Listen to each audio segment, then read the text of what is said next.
Shalom. We are reading the books of the Natsarim and the Enlightened ones. The first part is of Yohanan the Immerser. I'm not going to read this forward piece because it's by specific ministry. So we're going to start at the book of Yohanan, the Enlightened of Elohim. It shows us 2 chapters. So, chapter 1. These are the things written in his book concerning Yohanan, John, of the wilderness, which is brought to these shores by Aristobulus, and is no longer with us.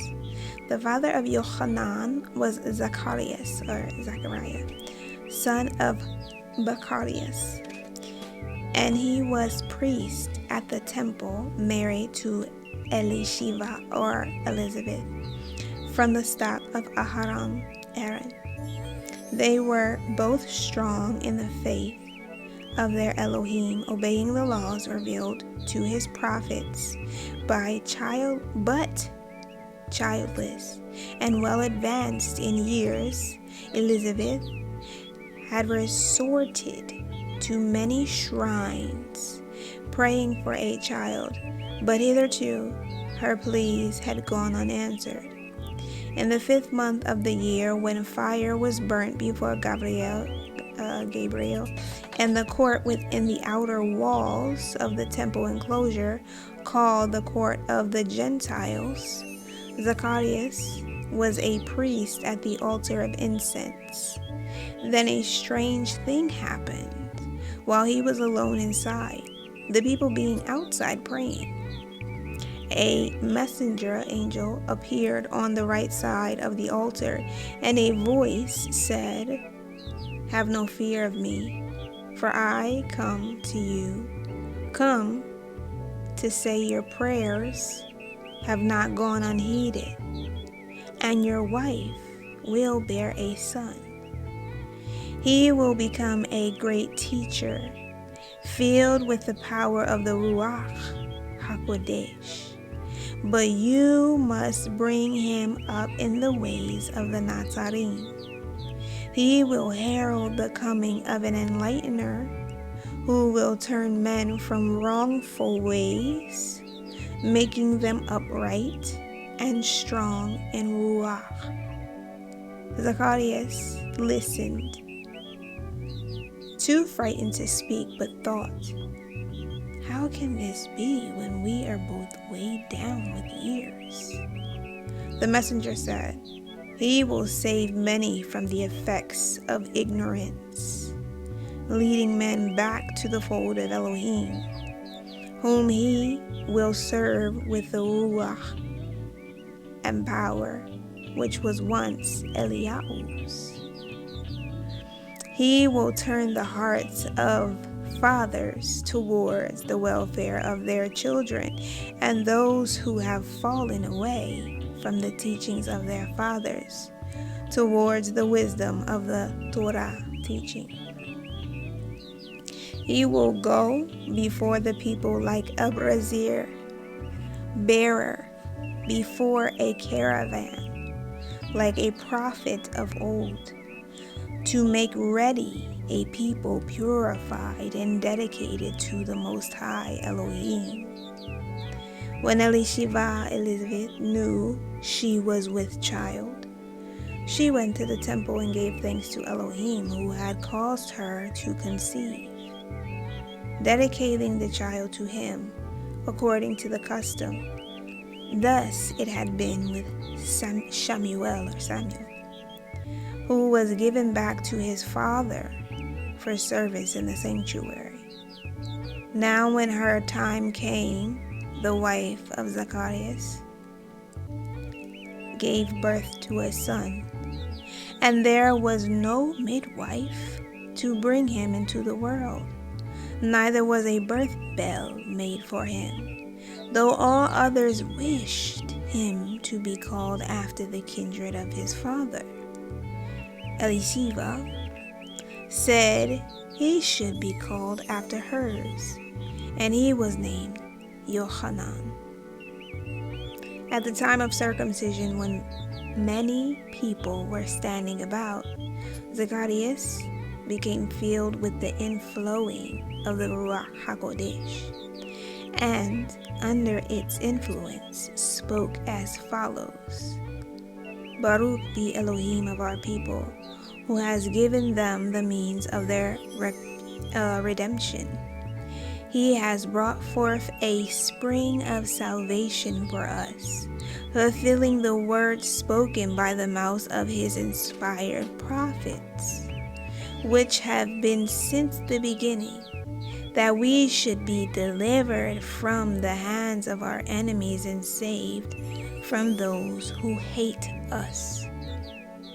The child of my body shall go before the people, proclaiming the way of Yahuah, and giving knowledge of salvation for his people, with the remission of their misdeeds through repentance and reparation. Like the light of the sun on high, he has descended to give light to those who sit in darkness.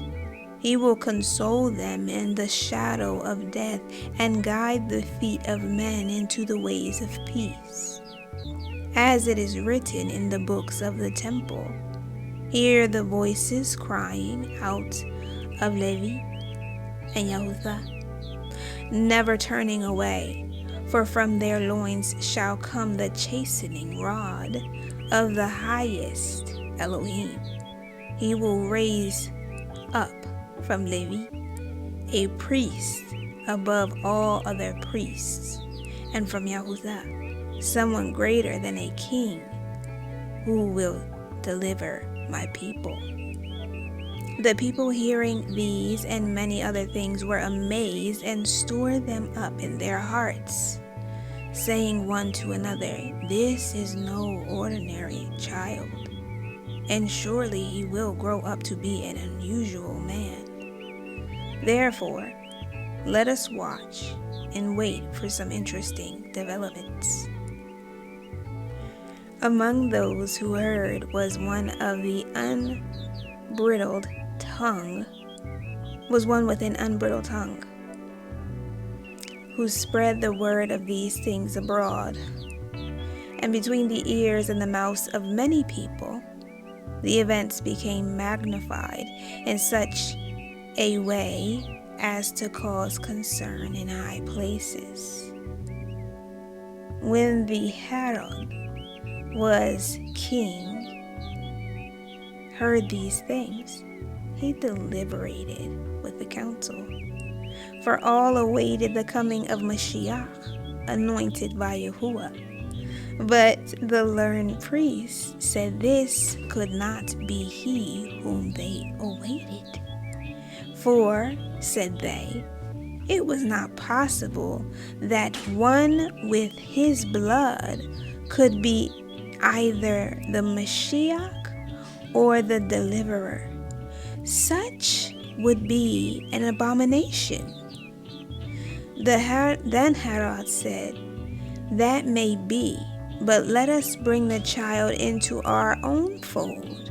For if perchance he be the Mashiach, it is well for him to be raised among us.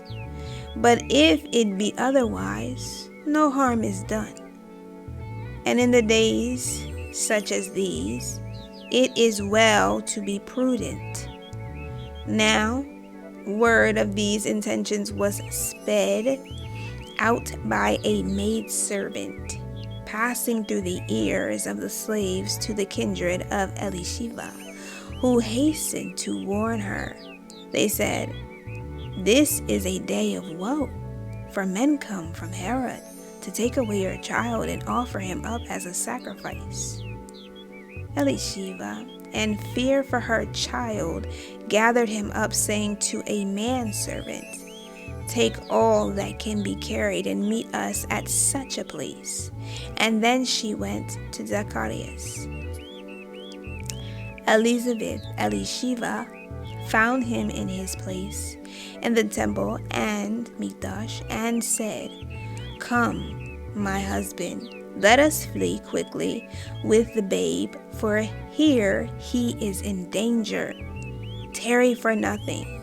Unless we make haste, our little one will be lost to us. He who is the treasure of our life and the hope of our people." Zechariah said, "How can I leave my post in the temple to go into a strange land where perchance people will have no knowledge of Yahuah?" Then Elisheva said, "O my husband, if you will not come, tell me what I must do to save my baby. I cannot waste time here with men when men come to put him to death." He answered her, "Flee to the wilderness of Sheba, where by the will of Yahuah you will both survive. You will both survive. If they come seeking to find him here or expect to find him through me, then my blood will be shed instead of his, for it is blood they want."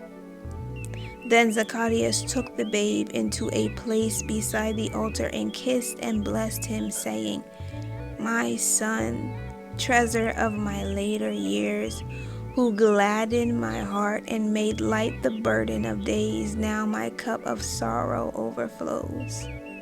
I am to be cut off from the pleasure of holding you. No longer may I feel my heart leap with gladness when I see your face. You are too young for my words to reach your understanding, and it is not my hand which will guide your feet.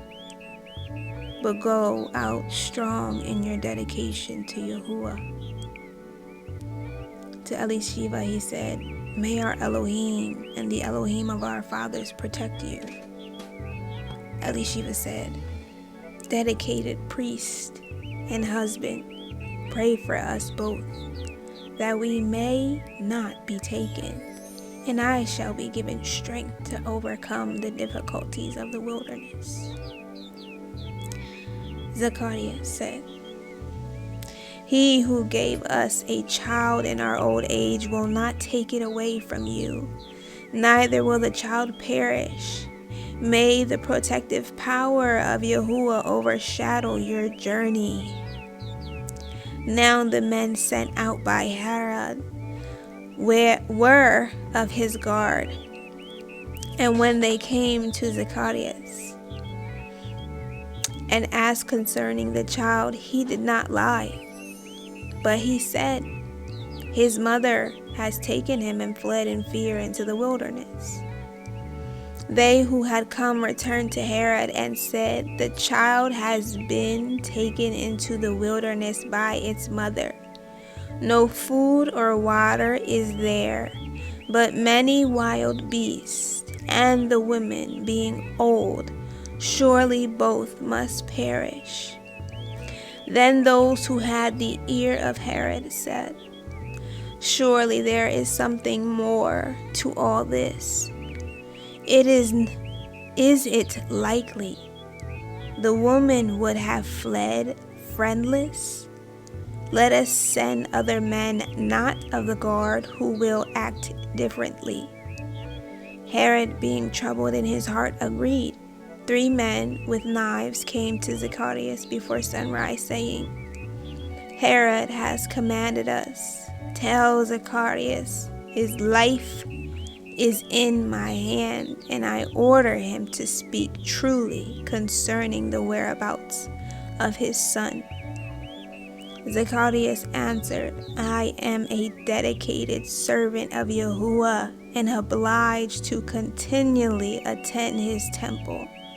Therefore my son's whereabouts are not within my knowledge."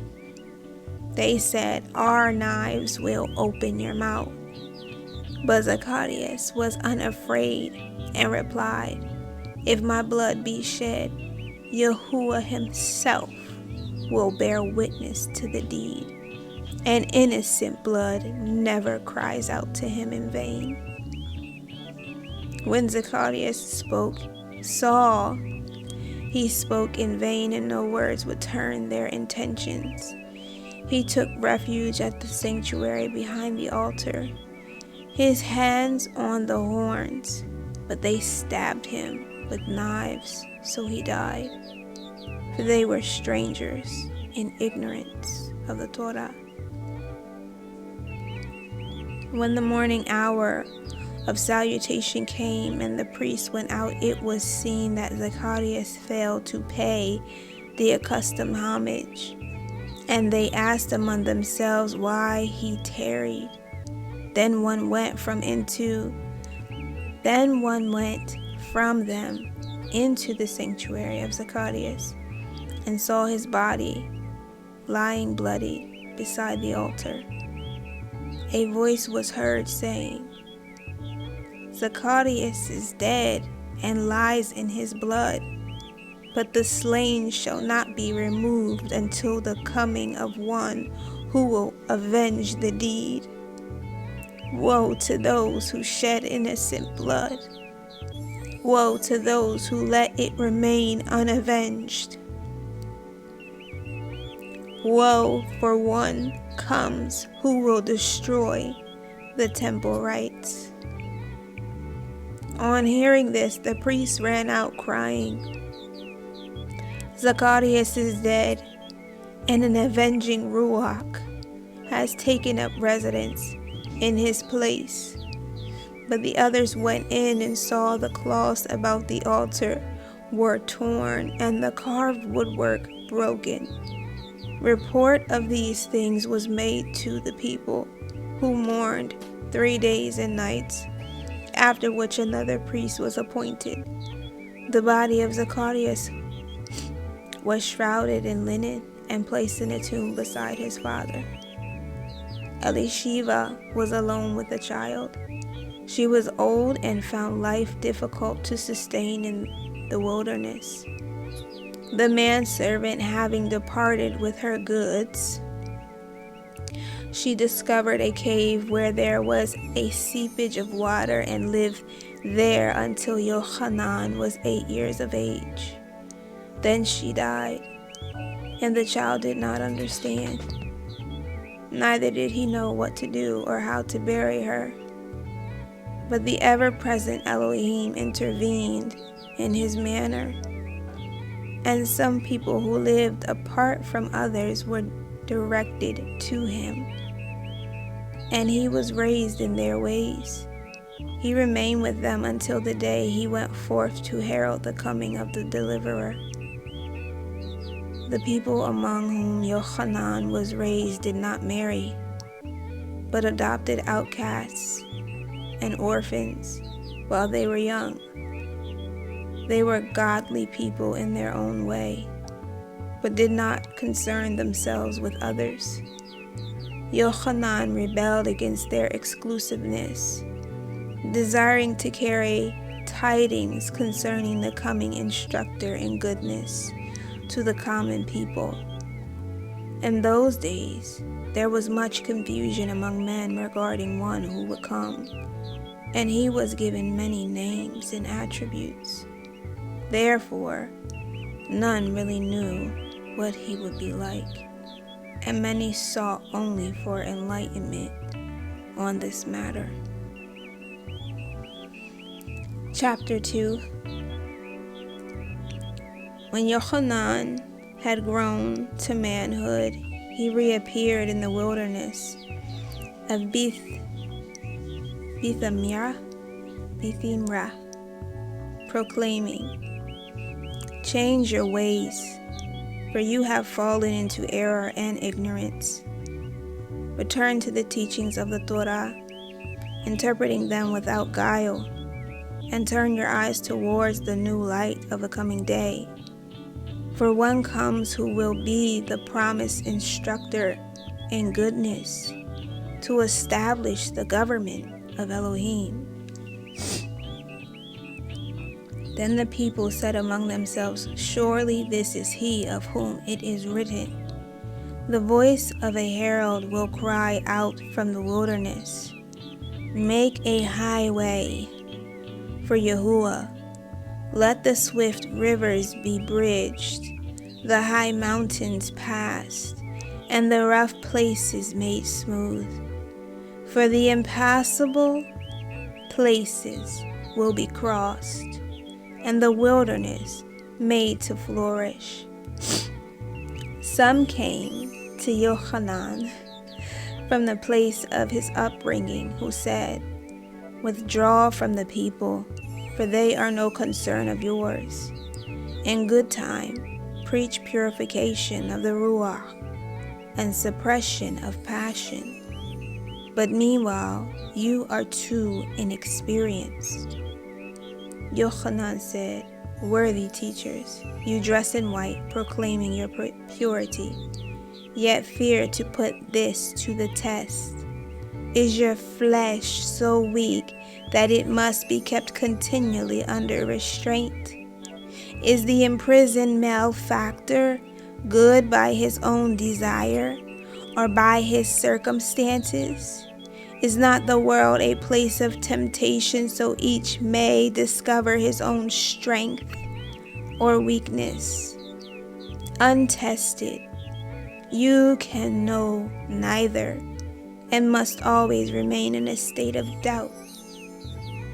The fire hidden in wood gives warmth only when released. It also provides light and is useless. But while hidden away, it is of little value. A tree left growing uncut falls and rots, serving no man. So too is it with knowledge and wisdom, for only when utilized can they have any value. Goodness is not assessed only by the things done, for the things left undone are not overlooked. Yohanan appeared strange in the eyes of those who saw him, for he was wild-haired and large, clothed in a garment of hair, as were the prophets of old, and bound about with a leather girdle, like Elijah or Eliyahu. His food was locusts and bread dipped in wild honey, for he was of the Zophim, who watched for the coming of the reign or the kingdom. He came to bear witness to the light which should shine in the hearts of all men. But the Yahudim would not heed him, for he used cleansing waters, which they did not. This, he said, signified the washing away of the causes of illusion and the impurities of life. He was a cleanser of minds and hearts. There were mockers, but they were afraid to come near Yohanan. Yet many listened to the message and were cleansed in the river of life, providing they were wholehearted in a desire to change their ways. Yohanan knew some were hypocrites, but he held them long under the water, for he said they required a lot of purifying. Few men argued with Yohanan, though it is in the nature of the Yahudim to argue. This is how Yohanan testified when priests and learned men were sent to question him, saying, "Who are you?" He said, "I am not the one you anticipate, whose coming is at hand. Is it not written, I will send a forerunner to prepare the way? I am that herald. Soon the one you seek will hasten to acquire his reign. He will be like a refining fire, preparing you for participation. I am one who verifies the prophets of old who said, Take heed, for the day comes which shall burn like a fire, when the self satisfied, and wrongdoers shall burn like stubble. So neither branch nor root of their wickedness shall be left. Then some who inquired of Yohanan said, If you are not the expected one, why do you baptize? He replied, I teach cleansing in water as a sign of repentance for the past and rebirth into another way of life. I herald the coming of someone much greater who is now born among you. He is one whose sandal bands I am unworthy to unlace. I use water, but he will immerse men in the Ruach and cleanse them with disciplinary fire. He is the bearer of a winnowing fan and will thoroughly cleanse the threshing floor, gathering the wheat into the granary and burning the useless chaff. Then one said, No good thing ever comes out of the wilderness. But Yohanan, overhearing him, said, Recall the days of our forefathers, when the wandering in the wilderness was over, and they came to a land where there was an abundance of milk, butter, and cheese, where the sheep grew fat and corn grew plentifully, where the vine flourished and all good things for the nurture and comfort of men were found. Then the people became weak in body, slothful, their minds turning to unclean things. They forsook the ways of Yahuah and had little respect for the teachings of the Torah, for which did they derive the most benefit? From the wilderness or from the land overflowing with good things? Pity me not for my days in the wilderness, but pity yourselves who have been denied man-making experiences. Yohanan said, Woe to you who have taken to the keeping of many slaves, for you, having robbed the man with a small plot of ground of his livelihood, are worse than thieves. You roll your eyes upward, saying, Never would I steal a loaf of bread, and condemn one who steals because of his emptiness. Your stomachs are full, but your hearts are empty of goodness. Take heed of my words, for surely if any man act so, he brings another to wrongdoing, even though the other be in a far distant land. He shall not be blameless in the sight of Yahuah. Hypocrites, you cast a piece of silver at the feet of a beggar sitting beside the temple, and say, I have done good.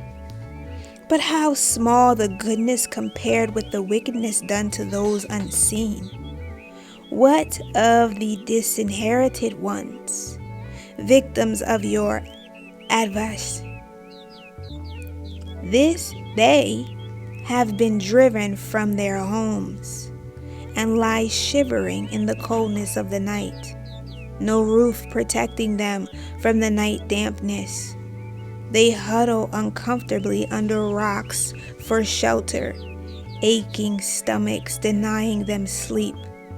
They rake the hard, hot ground with bony fingers and gnaw coarse roots with teeth loosened in their gums. Their mouths are dry and sour and bitter, unsatisfying leaves become an acceptable diet.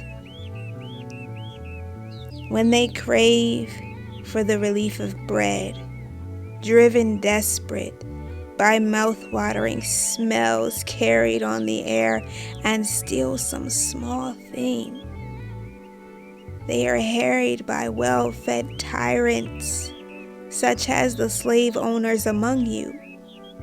Take heed of this, for it is the Torah.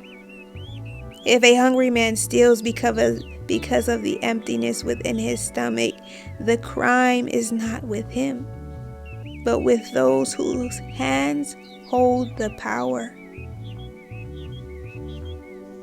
Those to whom Yohanan spoke said, "Tell us of these things, for we have rulers. We give to the poor outside the temple, but if we gave to the multitude of the poor, we would only be added to their number. Tell us about the deliverer." Yohanan said, "From what do you expect the deliverer to save you?" They said, "It is written, he will deliver us from the hands of our enemies." Yohanan said, "He will perform no mean task, but will save you from the greatest of enemies. Tell me, which presents the most danger? Those who lay siege to a fortress from outside, or those within its gates, cunningly biding their time with concealed weapons? Surely it is the enemy within who is most to be feared.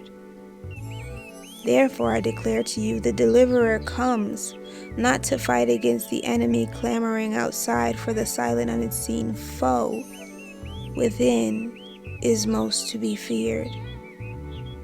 Many shook their heads and said quietly, "This man is mad." Then one among those who listened said, "If he tells of the ways of Elohim, surely those ways are strange." Yohanan, overhearing this, said, "The ant cannot understand the ways of an eagle, nor an eagle the ways of a man. How much less can man understand the ways of Yahuah?" One standing close to Yohanan said, "If a man is ruled by two kings, which should he obey? The one who is close, or the one who is far distant?" Yohanan said, "If I answered you straightly, would you follow my advice?" The man replied, "Surely, for I am perplexed and would hear your words." Yohanan said, "Obey the rule of the king closest to you, he who reigns in your heart."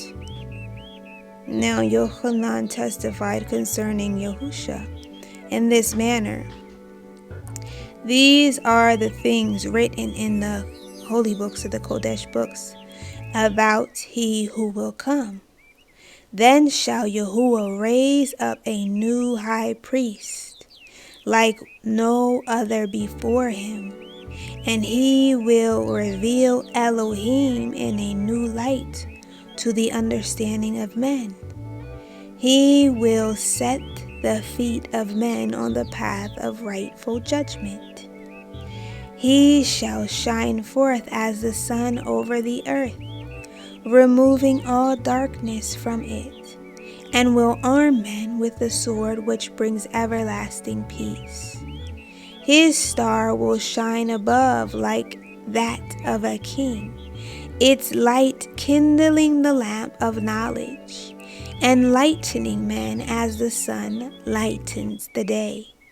He will proclaim the kingdom wherein the sword will be drawn against the wrongdoers, and the injustices of the poor will be redressed.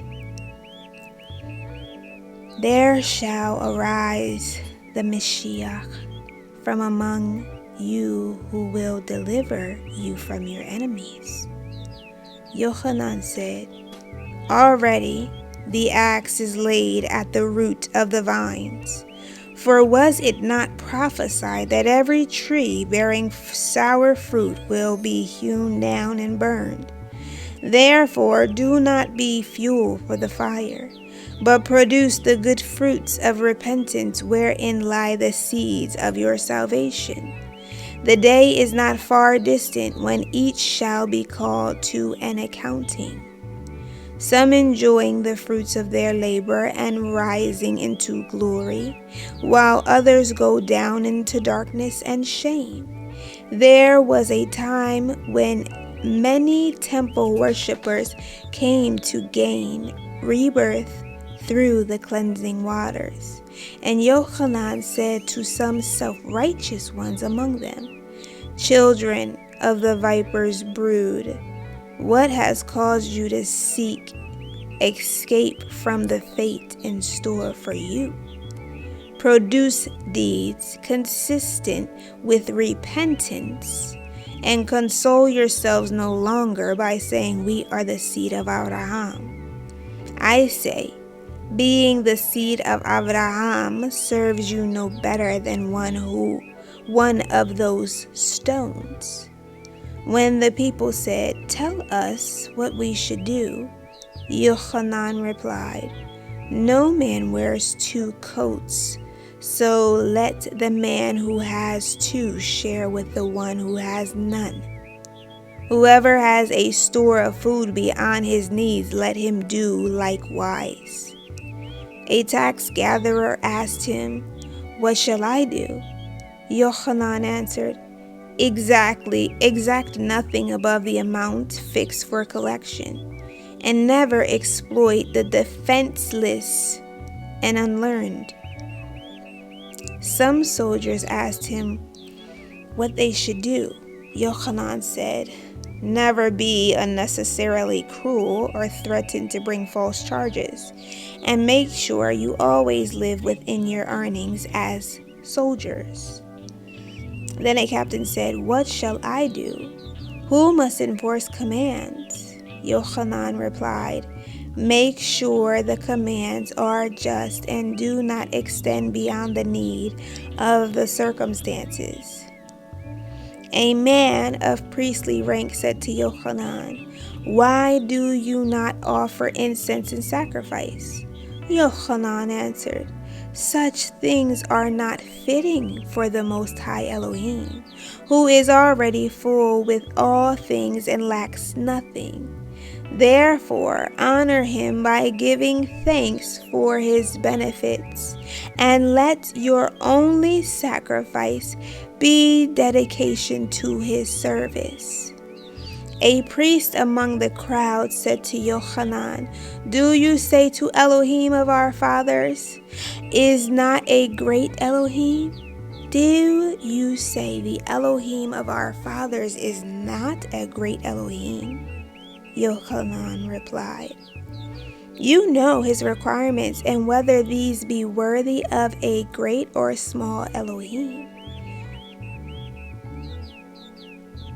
Then some cried out, "Pity him, for he is only a waif of the wilderness, having neither father nor mother." Yohanan answered, "Have I not said, pity me not?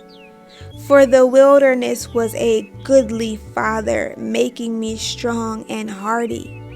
Can I not outrun the gazelle and lift a great stone? No sickness eats my body, and I can bite through a halter line. What of these people fattened at the tables of their fathers, like geese prepared for the banquet? They say, 'We are the light of the land.'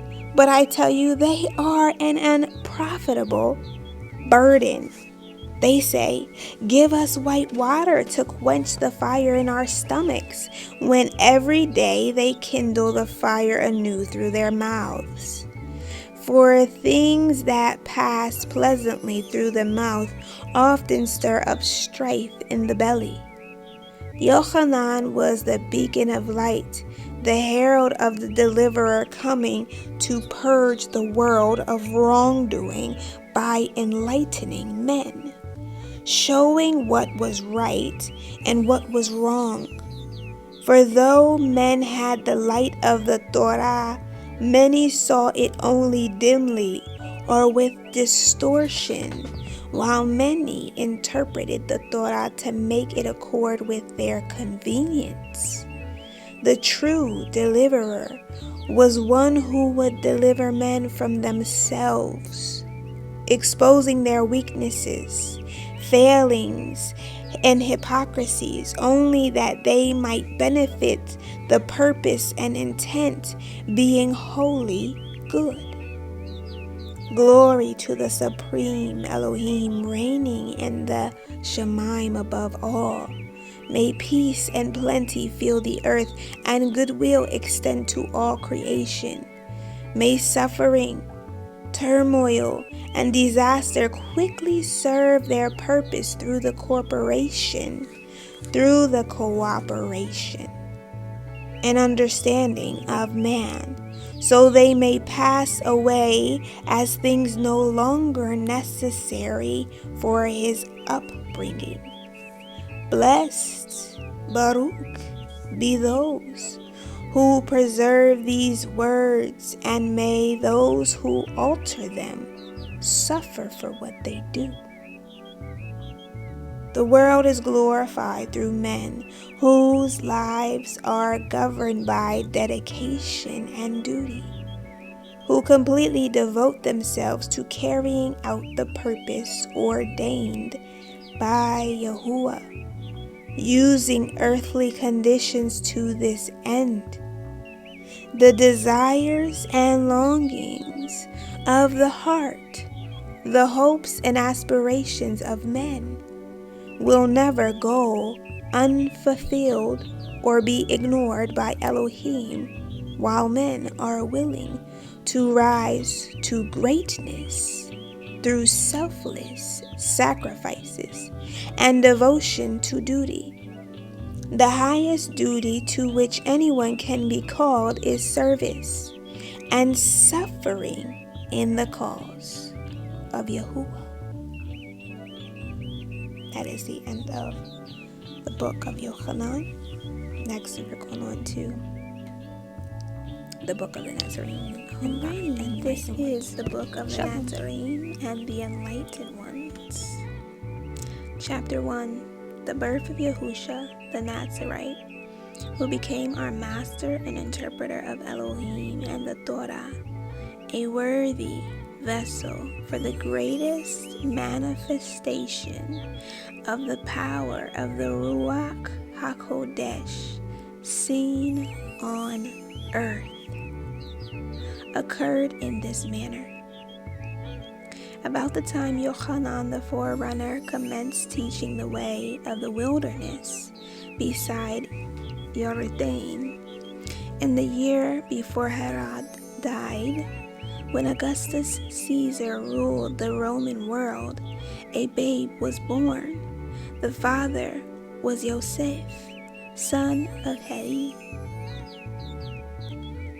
a carpenter of Galilee, and the mother Miriam, his wife, who had been a virgin, pledged to Yahuah and the temple by her father Shimon, son of Yochim, son of Nathan, son of Eleazar. A decree had gone out that all who claimed kinship within the house of David should be gathered for enrollment at the city of David, called Bethlehem in Galilee. Therefore, Joseph, being rightfully born into the stock of David, took the scroll of his parentage and went to Bethlehem, so his kinship could be established. Now Miriam, being then heavy with child, longed in her heart to be among her kinsmen, and she prevailed upon Joseph to take her, for Bethlehem was only a day's journey from them.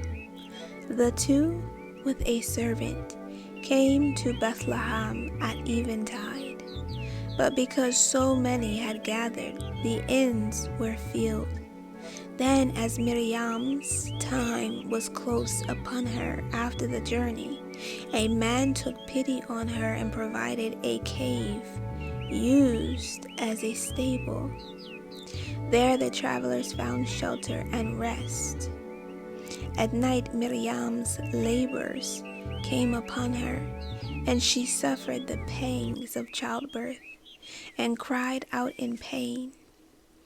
Nearby, some shepherds were tending sheep, for in the midst of so many strangers these needed protection. And hearing her cry, went to help. They provided a shepherd's basket which was filled with straw, and placed in it the manger. And the newborn babe was wrapped in the clothes brought for him. After 8 days had elapsed, the child was named Yahushua, meaning one who delivers. For a messenger of Yahuah had appeared to Yosef in a dream, saying, "That which lies within Miriam, your wife, is filled with the power of the Ruach HaKodesh, and will respond to the hopes of men." Later, men called him Yahushua. It says at first they called him Yeshua, later they called him Yahushua. And because he fulfilled their hopes and was anointed with the power of the Ruach HaKodesh, he became acknowledged as the Messiah. Now, the stable was against a hill, behind an inn where sages from the east were staying, men of Sastira,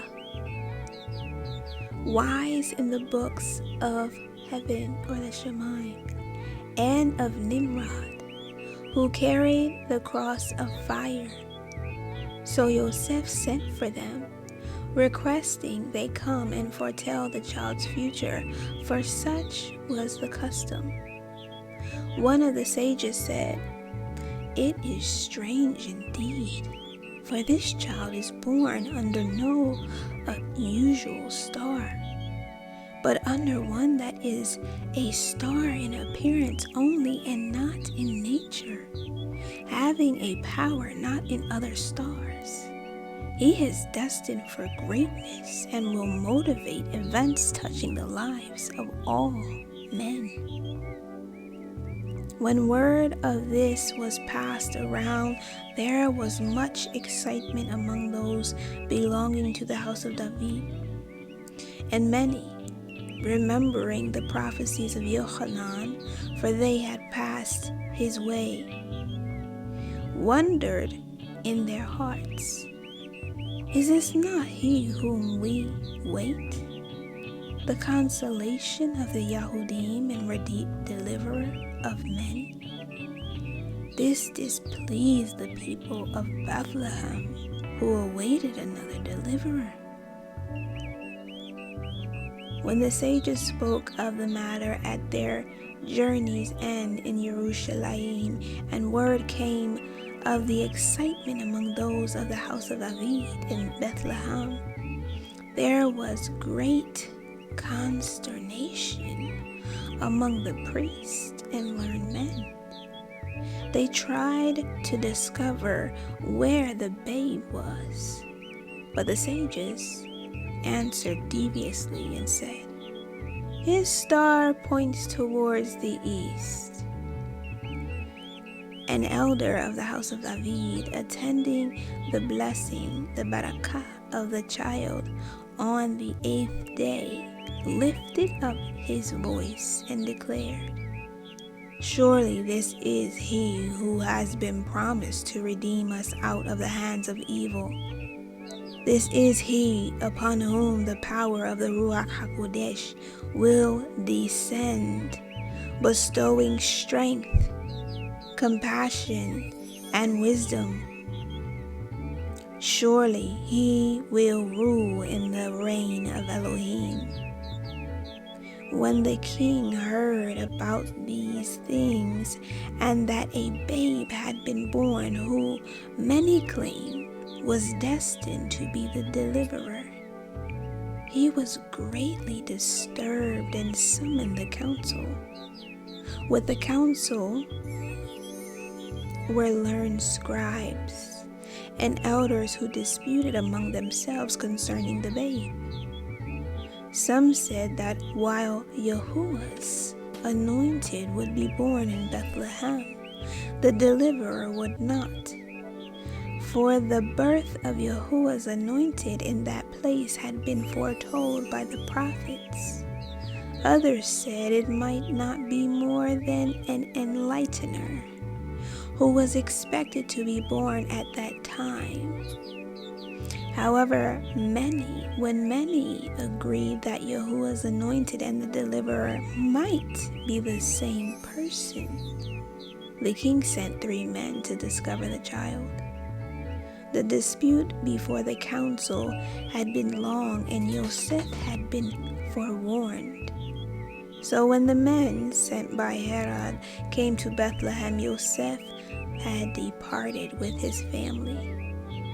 They went to the place where the kinsmen of Miriam lived. The men who came did not search long for Yahusha, for after the council had been dismissed, Herod slew the son who sat with him on the throne, as he had slain others of his blood. Later, Herod died himself.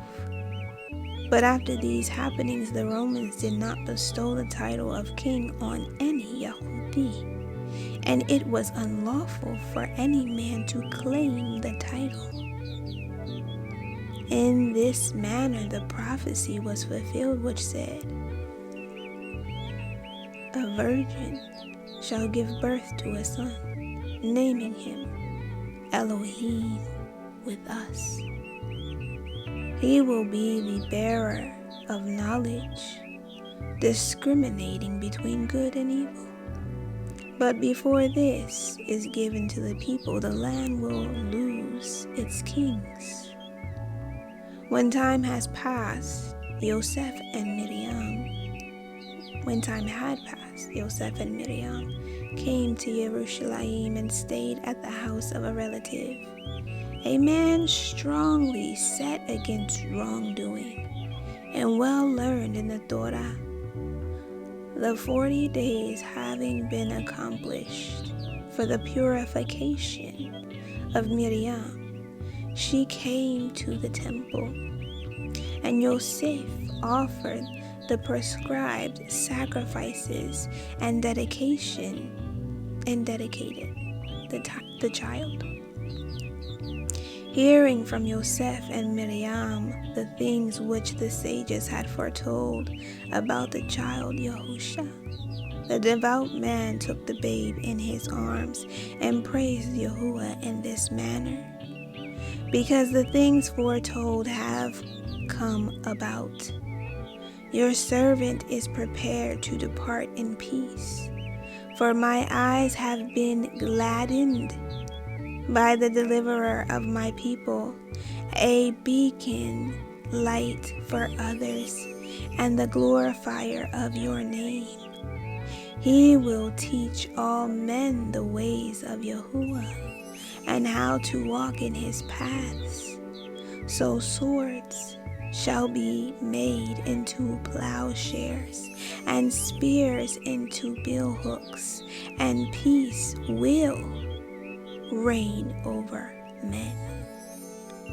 Yosef and Miriam could not understand the meaning of this and asked what was meant.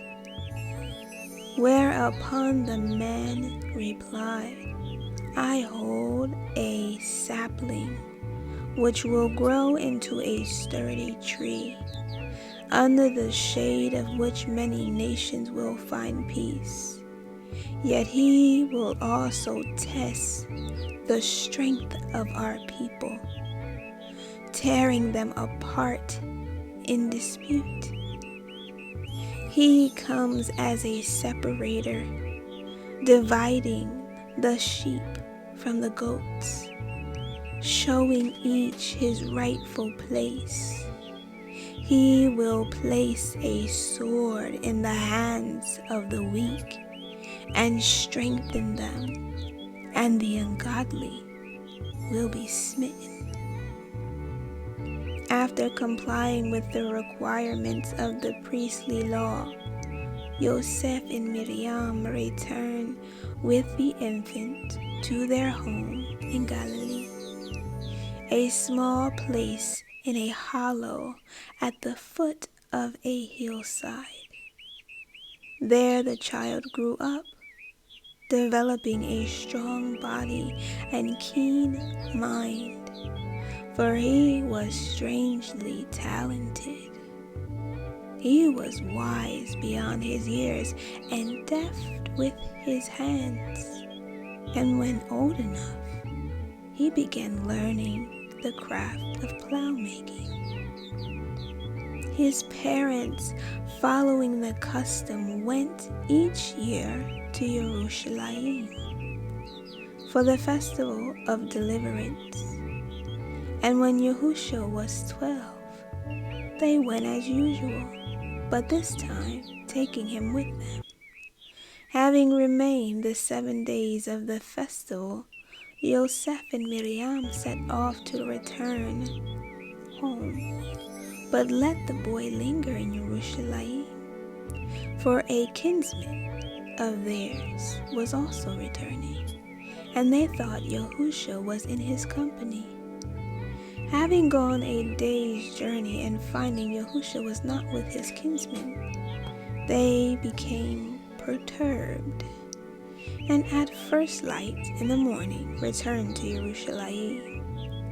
It was some time before they found Yahushua in a small outside room of the temple, sitting before an instructor of the priestly law. His parents were astonished at finding him accepted among learned men, and the teacher expressed amazement at the child's love of learning. But Miriam scolded the boy for his inconsideration, saying, "We have suffered much during this search for you." Yahushua replied, "Why search for me elsewhere, knowing I must concern myself with the work of my Father?" This saying disturbed the instructor. Neither could his parents understand the meaning of the reply, but they took the boy away with them. Henceforth, he always obeyed his parents. But Miriam kept these things in the storehouse of her heart. As Yahushua grew up, his intelligence increased, and he was well liked by all.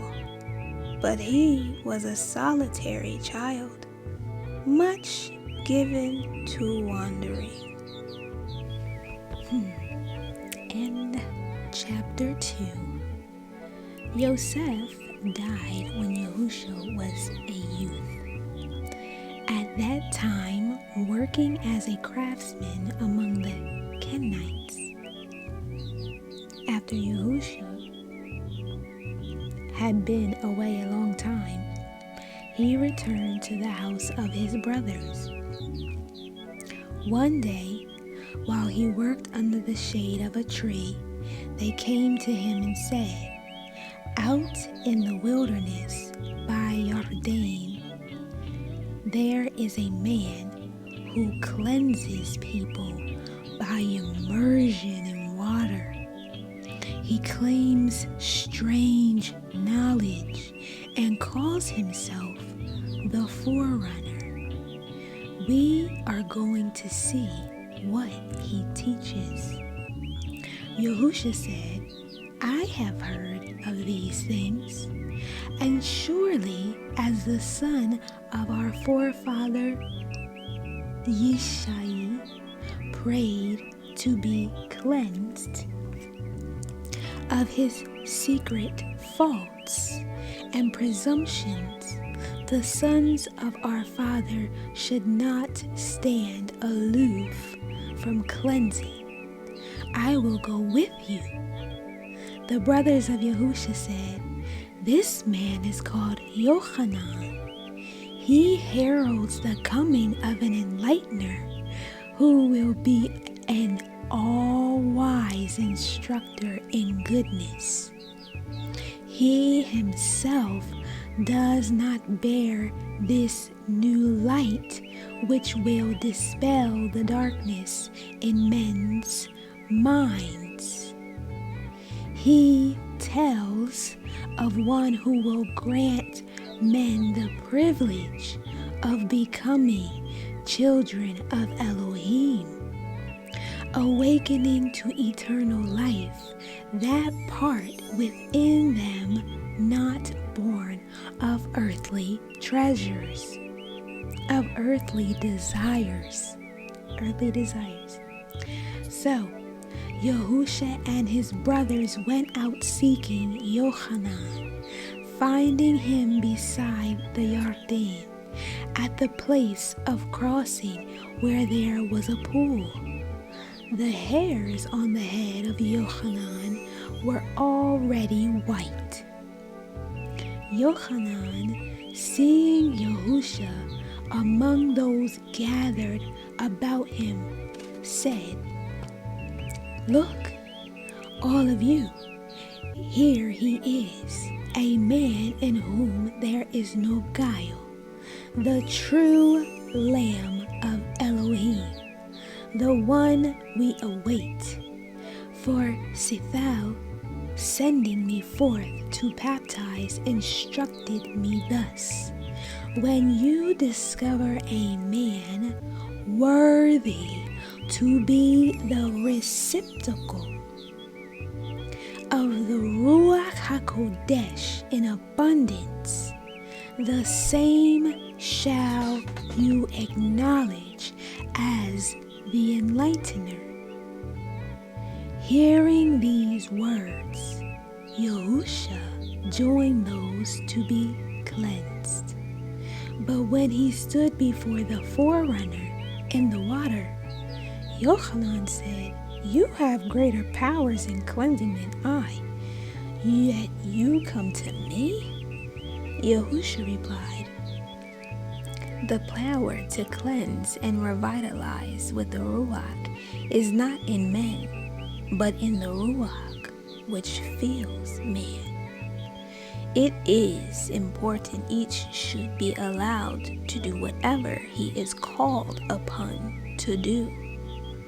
Yahusha asked of Yohanan, what do you know about me? Yohanan said, years gone by, I had a vision of 3 heavenly lights, and as the sun sank, so they rose.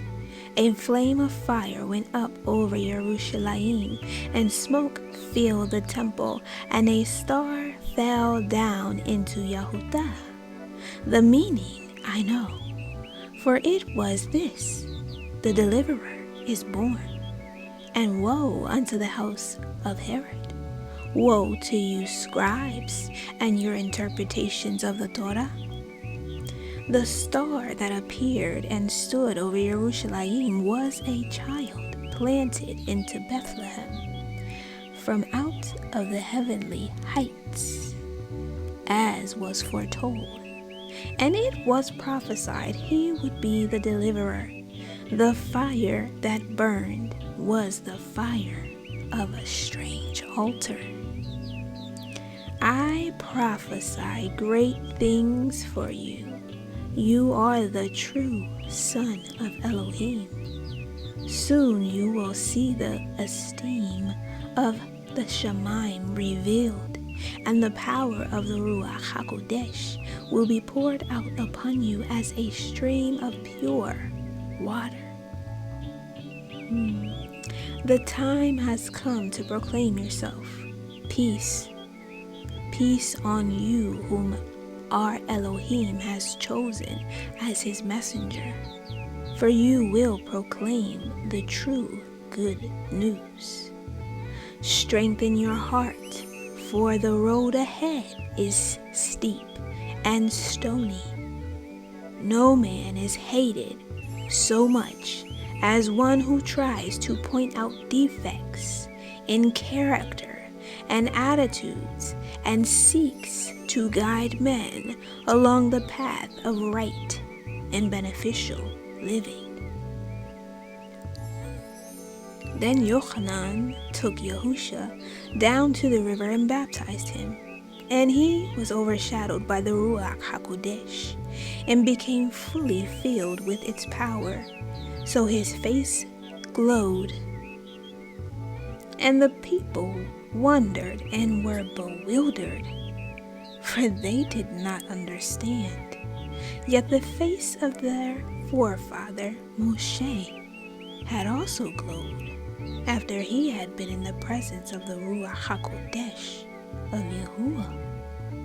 Yohanan said, "Go and wait upon the mountainside nearby." Later, Yohanan went to join Yahushua and told him that he was the anointed one, but should not yet make this known to the people. Then Yohanan prayed thus: "We give thanks, O Yahuah, with souls purified through realization of our misdeeds, and ruachot reaching upward to commune with you. It is by your power alone we have seen the light of truth, manifested and come to know the secret of your hidden name. In humility we call you by the name of Father, because you have shown us a father's compassion and kindness, and because we know you chastise and discipline us after the manner of a father. You have granted us freedom of activity, that we may enjoy the barakah, blessings of high life. We have been saved by the waters of your affection. We approach you as the only good and great being, asking only that we be united with you in the waters of the Ruach, and never become separated from the source of life." This is how Yohanan testified concerning these events. On that day, the Ruach, outflowing from Elohim, came with a great surge of power. I did not know this man from others, but seeing him I recalled what I had been told by those who gave me power to cleanse with water. They had said, "When you find someone so filled with the power of the Ruach HaKodesh, he can hardly contain it. You will know him for one who will baptize with the cleansing power of the Ruach HaKodesh. I have experienced this power and testify that this man is the true Son of Elohim, the Enlightener and Deliverer." Yohanan left Yahushua on the mountainside, where he stayed 3 days, fasting and communicating with the powers above. Then he went back to the riverside.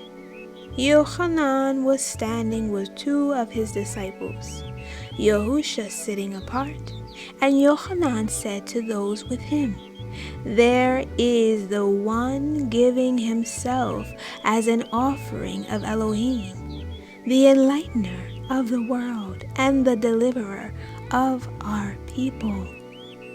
Then the 2 disciples went to Yahushua and said, Tell us about your teachings.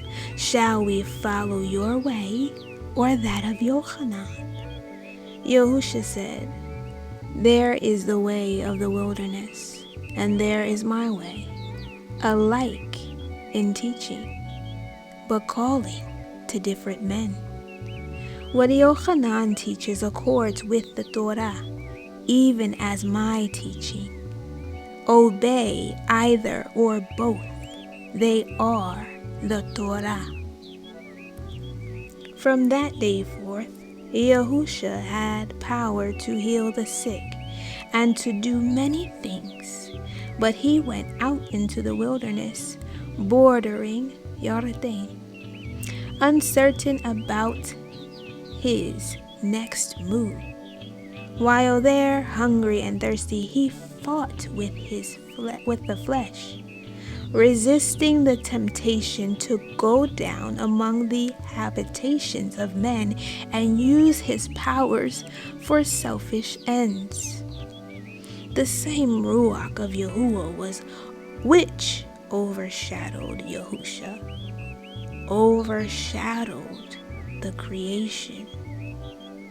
It enlightens our outer darkness and bestows life and is eternal.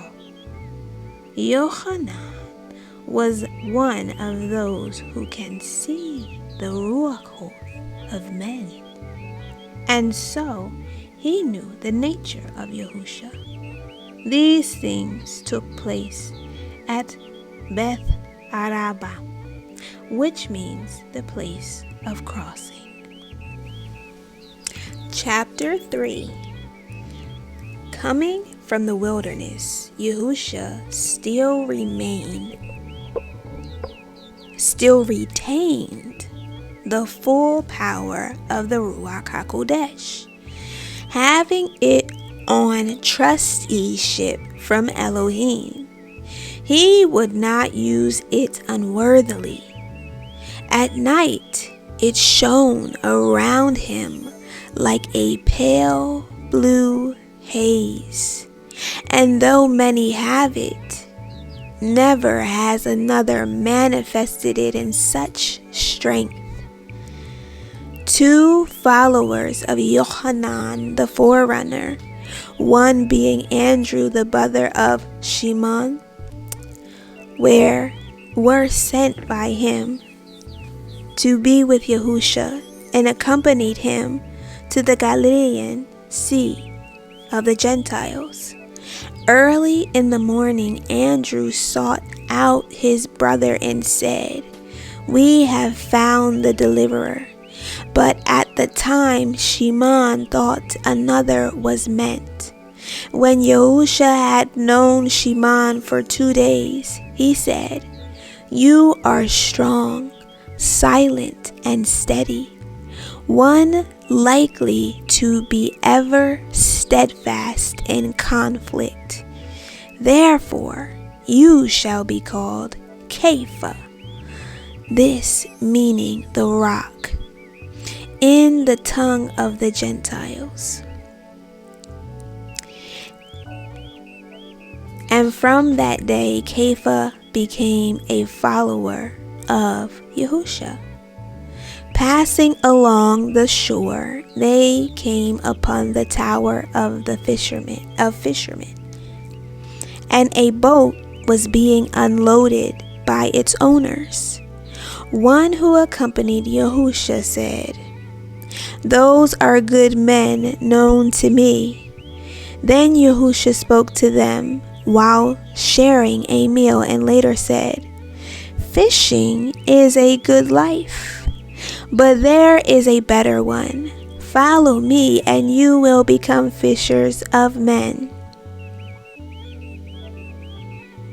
So, placing their boat in the keeping of others, they followed Yahusha. At this time, Yahusha spoke with caution, for the people still recalled Yehuda, the Galilean, who had smitten the Romans in battle. Yahusha was a man of long silences, and many thought him strange.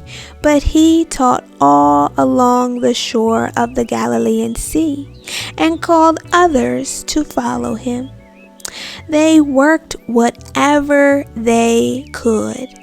For Yahushua said, "What we offer is not to be sold like a common chattel, and we will not take anything without giving value in return." He healed many, saying, "It is not I, but the power from above with me." Some of the disciples said, "It is truly he who heals."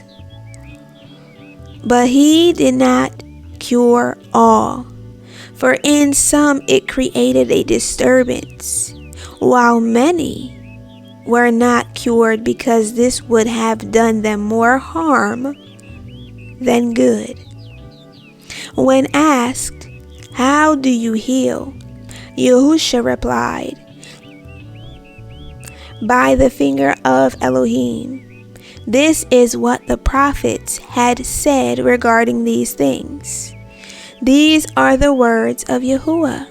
"I will restore you to health and heal your wounds.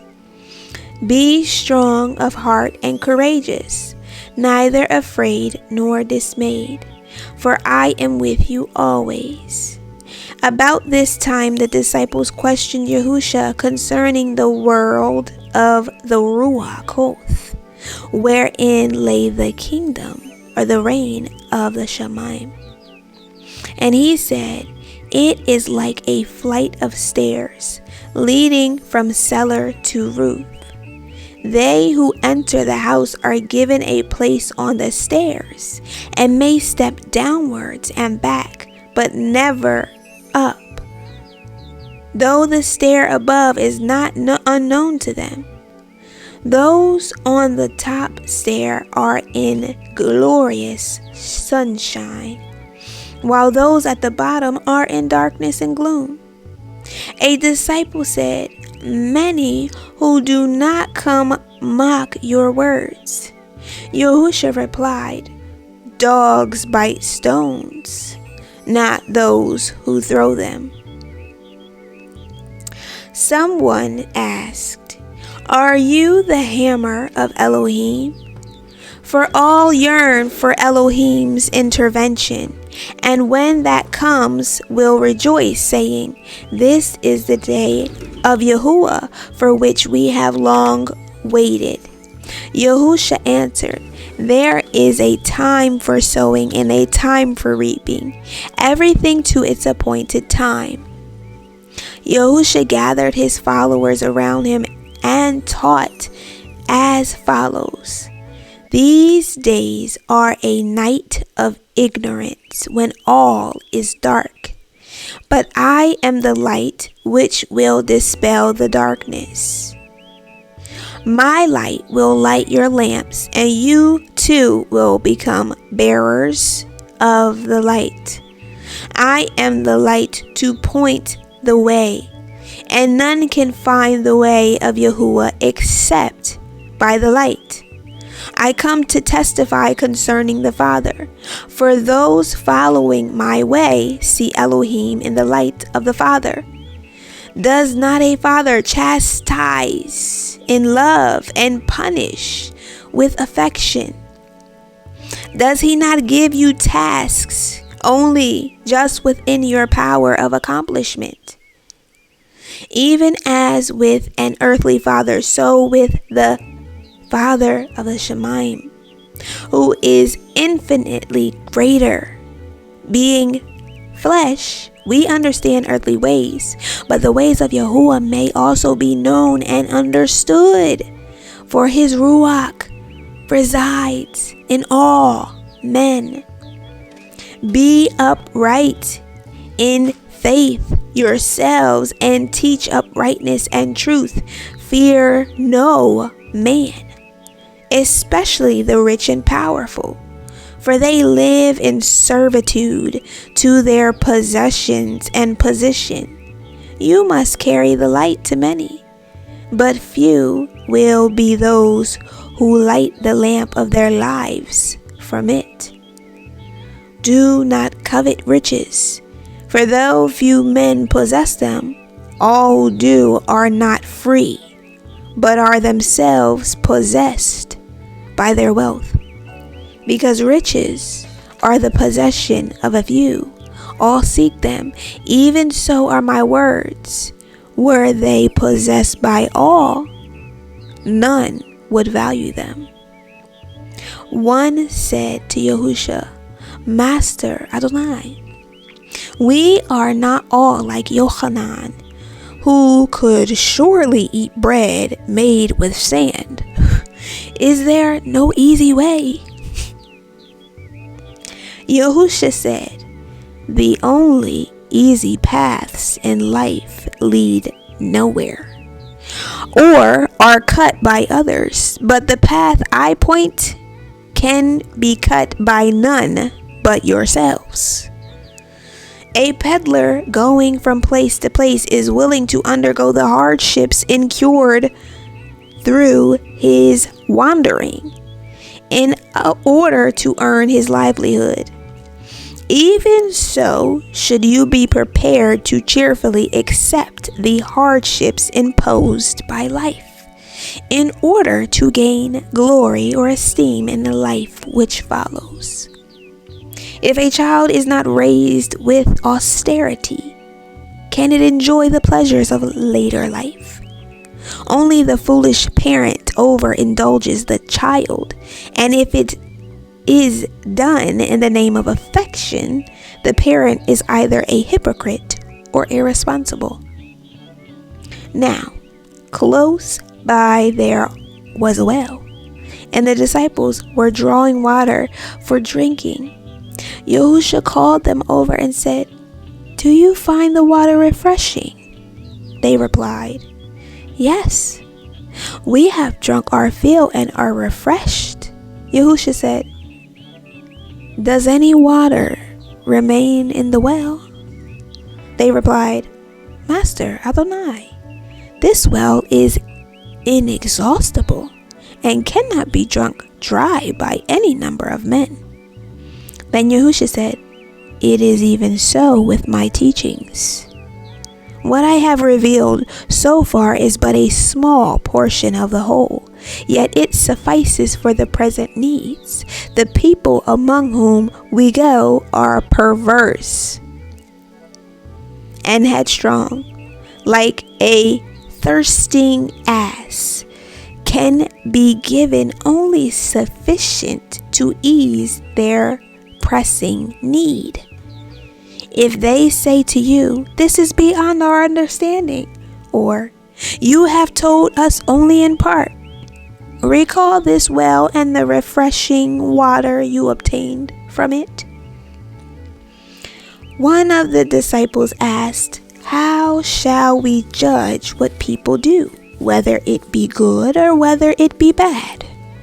Yahushua said, If you are unsure whether a person's actions be good or bad, incline in his favor. If anything may be interpreted favorably or otherwise, then interpret favorably.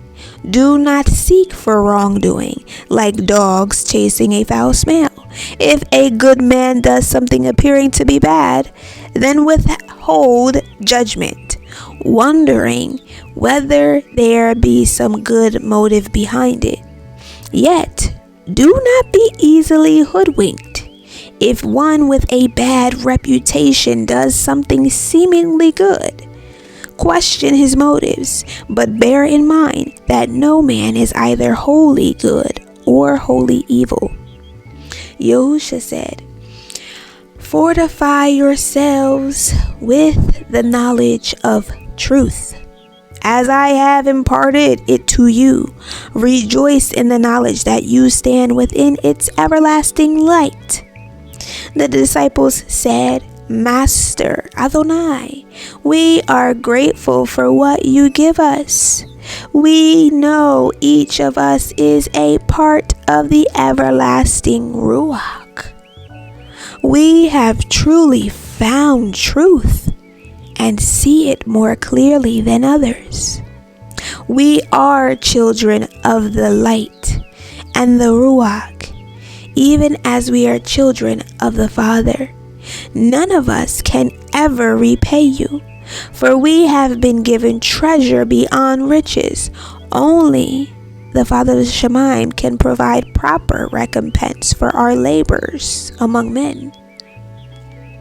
At this time, Yahushua was teaching his disciples at a place apart, for he was still wary of the people. But he and his disciples went among them to earn their bread. Yahushua healed many, but to his disciples he said, I have not come to strengthen the bodies of men, but their ruachot. For if a man is wholesome in ruach, he is wholesome in body. It is better to treat the man than the disease. One day, a disciple returning from his labor said to Yahushua, Master Adonai, we work all day and scarcely sleep at night. Yet when we tell of your teachings, we are abused and mocked by the people. Where is the benefit in this? Should we not be treated otherwise? Yahushua said, When I was a boy, the poor would gather about my mother's door, for she always had an extra loaf in the oven for them. One day, a beggar, having been fed often and now perhaps considering it his entitlement, found fit to scold her. For this day she was not well and therefore slow. She, not being used to this, began to weep. So I say unto you, do not let the talk of thoughtless tongue perturb you, for this is only a foretaste of what is to come. These things are refining processes of the Ruach. Therefore, rejoice for the benefit rather than the sorrow for the hurt. For when my mother cried, I said to her, dry your eyes and be happy, for now you can perform your charitable acts to perfection. Had those who stood about the door praised you, the deed would have been less worthy, having been done for their praise and therefore not entirely out of charity. Many do good works because it increases their self-esteem, but charity is not giving the bone to a hungry dog, but giving the meat when hungry yourself. Andrew said to Yahushua, if we give all we have to the poor, they will grow fat and slothful, preferring a life of beggary to one of toil. Yahushua said, charity is giving a hand to a blind man or soothing the wounds of those smitten by the Ruach strengthening sword of life. It is good to help those in distress or those who cannot help themselves, but sometimes giving does more harm than good. Many give because it eases their conscience or raises their self-esteem, but such giving is not goodness. But when giving entails self-sacrifice, then it is better to give than to receive, for the benefit lies in the sacrifice made and not in the thing bestowed. A rich man was going away, so he gave a purse of silver to each of his 2 servants so they could keep themselves while he was away. One servant spent the money on merchandise which he hawked around the city, and by being thrifty was able to recover the silver with sufficient over to buy a stall and then a shop. When the master returned, he said to this man, such efforts should not go unrewarded, and made him a gift of the silver. The other servant, having the purse of silver, began to spend it on pleasure and life of ease. So when the master returned, there was nothing left. This angered the master after seeing how hard the other had toiled. So he demanded repayment of the silver, and when this could not be done, enslaved the man.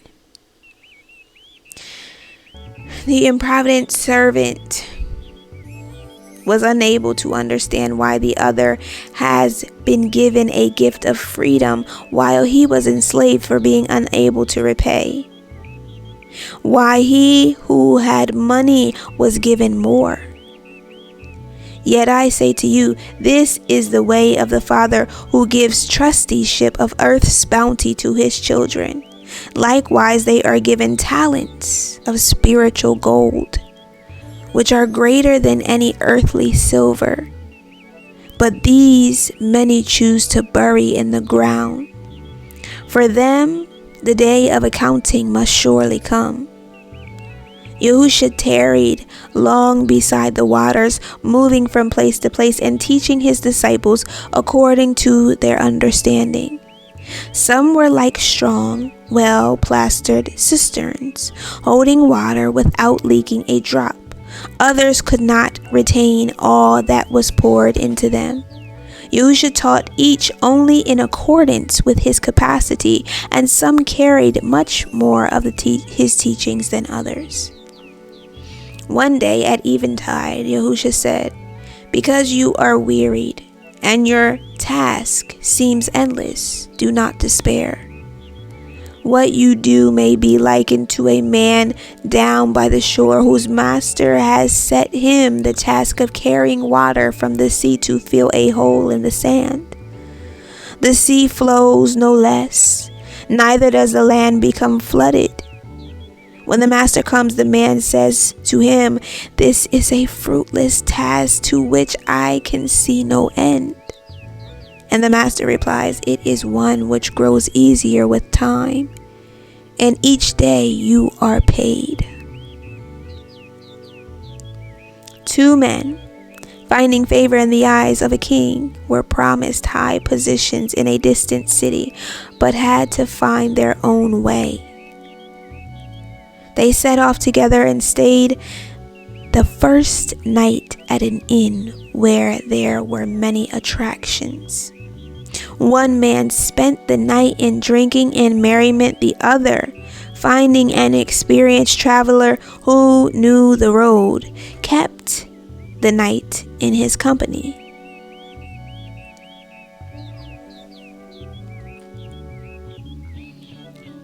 This second man learned that by going a particular way, he would avoid a thick forest full of wild beasts, and turning would lead him away from a swamp, and others from a precipice and thorny thickets. He went to bed and awoke early, feeling refreshed, and went his way. The other man, being heavy-headed and sluggish, started late in the day. The early starter, heeding all he had been told, came quickly to the city and enjoyed his rewards. The other became lost in the forest and was wounded by wild beasts. He wandered through swamps and fell down the precipice to die of weariness among the thickets. Now, the thick forest is ignorance. The swamps are delusions, the precipice, the carnal desires which lure men to spiritual disaster, and the thorny thickets, tribulation and suffering, without which development is impossible. The experienced traveler is a disciple of the light, and the man who reaches the city, one who listens to him. The disciple said, "Master Adonai, many people hear our words, but how many take them to heart and benefit? We are trying to bail out the sea with a shell." Yahuah said, "Then you are learning patience and persistence in a good school. If a cloak is placed around a shivering man, his body becomes warm and is comforted. But if it is placed around a boulder, there is neither effect nor response. Though I have told you the days fly as though carried on the wings of swallows, do not act as though the day's labor is all important and must be completed within the day. Doing this, you become less able to perform the task. For he who tries to reach out over the edge of his limitations falls into a pit and achieves nothing. Yahuah, the disciple, said, if a man of unlimited wealth says, come and count silver pieces from sunrise to sunrise, and all the pieces counted will be yours, could the man counting be expected to sleep during the night? Yahushua replied, a man having much wealth is unlikely to do anything without purpose, and this would be in the counting. Could you count silver pieces from sunrise to sunrise and not make an error? Yahushua said, let none among you take the hand grips of my plow unless he is prepared to grasp them firmly and cut a deep furrow. Let none of you walk behind it unless prepared for weariness and sweat. There is no easy way for the plowman. The field is there, and he must cultivate it furrow by furrow. If he is careless, the grain yield will be poor. Water drawn from the ground or falling from the sky will produce burning weeds and grass, but to produce bread to eat and wine to drink, water from the brows of men must be added. Yet labor is not without its own reward, for the man who labors all day sleeps contentedly, even though his pillow be a stone, while the sluggard sleeps without content, even though he lie on a pillow of down. Chapter 4. Leaving the Sea of Galilee behind them, Yahushua took the disciples up into the mountains, and others went also. Here there was a house providing warmth and shelter, so they tarried a while, it being the time of preparation for sowing. One cold night, Yahushua went out from the room where they sat at food to relieve a man guarding the asses, so he might come in and warm himself. Later, when the man returned to his charges, he found Yahushua shivering, for he had placed his cloak around a fowl. The man said, Master, why do you do this? But seeing you have done it, why does it not our father provide a mantle for his son? Yahushua said, the little one is helpless in our hands, but we are not helpless in the Father's hand. The fowl has no choice but to remain in the stall, while I can choose to go or stay. To keep my covering or give it to another. If Yahuah voided the effects of our good deeds, what merit would they have? The man said, I will pray Elohim to make me good even as you. Yahushua said, pray that your deeds merit the reward of goodness. Another night, a journeyman came seeking shelter and warmth and was given hospitality. He said to those who made him welcome, "You are Baruch, blessed indeed to live here in warmth and comfort, while I must ride the inhospitable roads for my master."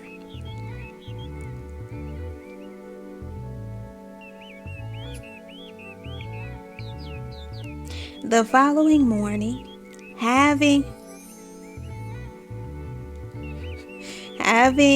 been well provided with sustenance for the road, he said to Yahushua ere he departed, "Master, I listened well to your words last night.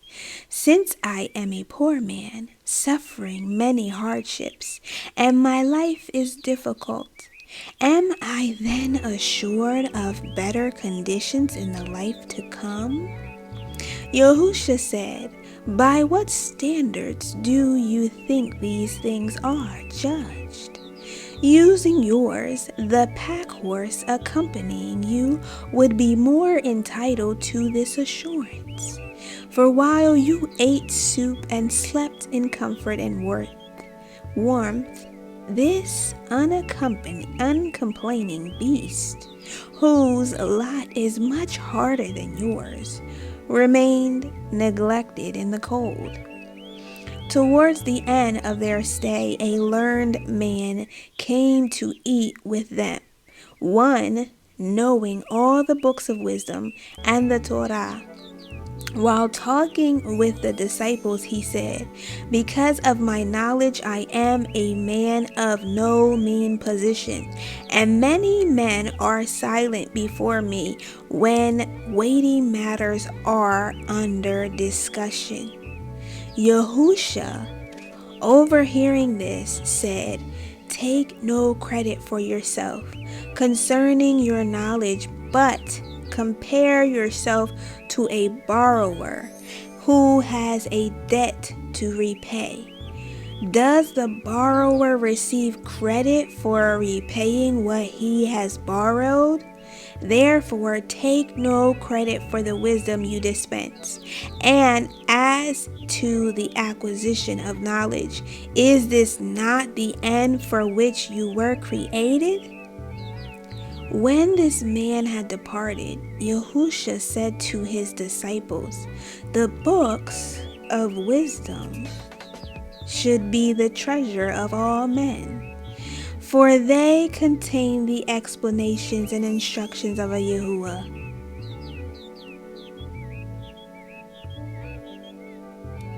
When men say, 'Woe, because I am smitten with calamity, why does Elohim let disaster strike in this manner? Or why is my lot in life unlike that of others?' Be sure they have not unlocked the door of their treasure house. By reading the books of wisdom, you will be brought to an understanding of the nature and intention of Elohim, and life will then have meaning and purpose. Without them, you can be likened to a man at sea in a fair wind, but lacking sail and oars. Reading them, but lacking guidance or understanding. You could be likened to a man at sea with sail and oars, but without the ability to utilize them." A disciple, one who had been with Yohanan, asked, "Master, tell us which is true." Yohanan taught the way of the wilderness and said, "Be the best of men, and let Elohim take care of his kingdom, for you are the rulers of earth." Yet, at other times, he told us to await the coming of one who would deliver us from the evils of this world and show us the path of righteousness. Yahushua said, "If you knew a distinguished guest was coming, would you not make fitting preparations, doing all things to ensure an appropriate welcome? If a man has many servants, does he thrash his own grain? The road indicated by Yohanan is not my road, but it leads to the same destination. I bring you the way of the cross, which is the cross of life. Follow what I teach, and you will be with me at the end. Choose your path, for no one can plow 2 furrows, neither can the hands of 2 men hold the reins. While Yahushua was still in the mountains preparing his disciples for the task ahead, 2 wandering musicians came by, and one was always laughing, and the other always melancholy. Yahushua said to them, "Many men have differing skills, and are you not skilled with the lute and lyre?" They said, "That is so." Yahushua said, "Now, when the strings of your instruments are too taut, what happens?" They replied, "Then there is discord." And Yahushua said, "Is it not even so if the strings are too slack?" They replied, "It is." Yahushua said, "Sometimes the natures of men need slackening, for they are too taut, while sometimes they are too slack. Be like your instruments, always tuned to the right note, and let there be harmony between you."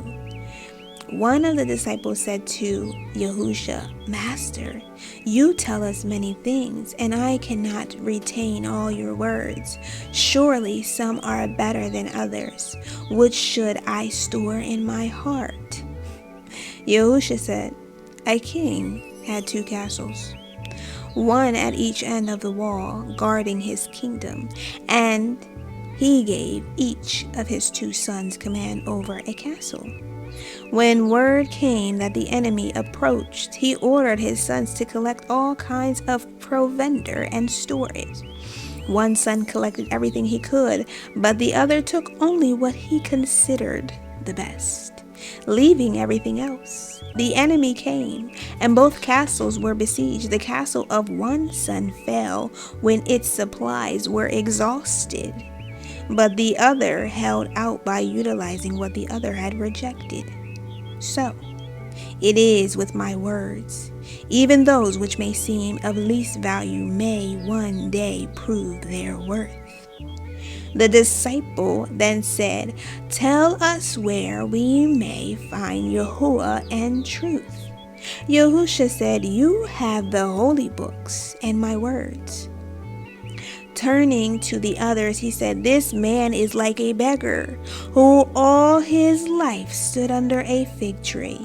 More than anything else, he desired to be rich, but he remained always poor and dressed in rags. Like all men, he came to his hour, and those who buried him dug his grave at the place where he had spent his life. When the earth under the tree was opened up, it exposed a treasure of great price, gold and jewels, right under the spot where he had been begging. How easy it would have been for that man to be rich." One of those to whom Yahushua spoke said, "Then all we have to do is to read and listen, assimilating the knowledge gained." Yahushua said, "There is danger even in this. Consider a snake catcher who, going among the rocks, sees a snake well worth catching, but in his haste grabs it by the tail instead of behind the head. So it turns and bites him, causing his death. Did he die of his calling, or because he grabbed the snake wrongly? Was he not wrong in his approach, rather than in what he did? It is even so with those who know the holy books from end to end, but handle them wrongly. Yahushua said, "Be humble in your knowledge and not puffed up, but be aware the snare of false humility." One said to him, "Master, what is false humility? Yahushua said, a man was once told that if he could learn humility, he would become perfect. And desiring perfection in himself above all else, he diligently studied everything relating to humility. Then there was nothing about it he did not know. However, one day a man said to him, what has your humility gained for you? Where have you benefited? To which the supposedly humble man said, stupid one, what is the matter with you? For can you not see that having learned humility, I am now a perfect man? About this time, Yahushua came upon two disciples arguing as to which of his teachings should be retained in their words. Yahushua said, your argument can be likened to two wives, one old, one young. The old one kept pulling out the dark hairs on her husband's head, while the young one kept pulling out the white hairs. So he became bald, having no hair at all. Then both women said, behold, we have a bald-headed husband. One day, a disciple who had been to buy provisions returned, saying, I took down a diligently prepared book of sayings, delightful to the ear, but men took it from me and tore it apart. Surely the wrath of Yahuah will strike them. Hearing this, Yahushua called the man to him and said, a girl once diligently collected colorful seeds and traded them into a necklace. But when she put it on, a youth came along and pulled it, scattering the carefully gathered seeds. She ran to her father, expecting him to chase the youth and chastise him, but the father did nothing. Later that evening, he gave her a beautiful necklace of rare gems, which he had bought earlier, intending to surprise her. Then she knew why he had not bothered with the youth or been concerned about the necklace of seeds. Yahushua said to those about him, many things befall you, and life is difficult, but so life is meant to be. Only timber, well seasoned, is fit for the carver's hand. A carpenter once sent his 2 sons to the forest to cut timber, and they came upon a mighty tree, one without branches, going straight up, with sound, well-grained wood. One son said, this tree is too big, the task of cutting it too difficult. Let us find another which is easier to deal with. The other said, no, let us take only the best. But the first one goes further into the forest and comes upon a tree, partly rotten and soft. Now he, with the rotten timber, returns first, while the other comes 2 days later. If the carpenter be wise, he rejects the timber brought in first and chastises his son, rewarding the other when he returns.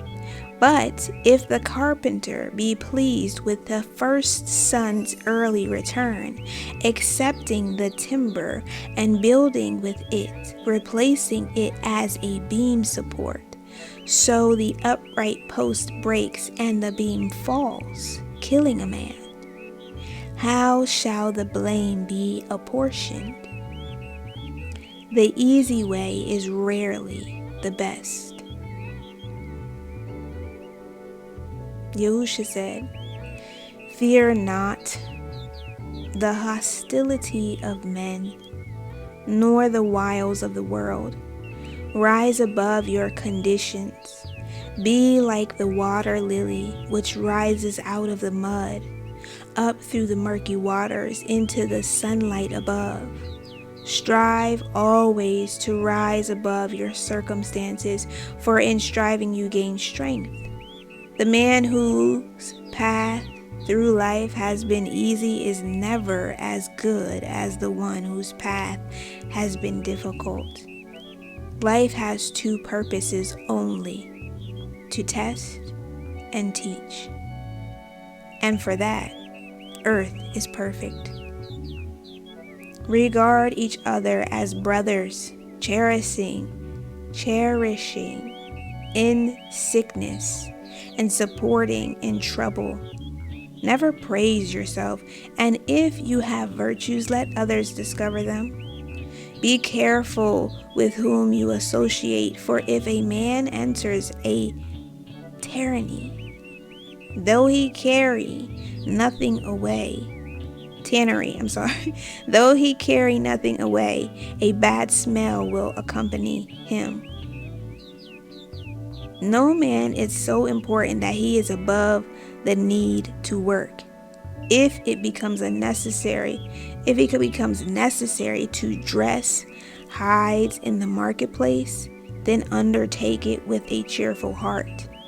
Even the rich must do something, for idleness is the rust of time. Judge no man otherwise than you would wish to be judged. Once a woman was carried off and placed in a whorehouse in another country. Her father sent 2 men to ransom her. And when they came to the whorehouse, one remained outside while the other went in. When he who went in came out, he said to the other, "What do you think I was doing in there?" The other replied, "Why, negotiating the women's ransom." Even so, you judge with the scales weighed favorably. Yahuah taught his disciples thus: all things a man possesses, his talents and his skills are gifts bestowed by the grace of Yahuah. The inheritance received by anyone should be regarded as something received in trust. And it is true that if they deal with it wrongfully or selfishly, payment will be required. One of the greatest of life's tests is the challenge of wealth or position, and few are those who successfully meet it. Therefore, do not envy those with wealth and position unless they deal with them wisely. Otherwise, pity them, for they have failed to rise above their tests. A wayfarer once came to an inn, and finding no one there, went into the eating hall, where he found a table set with all good things, many kinds of food and drink. So he sat down and helped himself, thinking, "No one else is here, so all this must be mine. And if mine, I can do with it as I please." However, when the innkeeper returned from where he had been, the wayfarer could not escape the accounting. The rich are responsible for providing the needs of the poor, whether by work or food. This, above all, is the prime responsibility of wealth. And if a rich man says this he cannot do, then his riches witness against him. For if a poor man has a loaf of bread, he will share it with he who has none. And a beggar at the door of a poor man receives better treatment than he does at the doors of the rich. Yet the rich have the most to give. And this is the sin of the wealthy. Riches of themselves are not sinful. It is what they make of men that brings them into ill repute. If they were properly regarded as something permitting the professor to study the books of wisdom and to redress the wrongs of the poor, then they would serve a good end. Let the rich ask themselves with sincerity, am I not wealthy because of my lack of charity and the exploitation of others? Is it not because I love myself more than my neighbors? It is dangerous to be near a man without wisdom. He is like a tree with many fine branches, but few roots. The winds of adversity blow, and he is uprooted. Choose your friends with great care, measuring them against the words of wisdom. The man who is himself a good friend will never lack friends, but those who think they have many friends have none. The loneliest person is one living for himself alone. But it is better to be lonely than to be in bad company. Yahushua said, it is not unseemly to glory in your strength, but never become vain, for in strength you are not superior to the beasts. If the standard is to be the ability to bear a heavy burden, an ass can carry more than any of you. An elephant is mightier than a score of men, while a camel has more stamina than any man. Strength and stamina are goodly things, seen in their right perspective, but they can be a heavy handicap on the path of spiritual development, particularly if they lead to arrogance and inconsideration for others. Strength, like riches and knowledge, is a goodly thing of itself if properly utilized. But for most, the test is too great. Some disciples came to Yahushua and asked whether they should not withdraw into the wilderness, where they would dedicate their lives to Yahuah. Yahushua said, of what use would my teachings be in the wilderness? Are you going to save rocks from sin or convert camels? Will you enlighten the wind or give wisdom to mirages? Where is the benefit if what you learn cannot be put into practice? Learning and good conduct must go hand in hand, and the greatest wisdom is that which teaches men to live in harmony. They who seek to escape the tests and trials of life are cowards. Are you going to withdraw from the conflict through lack of courage, standing silently by while the wicked swallow up the good? The disciples said, Master, are you bringing strife or peace? Do you prepare us for battle? Are we to rally the people? Yahushua said, do you still not understand? I am a man of peace, and I unsheath only the sword of the Ruach. This is not the easy way, for it is less difficult to change things with the sword than with soft words. And those who oppose us understand that better. But let only those who would use weapons with courage talk about soft words and peace. Otherwise, better men will justifiably scorn them as cowards. Cowards talk about peace and brave men about war. But I tell you that when brave men talk peace and cowards are sent to war, there will be no more strife, and a new day will dawn. A disciple named Machai said to Yahushua, Adonai, Master, tell us how to love one another without malice or envy, with goodwill and forbearance.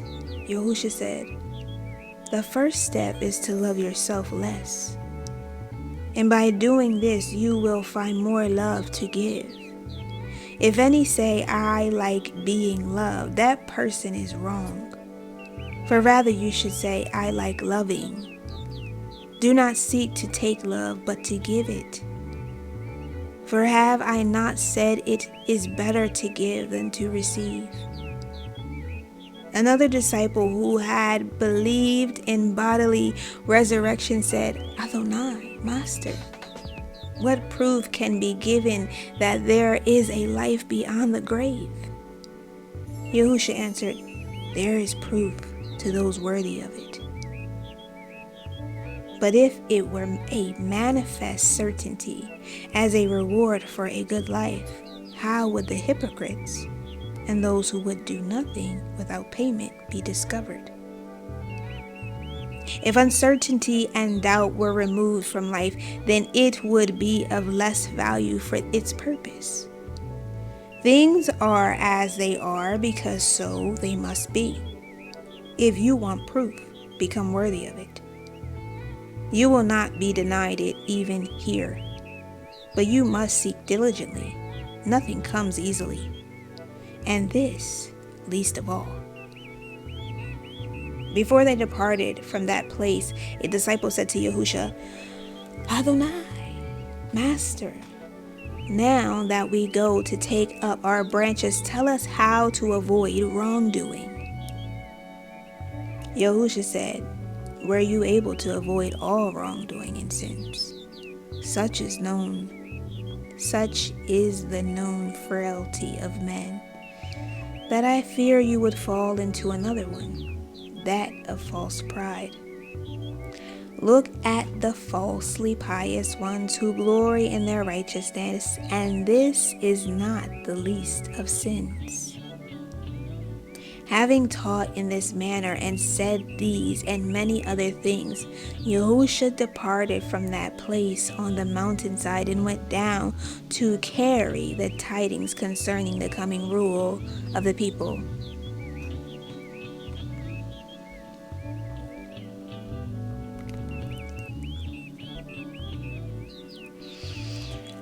Chapter 5.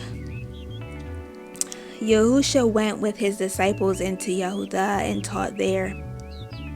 At this time, Yohanan of the wilderness, who heralded the coming of Yahushua, was baptizing at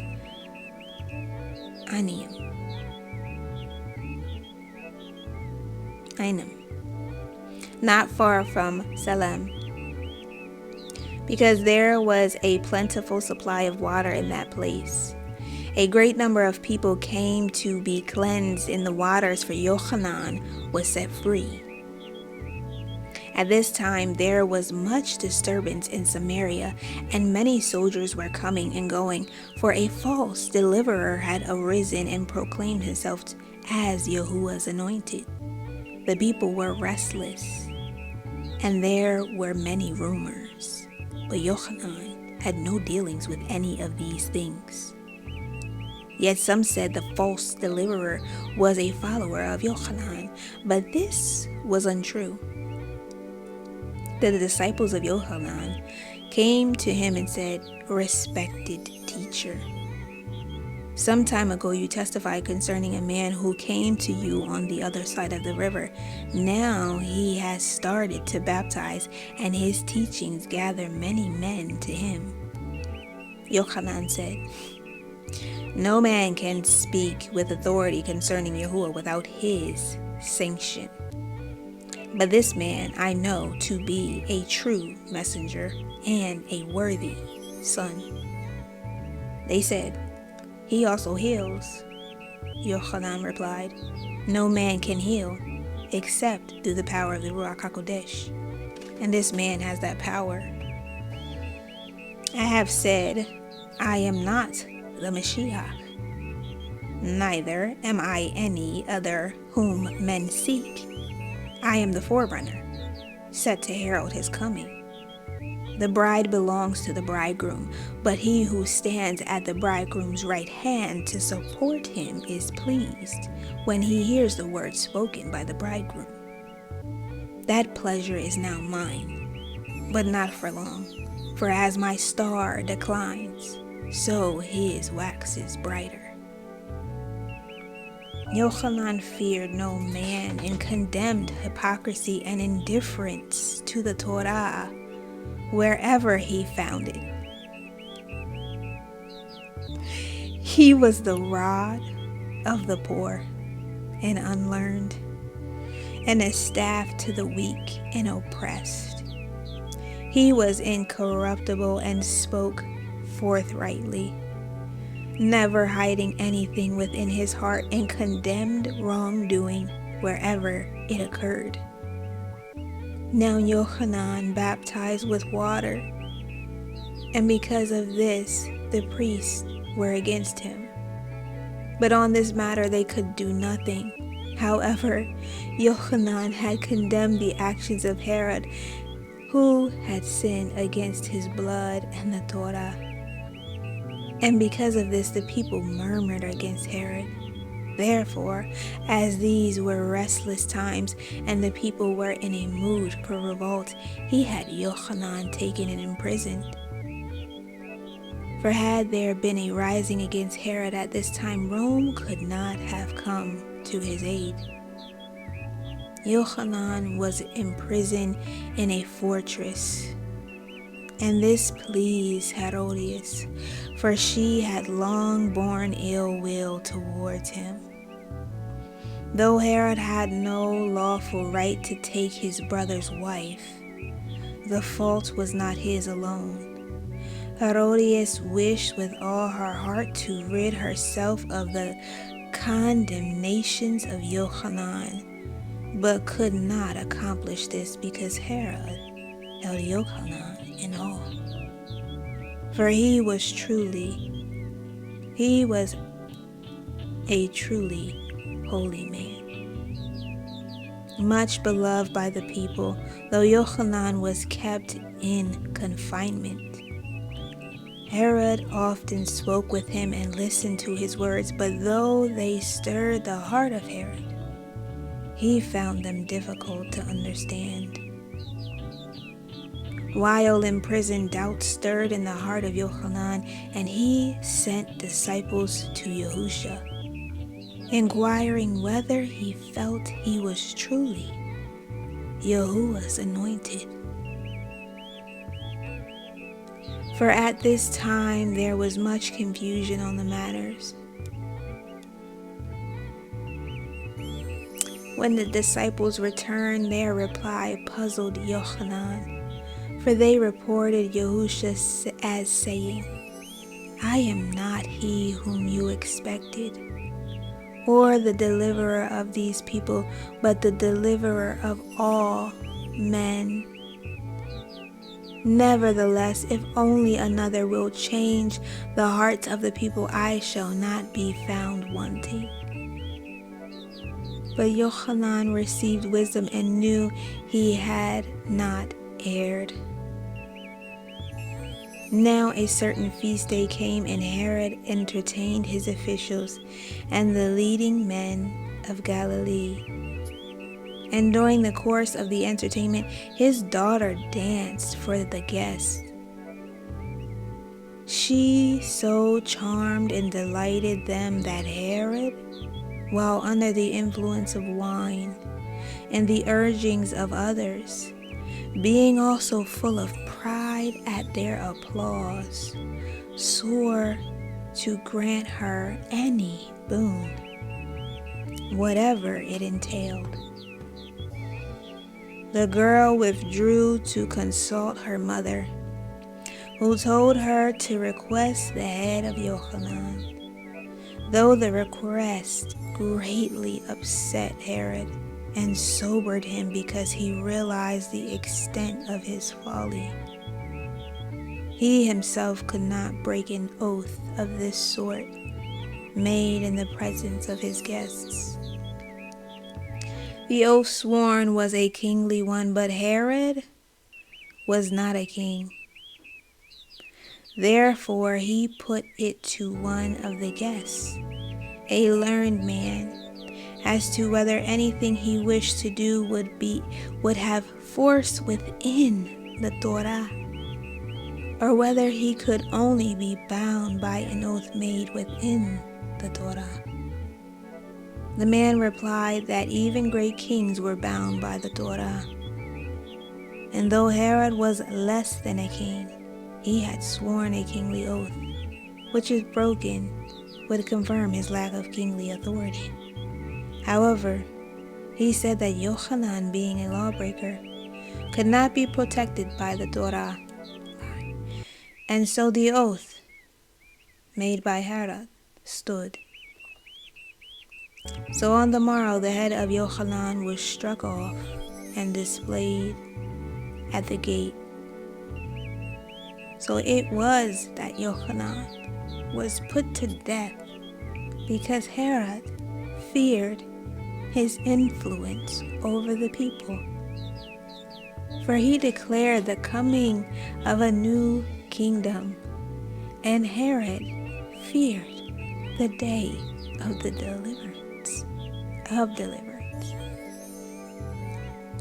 Yohanan had said, I have been sent with many powers. I am with you to point out the way of the Torah. I herald the deliverer and the rule of Elohim. Yohanan had taught his disciples to pray in this manner. Kodesh, holy be your name, Yahuah, in the places he created to serve his will. Let the coming of the new kingdom, the reign under the rule of Elohim, not be delayed beyond our days, but come in the time which is at hand. When the followers of Yohanan heard what had happened, they took charge of the body of Yohanan and laid it in a tomb by the river. There was a loud outcry from the people who said, why should our prophets be treated in this manner? Where is the deliverer? Later, when Yahushua returned to the river, he found 2 followers of Yohanan and took them to a place of safety.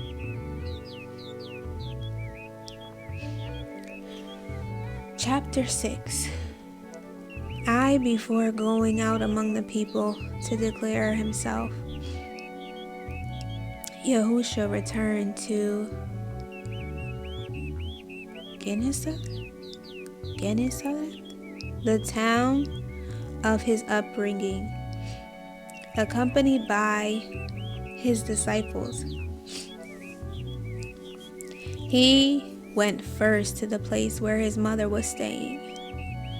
And though she greeted him warmly because she loved her eldest son, Miriam did not fully understand Yahushua. She always knew he would grow up to be different and would become a man of Elohim, because when carrying him, she dreamed that a bright flaming star had come down from the Shemaim and entered her womb. His own kinsmen had once thought him mad, and sought to take control of him. But now his brothers and sisters having grown up, they no longer troubled him. They had said, he has lost his father and seeks another. For is it not written, I will be his father, and he will be my son?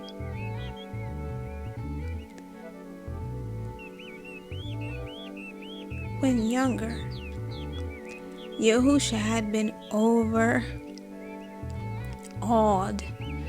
by the prospects of the future, and often fearful that he might not fulfill the promise. But he overcame this and any fears of his inability. It is in this and his dedication that his greatness was revealed. Though Yahushua wielded the Ruach HaKodesh of Yahuah, and in him it was stored up as in a water tank, he still had to overcome the weaknesses of men. For without so doing, his greatness could not be made manifest. Those who say he was something other than man detract from his greatness, for then the things he had to do would have been easier to accomplish. Perhaps they cannot comprehend the heights to which men can rise when inspired by Yahuah, the Father of all men. Going into the temple, Yahusha stood up to read, as he had often done in the Kodesh or holy days. He read out a passage from the scroll of a prophet to the Yahudim called Yeshayahu, Isaiah, the Judeans in Isaiah, in the tongue of his fathers, and having done so, returned it to the scroll keeper and sat down. After others had performed their duties, Yahusha had a chance to speak, and with all eyes upon him he did so, and the people were astonished. For he said, "Behold, you are witnessing the fulfillment of the Holy Writ, the Kodesh Writ, and the accomplishment of Yahuwah's design. I am chosen to be the tongue of the Father, speaking his words to you, his people. I am the light shining in the midst of darkness, and even as a shepherd separates the sheep from the goats, so do I come to show you how the good are to be separated from the wicked." Yahusha spoke with knowledgeable authority, bringing a new message which gladdened the hearts of those who heard him. The people marveled and whispered among themselves, "Where has he gained all this knowledge? How has he become so learned? Is this not the son of Yosef the carpenter, who is now dead, and of Miriam? And do not his sisters live here still? Yet they say he has healed the incurable." But not all received his words in this manner, and many were offended. Noticing the murmuring among these, Yahusha addressed them, saying, "Do you hold it against me that I left? If a man has two duties, he must make a choice, not following the inclinations of his heart, but the course indicated by higher decree. No doubt you have heard about the things I have done elsewhere, and will say, 'Let us see you do the same here.' To this I can answer with sincerity, a prophet is unacceptable in his own neighborhood, and a physician is not called to cure those who know him. When I come in friendship and compassion to those who need my help, they say, 'Physician, heal yourself first,' thinking me mad. Why now should I be called upon to do things Eliyahu or Elisha could not do? The only ones they cured were Syrians. Yahusha did not heal many here, and he said, 'I heal in accord with the Torah and not against it.'" After hearing what he said in the temple, many people were vexed with him and sought to hustle him out of town. But others said, "Let him be, for he grew up here and is only the son of a carpenter. Therefore he tries to make himself important. He has been away and seeks to impress us." Being so poorly received in the town where he had been brought up, Yahusha went out around the villages, choosing 12 apostles, From among his disciples, he sent them away in pairs to deal with many things caused by the intrusion of evil. He said to them, "Carry a staff, but take no food, no money, and no change of clothing. When you are invited to a house, stay there until you leave the village, but never tarry where you are not welcome." Yahuah said, "Many will fail to grasp your meanings, or will interpret your words wrongly. Do not dispute with them, but put things right with patience. Never disregard a questioner or abuse him, lest others think you have no answer. All can only grasp but with what you say according to their understanding. Therefore speak plainly into their hearts." Yahuah himself went about proclaiming the advent of the rule of Elohim, and he also cured many kinds of sickness. Then people began to say, "This man is great and good even among those dedicated to the service of Elohim." And many heeded his teaching and led a new life. Now, many people believed there would be two kinds of deliverers. And a man named Yosef Barnabas had many followers. Yahuah met him at a house in Bethel and said, "Why do you declare things which stir up the people?" To which the other replied, "What concern is it of yours?" Yahuah answered him after this manner: "Several men were sitting in a boat, and one began boring a hole beneath his seat. Seeing this, his companion said, 'What are you doing here?' He answered, 'What concern is it of yours what I do beneath my own seat?' And they replied, 'Surely it is our affair, when what you do will swamp the boat, and we will all be thrown into the water.' Yahuah moved to another place, and a crowd gathered him around him. And while he was speaking, one of his first followers tried to push through to him. Now this man was deformed and ugly. His eyes squinted. He was ungainly, but he walked in the light of truth. The crowd jostled him, shouting, 'Look at the ugly man.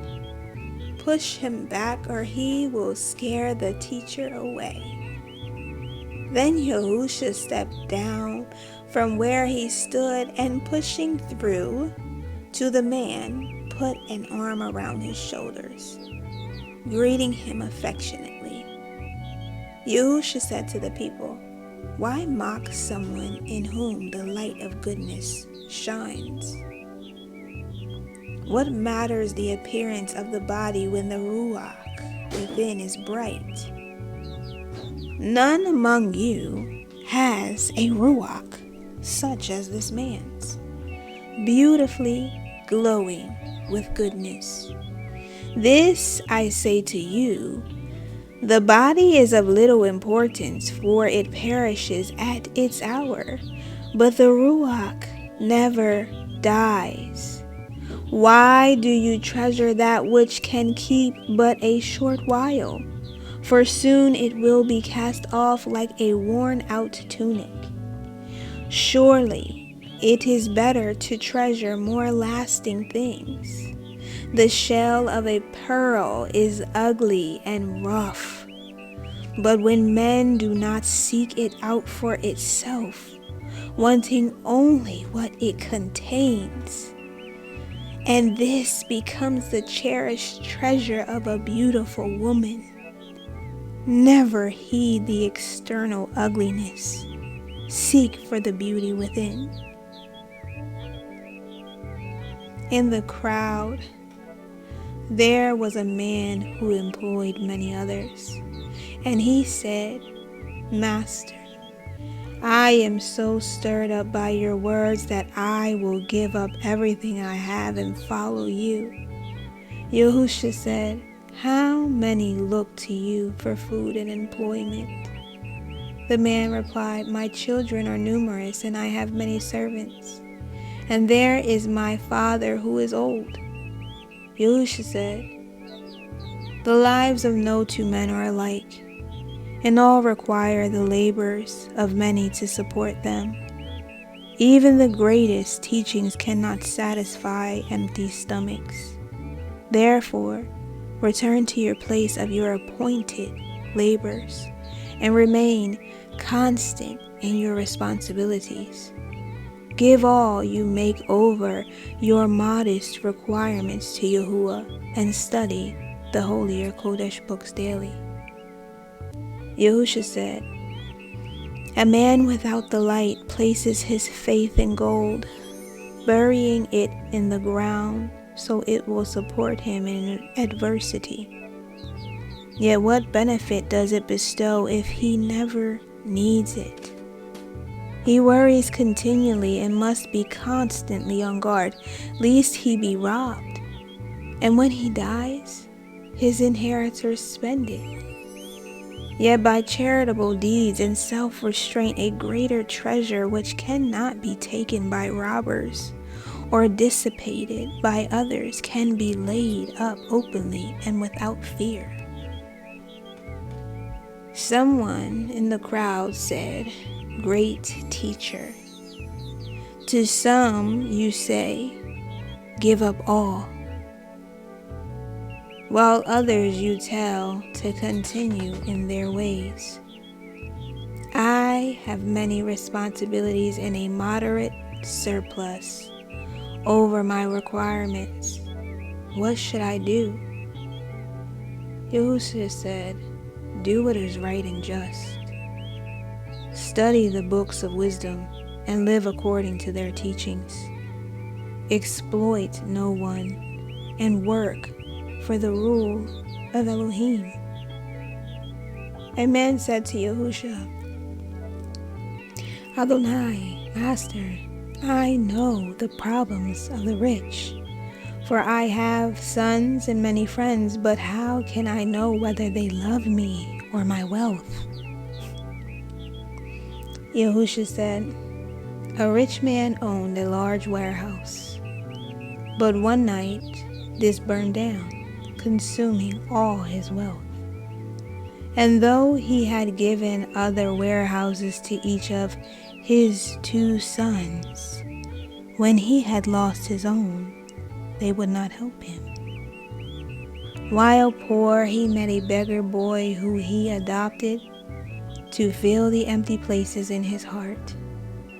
And going to a distant city, by hard work he established another warehouse, becoming rich again.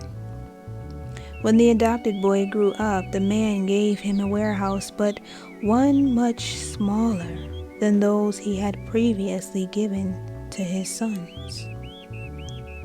The 2 sons heard about their father's new wealth and sent word that they wanted to combine their warehouses with his, so that by trading together they could all get richer. The man then sent messengers to all 3 of those he had helped, saying his business had declined, and he was in the hands of moneylenders, and required 100 pieces of gold to continue. The 2 sons returned excuses, saying they could not help him. But the adopted son sent 200 pieces of gold, saying he had pledged himself to obtain it. Thus the man found out who loved him, and left all his estate to the one he had adopted. Speaking to the people about him, Yahushua said, "So long as the great sun never shone upon the earth, there was darkness, and had it not come to shine, there would be darkness still. Without the sun, men would not have known day from night. But when it came, both were made distinguishable. These times are a night of ignorance, wherein wrongdoing and bewilderment prevail. But a light has come to dispel the darkness and make right distinguishable from wrong." After these things had been done and said, it was the time of the festival of the Yahudim and the Judeans. And Yahushua returned to where there was a place of assembly. On the way he passed through the market where sheep were sold, beside which was a salt pool having a covered entrance to shelter the sick and maimed. A man was lying nearby, and Yahushua said to him, "How long have you been here?" The man replied, "I have been here a long time, having no one to put me in the water at the proper times." Yahushua took pity on the man, and taking him by the hand raised him up, saying, "You are cured. Arise, take your bed, and depart." This happened on the Shabbat. And when some pious Yahudim Judeans saw the man carrying a burden, they rebuked him. But he answered, "The healer who came and cured me said I should take up my bed. So where am I in the wrong?" The pious Yahudim inquired regarding the healer, but the man said he did not know him, having never seen him before. Later, when the man who had been cured saw Yahushua outside the place of assembly, he learned his name and told the Yahudim. Before this, the pious ones who were separated out from the people had ignored Yahushua. But now, because he did such things on the Shabbat, they turned against him.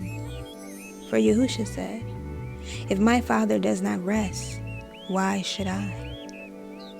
They thought he claimed closer kinship with Elohim than ordinary men, but he meant to show that all men are brothers.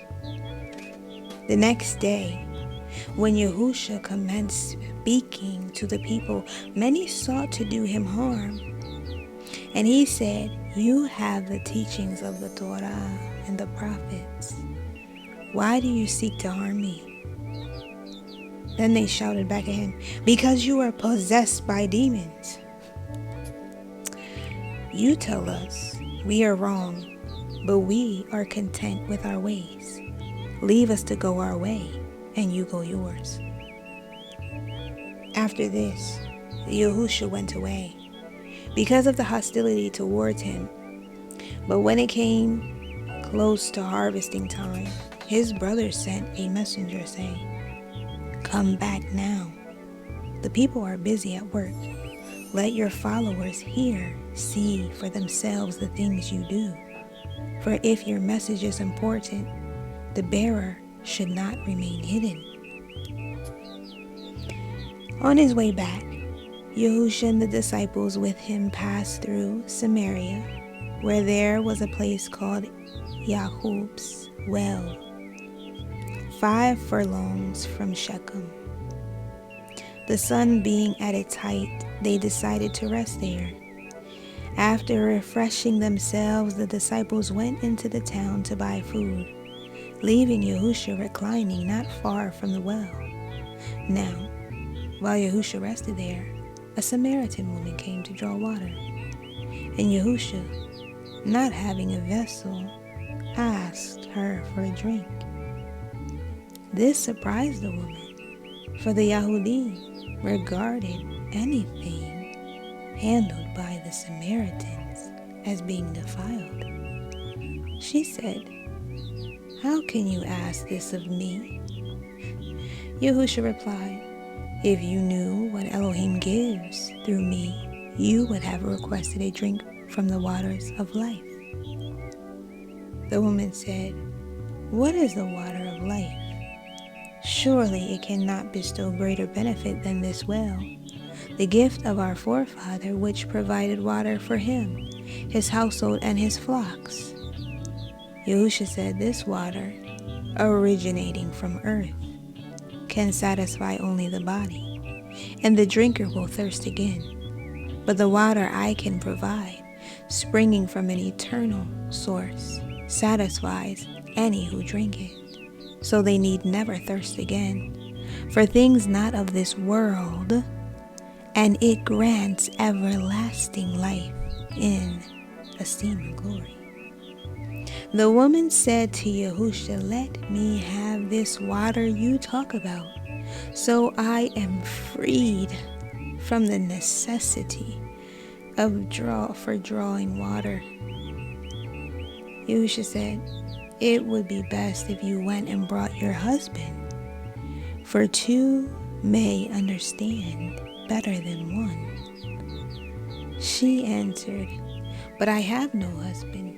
Yahushua said, "In this you have at any rate spoken true. For though married 5 times, you now live with one who is not your husband." The Samaritan women said to Yahushua, "Adonai, Master, I can see you are one of those special people who know all things. Now tell me, is it true what your people tell us, that we should worship in the temple at Yerushalayim to reach the ear of Elohim? For he is only there and not on Mount Gerizim." Yahushua told her, "Be assured, the time is coming when the place of worship is unimportant. For though your people worship without understanding the nature of worship, while the Yahudim worship with this knowledge, neither know the true nature of worship. The time is coming when all who understand the nature of worship will do so in Ruach and in the light of truth. For Yahuah is the greatest of Ruach, and his worshippers must therefore bring something of the Ruach. This, a labor in his service, is the only acceptable kind of worship. The smoke of the flesh and fowl are not acceptable offerings." The woman heard without understanding, but one with Yahushua stored these things in his heart. The woman said, "Someday an Enlightener will come and explain these things to us." Yahushua replied, "My words may have come from the Enlightener himself." The woman said, "I must go, for you frightened me."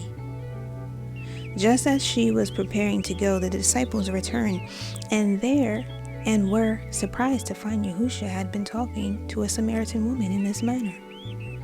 But they said nothing.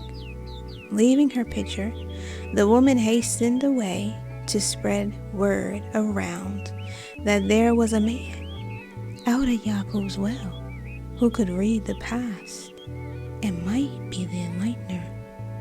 For the Samaritans did not await the deliverer as did the Yahudim.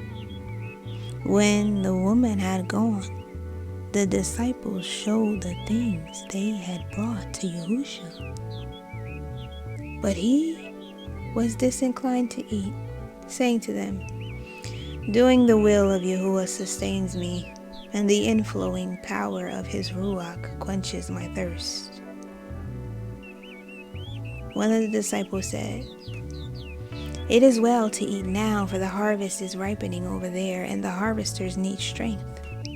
Yahuah said, the reapers cannot expect their pay until the crop is gathered into the storehouse. Let us wait to measure the fruits of our labor before celebrating. Is it not written, where one man sows, another reaps? You will be reapers in fields sown by others. Many have toiled in the preparation of the ground and have sown good seed. You must be no less diligent in reaping the harvest, gathering it in carefully, so not a grain is lost. The one who had remained with Yahushua said, Adonai, Master, I am puzzled.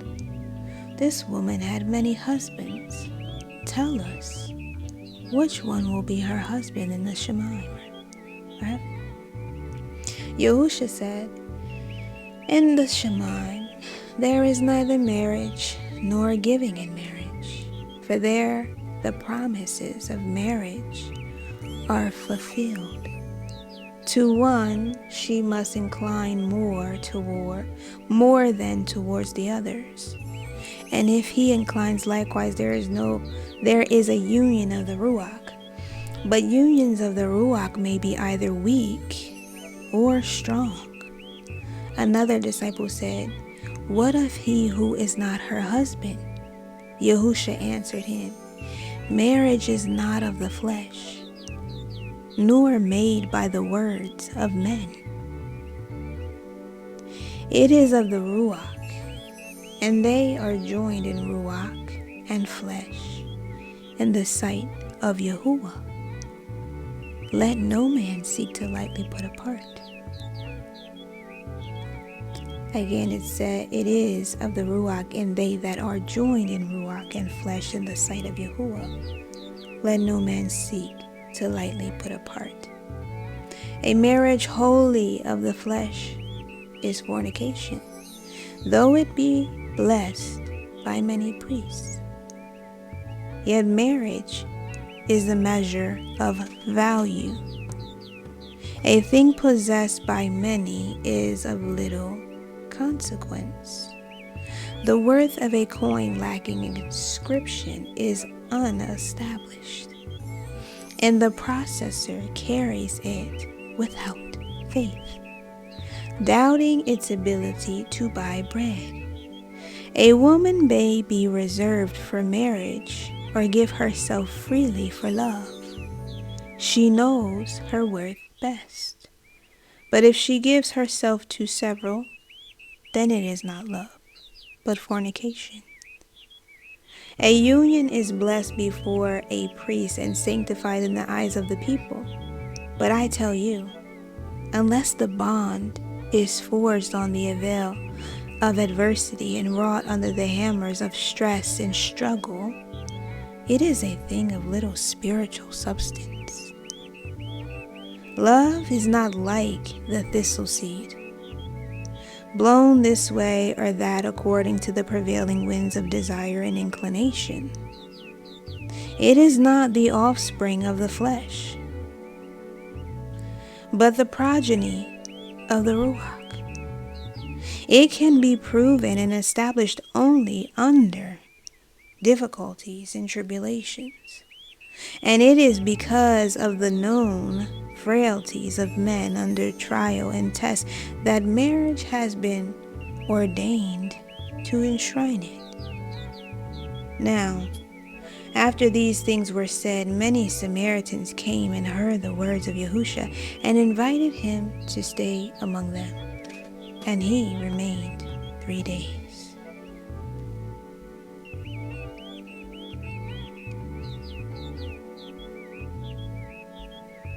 Chapter 7.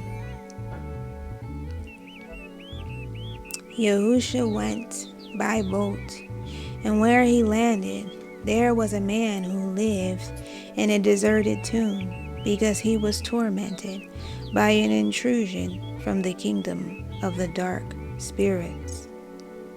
Attempts had been made to confine him in fetters, but because of the strength unnaturally given, he easily escaped. Day and night he would shriek among the tombs and upon the hillside, terrifying people and often injuring himself by falling.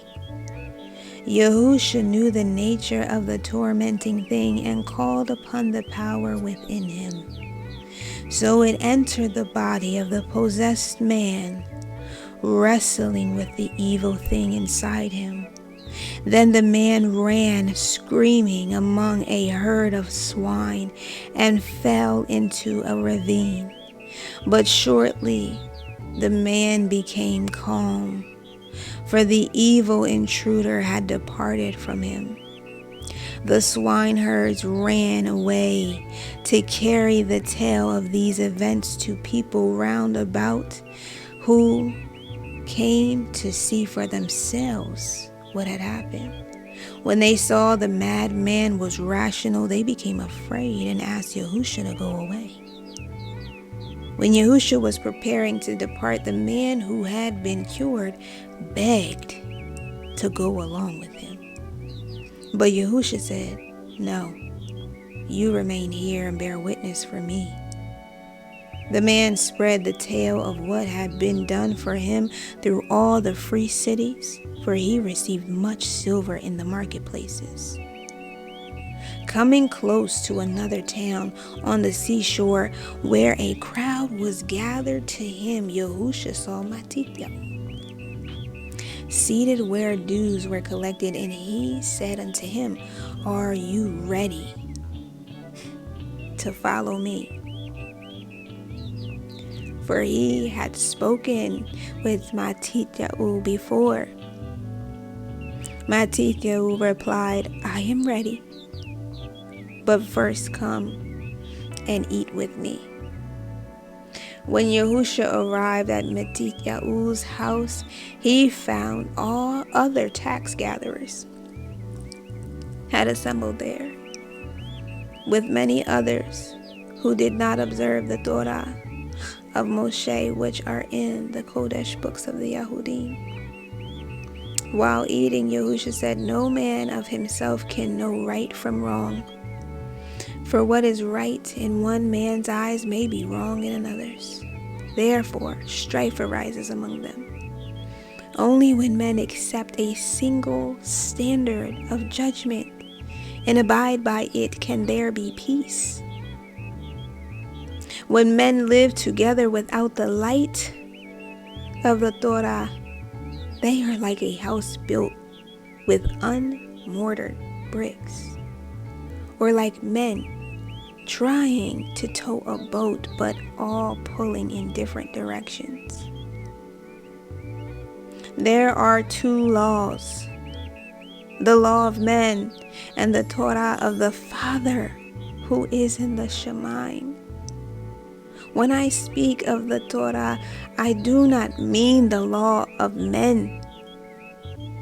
I am the light illuminating Yahuah's Torah, so men see it more clearly. And though I fulfill the Torah, I do not change it. Never say this is right or that is wrong, but only this is right or wrong according to the Torah and in the light of Yahushua. I bring new oil for the lamp of the Torah, for that within it is now impure. And the light produces too much obscuring smoke. For I am the Son of Man and bear the sufferings of men, coming to fulfill their hopes, even as it has been foretold. Is it not said among the dissonant that the Son of Man is the perfected man, who will set the standard for those who wish to be true sons of Elohim? Later, when Yahushua went outside, he found some parashim, standing apart, as was their custom. And one put the question to Yahusha, how can you claim to be a teacher interpreting the Torah of Elohim when you associate with tax gatherers and lawbreakers? Yahusha replied, it is not the healthy who need the attentions of a physician, but those who are ill. It is the tree growing out of the sand which requires watering, not the one growing by the river. I come to minister to the spiritually sick, not to the righteous who have their consolation. A man in the crowd said, this is a day of fasting kept by all who are truly religious. Yet here are you and your disciples eating and drinking. Yahushua said, is it unusual for attendees at the bridal shower to deprive themselves of pleasure while the bridegroom is with them? Soon he will depart, and that is the time for hearts to be heavy. A heart weighed down without cause is an unnecessary burden, adding neither joy nor benefit to the lives of men. Fasting is good, but when it becomes a routine religious rite, it is no more than a purposeless vexation.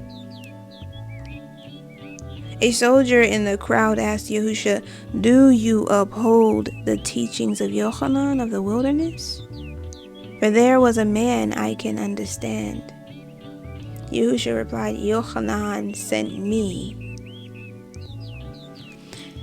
Yohanan sent men to me inquiring whether I was the promised one or should they look for another. I said, go back and inform Yohanan of all the things you have heard and seen here, and how the poor are learning about the coming of the rule of Elohim, and the disinherited told when justice will reign. People went out into the wilderness expecting to find a great man, but what had they in mind? A man speaking like the prophets of old, or a nobleman clad in garments of fine linen? Yohanan dressed in a manner fit for the place and purpose, and he spoke in accordance with the message he had to convey. He was a man of whom the Kodesh books speak, a voice of one crying in the wilderness, preparing the path for one who follows. I tell you with all sincerity, no mother ever gave birth to a better man than Yohanan. Yet when the rule of Elohim comes, everyone living will have to exceed him. Ever since Yohanan declared these things, he was harried with violence, even though all the prophets before him foretold present events. He spoke with the voice of Eliyahu, and if any of you have the understanding, you will know what I mean. Concerning this generation, which is wrapped up within itself and blind to all going on about it, there is little to say. It is like children at play calling out to one another, we play the pipes, but you refuse to dance. We raise a lament, but you will not mourn. Like all good men, Yohanan was misunderstood. For few knew the measure of greatness. He lived simply, neither eating nor drinking in excess. And because of his way of life, men called him crazy. The servant of man comes along and goes among the people, eating and drinking with them, and he is accused of gluttony, loose living, and drunkenness. What must a man do to prove himself in the eyes of the people? Whatever he does is wrong. One of the Parashim who was nearby said to Yahushua, "We understand your meaning, but where do you stand in relation to the Torah? Have you come to take it away or declare it obsolete?" Yahushua replied, "No one patches an old cloak with new fabric, for this shows up its age without strengthening it. Likewise, no sensible person puts new wine into old wineskins, for this causes them to split, the wine pouring out, so neither the wine nor the wineskins have any value. It is not much wiser to put wine into new wineskins? Is it not much wiser to put new wine into new wineskins? I have come to place something besides that which is already there, to hold a mirror to the Torah and to man, so both may be seen with greater clarity." A poor man standing nearby said, "What use is the wisdom of the Kodesh books? Will it provide our bread?" Yahushua replied, "What use is a lamp at night? Will its light appease hunger? Is it worthless because it cannot do so? Each thing has its appointed use. The foot should not be called upon to do the work of the arm, nor the ear the work of the eyes. A carpenter does not do the work of a potter, nor does a weaver make plows. A pupil may not be a good teacher, nor a servant a good master. Each must seek only to excel in the position he has, and not to be better than others at their own work, own task. Whoever supports me, that person will I support, and I will strive with those who are against me. I have not come to bring peace, but to put a sword in the hands of men, setting sons against their fathers and daughters against their mothers. For nothing is worthy if a man will not fight for it. Anyone following me will find enemies among his own kindred. And though he love his parents above all else, I will give him a cause which is greater. My burden is not light and must be shouldered with fortitude and courage. Those finding it too heavy must go elsewhere. The man who seeks to preserve his life through cowardice will be deprived of its benefits, and he who is prepared to make sacrifices for the cause of man will surely gain the crown of life. Whoever receives a good and just man openly, giving him his due, shall in turn be given the reward of his merit. But those who expect to receive rewards bestowable only by one greater than a prophet will be disappointed." It was after this that Yahushua said to his disciples, "When the task is difficult, a man seeks consolation from his Father. A man may be lonely among many, but no one need to be lonely in the Ruach. For this is never shut off from communication with a source of comfort." Then Yahushua prayed, "O Father, above the Shemaim and earth, your Son submits to your will. And if things declared in your name remain mysteries to the learned, but are revelations to the simple-hearted, you know best, my Father. You have placed a great responsibility on your son, but few heed him. The Father's words, spoken through the mouth of his Son, are not highly regarded. Later at another place, Yahushua said to the people gathered there, "Follow me, all those who are overburdened and weary, and I will help you. Take the yoke of my cause upon you and learn from me, for this will ease and not add to your load. I am understanding and compassionate, and not expecting anyone to bear a load too heavy for them. The heavy laden shall know the light and be moved from the darkness. But they who cast aside their burden and go astray are lost forever in darkness. Life loads each according to his capacity, and no two bear a similar burden." At this time, Yahushua always kept some disciples with him when he walked about, and one Shabbat, he and two of them were following a small pathway leading past uncut corn ripening in the husk. The disciples plucked a handful, for the Torah permitted them to do this, providing they did not enter the field or take any away, and rubbing the ears between their fingers ate the grains. 3 parashim were passing by, and they rebuked the disciples and said to Yahushua, "Why do you allow your followers to do things not permitted on Shabbat?"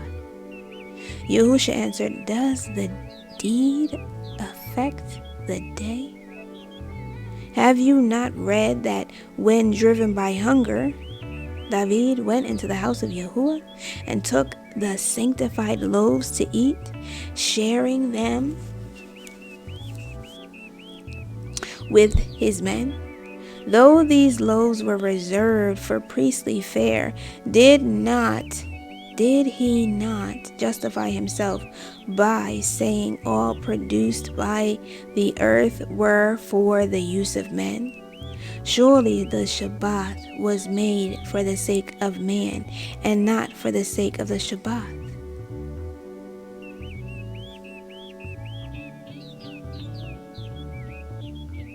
As man bows to the needs of life, so the Shabbat must bow to the needs of men.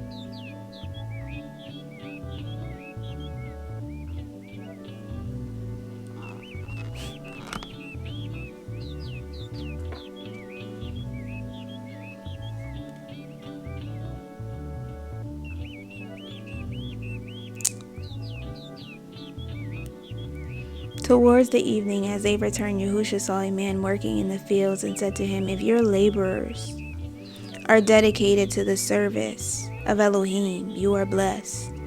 But if it is otherwise, you are a lawbreaker." The disciples, hearing this, said, "Adonai, Master, is there so much difference between the things of the morning and the things of the evening?" Yahushua said, "The same difference as between an empty stomach and a full one. The same thing may be forgiven one, but not another." On another Shabbat, Yahushua came out of the temple to be accosted by a man with a paralyzed arm who said, "Master Adonai, I am a mason who can no longer be useful and must humiliate himself by begging for food to feed my family.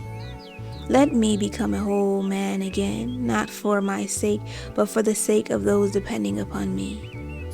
Nearby stood some self-righteous members of the congregation who watched closely to see what Yahushua would do.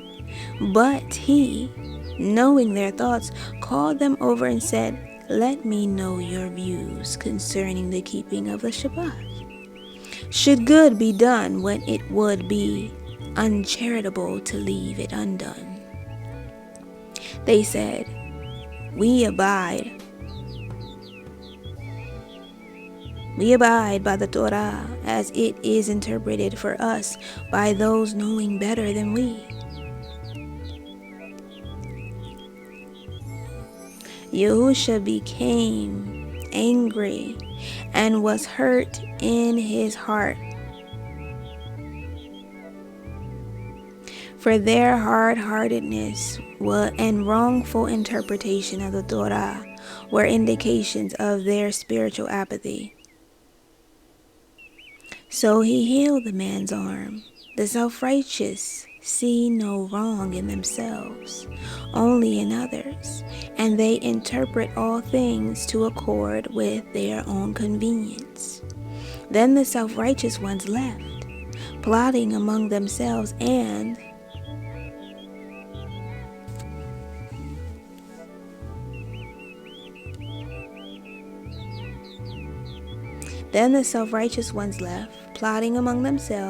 they decided to become supporters of Herod, who was against Yahusha. They said, "Let us set a trap for the troublemaker who condemns our ways. He reproaches us for wrongdoing when we simply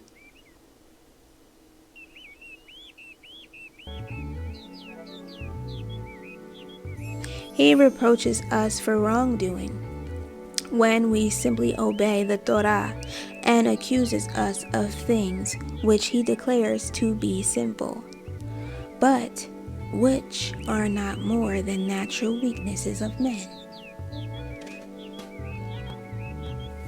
He proclaims himself to be the mouthpiece of Elohim.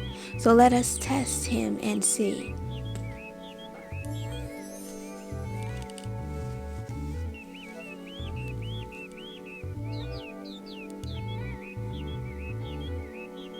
He proclaims himself to be the mouthpiece of Elohim, so let us test him and see. Let us find out whether he speaks true or false. We will send men to beat him up and see then whether Elohim comes to his aid. Let other men abuse him and hurl insults at him, heaping every kind of indignity upon him, treating him roughly to test his gentleness.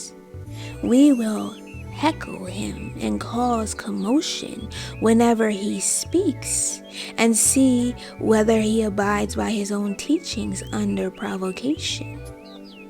They laid their plans. However, there were others who came to Yahusha and asked him how they would recognize the deliverer when he appeared among them.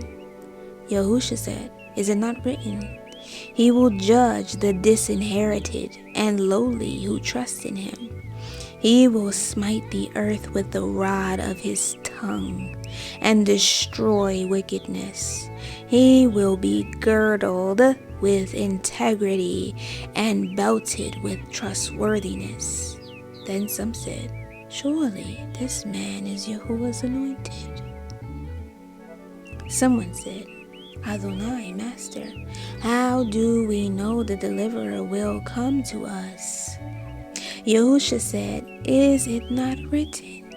He will come to the worthy and just, but the people he will be like a winnowing fan.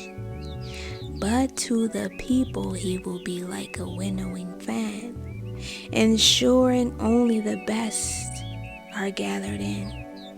It is also said, "He will bless those who follow him with wisdom and gladness. He will be sinless, gathering together a dedicated people whom he will lead into righteousness as an example to all nations. They will cast out the ungodly from their midst. Those born in the days of the deliverer will witness the things he will do for the generations which follow. Is it not written? The words of his mouth will smite the earth forever, And for the chosen among men, there will be a guiding light, who for the rest had been called Shem of their days. Shimon owned a house beside an olive garden, and his brother, his wife, and his mother-in-law lived there with children and servants. These did not welcome Yahushua, while Kephas' mother-in-law kept to her bed, for she was down with fever. Yahushua, finding her in this condition, sat down beside her and, taking her hand, stroked it, so she soon slept. When she awoke, she got up and attended to the guests, for the fever had gone. The brother of Kepha said to Yahushua, "This place already supports sufficient priests and expounders of religion, and you bring others with you to swell their numbers. How will you all live?" Yahushua said, "I will tell you a parable. An inconsiderate man once owned a cat, which he sometimes neglected to feed. One day he came home and with a dog found wandering and lost. The cat said to the dog, "Now I shall surely starve, for you are much bigger than I am, and the food for you will be often forgotten, so you will devour mine."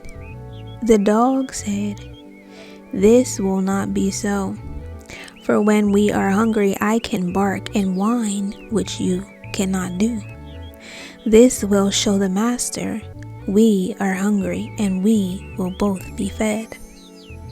Later, while they are dining, Yahushua said, "Men say I am the scourge of the Perishim, but this is untrue. For many of these are godly men who it would be unworthy to lash with the tongue. It is the painted Perishim, the hypocrites, pretending to be what they are not, whom I criticize. There are those who carry their goodness on their shoulders for all to see.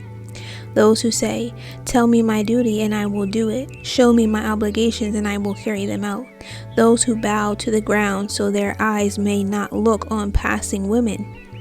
Those who trip over their feet with excessive humility. And those who do good out of fear. I bring their faults into the light of day so they may benefit from their own shame." The brother of Kepha said, "Master, we are respectable people and live among our own kind, for a man who works among goats always carries some of their smell. Why do you associate with wrongdoers?" Yahushua said, "I prefer the wrongdoer who is aware of his deficiencies to the good man who is overly aware of his goodness. Is the starving and desperate man who steals to feed his hungry child bad, while the overfed respectable man protected from temptation by wealth ill earned is good? Which of the two needs compassion? Going to the temple makes no one good unless goodness is already established in their hearts. No truly good man could serve the Father devotedly for an hour and then turn his back on him for the rest of the day." Yahushua went outside to where there was an open space surrounded by trees, and here a crowd started to gather around him. While he was speaking, a man pushed through in distress and, coming close to Yahushua, begged him to come and save his young daughter. Yahushua said, "I will go to her immediately after I leave here."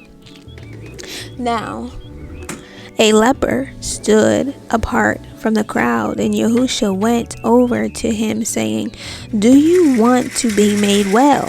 The man answered, "Oh, Master, you could make me a new man if you would only will it to be so." Yahushua touched him, and the man's affliction began to depart.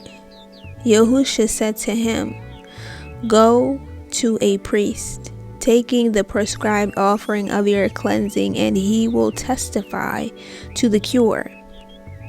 Those about said among themselves, "He heals unlike other holy men. For those he curses seem to be filled with a strange form of vigor.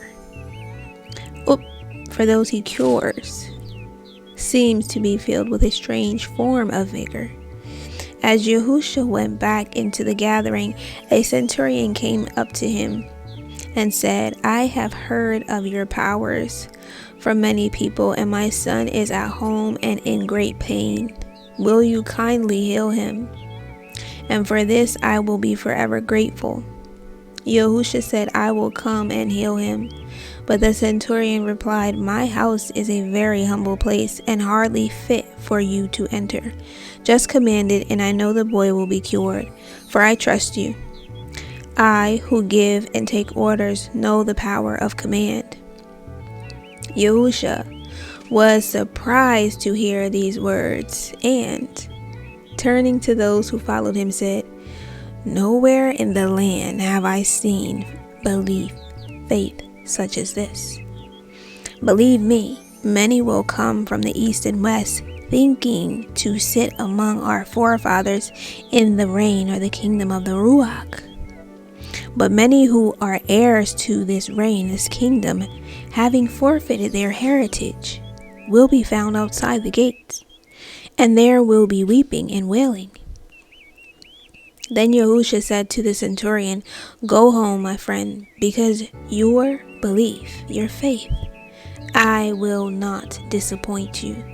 Then Yahushua gave the centurion a piece of metal, saying, Place this beside the boy." And from that time the boy began to recover. In the crowd which pressed around Yahushua was a woman who had suffered from bleeding for 12 years, whom no one had been able to cure. Coming up behind Yahushua, she prayed silently to herself and touched him on the back. At once the woman began to feel comfortable and relieved. But Yahushua knew the healing power had been drawn from him in an unexpected outsurge. Turning to the disciples in the crowd who stood guard, he asked who had touched him. Kepha, who was there, said, "How can we know? The crowd presses so close, we can hardly control them." The woman, hearing this and fearful for what she had done, came forward and fell on her knees before Yahushua, confessing her guilt. He raised her up gently, saying, "My daughter, it is not the power in me alone, but your belief. Your faith has opened a door whereby it poured out to effect a cure. Be at peace in your heart, for the complaint will trouble you no more."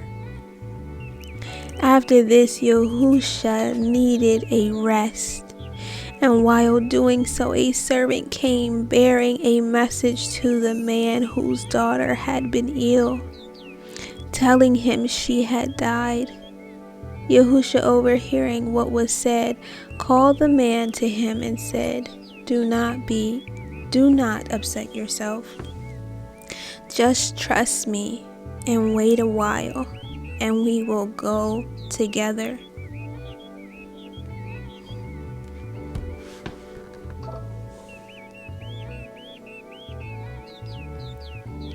Yahushua then bid the crowd remain where it was and went with the father and his servant, accompanied by 3 disciples.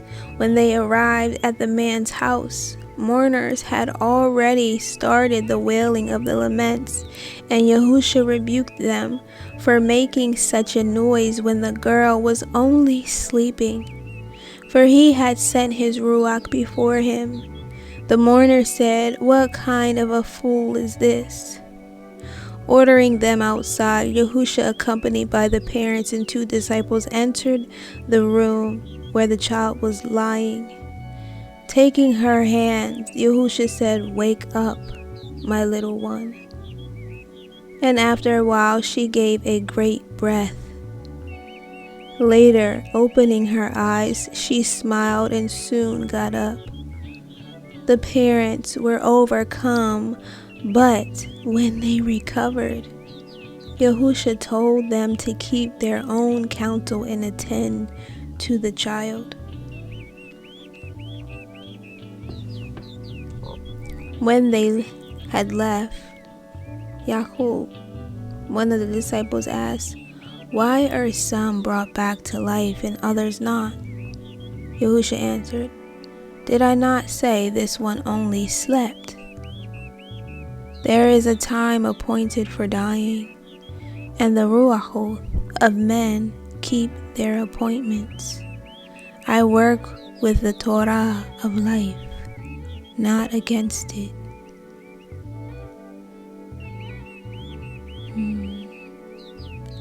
When they arrived back at the place where the crowd was gathered, there was a man lying in their midst, with a greatly swollen leg which had crippled him for many years. He said to Yahushua, "Master, I have been a sinful man and have been punished." Yahushua said, "Be of good heart, for your suffering has compensated for your misdeeds." Some nearby who are hostile towards Yahushua, hearing this, said, "This is blasphemous talk." Overhearing what was said, Yahushua turned to them and replied, "Talk such as this is cheap and serves no end. It takes more than a wagging tongue to effect cures." Then Yahushua said to the man on the ground, "Arise and go your way." Thereupon he got up and walked, the people being amazed and giving thanks that such powers could be manifested among them.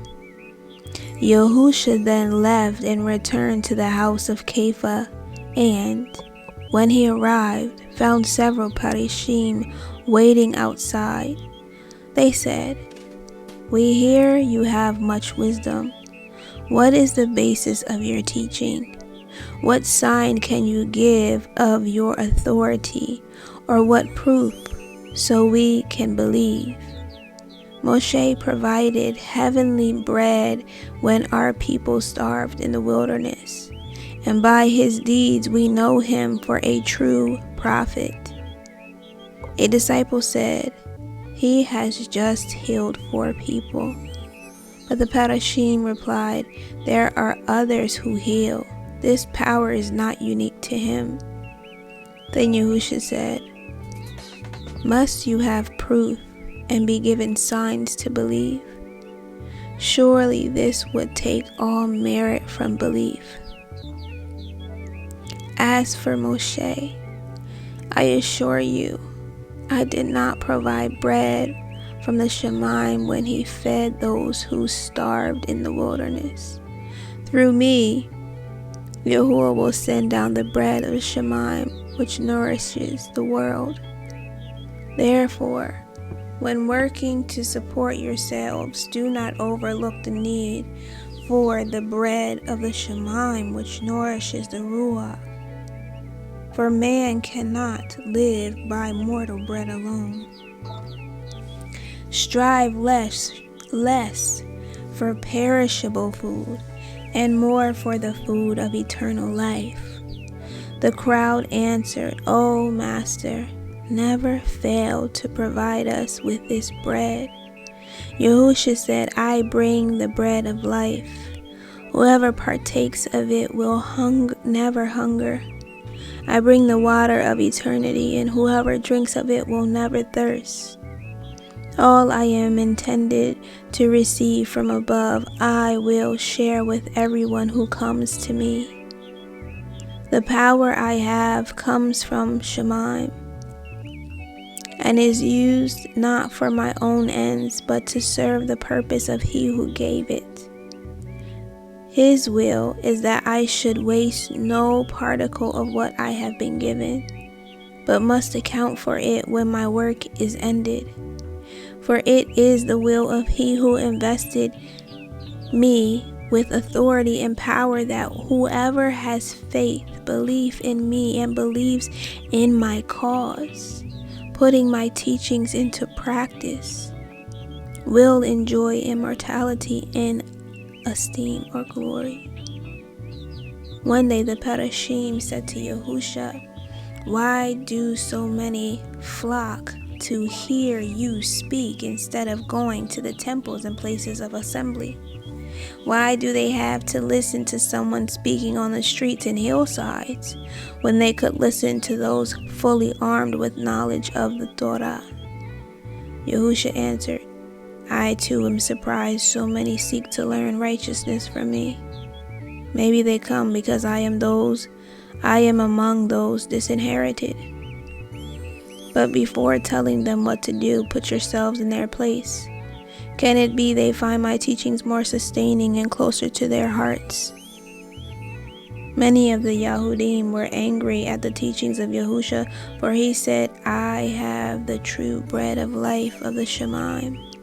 They said, "Is this not Yahusha we know, son of Yosef and Miriam, who are just ordinary people?"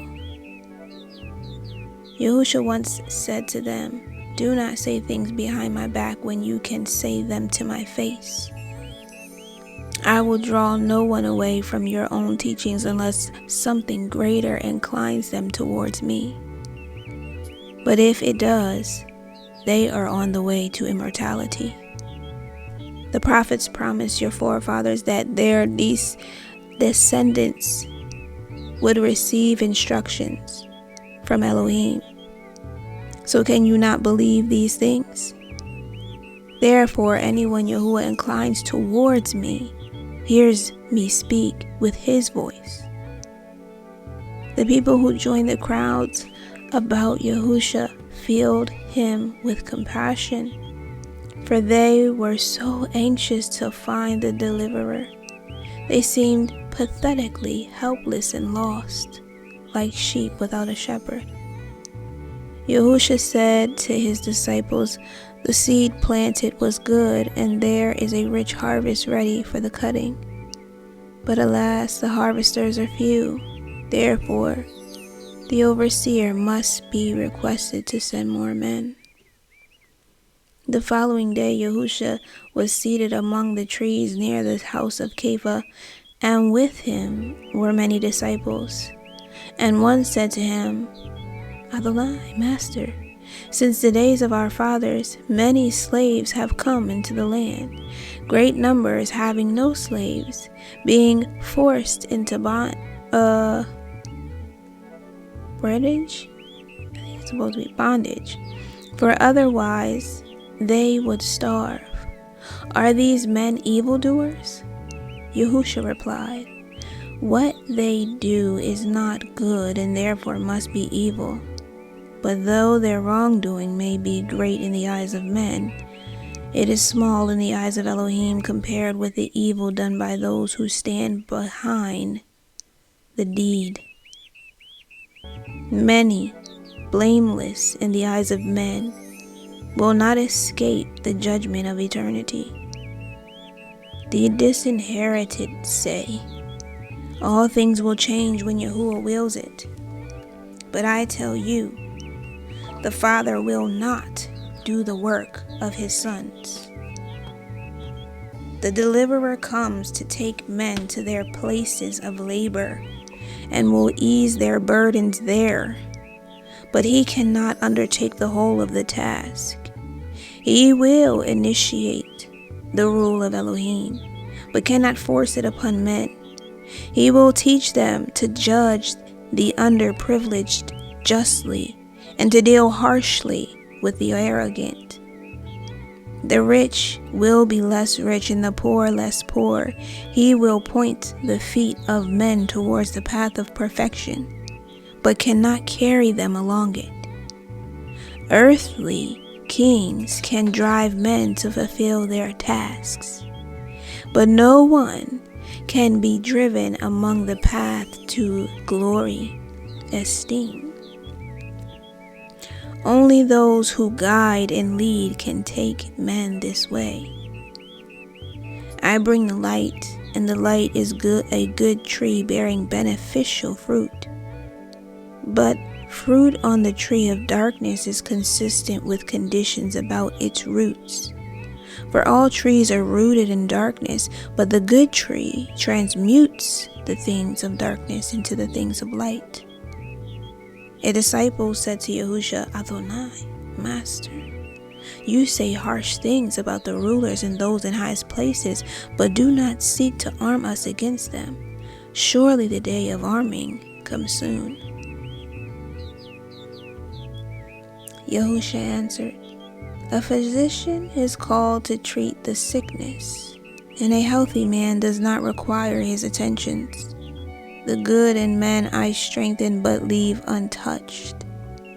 It is the evil I seek out to destroy. Were it not for the strength of those who govern, there would be no peace in the land. Man would strive with man, and there would be murder and pillage everywhere. It would be like the sea, where big fish feed on the small, and nothing is there to prevent it. Therefore, if murder and robbery are kept from your door, pay due homage to those who stand guard. If an evil king be guarded by 1,000 good men, should these be slain to kill the king? Is it not best to first take the good men away from service with the king, bringing them into your own ranks? Those who serve evil, though powerful and wily, are cowards and hide behind the arms of better men. Therefore, by killing the brave men, are you not adding evil to evil? No. First bring the good and brave men to your side, and then let events happen as they will. A young disciple who became an apostle said, you speak about bread unlike other bread. Tell me again about it. But the meaning is not clear to you. Yahushua said, I will tell you with certainty, he who follows my cause wholeheartedly will gain eternal life. For I have the bread of immortality. The bread I give forms part of my being, and I share it for the good of the world. Many have the grains, but these are yet to be ground and baked. Unless therefore you can partake of my substance and become like me, you cannot gain immortality in glory or esteem. Yet what I can do, you can do also. What I have become, you can become. I do not ask men to follow a path I would not travel myself. Neither is there anything in me not inherent in you.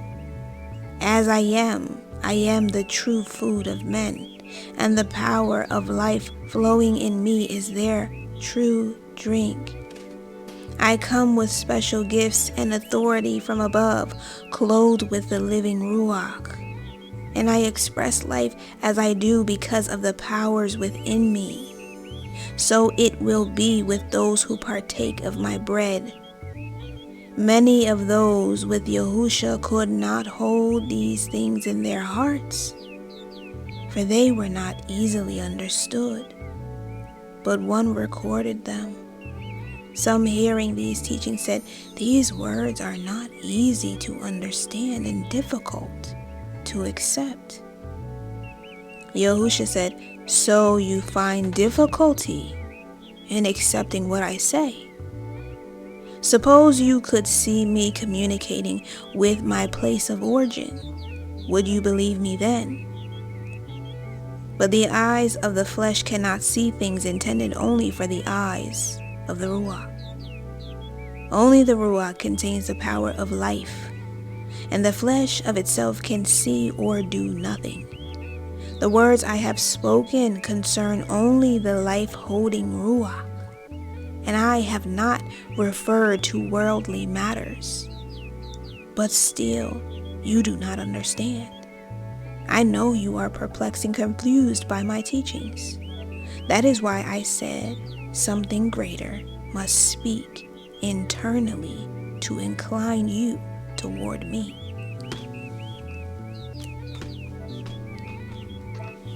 From this day, many disciples and followers no longer heeded him. It is written in the Kodesh, holy books of the Yahudim, in the days of unrighteousness, I will send forth a firebrand to consume the world with fire. Also, then each man shall know the fullness of his own nature, and his reward shall be according to his measure.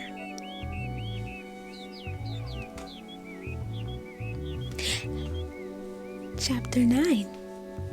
Yahushua went from there to the house of his mother. For Miriam had a small inheritance. She was a careful woman. For once, with her children, when her children were young, having lost a small silver coin, she swept the floor carefully, sifting until she found it. Leaving there, he withdrew to the sea, for Yahushua liked to swim and be among the boats. Now, while he was there, a great number came from Galilee, from all of Yahuah, and from Jerusalem, some even from beyond the Jordan, and from the coast of the western sea, where he was known.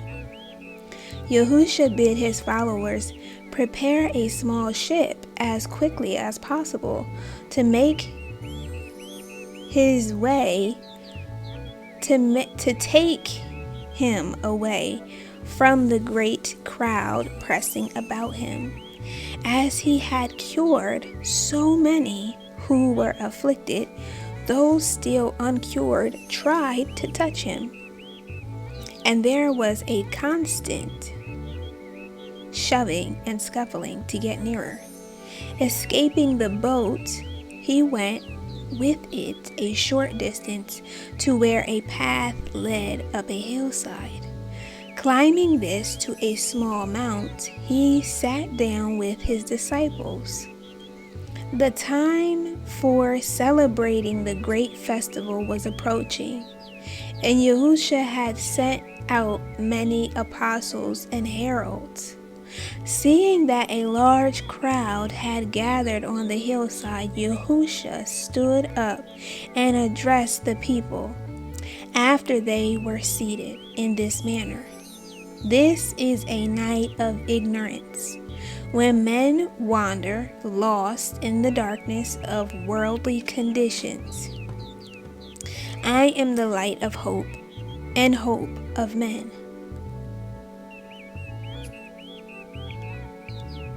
These are the people I support and accept, and this is the message I give to them. For I have come to unsheath the sword of the Ruach among men, and to lead them forth to fight the battles of Elohim. The sword is the Ruach, even as the body is the sheath. Let your swords be bright and keen for the fray. Be staunch and resolute, and the rule of Elohim will surely sweep away wickedness and evil, all pain and distress from the face of the earth. I accept the oppressed and dispirited, for they shall inherit esteem or glory in the reign of the Ruach. I accept those who grieve, for they should not be without a comforter. Is it not written, Let the words of Yahuah be an unquenchable light within you, and they will shorten your days of sorrow. I accept the disinherited, for they shall inherit the earth. Is it not written, the disinherited shall be joyful amid bounty and peace? I accept those who hunger after enlightenment, for they shall be satisfied. Is it not written, the pleasures of the food table sit heavily on the stomach, but wisdom fills the heart with satisfaction and content? The pleasures of the food table sit heavily on the stomach, but wisdom fills the heart with satisfaction and content. I accept the compassionate, for they shall be compensated. Is it not written, he who has compassion builds a fountain of consolation for his time of need? I accept the pure-hearted, for their nature draws them closer to Elohim. Is it not written, he whose hands are and heart are clean receives the fullest measure of the power of the Ruach? I accept the peacemakers, for they are truly the heirs of Elohim. Is it not written, listen, my children, and I will teach you the ways that are good, causing you to seek for peace and maintain it? I accept those who suffer in the cause of mankind, for on them shall fall the mantle of esteem or glory in the reign of the Ruach. Is it not written, when they scorned and abused me, I was strengthened by the Ruach of Yahuah, and nothing can now dismay me. I accept those whose motives, when seeking to do good, are misunderstood, for their place in esteem is established. Is it not written, because they have reviled and slandered you, eternal esteem will be granted? You whom I accept are the salt of the earth. But if the savor of the salt disappears, it is useless. As salt without any flavor would be good for nothing, so those without goodness in their hearts serve no purpose.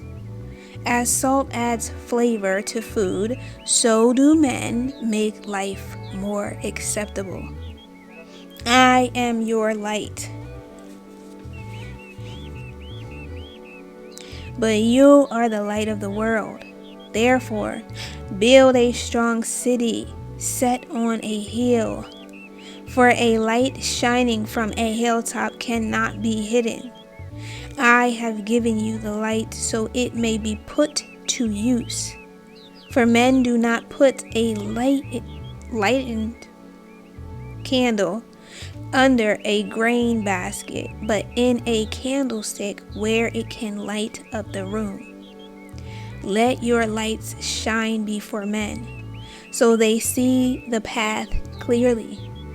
Join your lights together, so they combine to form an unquenchable flame.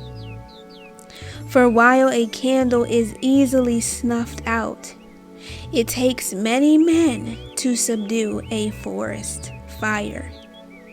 Be stout-hearted and resolute, for the struggle will be grim. The foe is wily and well enwrenched behind thick walls. Those who have lived with poverty and misery, maintaining a cheerful heart in tribulation, will arise in esteem. Those who are broken serving the cause of Yahuah will receive a mantle of splendor. Those whose proper desires remain unfulfilled on earth will find fulfillment in the Shamayim. Those who have cheerfully borne affliction or deformity will radiate strength. And those who die for the cause of justice and peace will inherit life in esteem. I reject those who oppose the rule of Elohim. I herald a reborn world, even as I was heralded. But while such as these encumber the earth, it will not be reborn. I assure you of this, unless the world be reborn, it cannot know the rule of Elohim. The upheaval of the labor pains will be great. For though many will say, "Speed the day," with their lips, in their hearts they will be saying, "The cost is too great. Spare the coming." By their fruit shall they be known, and by their deeds shall they be judged. I reject the rich who live with their riches, or those who live beyond the bounds of moderation, for they shall be humbled in outer darkness. Is it not written, "Those in houses of comfort, where they sit at ease, listening to instruments of music, and sleep on soft beds of ivory, shall not survive"? I reject those who gorge themselves with refinements of food while others hunger, for they shall hunger in the reign of the Ruach. Is it not written, "They who serve Yahuah will be filled, but those who do not will want"? I reject those who scorn the way of wisdom, seeking vain pleasures which dull the Ruach, for they shall be sorrowful in their proper place. Is it not written, "The Ruach of those who serve Yahuah shall be joyful, but the Ruach of those who reject him shall weep in sorrow and regret"? I reject the arrogant and selfish and those mainly concerned with themselves, for they will be friendless in their place. Is it not written, "The things built of selfishness and false pride will be broken"? I reject the liars and deceivers, for their abode is a place of darkness. Is it not written, "The deceitful shall not know the presence of Yahuah"? I reject those who encourage ignorance, walking stiff-necked. Their hearts are an unopened book, for they shall not be enlightened. Is it not written, "Those who shower scorn on the words of others and close their eyes to righteousness shall not receive a righteous reward in their place"? I reject the fornicators and adulterers, and those who seek after lewd pleasures, for they shall go to a place of uncleanness. Is it not written, "Only they who are clean can come into the presence of Yahuah"? I reject those who in any way cause needless suffering, for they shall go to a place of pain. Is it not written, "He who causes distress, though it be done in secret, yet he is seen and will repay"? I reject the hypocrites and self-deceivers, for their loathsomeness will be properly purged. Is it not written, words not written in the heart should never issue from the mouth? Woe to all who hear my words but twist their meaning to suit their convenience. If a man says he is with me but does not abide by my teachings, then he is a hypocrite. If he says, but I live in circumstances where this does not apply, he is a liar. Far better that such as these say, we are against you. For until they do, the world cannot be reborn. I bring light to the threshing floor of life, where suffering and in misfortune are the fit lails, tribulation and distress the winnowing fan, and the wisdom of Yahuah the winnowing shovel. Here the wheat is separated from the husks. The chaff is thrown out and the good grains gathered up. I come to build a new temple. And if you say these are good teachings and take them to your heart, but tomorrow revile your neighbor and deceive your kinsman, you are an unstable brick. If the temple be built with such material, surely it will collapse, and those within will perish. Is it not better if it were never built? If you say, but I am weak, then examine your defects and take the first step to stability. But examination is a waste of time unless leading to rectification. I call you to serve no mean cause, but to stand beside me and claim your inheritance.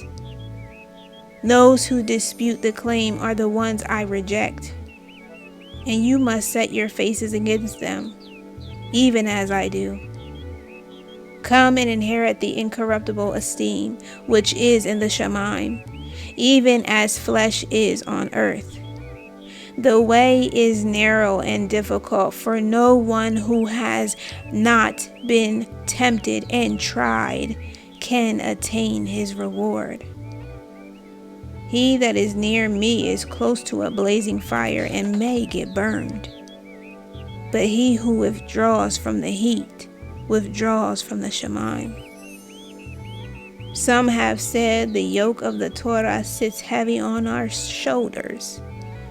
But I tell you, I come not to lighten, but to magnify the responsibility.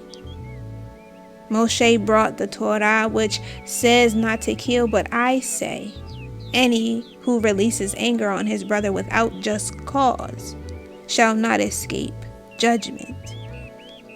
The Torah you have condemns adultery, but I tell you that if any man looks upon a woman with fornication in mind, he is no less guilty. For it is what a man thinks that will lead him to esteem or decay. He who is pure in love does not defile his heart by looking at another woman with fornication in view.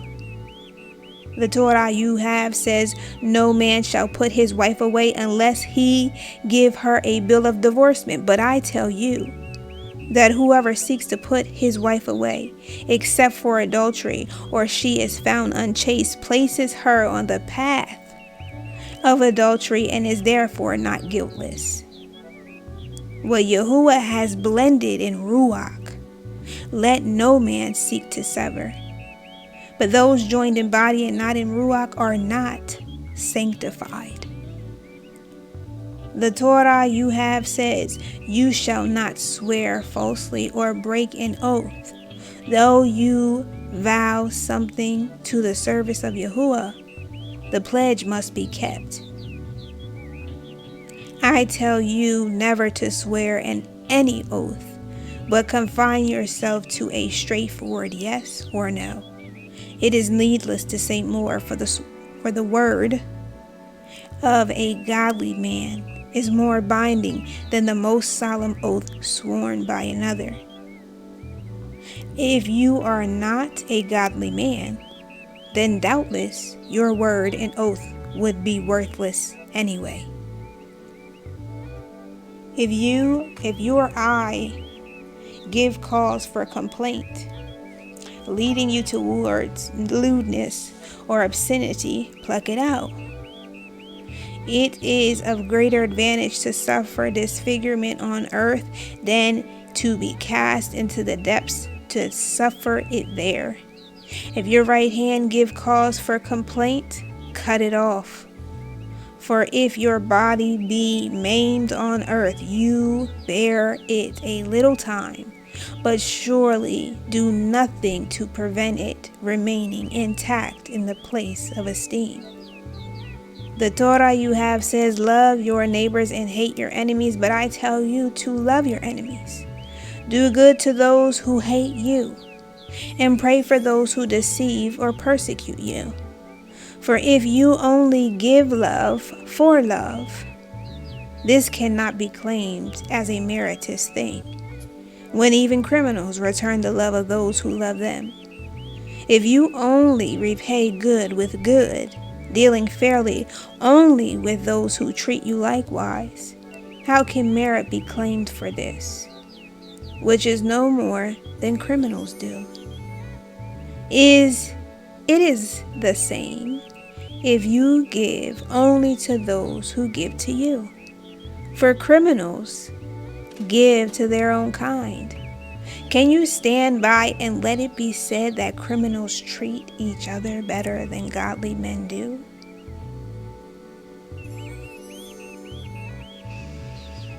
Love your enemies, but not their faults. Love those who hate you, but concede nothing to their wickedness. Give without expectation of return. Then only can you lay claim to goodness and be called a servant of Yahuah. I have not come to abolish the Torah or to change the teachings of the prophets, but to complete them, adding any necessary clarification and interpreting them to the understanding of men. But the time has come to ask, when will they be put into practice? When will men bring Yahuah out of the temple and make him a participant in their daily lives? When will men carry these things in their hearts and stop paying them lip service? I say with certainty, so long as earth and the Shemaim above it remain, not even the smallest particle shall be deducted from the Torah until the purpose it serves has been completed.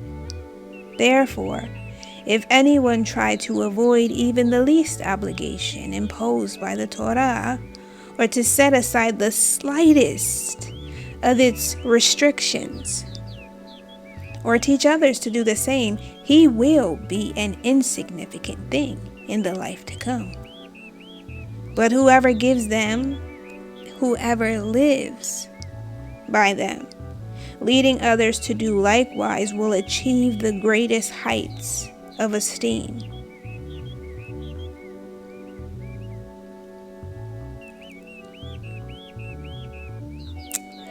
Do all charitable acts privately, not displaying your righteousness to catch the eyes of others, for by doing so you void their benefit. Only those seeking public acclaim and hypocrites do these things ostentatiously.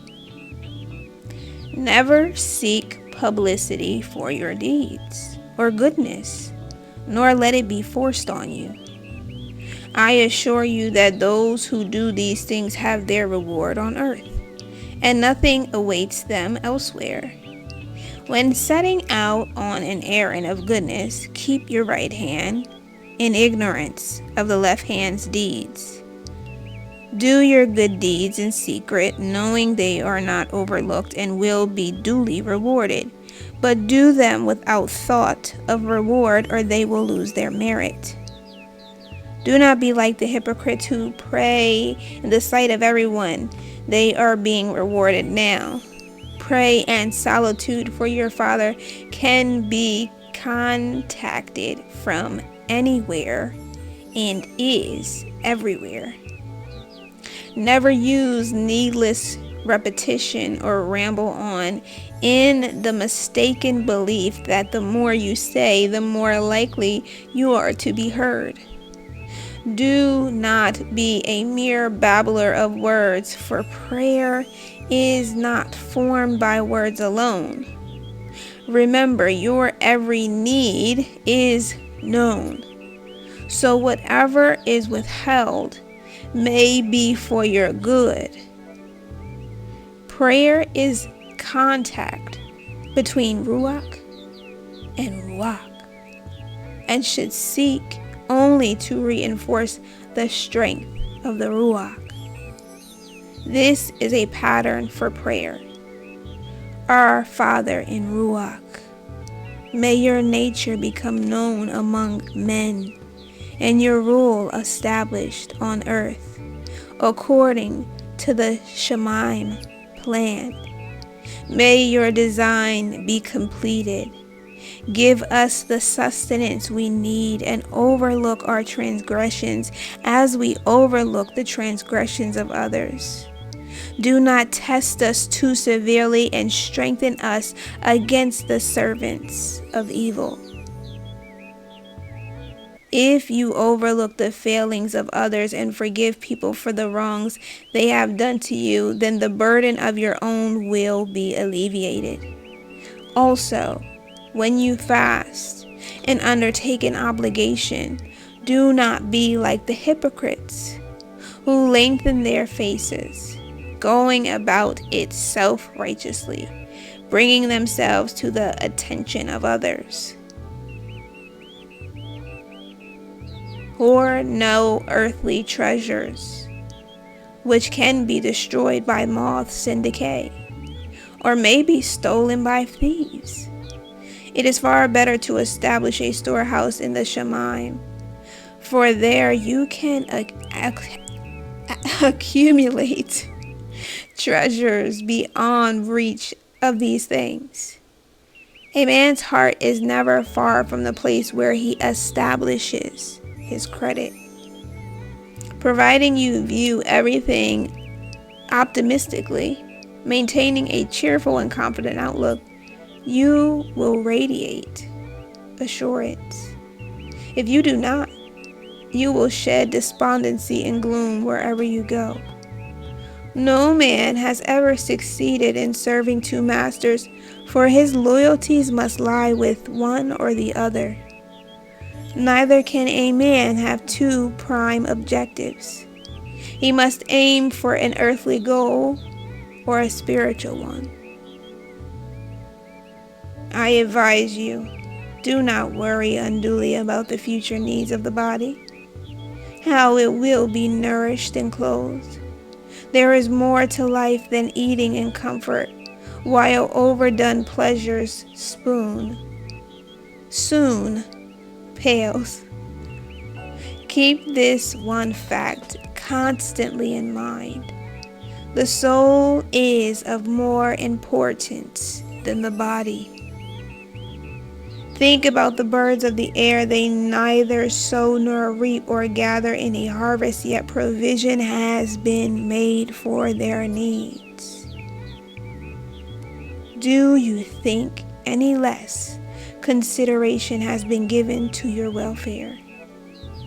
Trust in the powers above, and when things go wrong, try to understand the reason.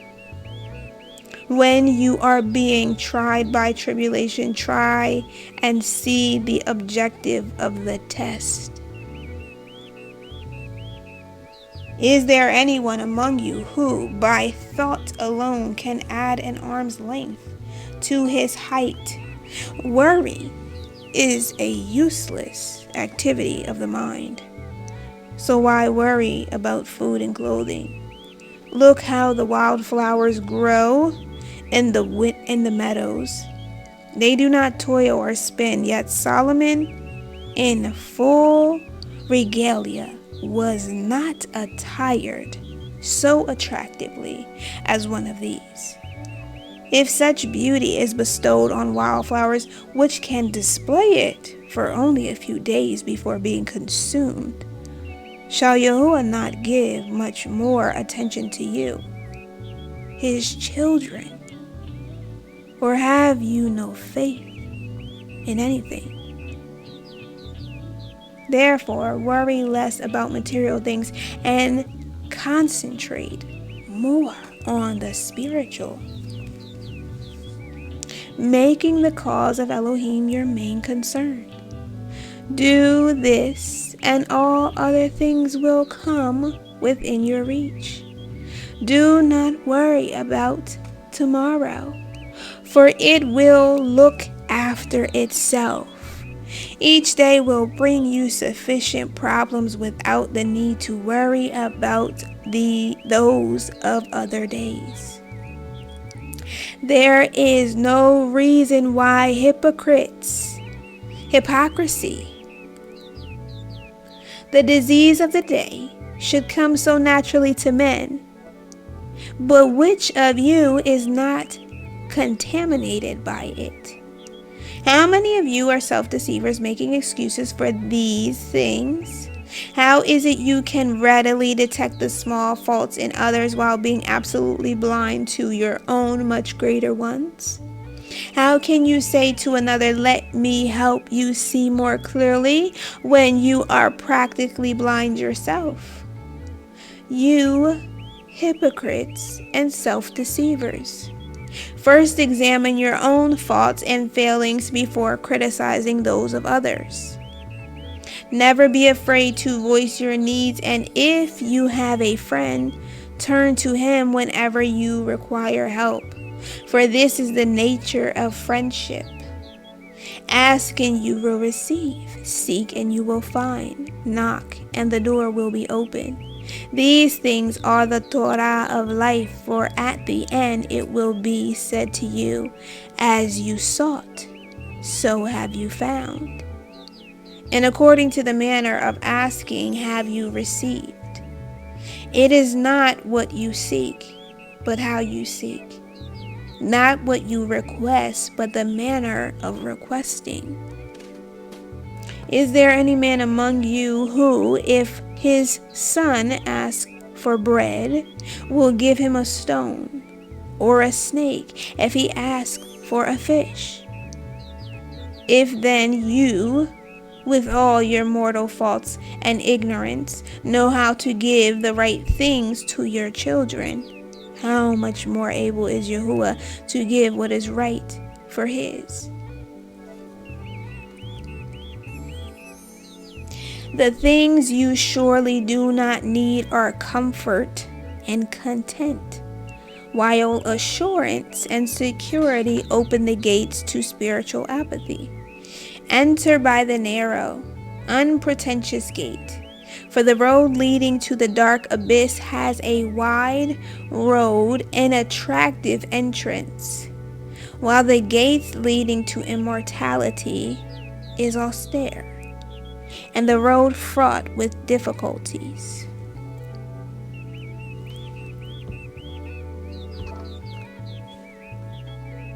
Beware of false prophets and those who mislead you, for many, seeking to promote their own ends, walk the ways of righteousness, clothed in sheepskin, but are hypocrites, being ravening wolves within.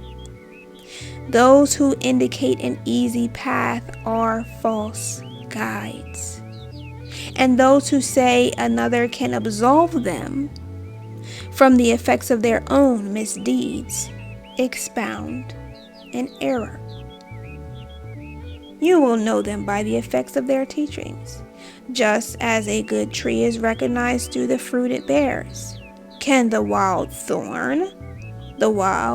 thorn produce grapes?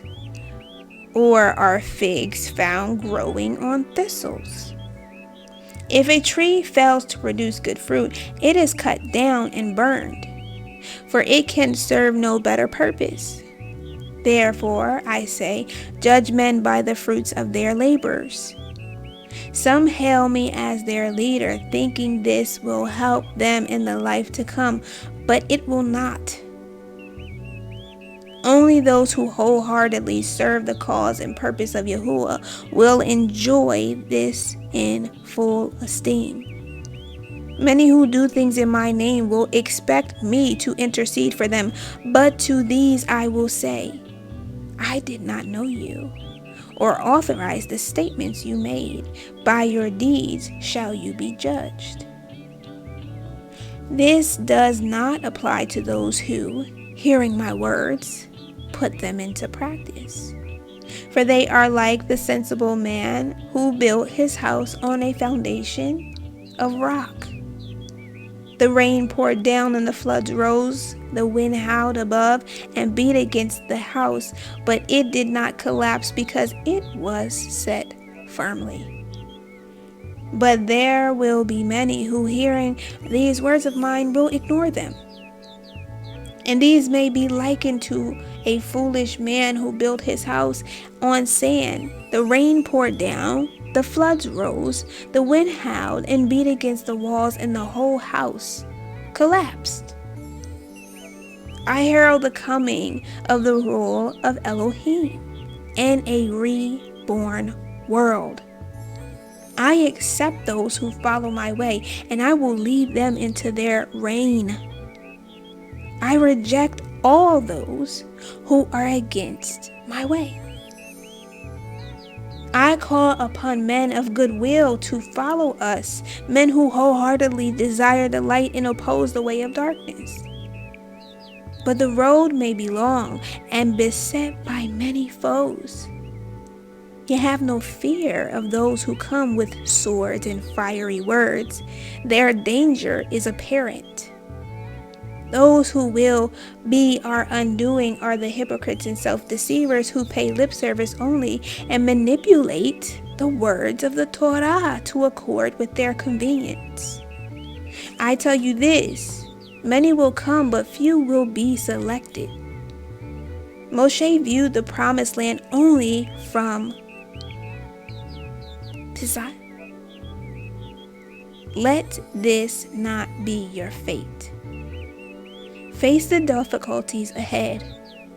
Overcome the evildoers who maintain the rule of evil and claim your reward. The sword is drawn, but the battle has yet to be won. In the reborn world, the wolf shall lay down with the lamb, and the lion with the kid, and the little child shall play with them. Surely because of their goodness and goodwill, even the wild beasts will submit themselves to the will of those who participate in the rule of Elohim. When Yahushua finished speaking, the great assembly of people was silent. For unlike other teachers, he appeared inspired by divine authority, but within moments, they were excitedly discussing the words among themselves.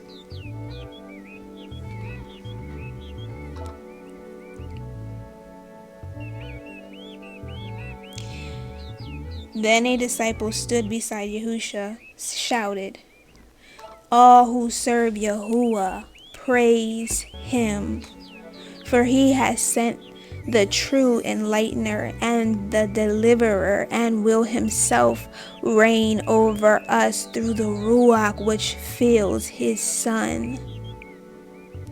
Heed these things, follow the way of Yahushua, take up the stake or cross of life, and the rule of Elohim is at hand.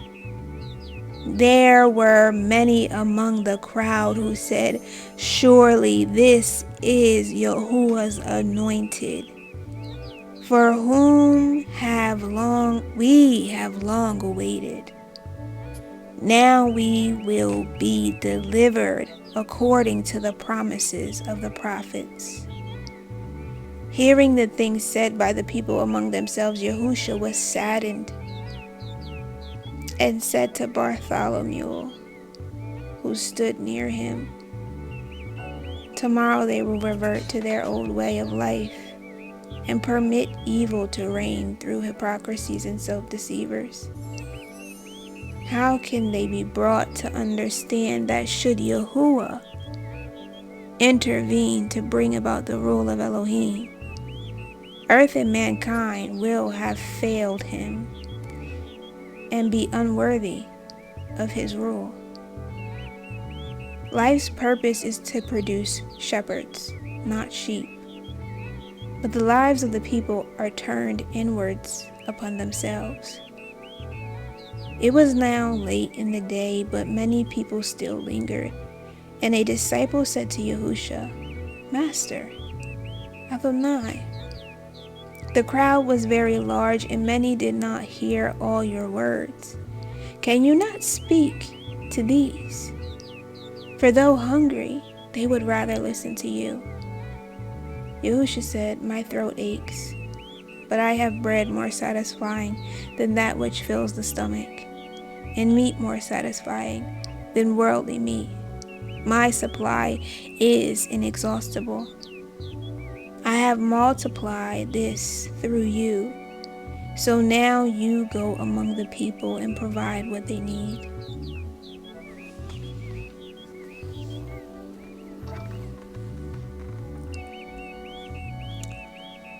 Chapter 10.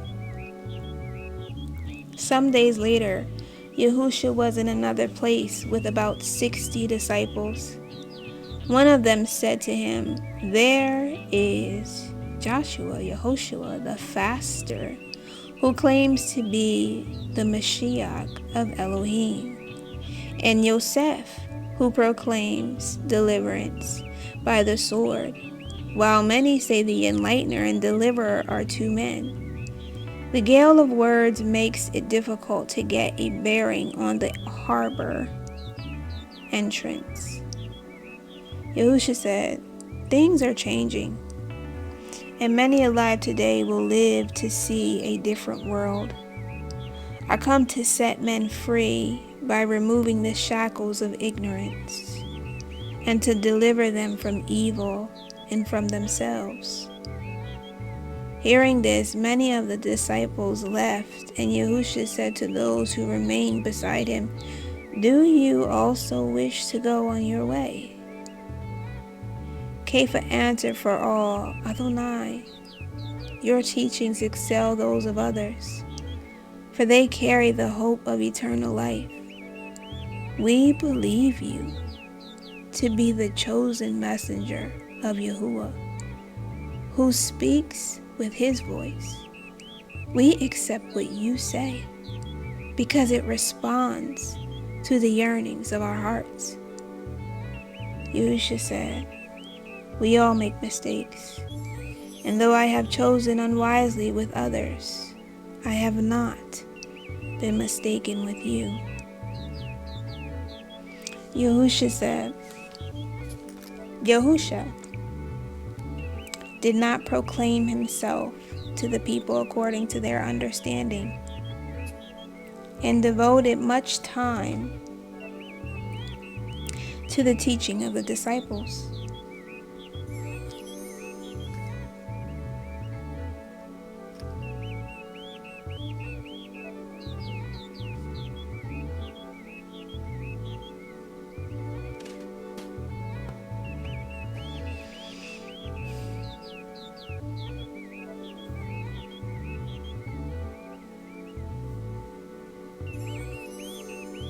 This concerned mainly the coming rule of Elohim, but the 12 he taught many hidden things, for there was knowledge suitable only for a few.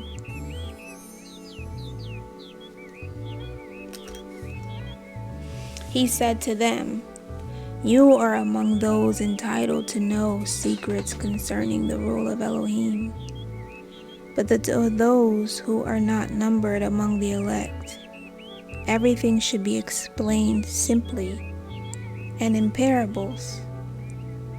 Is it truly written in the sacred books? They may see with the eyes and be deceived, and hear without understanding. But if they would only turn to Yahuah, their ignorance would be wiped away. Then Yahushua appointed the 12 as apostles to go out among the people and proclaim the things he had said. The 12 were Shimon, renamed Kepha, Yaakov and Yohanan, sons of thunder, Andrew, Sardonis, Saronides, Philip, Badrush, Bartholomew the stranger, Matthew the Levite, Thomas of Jonas, Thaddeus called Lebbeus before he came, Jacob son of Alphaeus, Yehudah of Iscariot, and Shimon of Canaan the Zealot.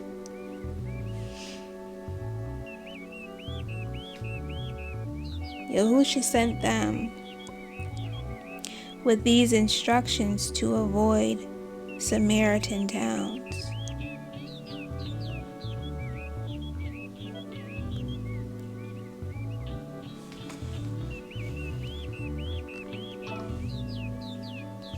Keep away from places where the people are being stirred up for strife, but go to the Yahudim wherever they are to be found. When entering a dwelling, give the greeting, "Peace be on this house." I know that you are being sent like sheep, delivered to the wolves. For you do not bear the message expected by the people. So be careful, always alert, cunning as a serpent, and harmless, cunning as serpents, and harmless as doves. Beware of those who would bring you before their courts, and do not concern yourselves about what to say. For when it becomes necessary, you will receive inspiration from the Ruach HaKodesh, and words will come. I can assure you of this: whoever stands by me, upholding my cause before men, him I will stand beside before the council of the Shemim. Give no heed to what is said about me. It is already forgiven.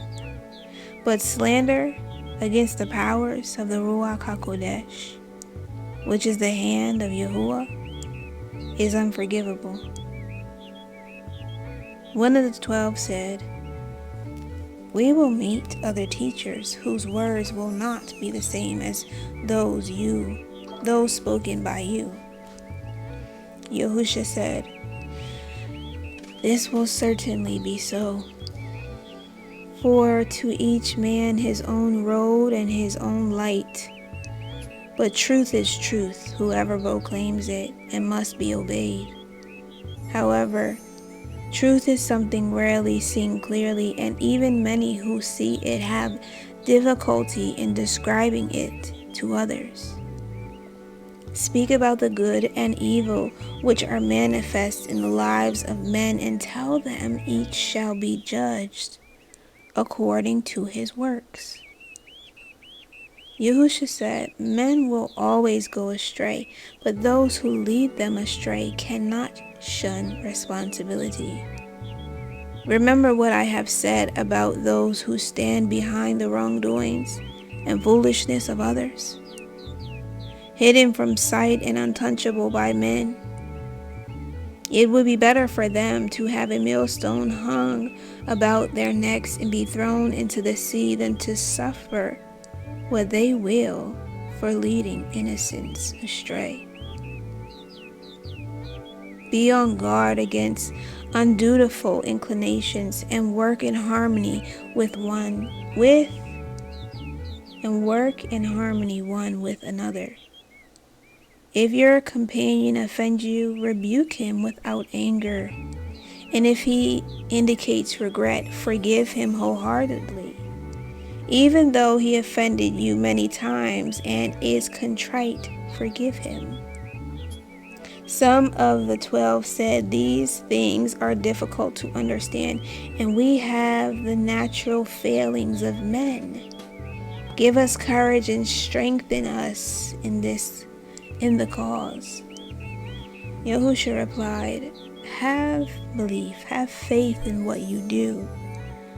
For with belief you could move mountains or cause uprooted trees to replant themselves. All things are possible to those who believe them possible. Nevertheless, he strengthened them by a transfer of Ruach HaKodesh, so they had the power of healing. Yahushua said, those who do not build with me are destroyers of my works, and those who pay lip service only are useless tools. Never judge any man by the words of his mouth, and keep away from those who pour them out in a torrent. Have no dealings with those who do their good deeds in public, and shun those who push themselves forward for attention. A man whose problems are small will readily come to be eased of his burden, while he who carries a heavy load is often inconspicuous. What you do pays no earthly reward, though the reward elsewhere may be great. It is useless claiming one here. If one of you had a man out plowing, would you say to him on his return, come, sit down and rest? Is it not more likely you would say, go and clean yourself, get my meal ready, and after you have finished, go and eat yourself, then go to rest? Is any employer grateful because those who work for him do the things for which he pays them? So it should be with you. Having carried out your orders and done your duty, you should simply say, we have only done the things we were supposed to do. Many will seek to snare you in the net of words, but avoid the meshes spun by their wiles. Never talk about anything not thoroughly and honestly believed. The blind cannot lead the blind, and if they do, fall into a ditch. No man can walk confidently in darkness without a light. The eye is the lamp of the body, and if the lamp is defective, the whole body is in gloom. The Ruach HaKodesh is the lamp of the soul, but if it remains unlit, it serves no purpose. Many will mock and scorn you, saying, fools, we have full stomachs and soft beds. We have everything for our comfort and needs. What have you? There is little to be said in reply, for wise men do not mock, knowing that gems of wisdom often fall from the lips of fools. Take no heed of these, for they suffer from a spiritual defect, an ailment, blinding them to their own deficiencies while exaggerating the failings of others. Do not offer bright jewels to dogs, nor place a string of pearls around the necks of swine, or they will be trampled into the ground. The beast will turn and rend you for not providing bones or husks.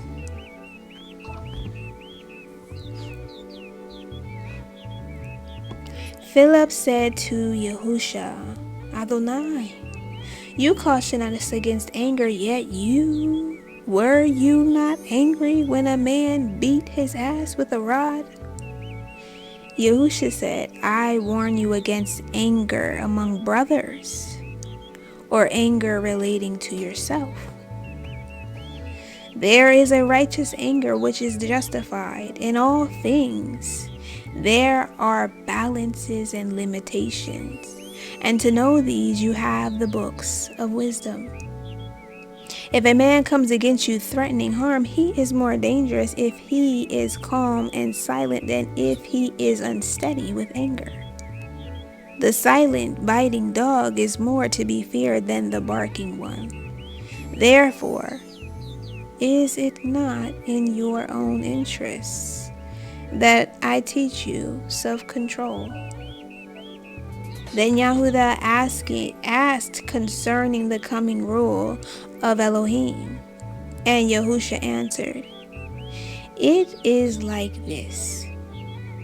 A man scatters seed on the ground. Day follows day until the grain sprouts and grows. But what goes on in the ground is to bring this about is beyond his knowledge. The soil produces the crop by its own methods, nourishing the crop until it ripens. When the corn is ripe at harvesting time, the man reaps and gathers in. Yahushua then said, to know the nature of the rule of Elohim is important, but difficult for me to explain to your understanding. It is like the small seed which, once planted, shoots up into a great plant, providing shade for many forms of life. These are able to see and know both the seed and the plant, but have no knowledge how one became the other. Know that, though I am here with you, I am not apart from He who inspires me. That which is in me is not separate from the Ruach of the Father, and the Ruach is wholly in me. I express the likeness of the Father and contain His power and substance to the full measure. I am the Ruach overflowing from Yahuah, given voice and form. I am the voice and word of that Ruach. I am of that Ruach, but not that Ruach. I am the fulfillment of men's hopes and the fulfillment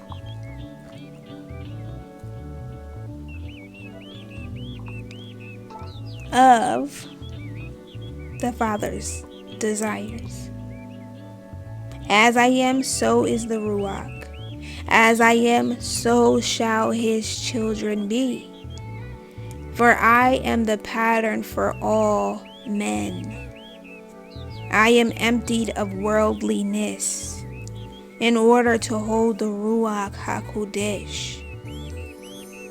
And I am an answer to the Father's creative word. A pitcher half filled with water would hold less oil than an empty one. If wine is poured into a jar containing water, the wine is diluted. So when men say, what purpose does it serve to forego worldly pleasures? Tell these things to them. If they will not listen, then on their own heads be the illnesses and pains from which they will surely suffer.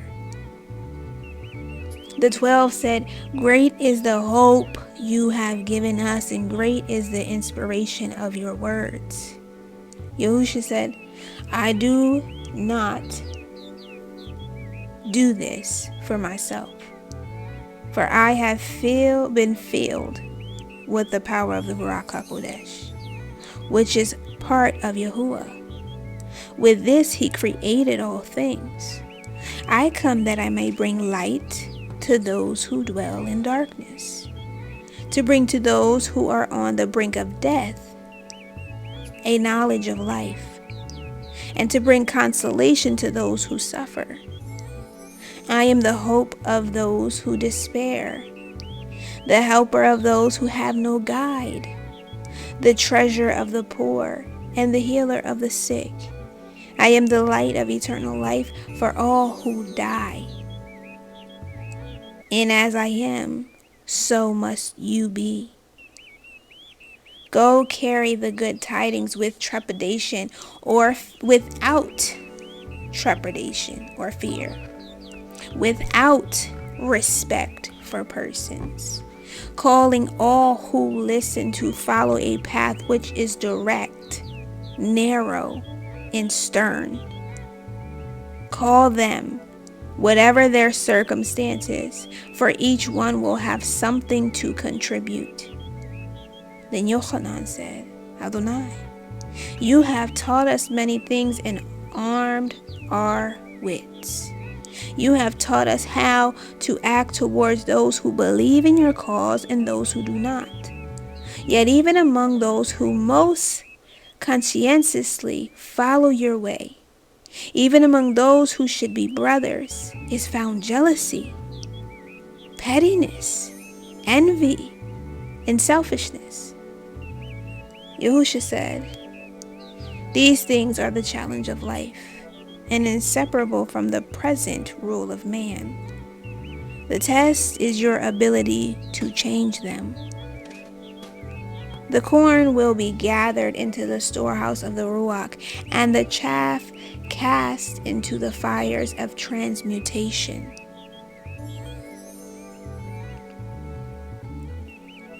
Yahushua taught these things to the 12 in a manner different from his other teachings.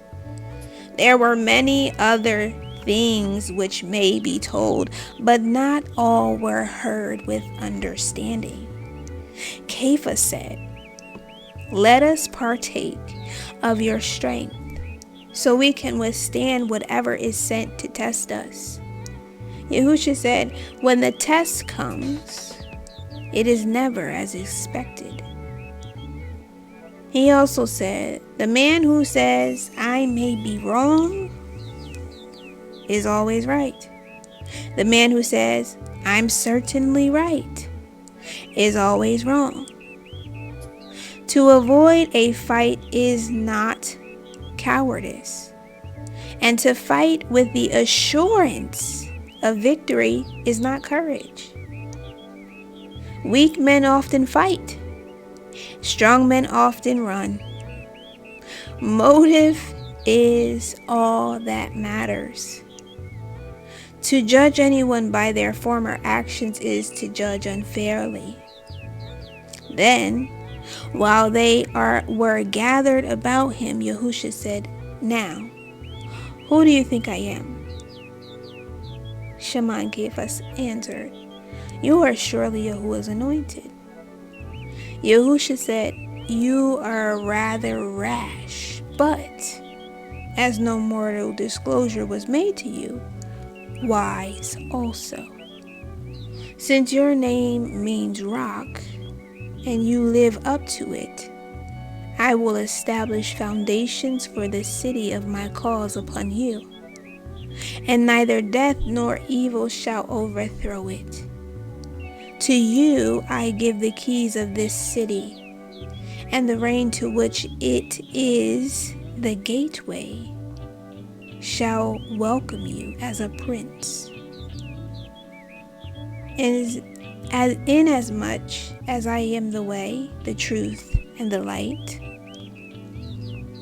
I bring you salvation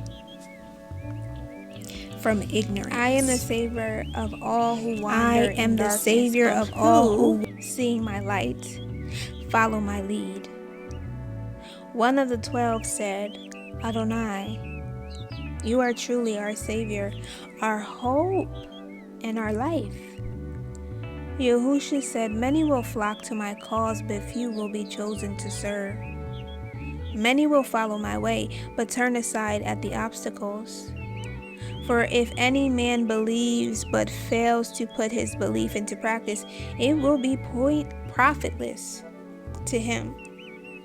If anyone take one part of my teachings, shunning the sterner and more inconvenient, the rest will serve no purpose. For it is in the nature of man to accept the easy path and to turn aside from the harder one. But there is something in each which tells him this is wrong. Everyone has a spark within, which, fanned by the wind of dedication, will kindle the flame of esteem. One of the 12 said, "Shall we confine our mission to the Yahudim?" Yahushua replied, "Enlightenment is the inheritance of all men. Carry the message to all the 70 nations of the earth." Another asked, "Should we take it to the young and to the old as well? For the thoughts of the young change with every wind, while the old are like seasoned timber into which it is difficult to drive a nail." Yahushua said, "Teach each according to his understanding and capacity." Yahushua then said, "Always treat those you meet as you would have them treat you.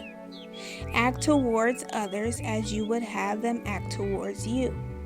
For this is the essence of the Torah."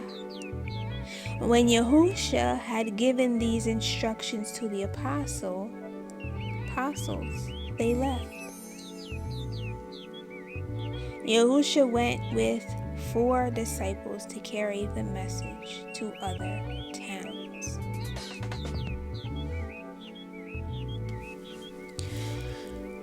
Chapter 11.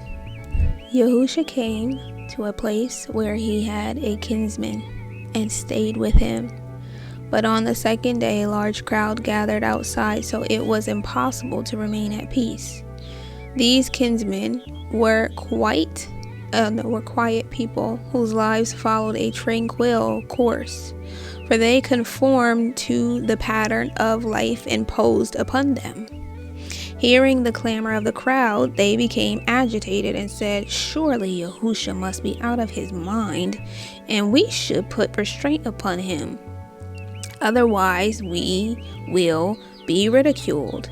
Just then, some important men from Yerushalayim spoke to them, and they said among themselves, "This thing is now beyond our control, but surely we shall never live normal lives again." The men from Yerushalayim said to some people standing outside the doorway, "Go away. This man is possessed by the king of evil Ruach and calls on him for help when casting out his subjects."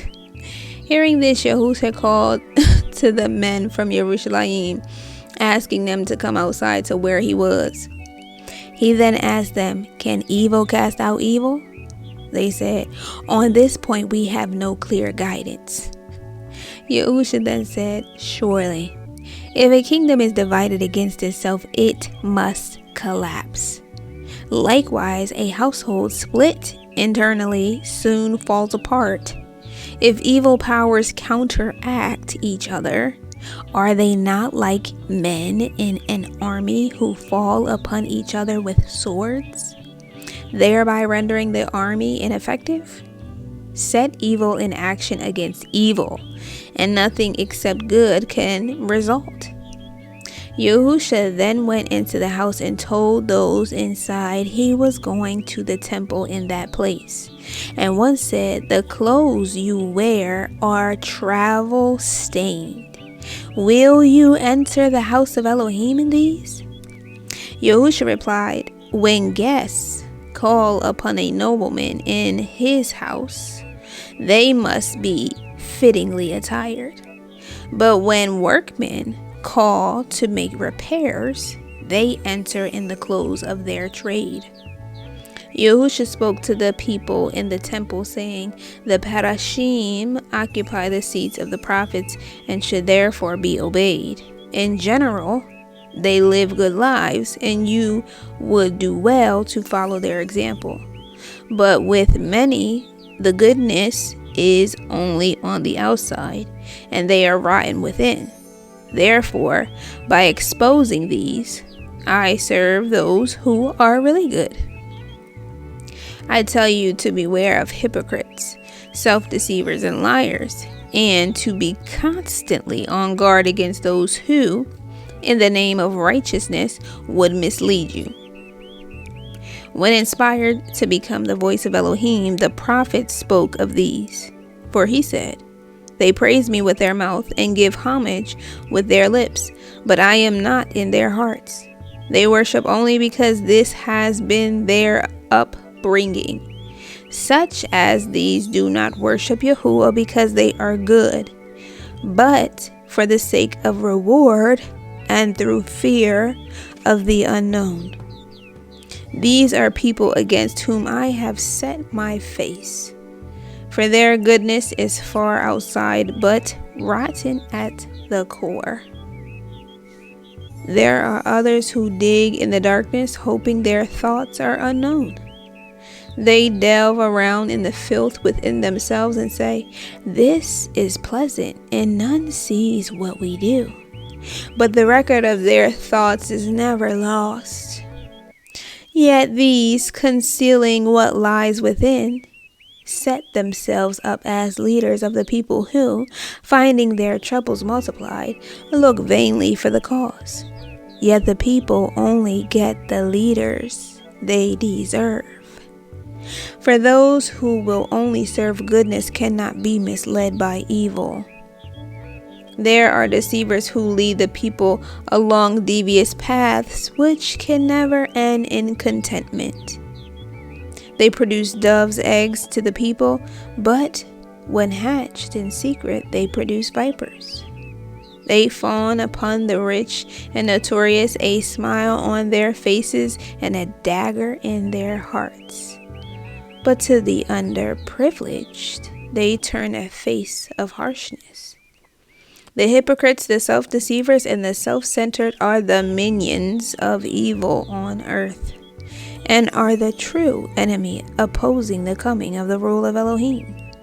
Let them maintain the upper hand, and you will never know the joys of a reborn world. Turn your backs on these wherever you find them, so your contempt is made manifest. But remember, they will be found in the most unexpected places. Beware of the self-seekers, whose path is over the bodies of those they drag down. If you associate with them, you may become a cobblestone for their feet. Avoid the tangled thickets of money dealing, lest the spiders therein lure you into their webs and suck you dry.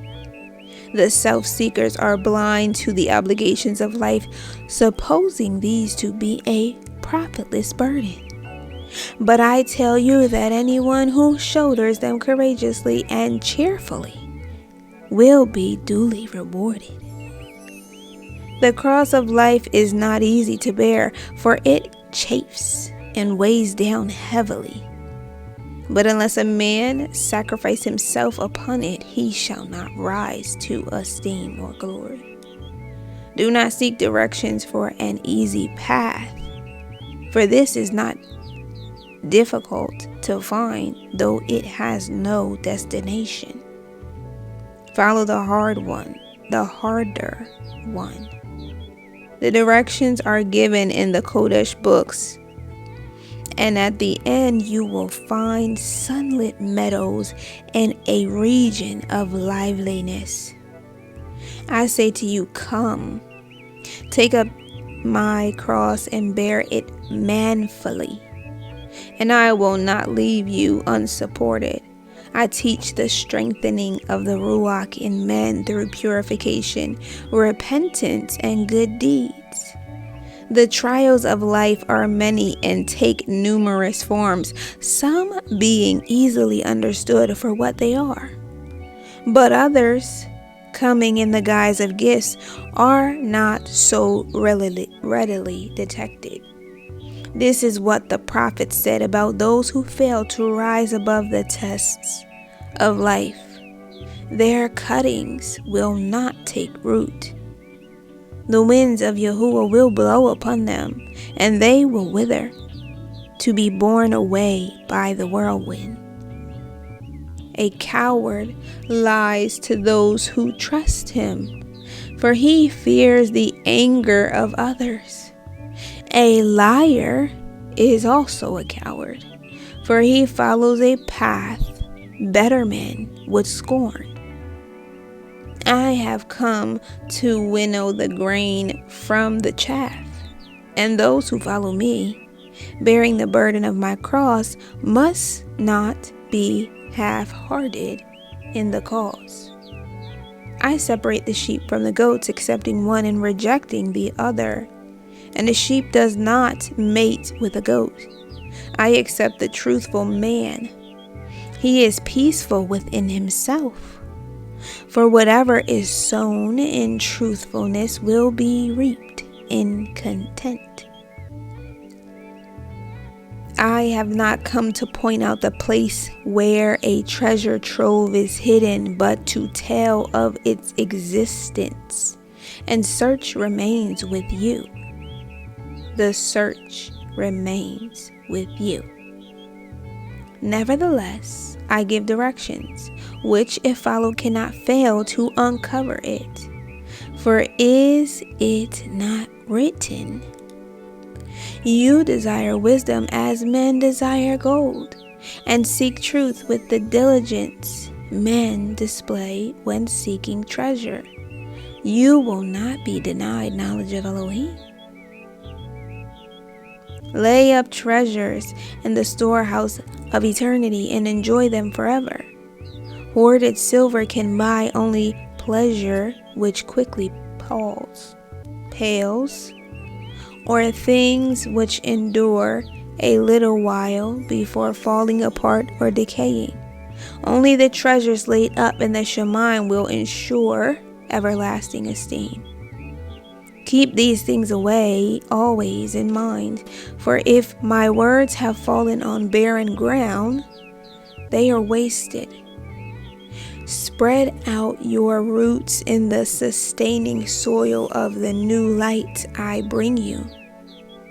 And when the plant of faith grows, do not let it be smothered by worldly weeds.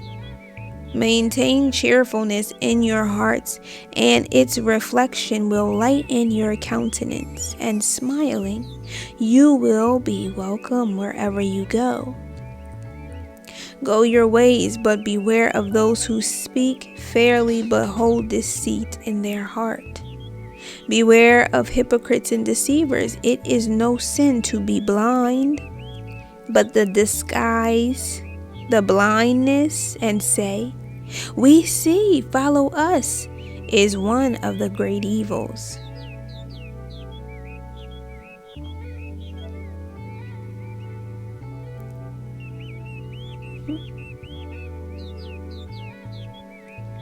Chapter 12.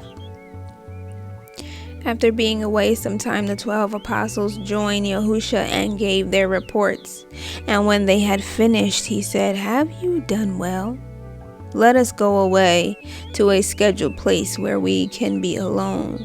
Andrew said, "Spare me time to visit my womenfolk, so I can be assured they do not lack food or suffer." Yahushua said, "Yahuah will provide for those who serve him faithfully, but men are not always suitable tools in his hand. Go and do whatever has to be done." The rest set out in a boat, but when they reached their destination, a crowd had already assembled. Yahushua spoke to the people, teaching him parables, and when at length he wearied, dismissed them and went to sit alone on a small hill. Meanwhile, the disciples had put to sea in a boat, and, as darkness fell, tried to row back, but the wind was against them, Yahushua therefore waded out to them in the darkness. Then, the wind being in their faces, they quickly crossed the sea to a village where many sick and lunatics were brought to be healed. Going to the place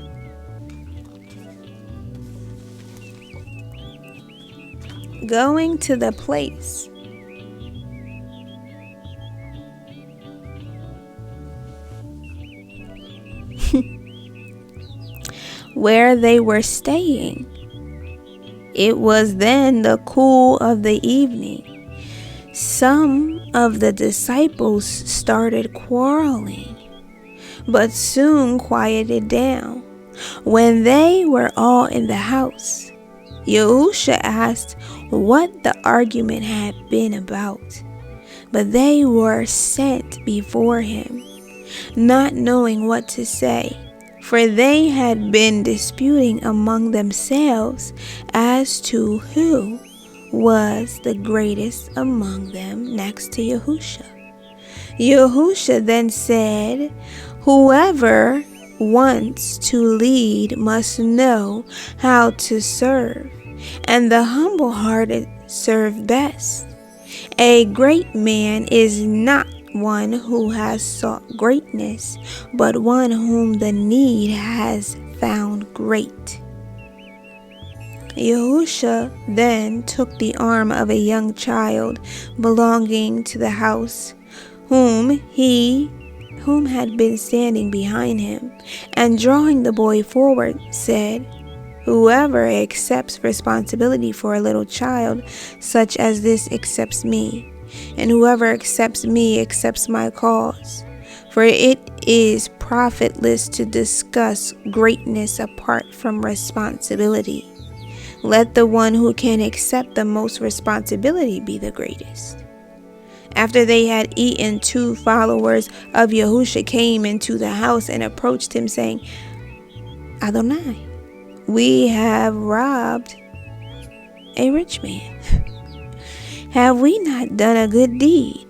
For this gives him a better chance in the life to come."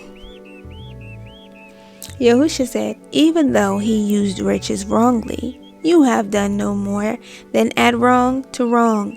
Evil cannot be rectified by evil, no matter what the circumstances."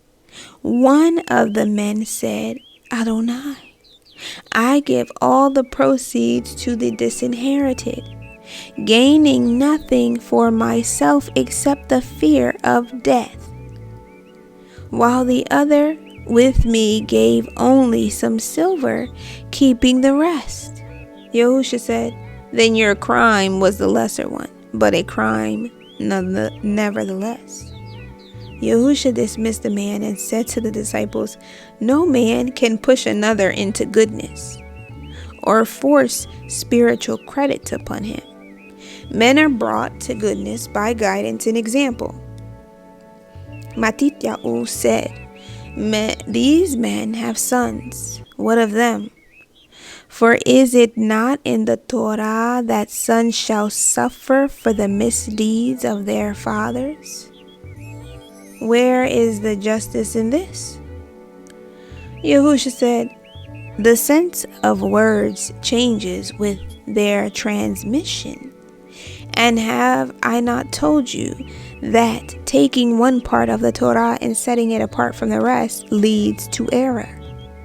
Only by diligently reading the whole, word by word, can it be understood. Give a single thread from a carpet.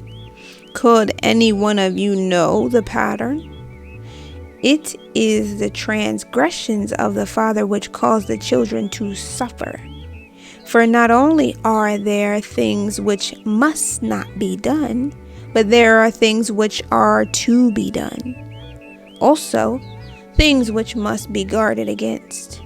If a man fails to instruct his children, or permit them to grow up unruly, he is a transgressor against the Torah, and is not obvious this affects the children?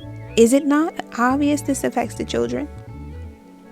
If a man chooses his wife for her beauty and charm because she pleases him, and not for her wifely and motherly attributes, he transgresses against the Torah. Does not the effect of this fall upon his children? If a man steal, Elohim will not chastise the children. But if that man be caught and crucified, his wife sold into bondage, will not his children suffer? The Torah of Yahuah, as given in the books of wisdom, is unlike the laws of men. A man is responsible not only for what he does, but for what he fails to do. And though he spends his whole life in prayer at places of righteousness, but overlooks his obligations under the greater Torah, he is not free of transgression. The deeds of men are like pebbles thrown into a pool, sending out ever-widening ripples. And I assure you that all harm done by the ripples shall be accounted against he who caused them, no matter how far distant it occurs. This is the Torah. Whatever a man transmits to his children, even down to the 10th generation, that shall be accounted against him. Likewise, if a man fails to do things he should for his children, that too will not be overlooked. When the day of assessment comes, it will be like a net cast into the sea, which gathers up every kind of fish, some wholesome and others not. When full, it is drawn ashore, and the wholesome fish are placed in baskets, while the unwholesome are thrown aside. So it is at the time of assessment. The good go in one direction, and the transgressors in another. One of the disciples said, Adonai, it is easier for some than for others. The rich are not tempted to steal, but many a poor man must steal or see his children starve. Yahushua said, the transgressions of the rich lie mainly with the things they fail to do. Those of the poor in things they find it difficult to avoid. The justice of Yahuah takes all things into account. Is it not written, toil not to lay up riches which make eagles' wings for themselves and fly away? And it is also stated, some are truly rich though they dwell in poverty, while others are poor amid riches. Those who wallow in their wealth, enjoying it as pigs enjoy mud, are like sheep which, buried in darkness, never live again in the light. The man who gains privileges and wealth in this world but lacks wisdom to utilize them to his true benefit suffers a fate no better than the beasts which perish. True wisdom is filling your lives with things conferring a lasting benefit, and the goodness of life cannot be assessed according to abundance of possessions. There is nothing whatsoever in this world which cannot be used as a stepping stone to a life of esteem, and riches are no exception, but few men are wise enough to overlook the test they present. There was a rich man who was always robed in purple and fine linen, whose days were spent in entertaining and feasting. Outside his gate sat a beggar, so hungry he would have been satisfied with the scraps of food thrown aside from the rich man's table. The beggar died at his hour, and his soul found itself in the company of the saintly fathers of his race. The rich man also died, and after his assessment found himself in the company of those who suffered. Filled with misery, he raised his eyes to the esteemed place beyond his reach, and there, bathed in bright light, he recognized the beggar he had spurned in the company of a great soul. The rich man cried out, "My father, send a word of comfort, for here I suffer in filth and squalor." The great one answered him with compassion in his voice, "My son, recall your life on earth, when you enjoyed all the good things it were possible to obtain, and think of the difference between what the beggar and you had. Now he is one who is comforted and surrounded by beauty and cleanliness, while you live in filth and degradation. But it was you who made the choice of place for your future. Still, this is not all. For while you could have reached out a helping hand to him on earth, here there is an impassable barrier between those of you who are in that place and those in this." Then the man who had once been rich said, "I beg you, send messengers to my family and brothers, so they may be warned of what lies in store for them." The great soul replied, "They have the teachings of the Torah, which carry sufficient message and warning. Let them take heed of this."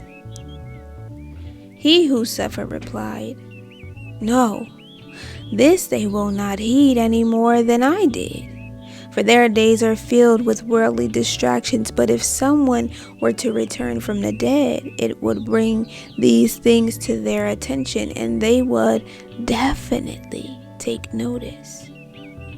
The great soul answered, "Nothing can serve them better than the teachings of the Torah. Not even one returning from the dead. In fact, this would serve them ill, for if their goodness stemmed only from proofs such as this, it would be devoid of merit and therefore worthless at the assessment." Yahuah said, "This is the manner whereby you will teach the people, but do this according to their understanding. In one place you will tell the parable in a certain manner, and in another place you will tell it differently, making sure the message never varies. The design inscribed on the outside of a picture makes it attractive to some, but not to others.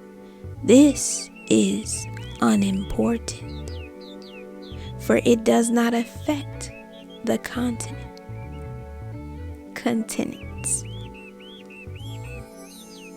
After this, the contents. I don't know why I'm saying contents. It doesn't affect the contents. After this, Yahuah took his disciples to Tiberias. From there, he and the 12 went through Zebulun to Tyre on the western sea, where they stayed among fishermen. Chapter 13. Yahuah and the 12 worked with the fishermen and on ships, bringing goods from all parts of the world, even from the cities beyond. And during this time, he did not draw attention to himself. Then one day, while in the part of Tyre called the place of Purple, he came upon 2 men in argument among several others. He said to them, "No disagreement can be settled justly by blows, while loud words confuse the issue. If your brother does wrong, reprove him quietly, but let it be between you two alone. If the matter cannot be settled between you, then seek 2 men acceptable to both, and let them decide the issue." By the time Yahuah had dealt with this matter, a crowd had gathered, and someone in it called out, "Adonai, Come with me to my brother and tell him that the estate left by our father should be shared with me. Yahushua called him forward and said, I am a teacher. No man has given me authority to decide such matters. When things are done properly, there is less likelihood of repercussions. Then Yahushua turned to the gathering and said, take care always to guard against all kinds of greed and acquisitiveness. For no man's happiness can be assured by his possessions. In fact, much wealth is the father of sleepless nights.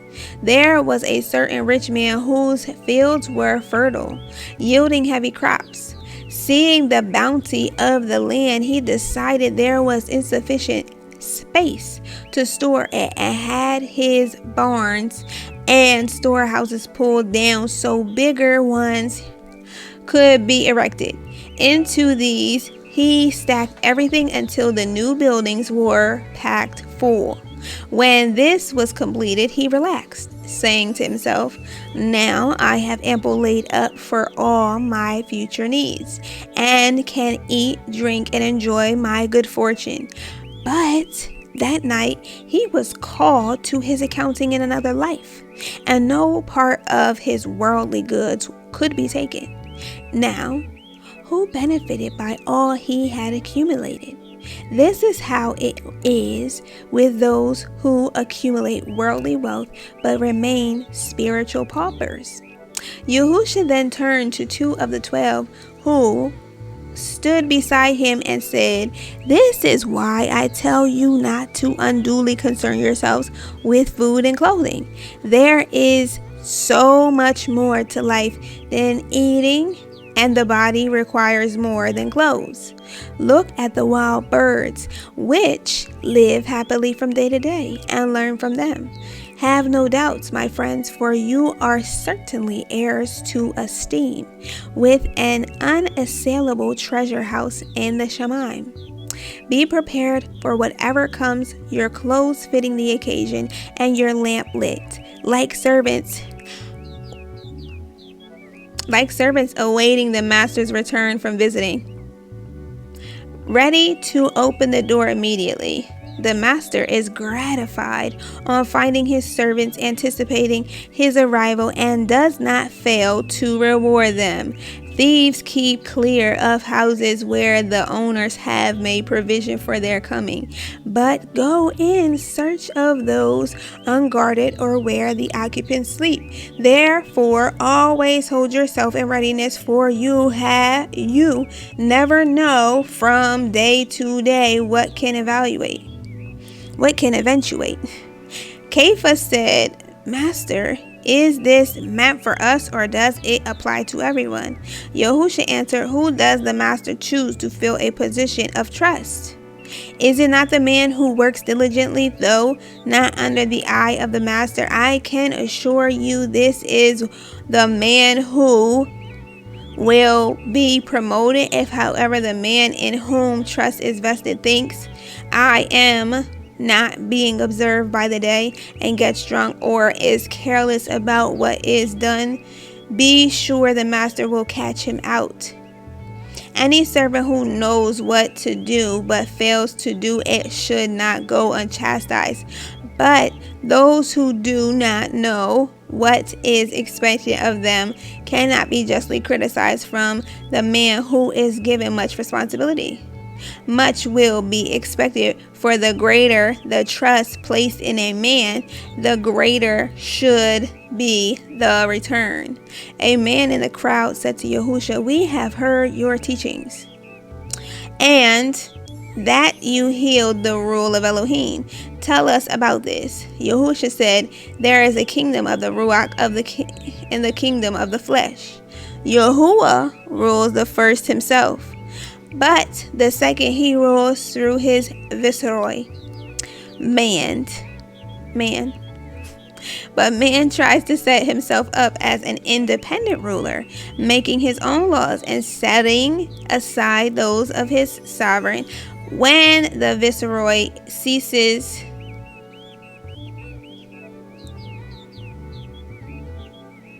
to rebel and governs in accord with the decrees of the sovereign, that will be the rule of Elohim. The man said, this teaching is beyond our understanding. We have the Torah, which comes from the mouthpieces of Elohim. Yeah, Yahushua said, of course you have the Torah, but it is either disobeyed, ignored, or circumvented. Therefore, it is nullified and rendered ineffective. I have come to gather the lost sheep, bringing them back into the fold, which is the will of Yahuah. I have come to cleanse the earth with purifying fire. But though I have struck the sparks, the tinder is not yet ignited. I travel a stony road, but the greatest ordeal lies ahead. You may think in your hearts that I come to bring peace to the earth and a concord among men. And this is true, for such will be rendered under the rule of Elohim. However, before this comes about, those who oppose it must be defeated. Therefore, I come to arm those who are loyal to the cause, to put a sword into the hands of men and stinging words on the tongues of women. Henceforth, families will be divided against themselves, and brother will be separated from brother, and father set against son. Some in the crowd among themselves. Some in the crowd said among themselves. These words we can understand. Truly, this is the one promised who will deliver us from our oppressors. Yahushua said, bide your time and all things will be made clear. A scribe in the crowd said, it seems you seek with hidden meanings. How are we to interpret these teachings? Yahushua said, you are so accustomed to devious thinking, trying to make a yes into a no to suit your convenience, that when given truth, you pull it apart, seeking to find something else behind it. Unless you accept these things as would a child, you cannot hope to enter into the reign of Yahuah. When you see clouds coming from the west, you say, soon there will be rain, and this forecast proves to be correct. When the south wind blows, you say, it will be extremely hot. And again, your prediction is right. What hypocrites you are! So quick to interpret some signs while closing your eyes to others less to your liking. You can interpret the omens in the earth and sky, but close your eyes to those indicating present trends. Someone in the crowd said, we have the failings of men. Should we be condemned for those? Yahushua replied, as sons of Yahuah, you inherit his substance and are heirs to esteem. Think less of earthly weaknesses and more of godly strength. Another in the crowd asked Yahushua about unjustified suffering, and might not his cause bring this upon the heads of the followers? Someone else said, what about the Galileans who died in resisting the efforts of the plight of Pilate to appropriate the temple offering so he could bring water to the city of Jerusalem?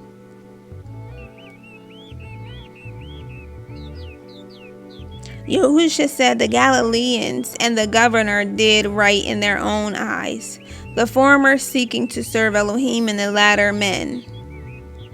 But these things are not matters to be placed at issue, for whoever serves one serves the other, and there is no clash of interest. Can you believe that the Galileans who suffered as they did were worse than others in Galilee? This is not so. They suffer for no wrongdoing, but through misguidance. Calamity strikes capriciously. Do you think those who died when the tower fell on them at Siloam deserve death more than the others? Life is full of uncertainties, so men must be made aware of the need for repentance, knowing the day of assessment may be near or far. Be sure of one thing: there will be no discrimination among you on the assessment day. All will get their fitting reward. Then one in the crowd shouted, "Tell us about the reign of the Shemaim. For surely if we are going there, it is well to know what it is like." Yahushua said, "If you are going to a distant city, which would be most beneficial, a description of it or details concerning the route? Then too is not important to prepare for your reception. For if a man residing in a palace describe the place, this serves no purpose to one who will have to beg for scraps and sleep in the gutters. The road to the Shemaim may be likened to 10 young women who, taking lamps, went out to meet a bridegroom, 5 being irresponsible and 5 reliable by nature. The irresponsible ones left everything to the last minute and snatched up their lamps, forgetting the oil containers were not filled, because the bridegroom was delayed, and the young woman lay down to sleep. But at midnight there was a shout to say the bridegroom was coming and to go out and meet him. The young women all arose and trimmed their lamps, but the irresponsible ones, finding theirs going out, said to the others, "Let us have some of your oil, for we forgot to fill the containers." The others replied, "We cannot do this, for we do not have enough oil for all, and if we share with you, there will be insufficient to light the. It is better we provide light all the way with 5 lamps than we all provide light for just a short distance." The irresponsible ones hastened to the oil vendor, but he would not serve them. And while they were away, the bridegroom arrived, and those who were ready lighted his way and joined the guests at the wedding. The doors being closed, later when the irresponsible ones returned and stood outside shouting to be let in, the doorkeeper said, "Who are you? What purpose do you serve? Go away. Therefore I say to you, be always alert, your spiritual lamps trimmed and filled with the oil which gives eternal light. For you never know the hour when you will be called." They who stood about Yahushua said, "Who is chosen to enter the Shemaim? And how is this selection made?" Yahushua explained in this manner that a king decided to collect all debts due and ordered those who owed money to come before him. One of these was so heavily indebted that he was in no position to repay. So the king ordered that he be sold into slavery to satisfy the debt. The debtor begged the king to be prudent, saying that, given time, every last farthing would be paid. The king, taking pity on him, released the debtor from his obligations. A few days afterwards, the king's debtor met a poor man who owed him just a small amount. And the king's debtor took hold of him and said, "Repay the money due to me at once, for I have no patience with defaulters." The poor man begged him to be patient, saying that given time he would repay in full. But the other would not have it, and had the poor man committed to prison. The poor man's friends reported the matter to the king, who had his debtor brought before him. And he said, "You villain, because you pleaded with me to have pity, I released you from the whole of your debt. Had I not done so, you would have thought me harsh. Yet what consideration have you shown?" Then the king commanded the man to serve punishment until the whole of the debt was paid. In this manner men are chosen for the Shemaim, and there is therefore, I say verily, earnestly, deal with others as you would be dealt with, not holding one Torah in your heart for yourself and letting another issue from your lips for others. Prepare yourselves for entry into the Shemaim, for this can only be done here, and this is the purpose of earth. Do not think that because you are not immediately chastised, your iniquities are overlooked. A sower went out into his grain field and sowed with good seed. But during the night an enemy came and strewed wheat like weeds over the ground and went away. After the wheat blades had sprouted and the stalks began to form wheat heads, the weeds among them were revealed. Then the field laborer went to the landholder and said, "The field was sown with good seed, and yet is now full of weeds. Shall we go pull them up?" The landholder answered, "Someone who wishes to harm me has done this, but in pulling up the weeds you may do more damage. Let both grow together until harvesting time. Then the reapers can separate the weeds from the wheat, stacking the weeds for burning and gathering the wheat into the granary.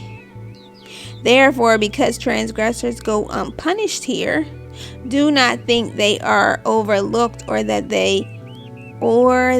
there is not a day of accounting. Not a single deed or thought, whether it be good or bad, is overlooked." One in the crowd said, "But our thoughts harm no one." Yahushua replied, "Only yourself, for thoughts mold, strengthening or weakening the Ruach. Is it not written, the nature of man is formed according to his thoughts?" Yahushua was asked, "What then is the Ruach? For the Kodesh books do not make this clear." He replied, "The Ruach of man may be likened to a date seed planted in the darkness of the ground, giving no indication to anyone, not knowing its nature of what it will become. When the tree springing from it is full grown, it spreads out in the sunshine, a haven for birds and a source of pleasure for men.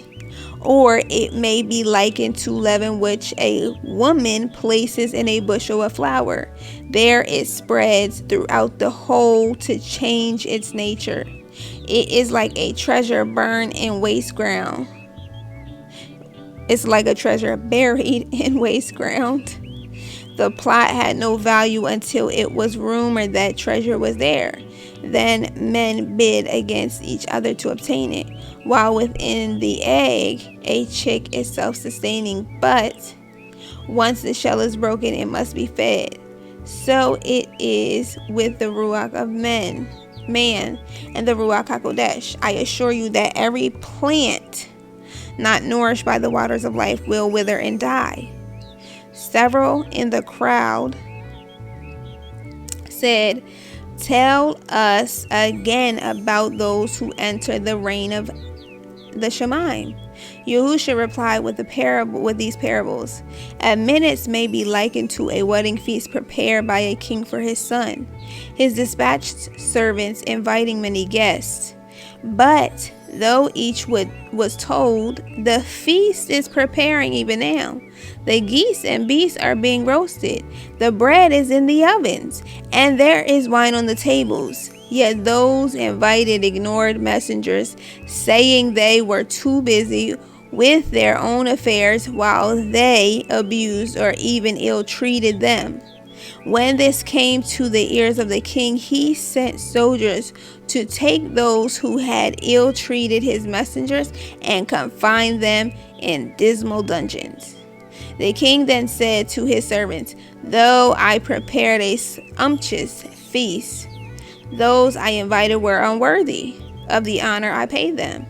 Go out again and invite any who will come." The servants went out into the streets, returning with many persons. However, while they were all seated at the table, the king noticed one who behaved badly, using lewd language to those beside him.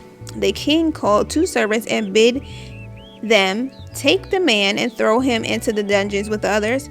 But to make sure, he went to one where there was the most filth, so he would be in his own element. I have said before, though many are invited, few are chosen. Now I say, many choose not to come. There is another way for separating the wheat from the chaff, illustrated by this parable. A man left for a distant country, but before departing, he called his servants to him and entrusted him with his store of gold. To one he gave 3 bars of gold, to another 2 bars, and to another 1 bar, each receiving gold in accordance with his capabilities. The servant who received 3 bars of gold went and exchanged these for silver, spending this in pleasure and high living, thinking that with all this silver he could have a really good time. The servant who received 2 bars was cautious, and he buried his gold in a safe place, for he thought it best not to take chances with it. The servant who had received 1 bar went and bought goods which he resold, and by this and other efforts he obtained another gold bar. For he thought to himself, as the master did not think me capable as capable as the others, I must prove I am. When the master returned, he called his servants for an accounting, and the one who had received 3 bars of gold said, "Good master, with so much wealth I could not resist temptation and spent it enjoying myself, never thinking about the day of accounting." The master said, "You are an untrustworthy scoundrel," and he placed him in bondage until the whole of the value was repaid. The man who had received 2 bars of gold said, "Master, I knew you were a hard man and was afraid to take any risks. So I safeguarded the gold. Here it is." The master said, "You have been neither good nor bad, but took your ease while I was away. Go about your job, but expect no promotion." The man who received 1 bar of gold said, "Having only 1 bar, for I knew you would need gold on your return and have been a good master." To this one, the man said, "Well done. You have proved worthy of my trust. I will now place you in charge of my treasury." One of the people gathered about Yahushua said, "How should I treat my servants? For I have one who is troublesome, though perhaps it is his youth." Yahushua then told this parable. A man had a garden plot set aside for vines, but a self-planted fig tree grew among them. In the fruiting season, the man came to this plot accompanied by his gardener, who said, "This fig tree is interfering with the vines.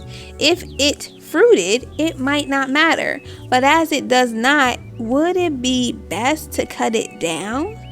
For it is only taking goodness from the soil, which could be used more profitably by the vines." The man said, "Leave it for another season, but give it a little attention. Then if it fails to fruit next season, cut it down. I like figs, but a new cutting might take a long time to mature.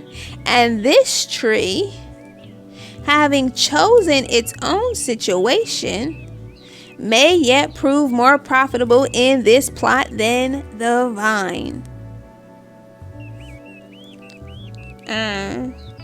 Yahushua said, if a fig tree grows among vines, it can be left for both produce good fruit.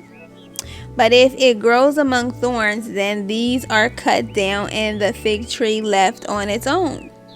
If a man hires 3 laborers for his vineyard and there is work only for 2, he dismisses the one least worthy of his hire. Yet everyone who labors must be paid his due. But if 1 hour less than full measure into the task, he cheats no less than one who deceives at the weighing.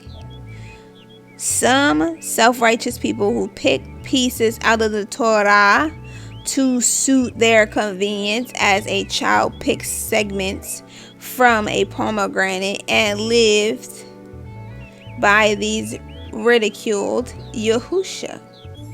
But he said to them, "You who try to impress others with your righteousness are hypocrites.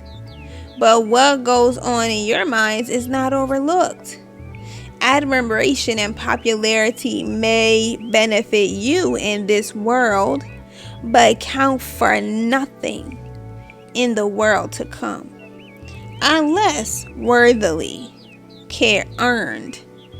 I come to herald the rule of Elohim, when such as you will be swept aside by those who serve his cause." Some in the crowd shouted, Who will you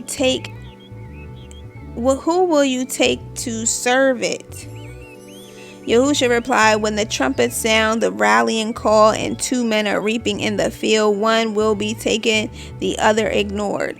2 scribes will be writing in a room, one will be taken and the other ignored. 2 men will be grinding corn, one will be taken and the other ignored." Someone said, "Where will they be taken?" Yahushua answered, "Vultures gather where the carcass lies, and bees where the flowers grow.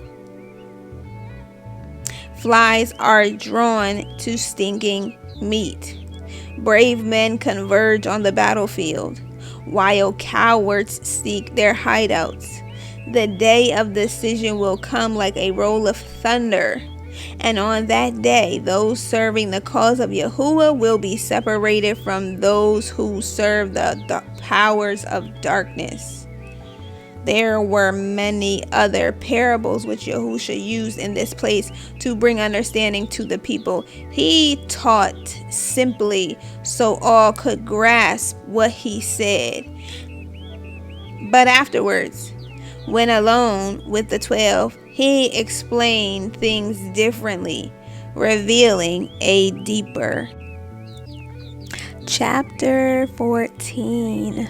Yahushua and the 12 left the shores of the western sea, and after preaching in many places came to the Sea of Galilee, where Yahushua and 7 of the apostles took ship with Nathanael's brother and passed over into Dalmantha.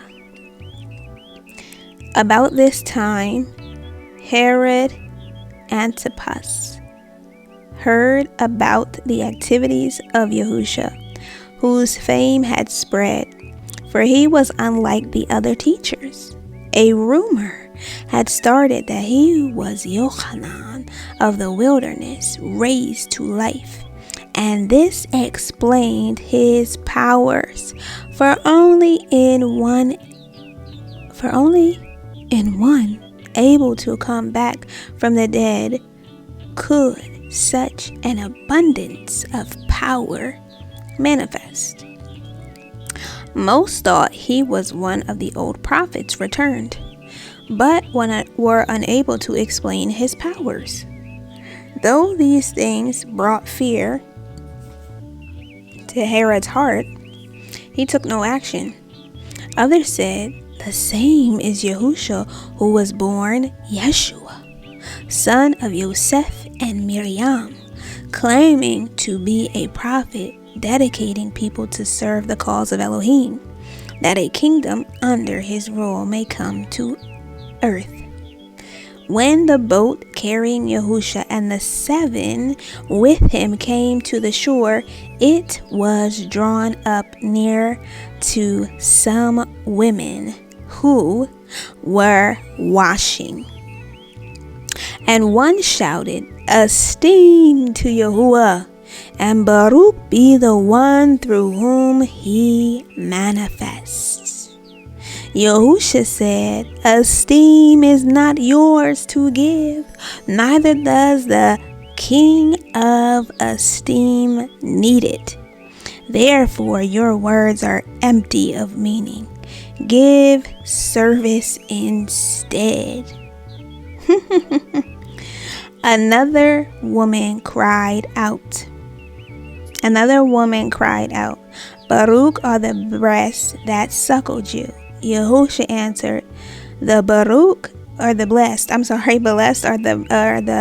breasts that suckled you. And Yahushua answered, the blessed are those who hear the words of Yahuwah's messengers and obey them. Passing along the beach, Yahushua and 3 disciples came to where a group of people stood. And they were of those who walked in the light of the Torah.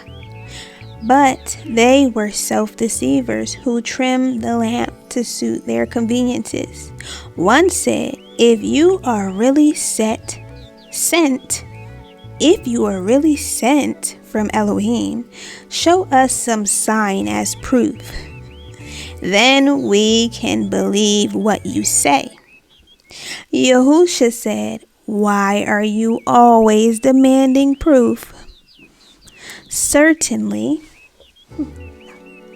this generation is undeserving of proof. If you are invited to dine with a man, do you ask him to prove his food is good? If you were genuine, my words would strike a responsive chord in your heart, and you would know. If I drew aside the curtains to reveal the esteem that is the Shemaim and you believed, would your belief bear the fruit of goodness? It would be like unseasoned timber or untempered iron. A crowd started to gather, and Yahushua returned to the boat, and as people began to jostle him, he ordered it to be taken out a little way. As he was getting into it, a scribe pushed forward, saying, let me join you, and I will follow wherever you go. Yahushua said, foxes have holes and birds have nests, but the servant of man has nowhere to lay his head. Not even a board is offered to him here. If you are sincere in your offer, let this be the place of your labors, for you are not a hardy man.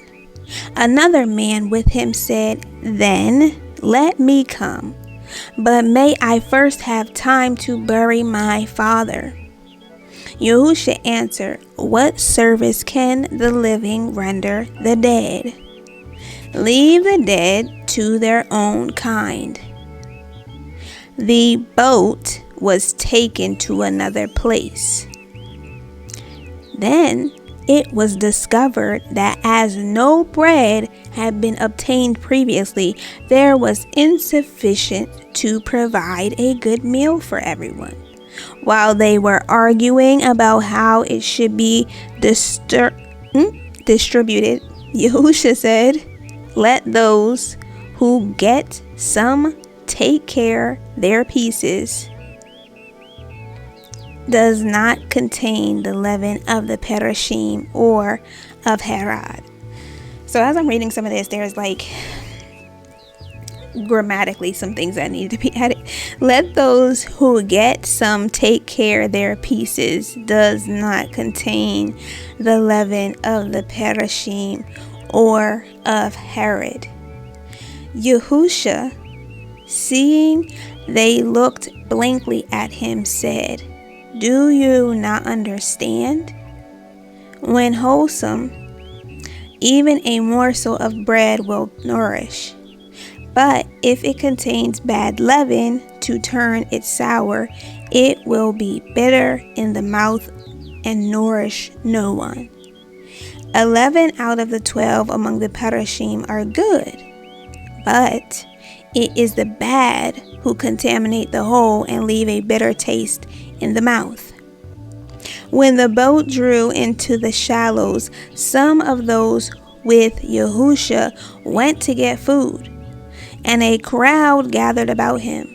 So Yahuah told a parable often repeated. A sower went into his cornfield, carrying seed in his apron. And he scattered it about some fell in the open and was eaten by the birds. Other seed fell on stony ground and sprouted quickly.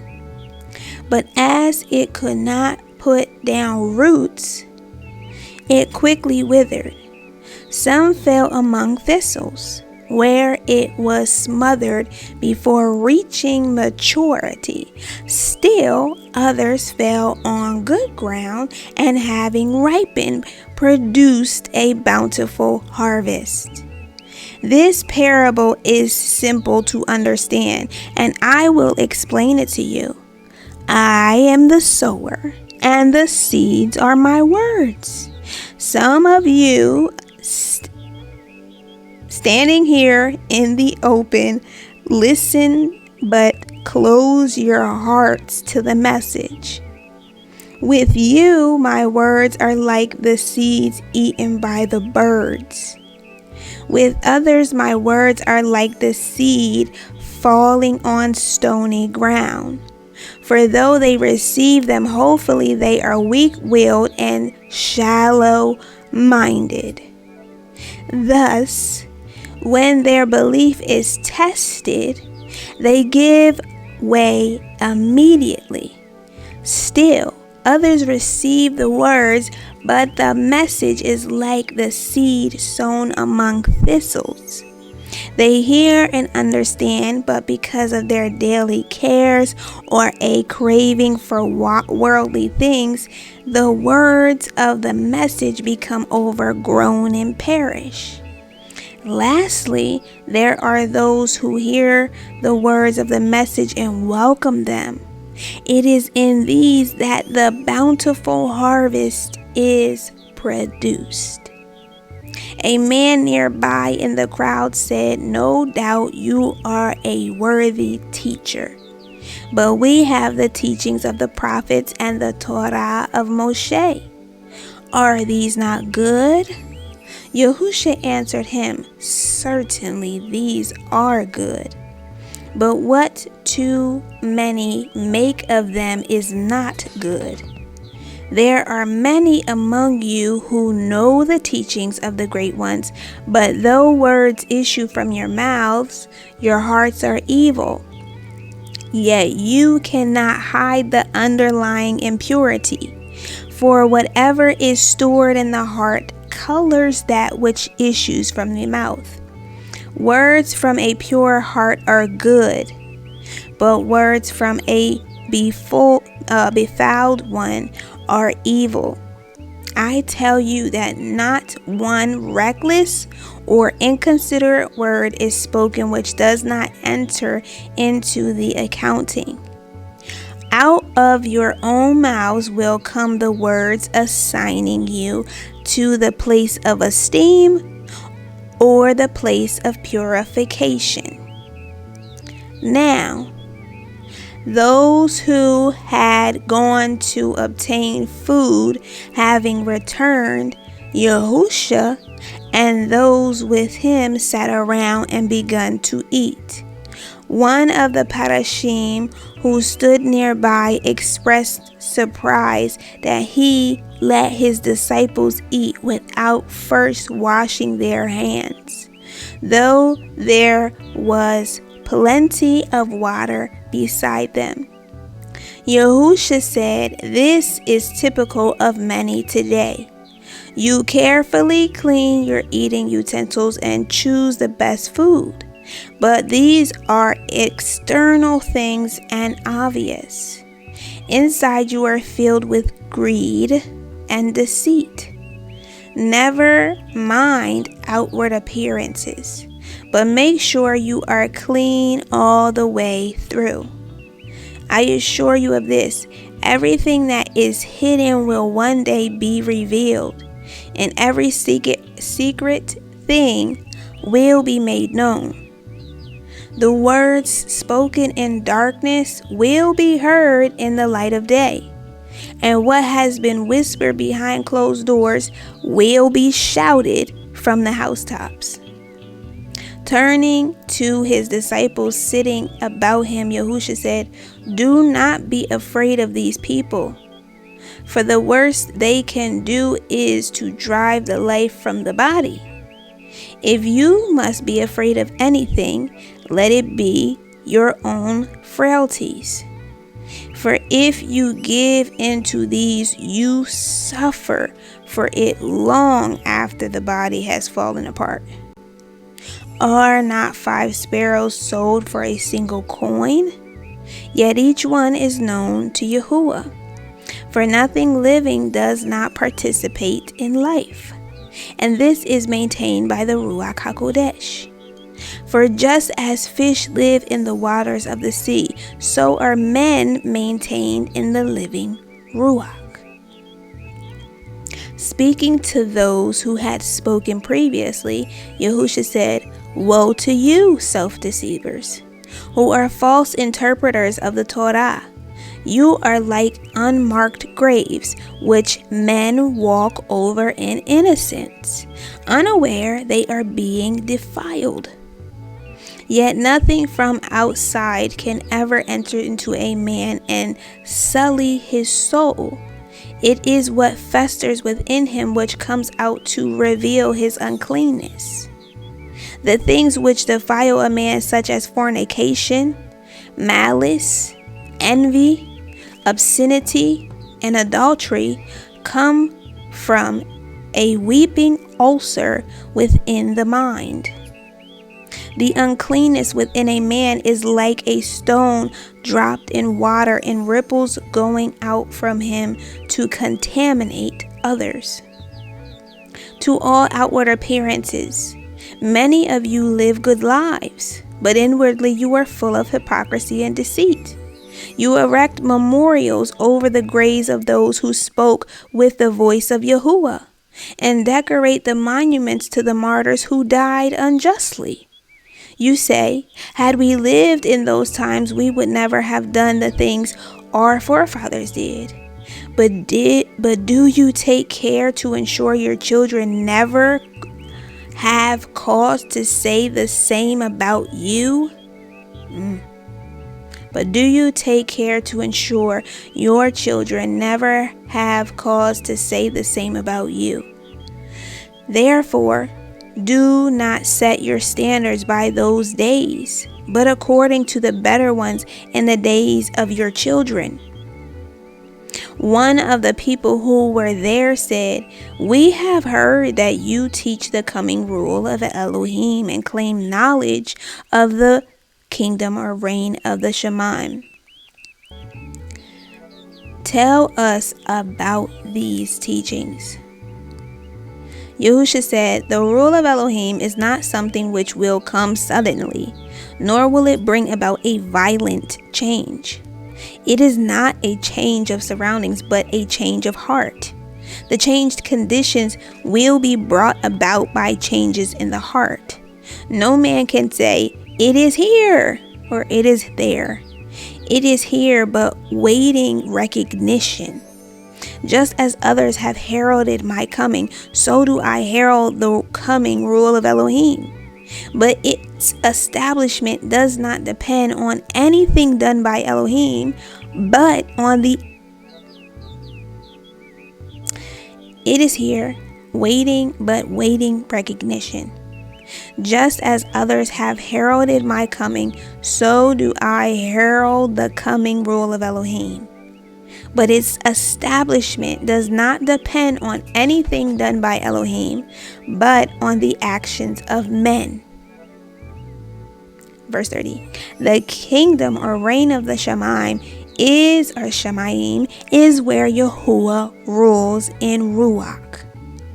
But there is that within each man which can extend to the reign of the Shemaim. When this is drawn out of men while they are on earth and established here, then the reign of the Shemaim or Shemaim will embrace earth.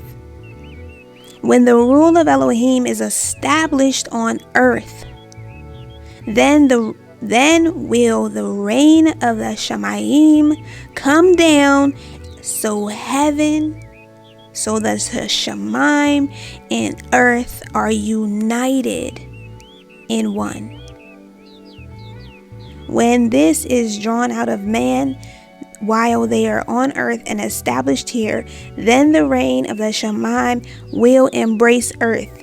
When the rule of Elohim is established on earth, then will the reign of the Shemaim come down, so the Shemaim and earth are united in one. A rich man standing by said, we cannot understand these things, and they confuse us. Just tell me what I must do to enjoy eternal life. Yahushua said, by your attire, you are among those privileged. What do you do with it? The man replied, I do as others, getting the most out of it and enjoying life to the full. Yahushua said, you would be better off selling all you possess and giving the proceeds to the poor. Only thus can you discover yourself and benefit from eternal life. The rich man's companion said, wise teacher, Rabbi, what of me? I conform to every verse of the Torah. I pray every day and give generously to the poor. Yahushua said, have you ever been hungry or slept on the street or gone unclothed? The man said, no, why should I? Yahushua said, you deceive yourself and are a hypocrite. Besides, how can you say you comply with the Torah and teachings of the prophets? Is it not stated in the Torah that you should love your neighbor as yourself? Yet all about you, there are people who are hungry, clothed in rags, and homeless. Your house is filled with good things, far exceeding your moderate needs. And all you hand out are a few coins and a morsel of food. Is it the duty and it is the duty and obligation of such as you to see no man suffers hunger and privation in your neighborhood. Turning to a disciple sitting at his table, Yahushua said, Shimon, son of Yonah, let this be your teaching. It is easier for a camel to enter into the city by the needle's eye than for a rich man to enter into the esteem of the Shammai. The rich man turned away and left. And another who was there said, Adonai, just what is meant by my neighbor? Yahushua then told this parable.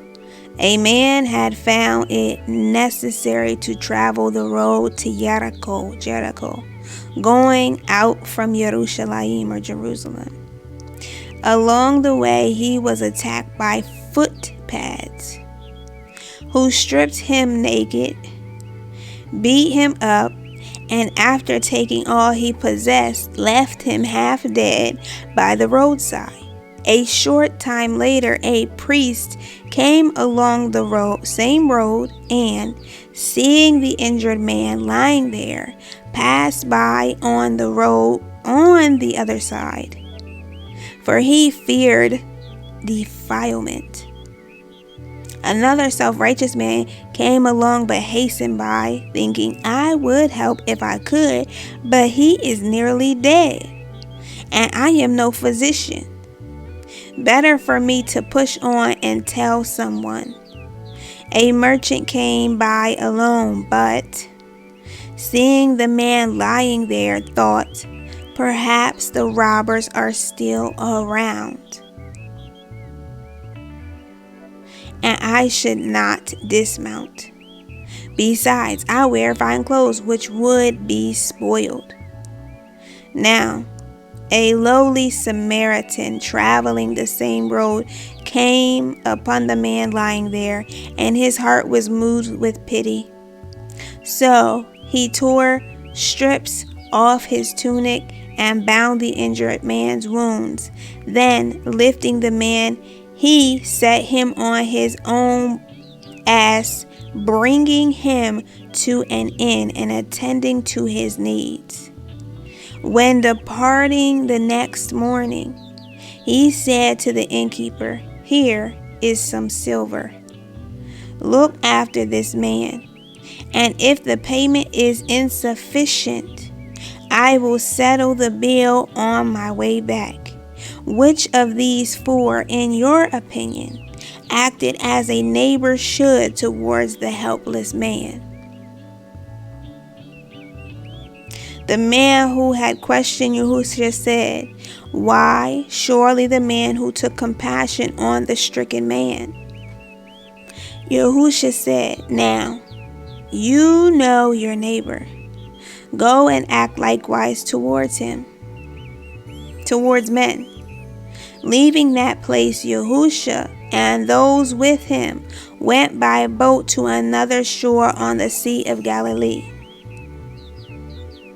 Arriving on the morning of the Shabbat, as Yahushua was going into the place of worship, a woman bent double without the ability to straighten herself came and begged Yahushua to heal her. He put one hand under her chin and the other on her back and straightened her up. She went away filled with happiness. The Levite who conducted the worship noticed this, and, seeing the woman inside, said to her, The Levite who conducted the worship noticed this, and, seeing the woman inside, said to her, 6 days are set aside for work, but the Shabbat is sacred, and you should not have sought healing on that day. Yahushua, overhearing this, waited outside for the Levite, and when he came, said, What a hypocrite you are! What member of your flock does not loose his cattle or ass from their stalls and water them on the Shabbat? Also, are the cows not milked and the hogs fed? They are not left to suffer, yet you could deny relief to this poor woman because it is the Shabbat? Hearing this, many of the people supported Yahushua, and he preached to them. A blind man was brought to Yahushua while he preached. He took the blind man apart from the crowd and, moistening his thumbs, drew them across the blind man's eyes. The man gave a sudden cry and squinched up his eyes.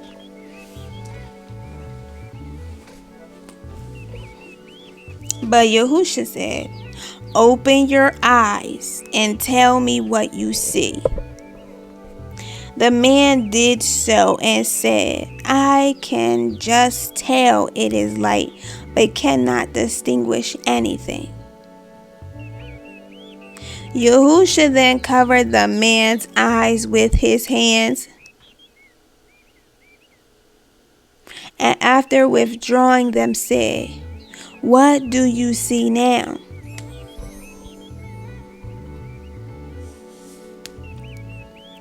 Yahushua then covered the man's eyes with his hands. Yahushua then covered the man's eyes with his hands, and after withdrawing them said, "What do you see now?"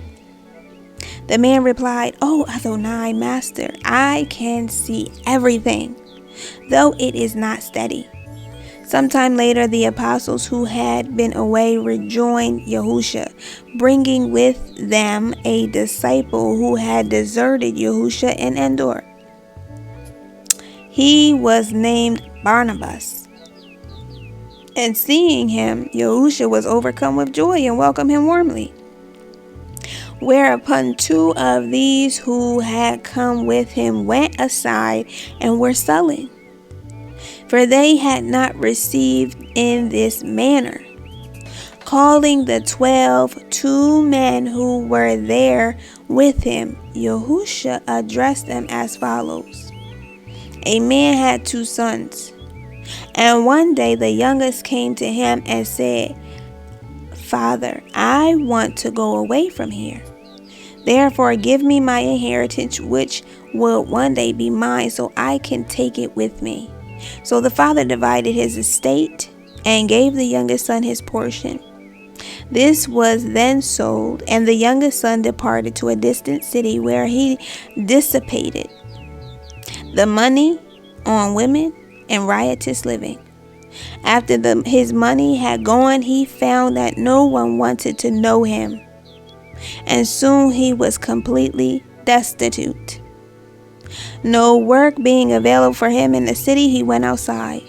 But the only job he could obtain was that of a swineherd.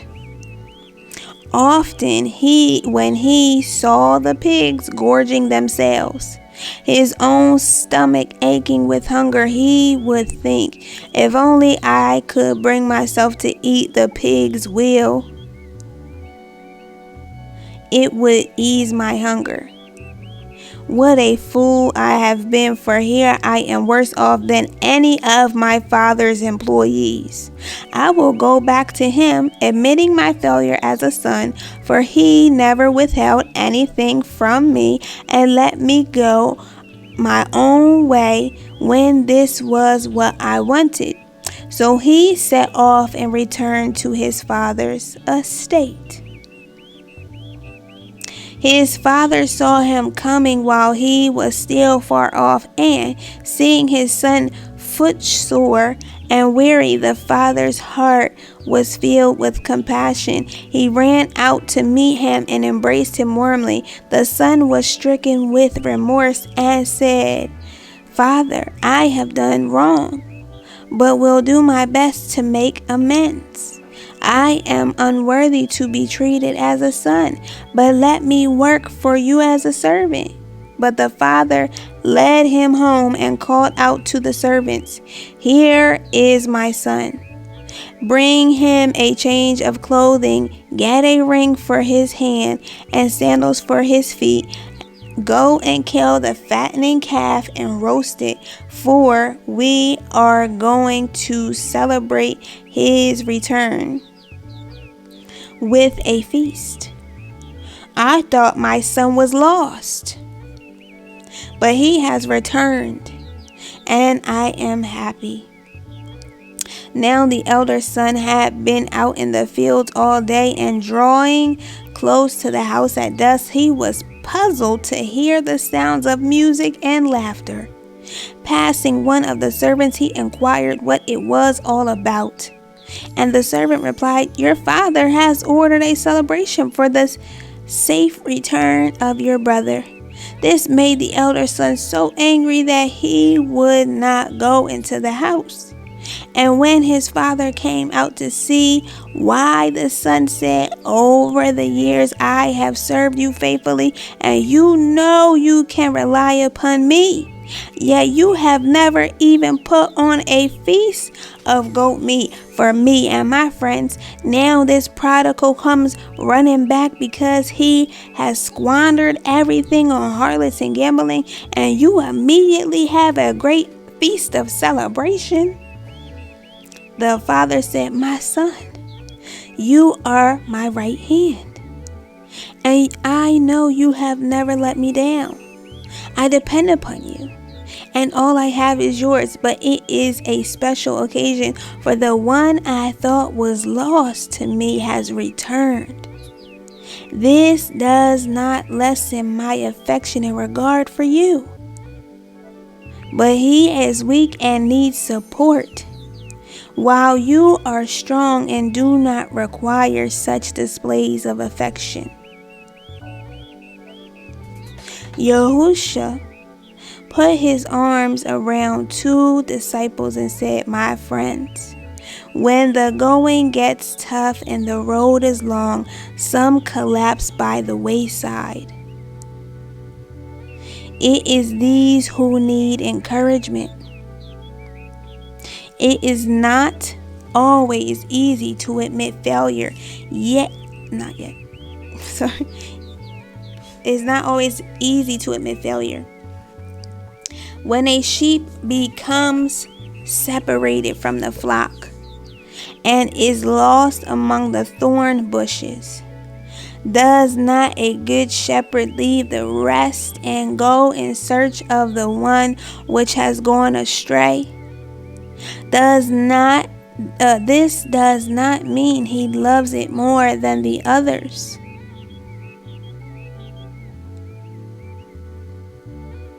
It was some days later at another place that a follower named Yosef said to Yahuah, "Adonai, Master, if a man cheat another, is he punished for the cheating or for the harm he has done to the other man?"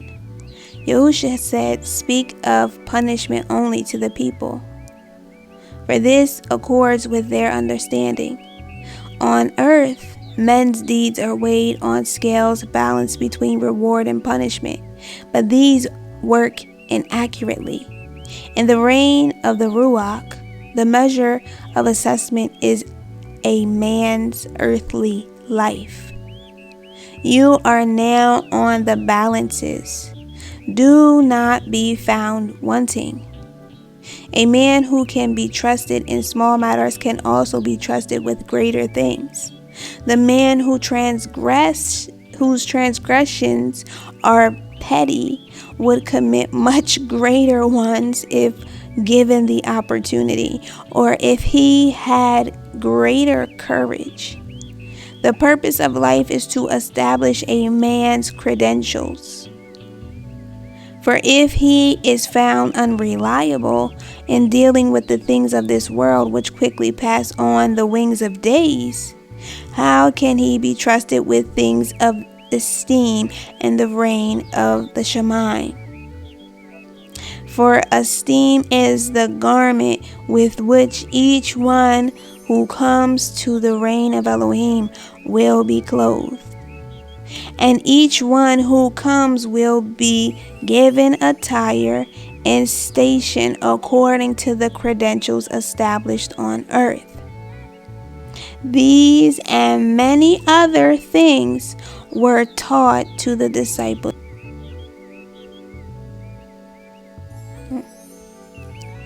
Chapter 15. Taking only the 12 apostles and a few women who were also followers, Yahushua set out for Caesarea Philippi, a city renamed by the Tetrarch Philip when seeking Roman patronage. On one eventide, while on the way, Yahushua said to the 12, "Who do the people in the places we pass through think I am?" They were not agreed. Some saying the people believed him to be the deliverer, and some the Enlightener. Others said the people believed him to be the Mashiach, while some said that many thought he was Yohanan of the wilderness, for sometimes it seemed his Ruach had entered Yahushua. Yahushua said, Who do you think I am? Again, they were not agreed. And Yahushua said, I am he whom all men need. Whomever they seek, call a thing by 100 names and it remains the same. However, each of you keep your own conception in your own heart and discuss it with no one. Later, at a house at Balos, they were discussing the people's expectations for the Mashiach. And Yahudah said to Yahushua, if you are truly he, then the people will believe and follow you, for the prophecies in the holy books or the Kodesh books must be fulfilled. He will surely come, and I believe you are he. I believe the reborn world is at hand, and the day of the people's salvation is near. Yohanan said, it is foreordained that the Mashiach will suffer death by violence, but will rise triumphant above it to manifest again as proof that death is not the destined end. Yahushua said, perhaps I am the Mashiach, for will he not be all things to all men? Kepha said, Adonai, Master, we are your friends and you are our guiding light, the hope of our lives. Do not say such things, for we could not bear to lose you. Yahushua said, I must bear the cross of life, and on me it lies more heavily than on others. Each must do whatever he may be called upon to do, and great causes demand great deeds and sacrifices. Then he said to Kepha, do not be so blinded by worldliness that you cannot believe the Ruach can rise above the claims of the flesh. If you are, then it would be better for you to come no further. To the others he said, do not view these things as men do, but see them through the eyes of Yahuah. Coming to a village, Yahushua ate while a small crowd gathered, and there he addressed the people, saying, if any of you intend to become followers of mine, you must put aside any thoughts of self and carry your own burden of suffering without complaint. If a man worries too much about his own safety and comfort, he gains nothing. But if he sacrifices these for the sake of my cause, he will not lose. What profit can a man make by gaining all that the world has to offer in exchange for the welfare of his own soul? What can he take from his gains to buy back what he has lost? Therefore, take care, for I give fair warning. If anyone in this adulterous and depraved generation choose to ignore my teachings, that person may find himself ignored when seeking entry into the state of esteem. I can also tell you that some are here who will realize the nature of the Shemaim before undergoing the experience of death. Someone there said adultery is kept in check by stoning. How can the punishment be increased to prevent it? Yahuah said, if a tree is cut down, it will spring up in many places. From the root. Evil is overcome by digging out the root of evil. Adultery has many causes. But if a man marries a woman who has fornicated, can he revile her for sorrow he has brought upon his own head? The dowry of a chaste woman is so much higher. But if a man accepts what she brings and revile her for what she has not, surely he is mean-hearted. Before any man cast a stone at an adulteress, let him search his own heart and see whether he be guiltless before women. I say to those men who have one rule for their wives and another for the wives of others, set one standard and abide by it. Otherwise be branded as hypocrites. Men too ready to lay blame at the doors of others. For surely if anyone puts his hand to a snake hole, he can hardly blame the snake for being bitten. If a man enters a house of harlotry, who is to blame if he collects the whore's dowry? Yahuah was invited into a house to eat and rest, and having done so, he sat outside in the courtyard amusing the children who played there. He told them stories which were seeds planted in their hearts. Some women were also listening. And when 2 of the 12 came into the courtyard and told the woman to see the children did not bother Yahuah, he overheard them and said, "Let the children come to me, for from such as these will come the rule of Elohim." Yahuah and the 12 entered Haisira on the day before the Shabbat and on the Shabbat. Yahuah was invited to dine at the house of a Parashim, for he had many friends among them.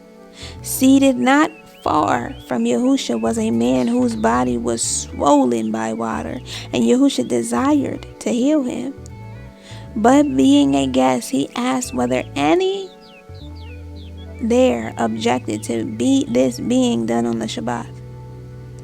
As none did, so Yahuah laid his hands on the man, who then became excited, going out and ejecting from all parts of the body, so it became slackened.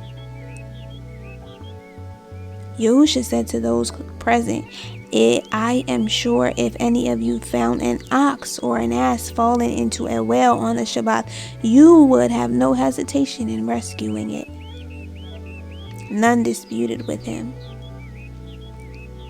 Seeing how those present scrambled for their best seats, Yahuah said, when invited to a feast, do not rush for the best seats, because the host may have special guests in mind to occupy them. So, if you have grabbed one of these seats, he will come and request you to vacate it in favor of another, and you will then have to take a seat not wanted by anyone else. When invited as a guest, it is wiser to take one of the less desirable places. Then your host will come and escort you to a better seat. Thus, the other guests will see that the host holds you in high regard. It is a rule of life that whoever makes himself out to be more important than he is will be humiliated, when he who is modest will be exalted. Yahushua said, most of you here give formal feasts, and all have more food and the good things of life than they need. Yet because your stomachs have never been empty, you cannot understand the sufferings of the underprivileged. But if adversity descend upon you, the cry goes up, woe is me! Can there be an Elohim when I am thus afflicted? Do you not understand that misfortune and tribulation must be sent to such as you? For in what other way will you learn compassion? When giving a feast, read the intentions of your heart. Are you giving it solely for love of those invited? Or do you seek to gain something from it? Are your motives centered on yourself or on others? Also, is it not surely true that if you can afford to give a feast or indulge in good food, you can afford to provide for others who are underprivileged? Who is it that feeds the poor and needy? Is it not the poor themselves? And do not the rich entertain only the rich? I can assure you it will not be so under the rule of Elohim. Many say, but the poor are poor through no fault of ours. But I tell you that if many of you were as good as some of the poor, you would not be wallowing in luxury. Yet how many here can truly say, my goodness has brought me riches? After this, Yahushua went and addressed a crowd near a water fountain where several expressed intentions of becoming disciples.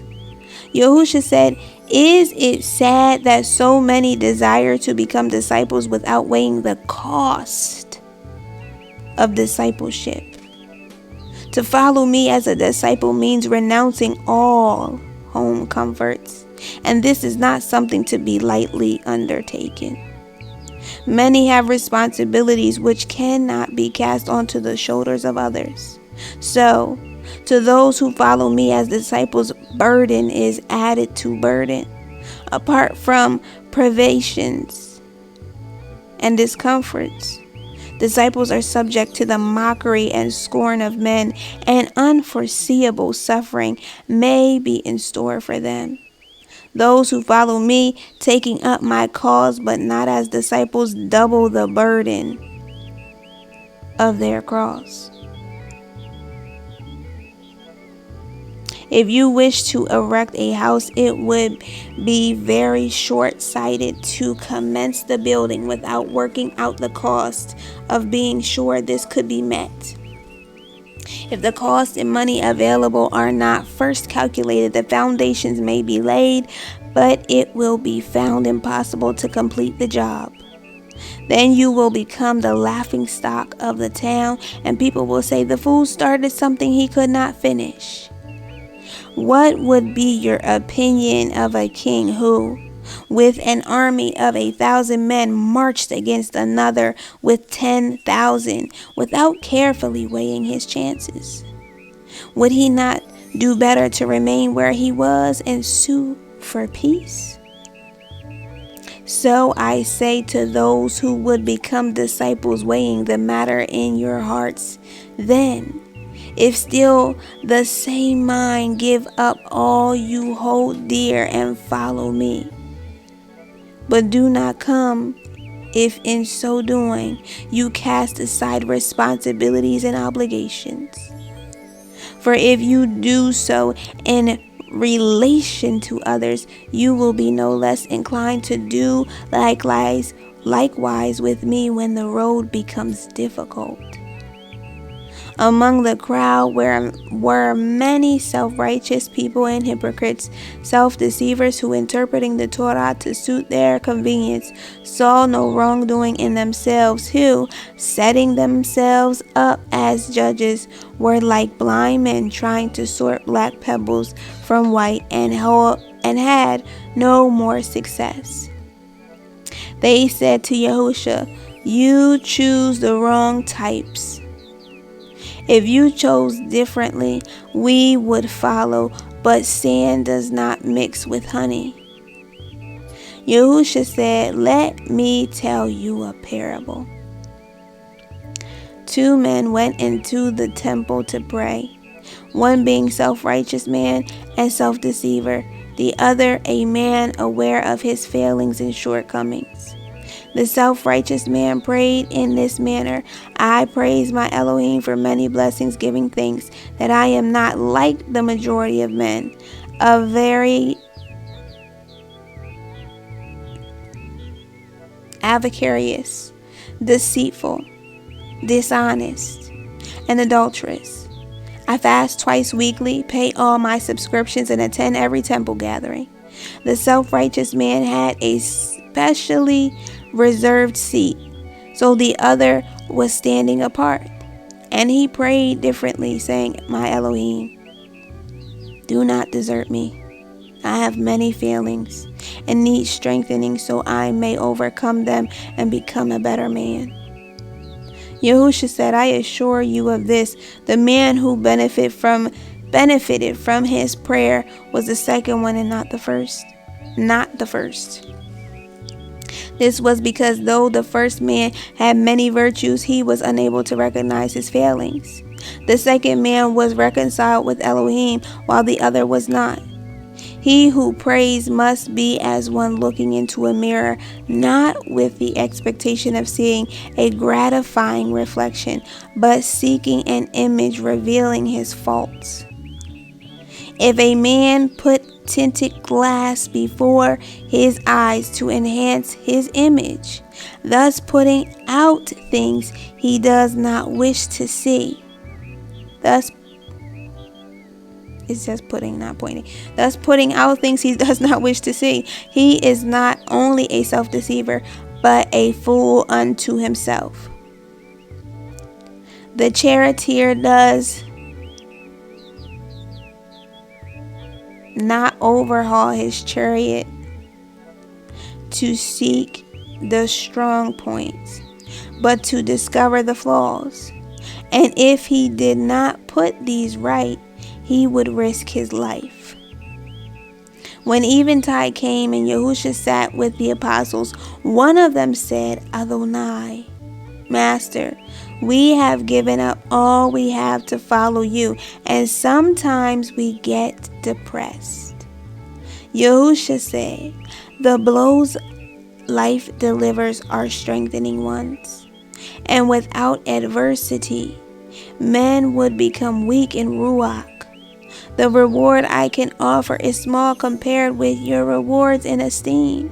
For here you are small, but in the Shemaim you will be great. There the highest on earth shall be lowest, and the lowest here shall be the exalted there." This, however, does not follow a natural sequence, but only providing the challenge of life is met as it should be and surmounted. The following day, Yahushua took Kepha, Yaakov, and Yohanan, 3 of the apostles, to a cave high up on the mountainside, where they remained in meditation for 3 days. On the 3rd day, while seated in the cave, the others saw the whole body of Yahushua exude a light and become radiant, the colors being blue and white. They were astonished at such an inflow of power, for no other body could have contained it, though manifesting it in them also. It was much weaker. The 3 with Yahushua covered their eyes before the brilliance. And Yohanan said, "Adonai, while the Ruach HaKodesh manifests in us as no more than a faint blue glow, seeing only in the total darkness. Your brilliance is like that of the sun compared with the palest star. Kepha said, "It is good for us to have seen this, for now we know how poorly we compare with you." Yahushua said, "I do not teach things without purpose. The things I do are not beyond the reach of anyone. But keep these things to yourselves. I shall truly need all my power and strength to carry out the task ahead. What must be done will be done, and not as I want it, but as the Father wants it. For now I know the path I must follow and the ordeal I must undergo." Coming down from the mountain, Yahushua saw some disciples and 2 apostles in the midst of a crowd which parted to let Yahushua through. He found the apostles trying to heal a man who was deaf and dumb, but they could not, and the crowd was mocking them. Then Yahushua said, "The man's ears are not fast, neither is the tongue without speech, but the Ruach within cannot use them." Thereupon he strengthened the Ruach of the afflicted man with his. And the man fell to the ground, foaming at the mouth and tearing at himself. Then the crowd drew back from Yahushua in fear, while the man's father abused him. But soon the man on the ground arose and walked away, and he could both hear and talk. Later, the disciples asked Yahushua why he had succeeded when they had failed. And he said, "These things are done through the power of the Ruach HaKodesh, which is in the hand of Yahuah. Men have it according to their capacity to hold it, but before it come in, evil must be driven out. I do not teach abstinence from evil." I do not teach abstinence from evil for some purposeless end, but to bring to men the recognition of their heritage. All men were once sons of Elohim, but they became bastards of Elohim without heritage. I come to men so they may re-inherit and become true sons of Elohim. One said, "Adonai, while you were away, there was another here who healed and did the same things as you. But he was not one of us, and we argue with him. He is a disciple of Shaman, the sorcerer, who does many strange things, and the people listen to his words." Yahushua said, "Separate the words from the deeds. But good is good, whoever does it. Therefore, never speak disparagingly of anyone who does good, if he is not yet against us." Chapter 16. Yahushua departed from where he was and moved over the water in Yahuah, across the Yarden. And here too crowds gathered about him to hear his message. Many of the usual questions were asked and similar answers given. One man put this question to him: "Great teacher, is it lawful according to the great Torah for a man to put away his wife? For there are other laws concerning this." Yahushua said, "What did one of the great lawgivers, speaking with the authority of Elohim, say about this matter?" The man answered, "The Torah he gave permitted a severance deed to be made, and with this the wife is divorced." Yahushua said, Such laws are needful while men are without wisdom. I assure you it will not be so when the rule of Elohim comes. They are made for those who cannot overcome differences by compassion and understanding. Where there is no feeling, there cannot be love. Divorce is decreed for the failures in love. Since the beginning, there have been male and female, each needing the other for fulfillment and spiritual flowering. For this reason, a man leaves his parents and unites with a woman, so the two become one in flesh and ruach. The flesh is easily parted, but with the united ruach it is different. Therefore, when two are joined together in the union of love, let no act of man sever them from each other. Fornication occurs in marriage as well as outside it, for marriage is much more than the union of flesh. And whoever divorces his wife and marries another commits adultery in ruach against the one who is his true wife. Should a wife divorce her husband and marry another, she too commits spiritual adultery. Marriage has a much greater significance than this depraved generation realizes, for it enters into marriage thoughtlessly and irresponsibly, and then cries, "Loose us from our obligations, for we have failed and cannot stand the bonds of the covenant." After this, a disciple came to Yahushua and said, "Master, enlighten me.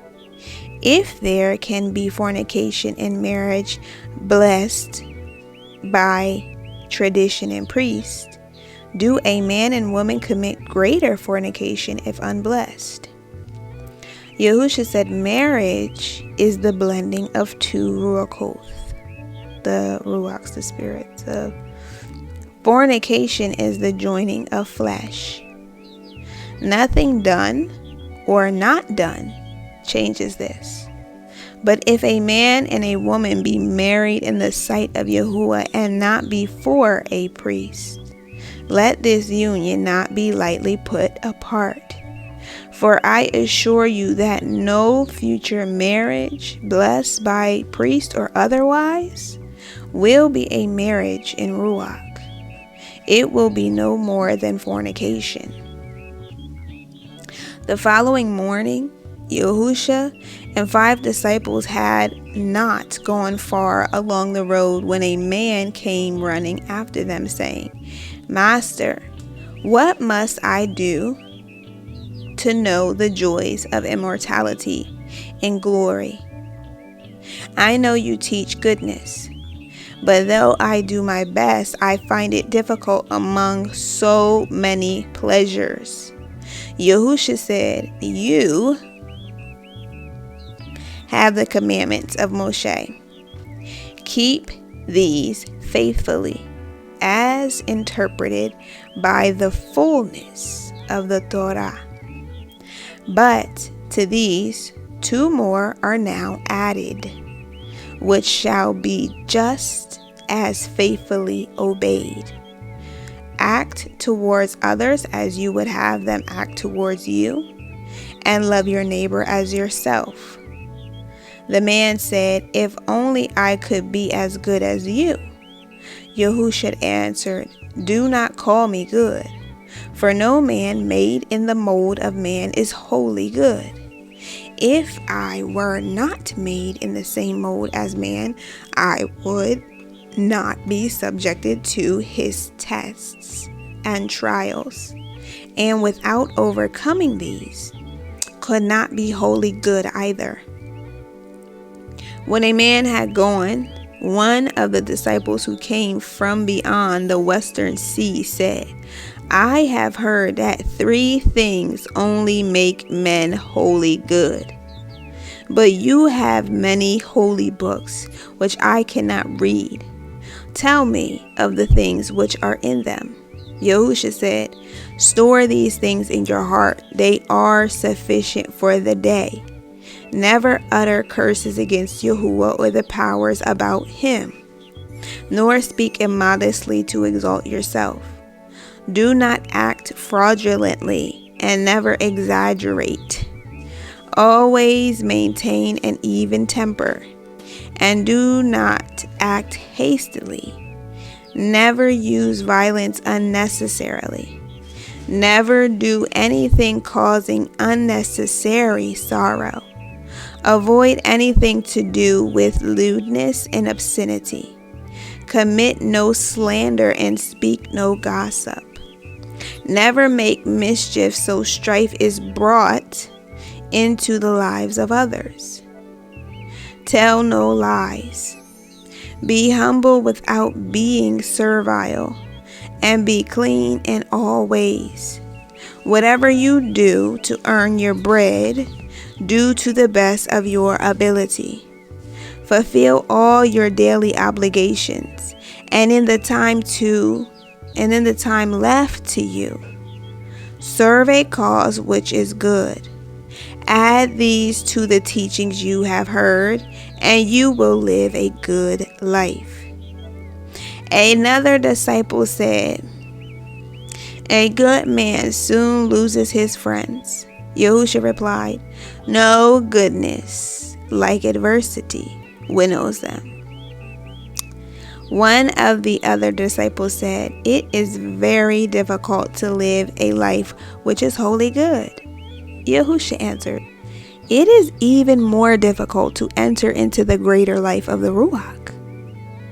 The words surprised those hearing them, but Yahushua assumed the disciples about him that it was true, adding, nothing worthwhile is ever easily gained. Yahushua continued, let all who can do so empty themselves of evil. The deeds are outside, but the thoughts are within. By striving hard and chastening the flesh, not yielding to the call of its lusts, the soul is strengthened by an inflow of spiritual food. Then Yahushua asked the disciples with him if all understood that unless they could pass the tests of the flesh,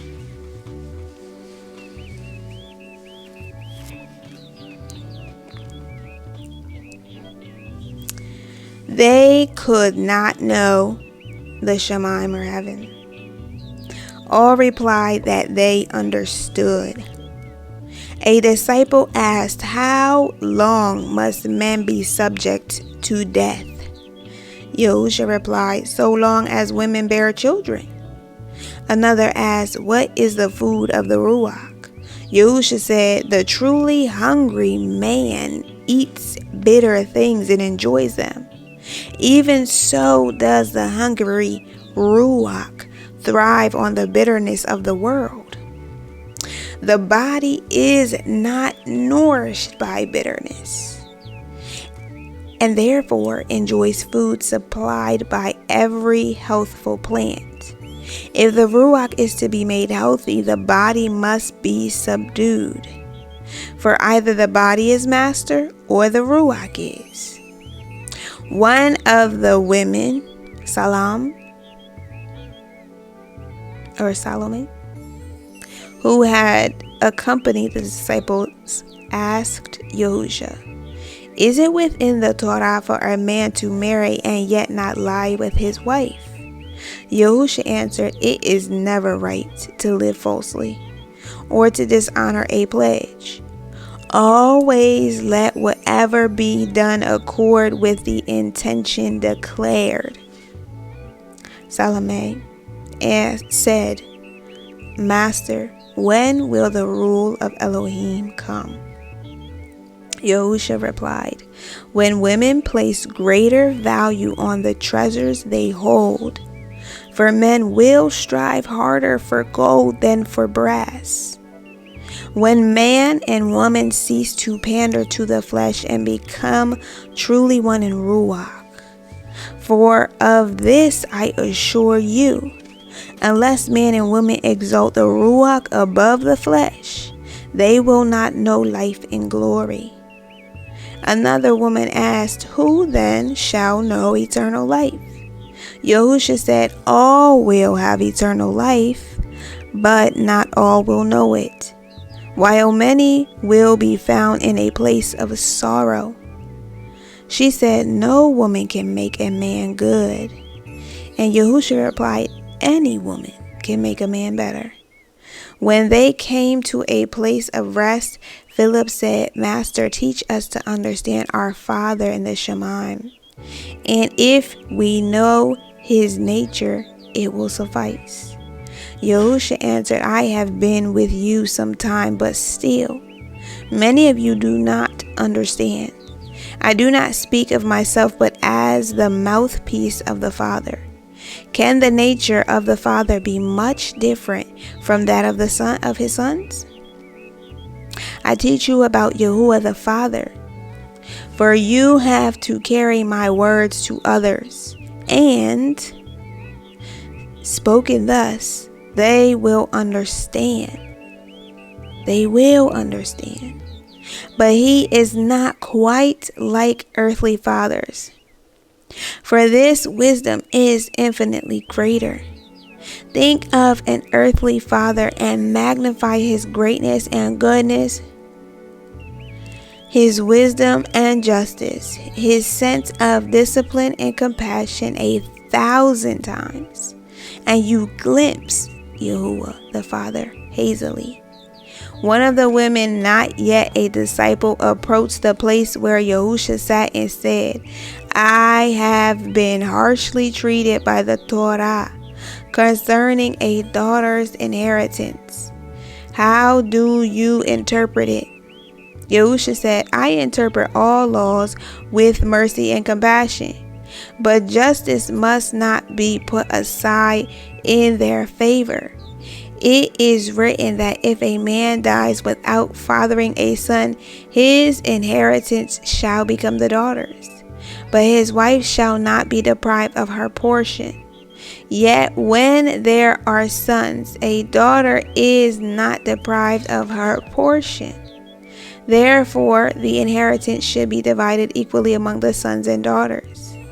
All women should have a rightful portion at marriage, but it would be unseemly for any woman to contend with her kinsmen for it.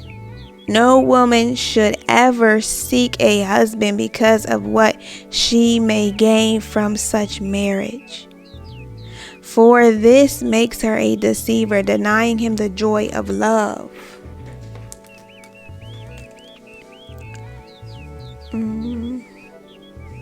No woman should ever snare a man to lust or seek a husband so she can leave her father's house, for this is a wrong against the husband.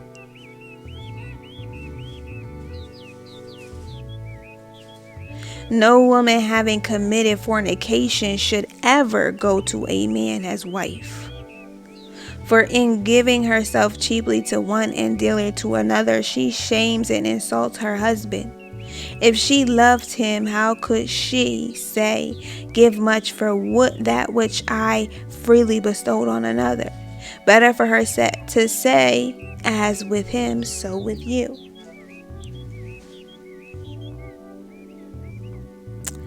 A man built a house, taking care with the decorating and its furnishings. Then going to a friend, he said, because of my affection for you, I will give this house to you as a gift. I know this is not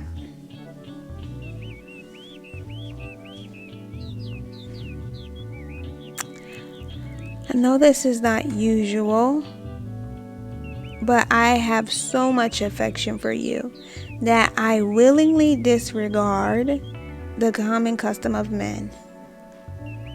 Later, he built another house and, taking the furnishings which were no longer new from the first house, put them into the second. Going to another friend, he said, I have a house which, because of my affection for you, I will sell at the usual price with a yearly rental for the furnishings. Now, for which of these friends did he have the greatest affection? Would not the second man justly feel he had been treated badly in relation to the first? Would it not be fairer to have treated both? The Torah is to wear the clothes of purity and to absorb the words of the holy books, is to be anointed with wisdom. For the holy books of wisdom are weavers,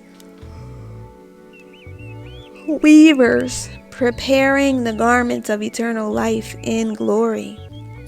They are available to all and may be.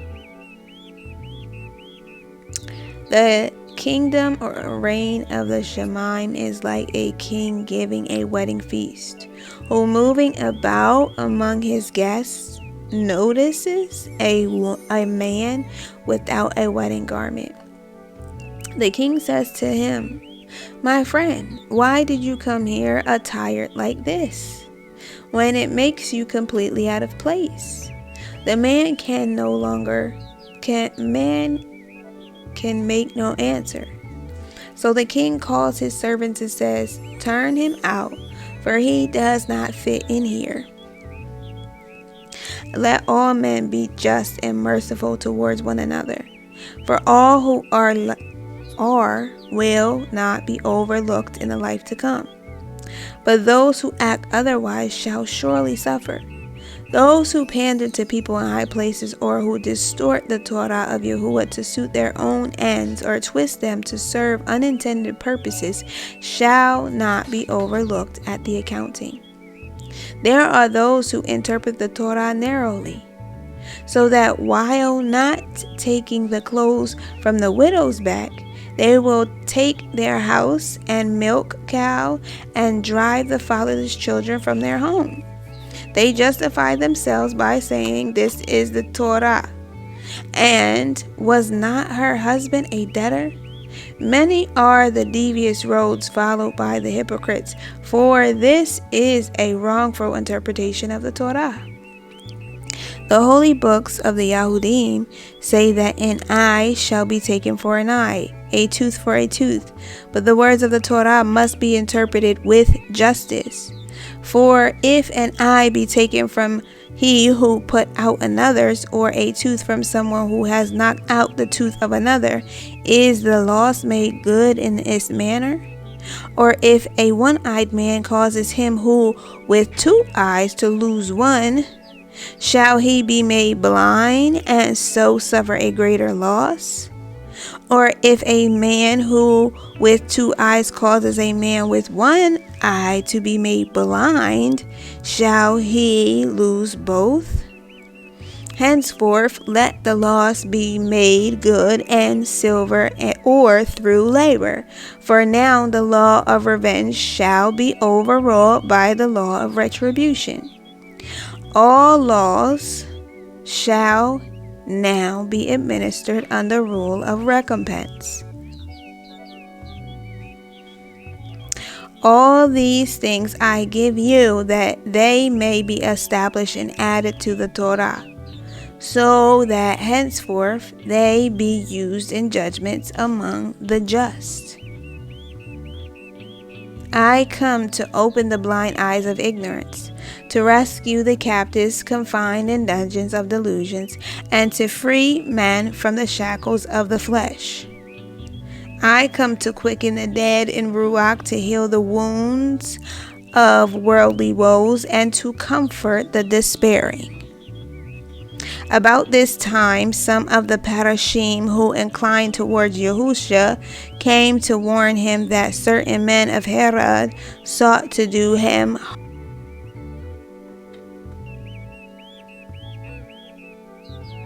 If anyone intends to report my whereabouts by Herod, let him do so. But I will not leave until the third day, when my work here will be complete." He then went with his disciples to Allah, where he rested among the trees for 7 days, teaching them the secrets of hidden things. On the seventh day, men of Kodesh came out of Yahudah, and Yahushua said, "Beware of these, for they betray their own fathers and pollute whatever is clean." Then Yahushua and those with him departed. Chapter 17. The disciples and followers of Yahushua began to assemble in Capernaum to make arrangements for the journey to Jerusalem. When Yahushua and some of the 12 who were with him came to the city, it was the 12th month. And the collector of taxes came to Kepha and said, "Is your master liable to pay the dues?" Kepha replied, "No, for he pays the tax imposed on strangers, but he will not make issue over the matter." So 3 of the disciples went down to the waters and caught several large fish, which they sold in the market. Then Kepha took the money to the collector of taxes, who tested the pieces and found them good. Yahushua was standing nearby and noticed how adulterated money and coins below weight were rejected. He said to the disciples, "Be like the honest coin testers, though testing men instead of money. Weigh all things with care, using a fair set of scales. Reject all which is impure, or not what it should be, keeping only that which is good. As there are counterfeit coins, so are there counterfeit deeds, and they are equally hard to detect. Take people as you find them, but reserve judgment until they have been tested. All men are friends in a boat sailing before a fair wind, but when a squall comes and it sinks, the true are divided from the false." A man stopped Yahushua in the street and said, "They say you know the will. What does he require of me?" Yahushua said, Did not your father Moshe say, 'Hear, my people, for this is what your Elohim requires of you, that you honor him, following his path and loving him, serving him with all your heart and soul, and keeping his divine utterances and Torah?'" About this time, Reuben, son of Yaros, who had followed Yahushua since the healing of his sister, came to him and said, "Master, my heart is troubled, for I wish to marry, and if I do this, I cannot remain with you." Yahushua said, "Life is a race where everyday hurdles of decision have to be jumped. You must decide one way or the other, and with finality, having no regrets later. It is well you spoke, for the sun should never set on an indecision. When marriage and duty oppose each other, then a man must choose duty and a woman marriage. But when marriage can be combined with a diminished obligation to duty, this course is not denied to a man. However, marriage is not the least of life's crosses, and any who enter it thinking otherwise fall beneath the unexpected burden. If your wife is chosen wisely, you will possess a treasure beyond price. But if foolishly, you are condemned to a burden of sorrow. Go with my blessing. Have many children and bring them up in the light. Thus you will serve best, and I leave my cause in good hands. Yahushua said to some disciples later in the day, in the holy books it is written, bearer of good tidings, go into the mountains and lift up your voice with power, crying through all Yahudah and Yerushalayim, hail your Elohim and your deliverer. Yahushua and his followers took a boat and came to the outlet of the waters, where the others stayed 7 days while Yahushua fasted. After he returned, the disciples said, Master, we are concerned for you spend too much time in solitude and fast too long. Surely this will harm you. Yahushua replied, when fasting is properly undertaken, it can do nothing except good. Also, the body is like a pitcher which, containing water, must be empty before it will hold wine.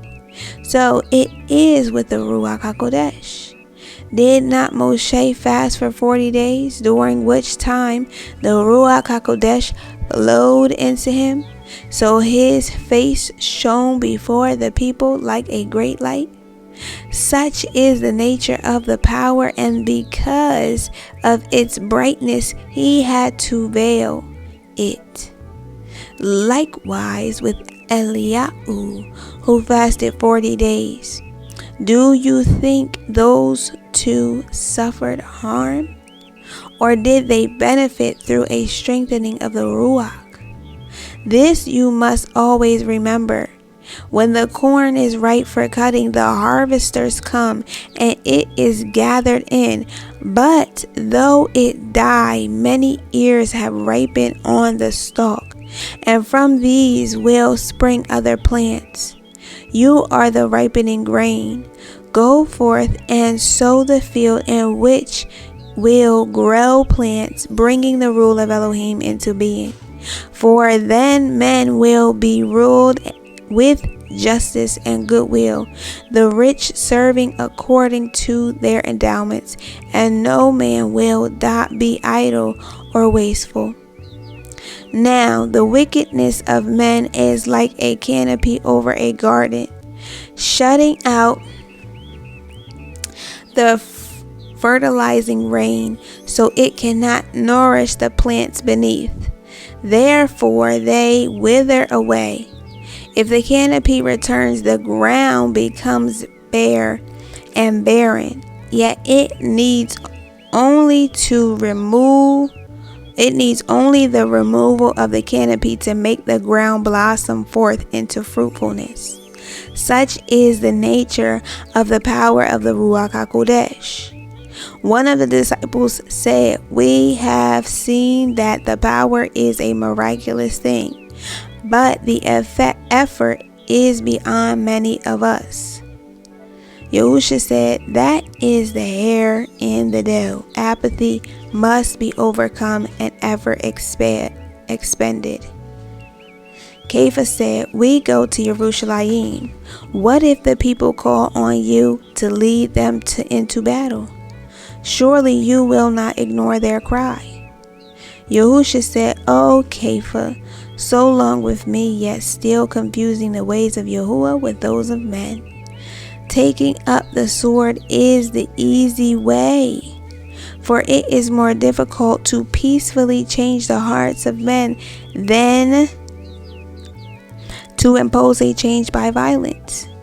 Those who must resort to violence are lesser men than those who convert through example and teaching. Is it not written in the holy books? Those who seek wisdom as others seek riches will certainly come to an understanding of the ways of Yahuah, and this knowledge delivers them from the darkness of ignorance. During the heat of the day, Yahushua was invited into a rich man's house, and the man of many privileges asked him, why do you prefer to speak in the alleyways and among the poor? Surely it would be better to convert the influential people. Yahushua said, I speak to those who listen, and they are found among the poor. The rich are so busy acquiring worldly wealth and chasing fleeting pleasure that they have no time for more important things.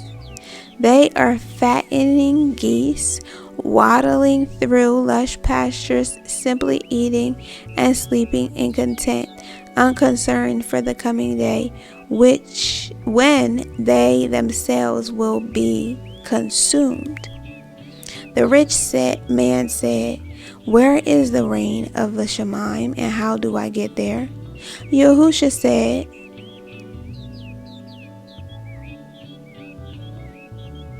"The road starts within yourself, but to find it you must abide by the Torah as written in the books of wisdom.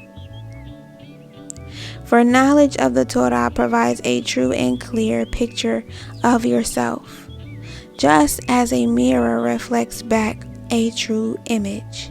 So does the Torah when studied diligently. Let this be your guiding light. Take no thought for tomorrow, whether it bring good or bring evil. The cares of the day are sufficient, and the Torah will sustain you." The man said, "Would it not be more profitable if you showed how to extend our days?" Yahushua said, "What benefit would a longer life bestow? For the tyrants, it would mean more time to oppress the weak. For the evildoers, it would mean more time to indulge their wickedness. While the hypocrites would spawn more sorrow, the money seekers would have more time for exploitation, and the indolent more time to rest. A longer life could only add to the misery of the world. Life as it is." Money seekers would have more time. He says, life as it is suffices for those who wish to use it profitably. If men cannot find the road to righteousness during the time they have, then they never will. After this, Yahushua and the disciples set out for Yerushalayim, passing through the borders of Yahuah, and over to the Yarden by way of Perea. Yahushua led the way with 6 of the 12. But as they proceeded, many of those who followed became afraid and held back. Noticing what was happening, Yahushua called all the 12 to him.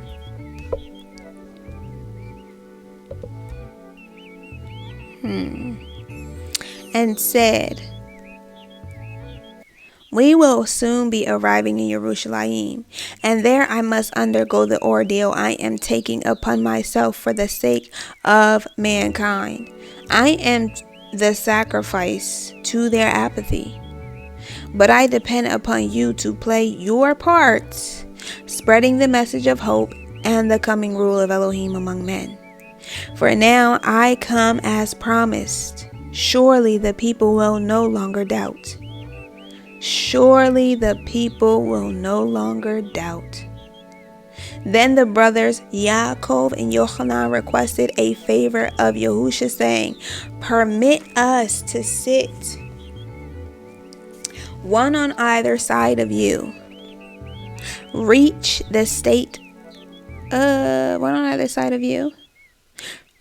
When you reach the state of glory." Yahushua said, "You do not understand what you ask or the consequences. You cannot drink from my cup of sorrow or undergo my ordeal. I must carry my cross alone, for there is none with whom I can share the burden of my heart." When they insisted that they would be ready for anything, Yahushua said to them, "If you remain steadfast in the cause, you will drink from the same cup and undergo my suffering. But whether you share my future state is something over which I have no control. Not all are drawn into the same companionship. As Yahushua approached the city gate at Jericho, a large crowd gathered, among which was a humble and honest person named Micah, who worked hard to support a large family. He was anxious to see Yahushua, but being rather short and unable to see over the heads of the people, he ran ahead and climbed a sycamore tree along the route. When Yahushua came to the tree, he stopped underneath and called to Micah, "Come down, for today I will be your guest." The man climbed hastily down and welcomed Yahushua with pleasure. But those standing by expressed disapproval, saying, "We expected this to be a great and good man, yet he associates with men like this who are poor and not notorious for good deeds." Yahushua said, "The conscientious physician goes among those requiring his care and attention, not among those who have no need of him. If you ordered your lives according to this principle, they would be more beneficial to you in the long run." After resting in the city during the heat of the day, Yahushua left Jericho with his disciples, followed by many people.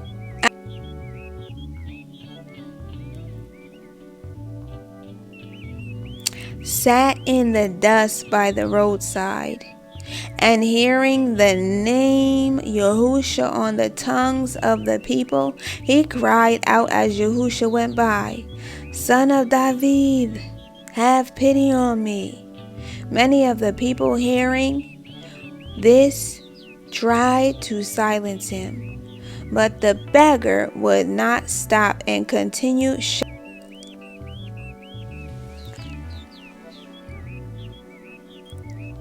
Though he had passed, Yahushua stopped and sent a disciple back to bring the beggar to him. When they came, the disciple leading the beggar, Yahushua said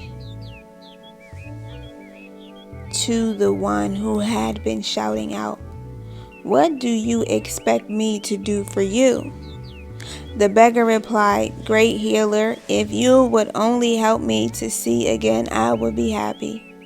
Yahushua said, "Unfruitful happiness cannot be made an end in life, but your affliction has served its purpose."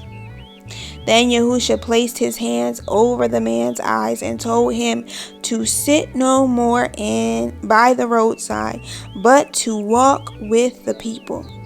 About 2 miles from Jerusalem, they came to a place called Bethany, close to the Mount of Olives, where there were many fig trees. Calling 2 of his disciples to him, Yahushua said, "Go into the village just ahead, and there, at the first house, you will see a man standing by his doorway with a pitcher beside him. Go and ask him for a drink of water, and say, 'The master comes.' He will then give you a colt which is tethered nearby, and 2 men will ask you who it is for, and you must answer, 'It is for Yahushua.'" When the colt was brought to Yahushua, some cloaks were laid over its back, and Yahushua mounted. Then some men, having gone before, the people strewed the road with flowers and brushwood, and many shouted, "The Mashiach comes! Hail to he who represents Elohim! Hail to the day that witnesses the one who will rule in the name of our father David!" Many others cried, "Behold the deliverer," while other people shouted, "Come and see the vindicated king." Among the crowd were some who said, "This is not a fighting man mounting on a war horse, but a humble man on a female colt." Many mocked, while some said, "It is only a sorcerer on a mare." That was the manner in which Yahushua came to Jerusalem. But night being close, he sought shelter at the house just outside the city. The following day, Yahushua went to the great temple of the Yahudim, and going around it, came to the part where a fire was always maintained for the burnt offerings, and payment was made for its use. Here was the place where the father of Yohanan had been slain. Outside this was a hall where money was changed for those going in, the parashim not permitting this to be done within the courtyard. Seeing some men carry vessels, Yahushua said to them, "Surely you know it is written that the temple shall not be made a thoroughfare." They turned on him, saying, "Where have you been, and who are you to rebuke us?" Whereupon there was an outbreak of fighting between those with Yahushua and others. Yahushua also overturned the tables of the money changers, saying, "You are just as bad, for you turned the house of Elohim into a marketplace." When the temple guards came to restore order, they said to Yahushua, "We should kill you for this." Yahushua replied, "Destroy this temple, and in 3 days it will rise again." They, not understanding, answered, "The temple has stood for long and took 46 years to build. If you say it could be built in 3 days, you are a fool." They did not know Yahushua referred to a temple not made by hands.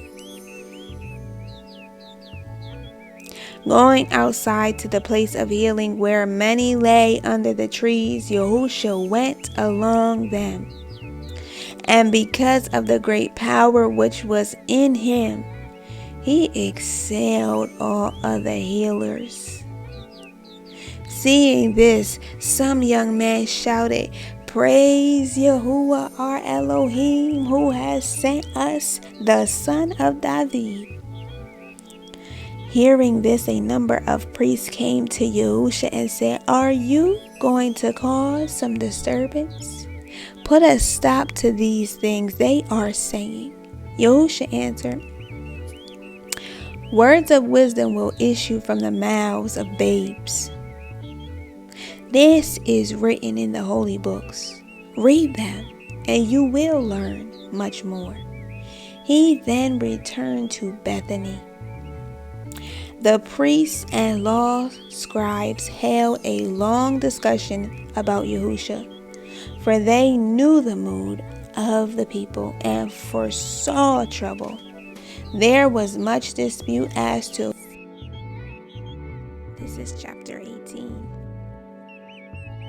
The next day, Yahushua returned to Jerusalem with 3 of the apostles. And while within the precincts of a great temple, some scribes and counselors of the temple came up to him and said, "By whose authority and by what right do you behave as you do?" Yahushua said, "Before answering your question, let me ask you one. When Yohanan baptized in water, was this divinely inspired, or did it originate in the minds of men?" This was not a question they could answer, for if they replied it was divinely inspired, Yahushua could justly say, "Why then did you not listen to him?" If they replied it originated with men, it would arouse the hostility of the people who believed Yohanan to be divinely inspired. When they declined to answer, Yahushua said, "Neither need I answer you." A priest said to Yahushua, "Tell us who you really are." And he answered, "I am the son of Elohim and the servant of man, who of himself can do nothing, but being filled with the power of him who overshadows me, one to whom all things are possible." The priest said, "The son of Elohim is not unknown to us, and the servant of man will not come as you have done. Though we cannot understand this name, some of the people say you are the Mashiach, who will deliver us and reign over us, but he will come with manifest power." Yahushua said, "This is a night of ignorance, and I come declaring the way of light. Whoever believes in me does not serve me, but serves with me. He is my brother in the cause of Elohim. He who sees me sees the reflection of he who inspires me. I am the light of the world. If anyone hears my words but chooses to ignore them, I am not his judge. For I am not come to judge men, but to guide them. The light will not be with you for long, so hasten to it, lest you be left in darkness." The priests said among themselves, "Perhaps he is harmless." Going into the courtyard where many people were gathered, Yahushua stood in a corner and spoke to any who would listen. And it was here he told this parable. A man planted a vineyard, equipping it with all things necessary for wine making. Then he leased it and left to live elsewhere. After the vintage season, the owner sent a servant to the tenants to collect the rent, but they laid hands on him, and after beating him up, sent him on his way empty-handed. The owner sent another, who was treated even worse, while the third man was killed. When no one else would go, the owner decided to send his eldest son, reasoning that the tenants would respect his authority. However, when the eldest son came, the tenants decided that if he were dead, no one else would dare to come. So they killed him and threw the body into a pit. Now, do you think the tenant's reasoning was sound? Of course, the owner came with those who meted out justice, and, having put the tenants to death, gave the lease of the vineyard to others. Yahushua also told other parables, and when the self-righteous ones and false parashim realized that most were directed against them, they considered ways to silence him. But as he was popular with the people, they decided it would be better to leave him alone. Yahushua taught that the greatest enemies of a man and the greatest opposition to the coming rule of Elohim were not the obvious evildoers and criminals, but the hypocrites, self-deceivers, and self-centered. Those are the true enemies of Elohim, of men. the festering evil in their midst. Yet they cannot see themselves for what they are and have many ways of justifying themselves. For Yahushua said to those, they sit before well-filled tables, condemning the crimes of those who are hungry. They sleep on soft beds and wallow in worldly luxuries, but their hearts are closed, and their faces hardened towards those who steal and even murder. Yet, I tell you, their own thoughts conceive and engender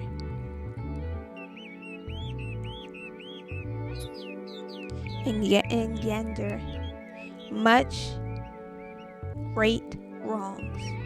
Neither are those who associate with them free from guilt. Going to an open space beyond the great temple, Yahushua addressed those who believed in his cause, saying, abiding by the things I have taught you will bring knowledge of truth, and truth will set you free. Some replied, we are of the stock of Abraham and have never been enslaved to any man. How can you state we will be made free? Yahushua said, anyone following an evil course is a slave. There are men who are enslaved to their desires and others enslaved to unnatural cravings. There are those enslaved to their weaknesses and others to their fears and doubts. That is why I say I come to set you free.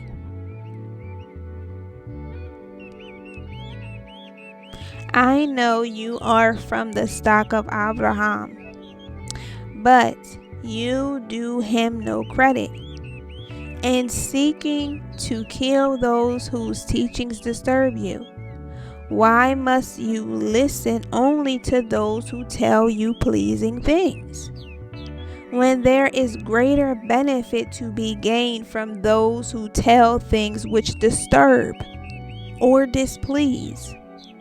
I have no time to go around praising the good.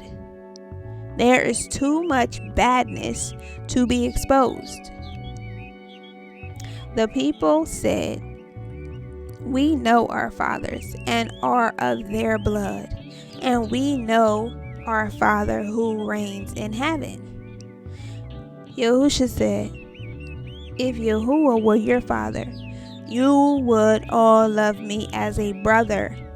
Can you understand the things I say, or are they beyond your grasp? Not all the Parashim were opposed to Yahushua, only a few allying themselves with the Herodians because of him.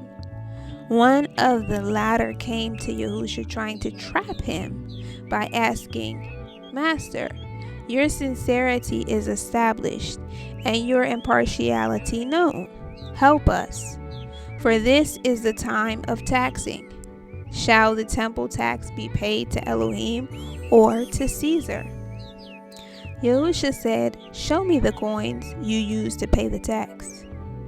And one was given to him. Yahushua held it up and asked, whose likeness and inscription appear on the coin? They said, it is Caesar. Yahushua said, do not give to Elohim the things which are rightly Caesar's, nor to Caesar the things which are rightly Elohim's. The next question was asked by one who believes in bodily renewal after death. And he said, Master, of the Torah, Moshe handed down laws to govern our lives. And one states that when a man dies, his brother should marry his wife, providing she is without child. Now, if there are 7 brothers, the first marries and dies, and so his brother marries the widow, she being childless. The same happens down through all 7. So when the last dies, she is still left childless until she too dies. Now when all rise to life at the resurrection, which one can rightfully claim the woman as wife? When she has been legally married to all 7. Yahuah said, by believing in bodily renewal, you start with a false premise and have no understanding of the nature of the Ruach. Where death is overcome, marriage does not conform to earthly laws, which are made to mitigate the weaknesses of men. Tell me, with which one did the woman's Ruach blend? And with which was there only a union of flesh?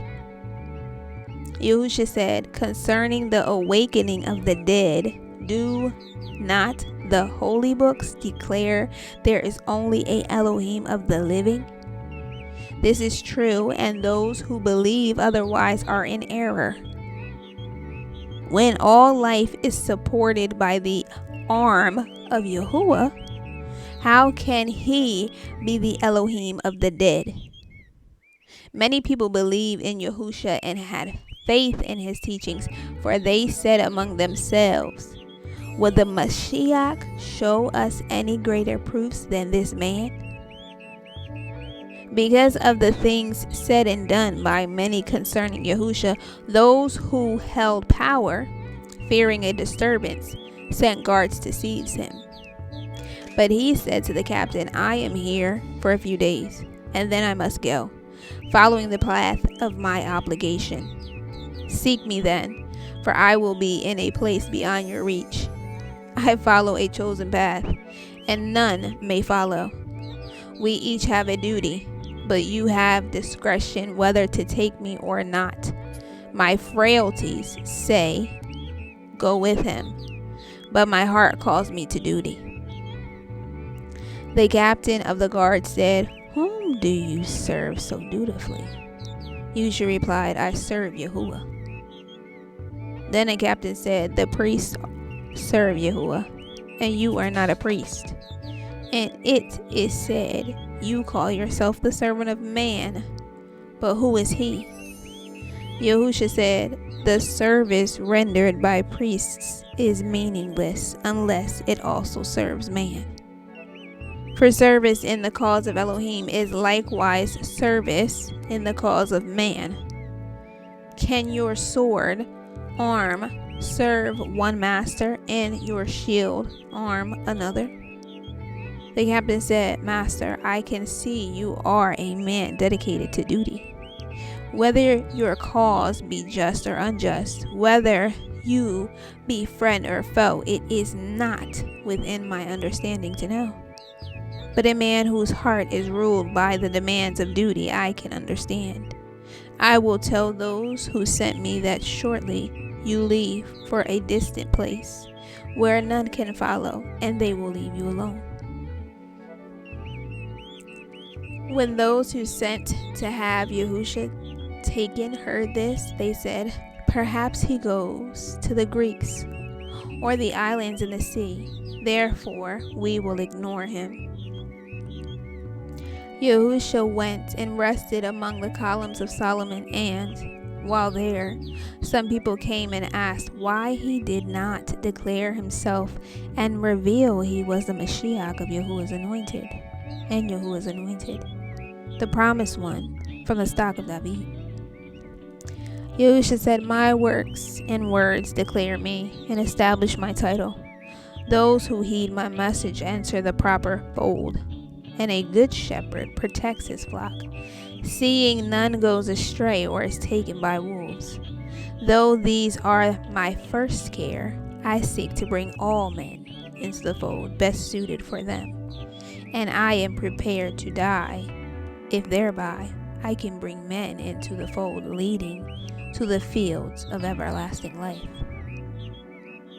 The deeds whereby men save their lives on earth may cost them a life in glory, But whoever lays down his life in the cause of Elohim shall surely know eternal life.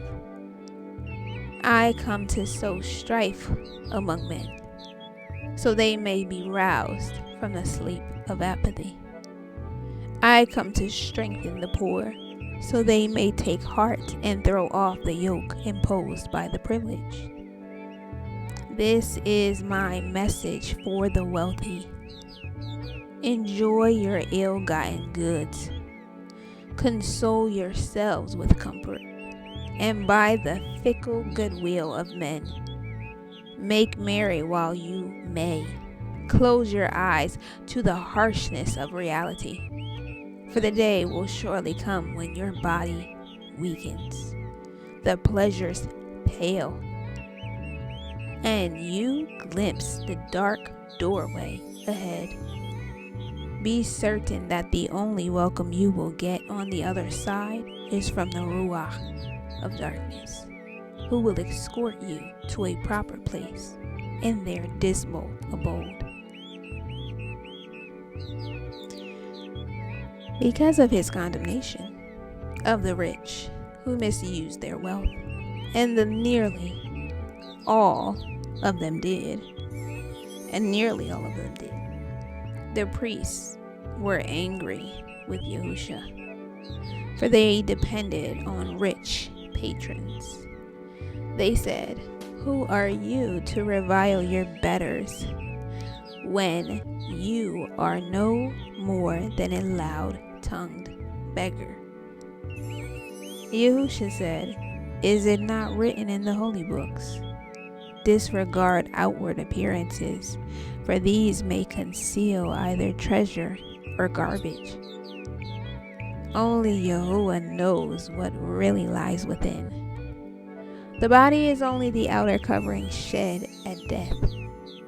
What matters is the likeness of the Ruach it clothes." One of the priests said, "You claim to save through baptism, a cleansing by fire and water. But while these are both great purifiers, how can they deliver man from sin?" Yahuah said, "Water and fire are purifiers of earthly things. But I tell you that unless men be cleansed in the waters of contrition and tested in the fires of adversity, they cannot enter the kingdom or reign of the Shemaim, or heaven." The priest said, "Where then is the reign of the Shemaim?" Yahuah answered, "Beyond earth lie the dominions of Ruach, and therein are the reign of the Shemaim and the principality of evil, places of light and glory, and of darkness and despair." Another priest said, "Tell us about the Ruach." Yahuah said, "A vintner asking for wine? Does mine so much excel yours?" Then he continued, "Men understand the things wherein they place their hearts. If it be in worldliness, they know worldly things. But if it be in spirituality, they know things of the Ruach. He who is ever watchful of the wind never sows, and he who fixes his eyes on the clouds never reaps. The wind blows where it will, and though recognizing its sound, no man knows from whence it comes or whither it goes. For the best advice on worldly matters, I would go to a worldly wise man, but I am a spiritually wise man. Therefore, cannot you take notice when I talk of the things I know? That I gain nothing from my teachings is obvious, for my clothes and manner of life bear witness to this." Nearby a rich man stood listening, and now he said, "Have you never brought a tree for silver, and having worked it, sold the product of your hands for gold. If a man has seed, should he let it rot? Is it not better to plant the seed so it yields an increase? And is it not the sower entitled to this? And is not the sower entitled to this? Yahushua said, the laborer is worthy of his hire, and he who sows is entitled to reap the increase. But remember, the sown seed does not grow through human effort alone. It requires rain and sun, and the soil must give up its goodness.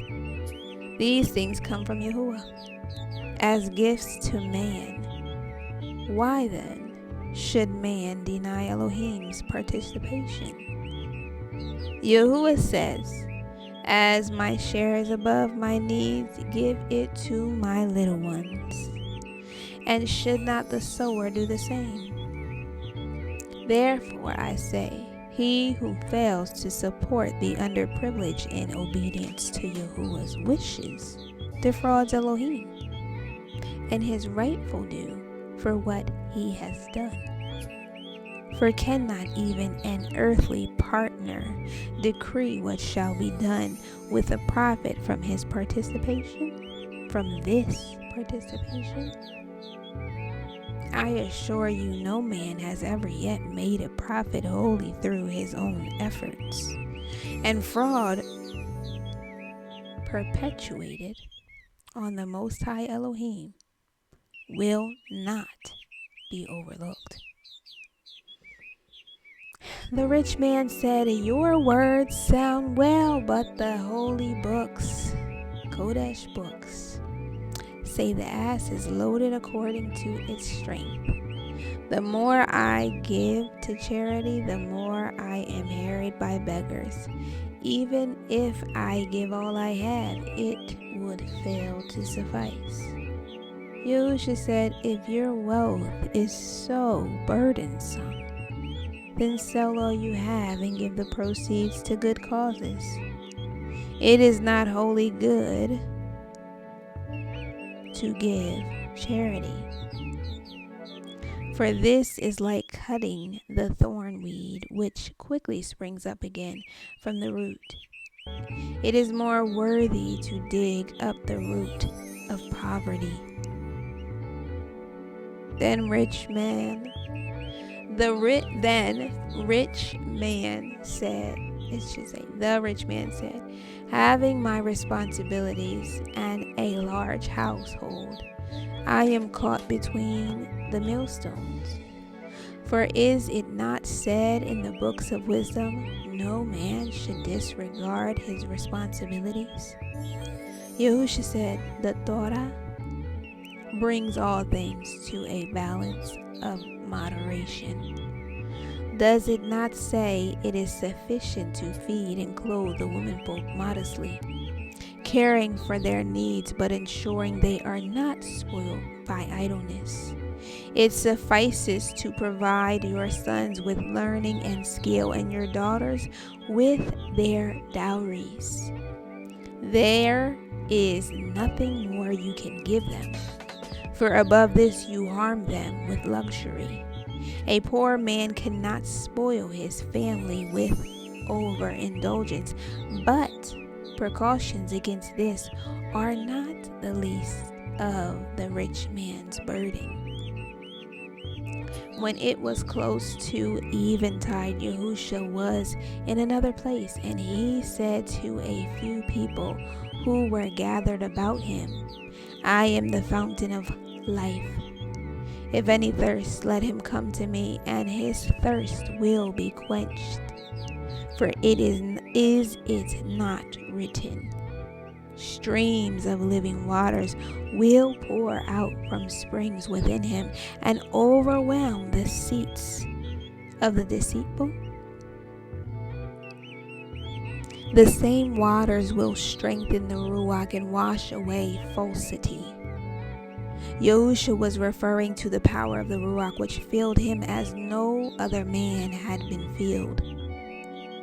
Some of the people said, "Surely this is the Mashiach," while others said, "Yes, he is Yahuwah's anointed." There were many disputes concerning him.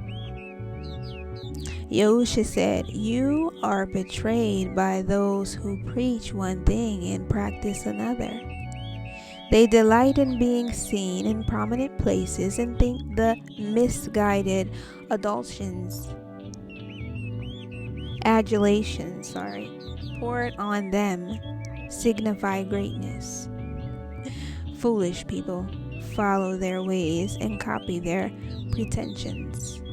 These people are not least among the hidden woe makers.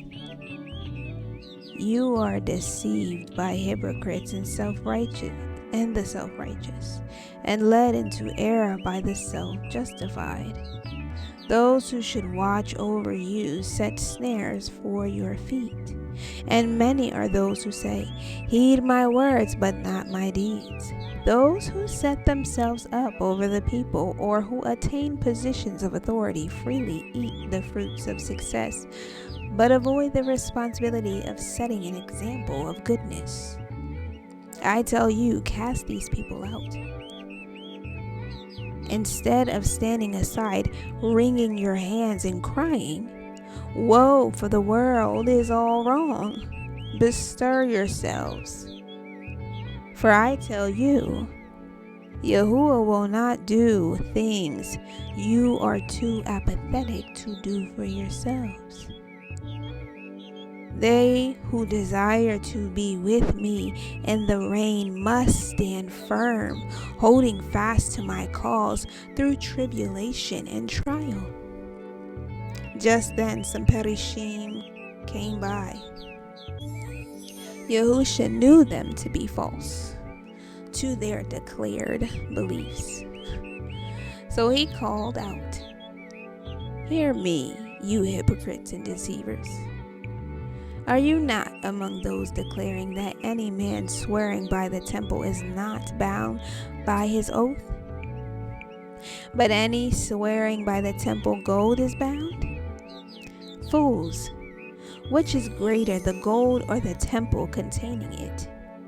Or you say that those swearing by the altar are not bound by their oath, but those who swear by whatever is upon it are bound. Which is greater, the offering or the altar consecrating it? You concern yourselves with selling incense and small profits from herbs and perfume candles, while overlooking more important matters. These petty things can be delegated to others. Or do you find weightier aspects of the Torah, such as mercy, justice, and truth-finding, beyond your abilities? If so, then you deceive the people. Your minds are fixed on little things and cannot grasp greater ones. You strain a fly from the wine bowl, but leave the wasp. The next day, Yahushua spoke outside the gate of the Gentiles, and while there, a law scribe asked him, "Which is the supreme commandment?" Yahushua answered, "None is supreme for all men. But for you, the supreme one is, listen, O people, the Elohim who you worship is the sole Elohim. Love him with all your heart, all your mind, and all your strength. The next one is, love your neighbor as yourself." The law scribe said, "You speak well and speak truthfully in saying there is only one Elohim, having no equal. I believe that if a man loves him wholeheartedly and his neighbor as himself, it serves him better than all the burnt offerings which go up in smoke." Yahushua said, "If these are not empty words, you will know the glory and the reign of the Ruach." One of those there said, I pray thrice daily, fasting on the 2nd and the 5th days. Does this prove my love of Elohim? Yahushua said, words alone or deeds done which benefit no other or purposeless restrictions do not indicate true love of Elohim. They are sops to weakness. These, being easy, deny such love its true expression.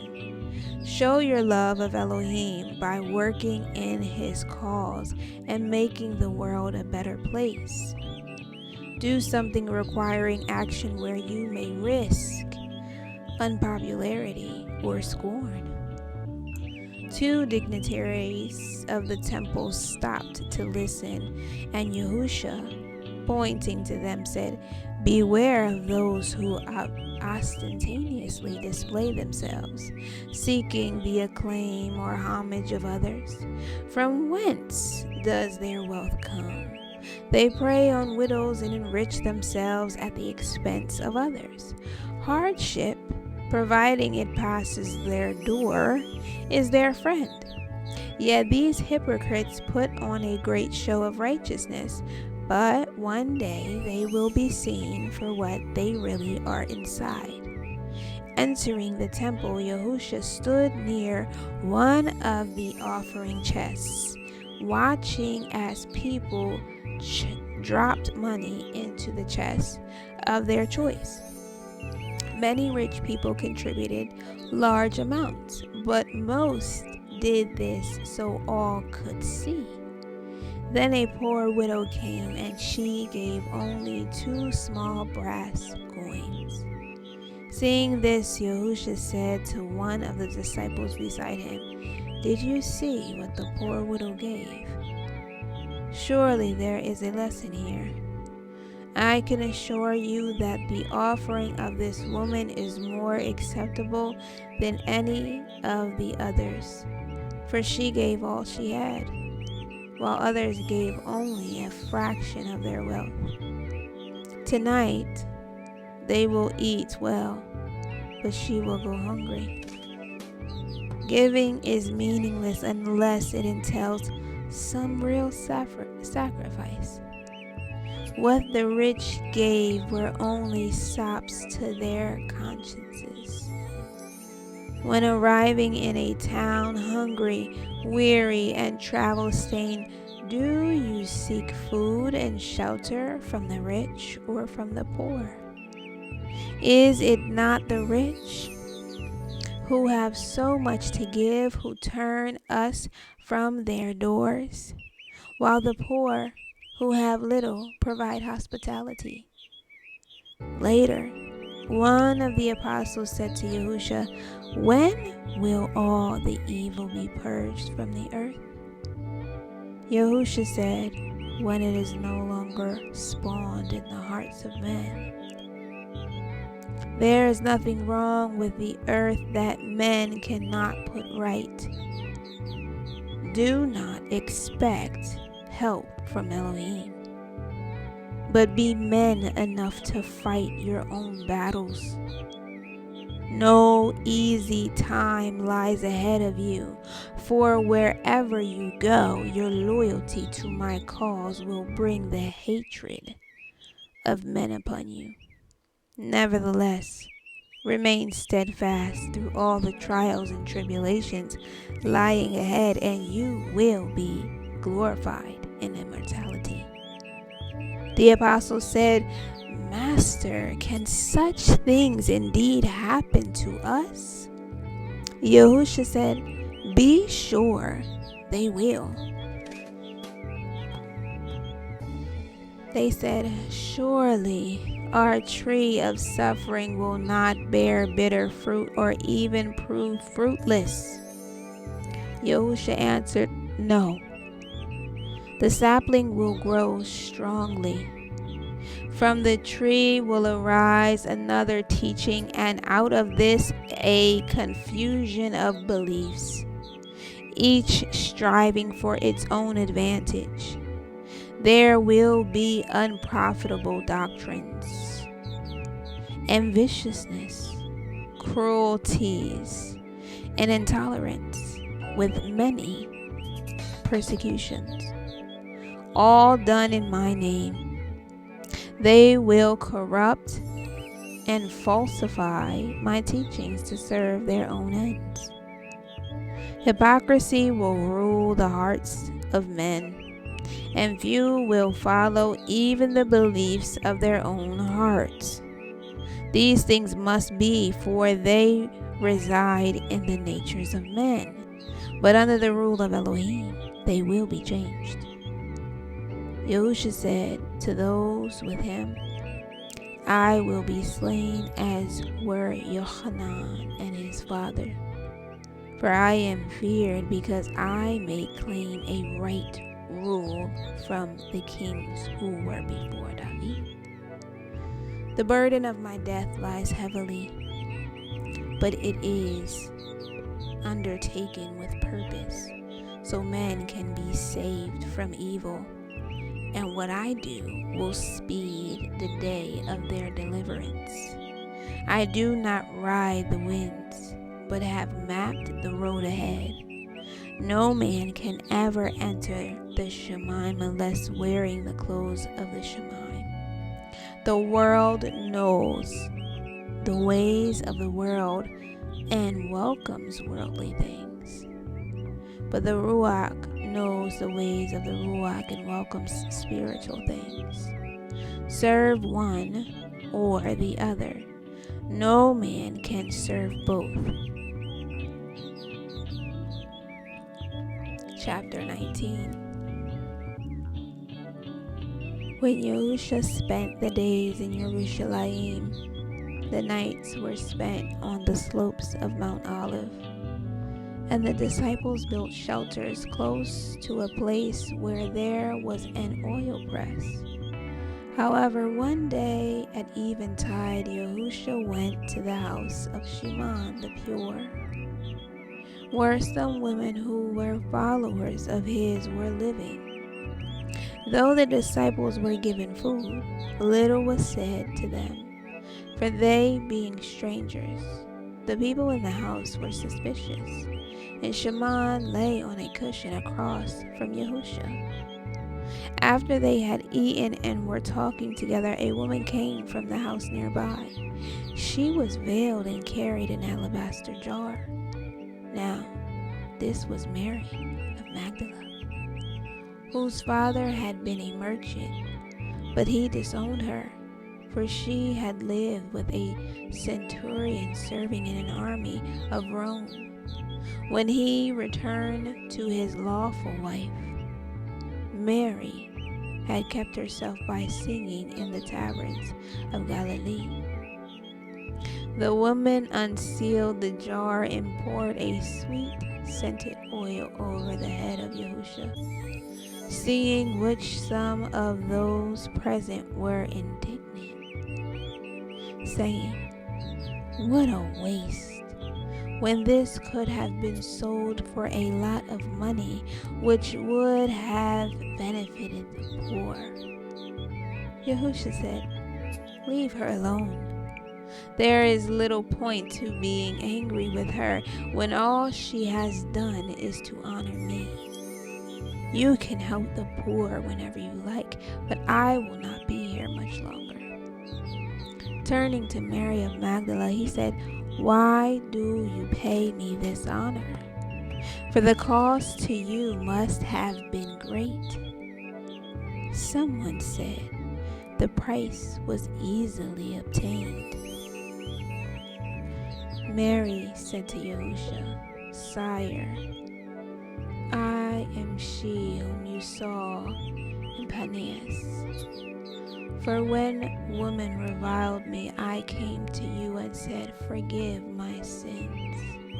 When you asked wherein I had sinned, I said, By loving while unwed. Thereupon you said, That of itself is no wrongdoing and demonstrates greater love. than that of many who say, the price of my love is marriage. You said I gave the greatest form of love any woman can give. For being virgin, I went to my love without the security of marriage, seeking in no way to bind the man. Yahushua said, with this man you did no wrong. And though your love was unblessed in the eyes of men, providing you loved truly, it was pure and sanctified in the sight of Elohim. The man, however, is not without sin in this manner, and will surely be called to a proper accounting. And though since leaving him you have done wrong, he bears his portion of the guilt. You chose freely not to be a woman reserved for marriage, a choice you could rightly make. Only should you now seek marriage, saying, though I love you too, now I have my price, would you be doing wrong? This being committed against Elohim. Love and your husband. Mary said, Sire, I have been a sinner, but have not sinned this last year, nor shall I again. Should I love once more, I will not now claim the rights of marriage which I once repudiated. Yahushua said, love is the blending of spirits, and not a union of flesh. Woe to those who love compounds discord in the place where love is fulfilled. If these things confound you, read the books of wisdom.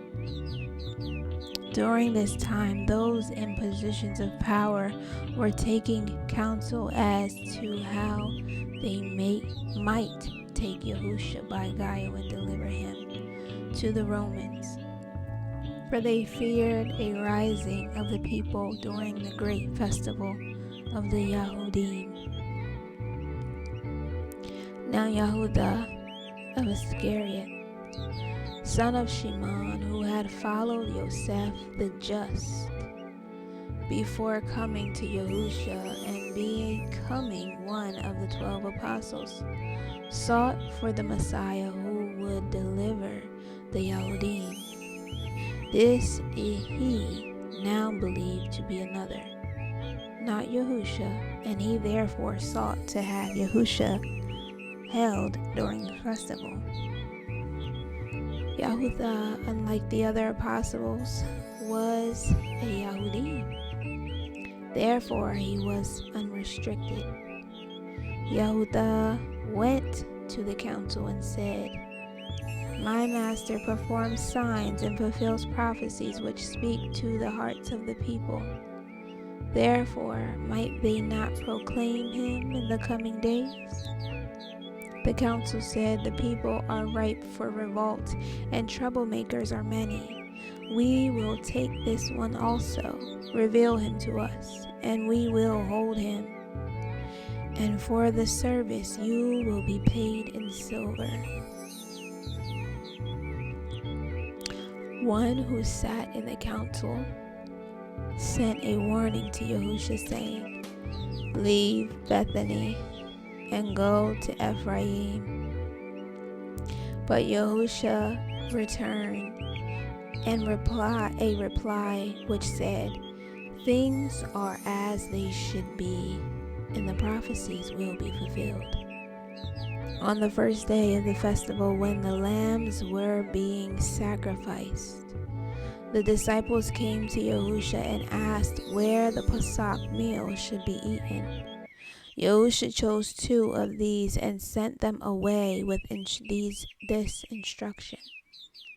Go down and across the stream flowing eastward from the city, at a place where there is a covered well. There you will see a man seated with a water pitcher beside him. Say to this man, we thirst, but need more than water. He will then arise, saying nothing, and you must follow him at a distance. And when you see him enter a house, go in also, giving this message to the owner: we come from the master. He will then show you a room where you must make preparations. Now, the house belonged to Obed, who was nigh 80 years of age, whose brother was Barnabas, the elder. In an upper room, the disciples prepared the Pesach meal. And when it was evening, Yahuah came with the 12 apostles and 3 others, but only 13 ate with them.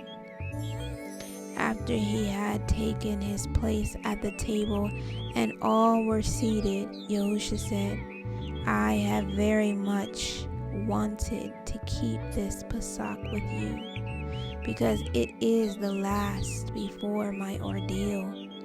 And I tell you, I will not share another with you until my purpose is fulfilled.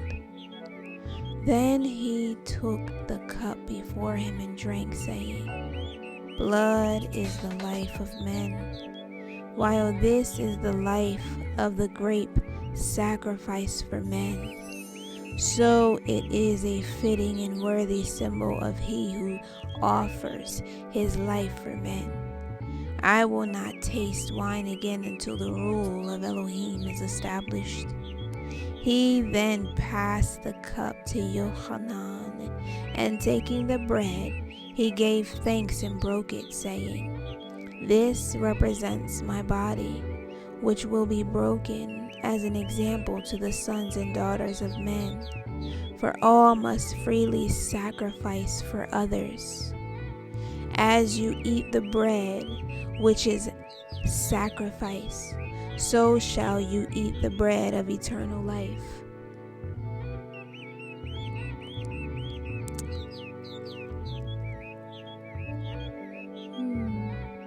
For without sacrifice, there is no life. Henceforth, call it remembrance bread and remembrance wine. When meeting afterwards, do this and remember me. But remember also the sacrifices which must be made for the cause of Elohim. Yahuah said, the sacrifice is ready. The hand of the betrayer rests upon this table and dips in the bowl. But this is as it should be. Take the cup and drink again. Let it seal a new covenant signed with the blood of one who is dedicated to the cause of men and their salvation from darkness into life eternal. Those about the table began to speculate among themselves as to who would do such a thing. But Yahuah bid them be silent, saying, there is no evil lacking some seeds of goodness which, if extracted, can be nurtured into great trees. A man finding his store bag of seed grain is moldy does not throw it out, but searches to find the good grains. And from these he grows a crop which ripens to goodness. They then began disputing among themselves as to who was first in precedence among them. And Yahuah said, those with worldly authority derive satisfaction from declaring themselves benefactors of the people. But the benefit they seek is that acquiring to themselves. Let this not be so among you. The ones seeking least for themselves and giving most being those taking precedence. After a while, Yahuah said, my friends, I shall be with you only a short time now. Kepha said, Master, where do you go? Are you deserting us? Can we not come with you? Yahushua said, You cannot follow me immediately on this path, and to accompany me would serve no purpose. But later you can follow me. Do not become faint-hearted, for if you believe in what I have taught you, believe also that I will be guided and strengthened. I shall prepare a place for you in the reign of Yahuah, and wait there to welcome you. Where I will be, you shall be also, and where you are, there too I will be. You know the way to where I am going and can follow, for the Torah and the books of wisdom are the way, the truth, and the light. I have brought you a light to show you the way. Follow it, and you will not go astray.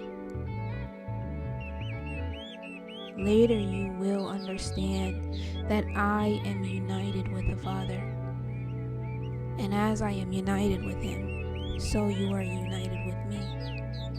Though we are many, let us stand as one. And those who serve, I will serve.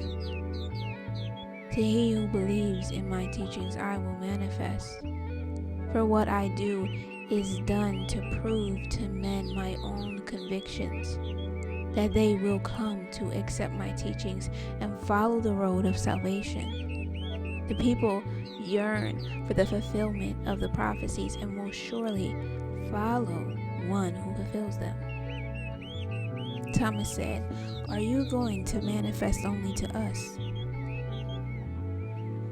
Yahushua answered, If anyone care for me and my cause, I will speak to him through the power of the Ruach HaKodesh, and it will come to him also. Those who do not care for me or my cause will ignore my teachings. But do not fear them. Be on guard against those who pay lip service only. While I am with you, I can speak as men speak, but when I am gone, the Ruach HaKodesh will bear messages in my name, clarifying your minds. Clarifying your minds so you recall all I have taught you. In the reign of the Ruach there are many splendid places, and I assure those who remain steadfast that they will be in the best of these. For when men die, each is drawn to the place whereof he is worthy. Even to each one is prepared a place for his soul. I will go down in the flesh to rise again in the Ruach with power to manifest to men. I will demonstrate what men can do, and as I do, so can all men. I am a sacrifice to the misguided beliefs of men, that in the fulfillment of those beliefs they might turn to the path of their salvation. I am the vine, and he who is above me is the cultivator. You are the branches, and the sap in me flows out to you.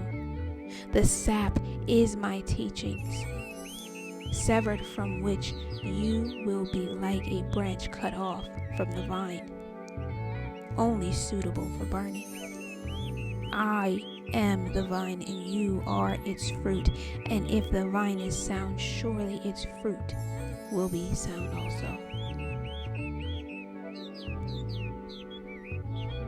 This is my last instruction to you.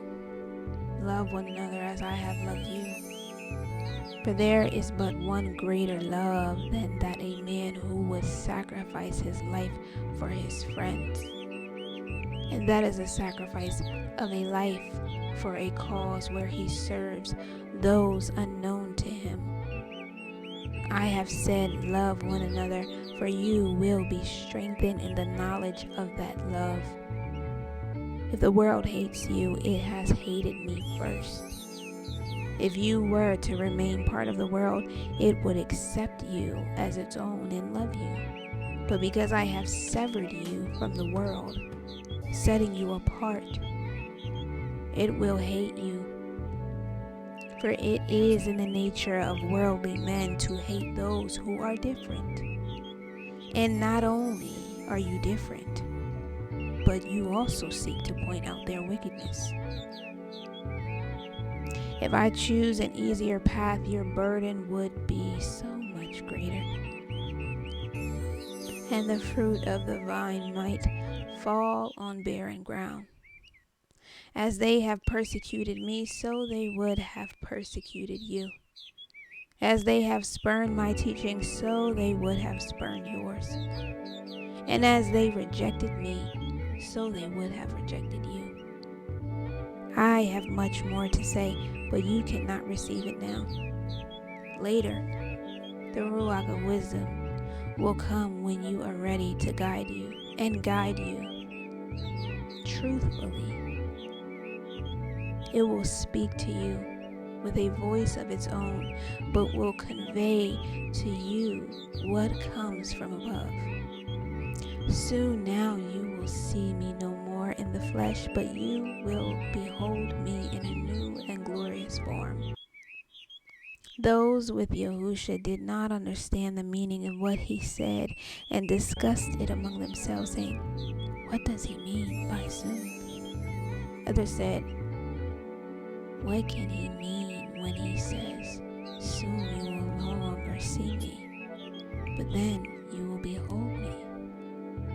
The others said, "We just cannot tell." Yahushua, knowing what they were saying and what was in their thoughts, said, "You are wondering about the things I have said. I can assure you that while you sorrow, the world will rejoice. For its hopes are fulfilled.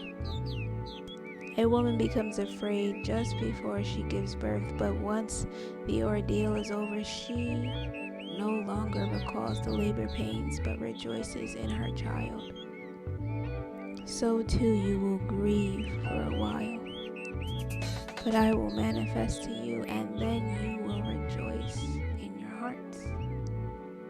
The Father's will is that the things I teach should be given to the people, but they will not listen, arguing among themselves as to who I am. Therefore I must drain the bitter cup of life to its last dregs. Then they will say, 'This is he,' and heed my words. This I do for men, and none can say I have not faced up to the tests of life, or I have shirked its supreme trial." The disciples then drank the reeling cup, and Yahushua said to Kepha, "I depend upon you to carry the burden among the brethren."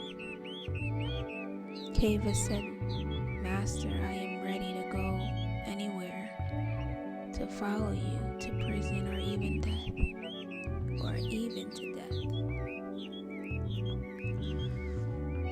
Yahushua said, "Before the cocks crow in the morning, even you, the most loyal of men, will desert me. Must I undergo the ordeal friendless?" Then all the others assured him of their loyalty. Yahushua said, "When I sent you out with few possessions, did you ever go short of anything?" They said, "No." Yahushua then said, "Things are different now. Those who have a purse of money had better take it with them and keep a pack prepared for flight. Whoever is without a sword, let him sell his cloak and buy one. For it can assure you, I can assure you, I will fulfill all that the holy books say. And is it not written, he was classified as an outlaw? Yes, truly all that is written will be fulfilled in me, and men will find salvation through this fulfillment. One of the disciples said, "Look, Master, we have 2 swords among us." Yahushua said, "That is sufficient." Kepha said, "Master, are you going to lead us against the kingdom of evil armies? Of evil in arms?" Yahushua said, "The battle is for the immortal souls of men. Feast your eyes on me, for the hour draws near when I shall no longer be with you in body." Then he said to Yehuda, "Go, spend whatever money is needful, but make haste." No one there understood the meaning of this saying. When Yehuda had gone, Yahushua said, "Upon me has fallen the obligation for fulfilling the hopes of men. Now I give you a last command. Stand by one another. For if you remain loyal to my cause and to each other, all will know that you are true men of Yahuah. Do not worry over much. Have faith in the goodness of Yahuah and in me. In the reign of the Shemaim there are many places, and had it been otherwise, I would have told you. I go first and will prepare a compatible place for all who are with us.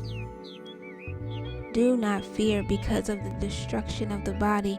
Remember all I have told you. But be staunch and steadfast. For as they have persecuted me, so will they persecute you. Remember, I have overcome the fears of the flesh.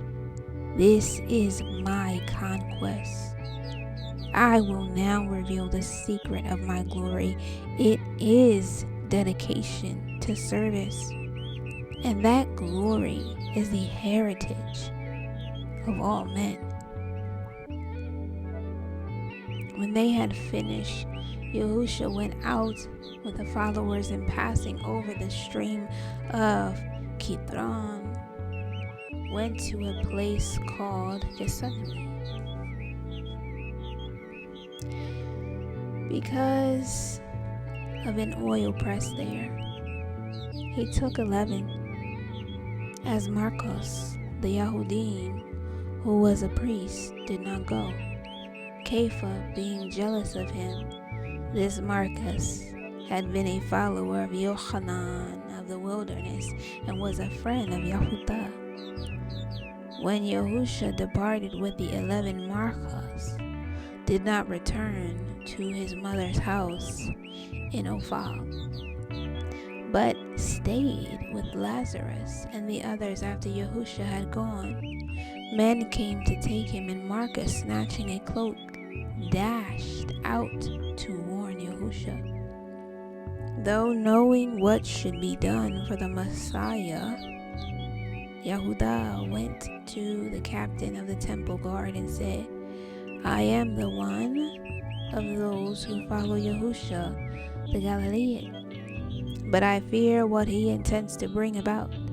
Therefore let him be held as the council has decreed." When Yahushua reached the chosen spot in Gethsemane, he turned and said to those with him, "Pray that you may be spared the test."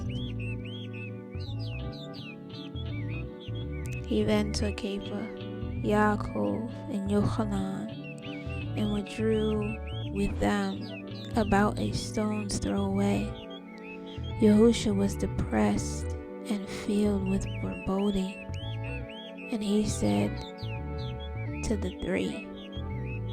I am going apart to pray for strength to do what must be done. You stay here and keep watch. Perhaps the cup of bitterness will pass me by. For with the Father all things are possible.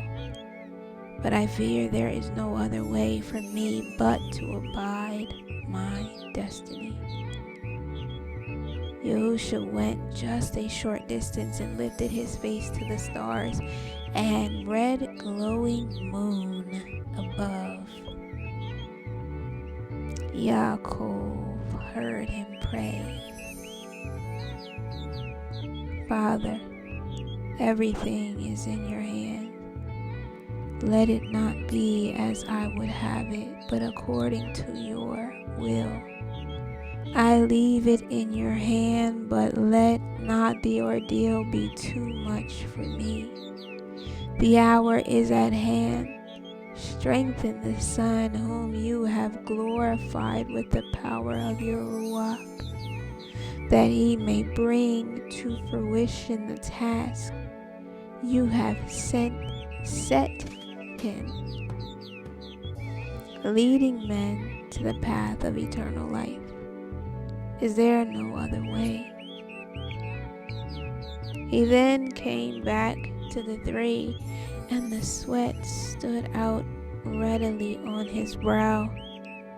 And finding two asleep, for they were heavy with wine, he said to Kepha, Shimon, could you not stay awake even at a time such as this? Be vigilant and watch. Pray you may be spared a greater test.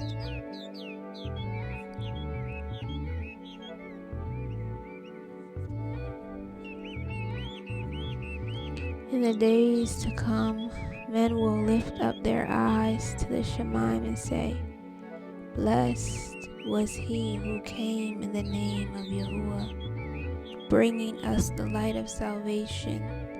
My soul is very sorrowful because of the things I must endure and accomplish, that the aspirations of men shall not be denied a response.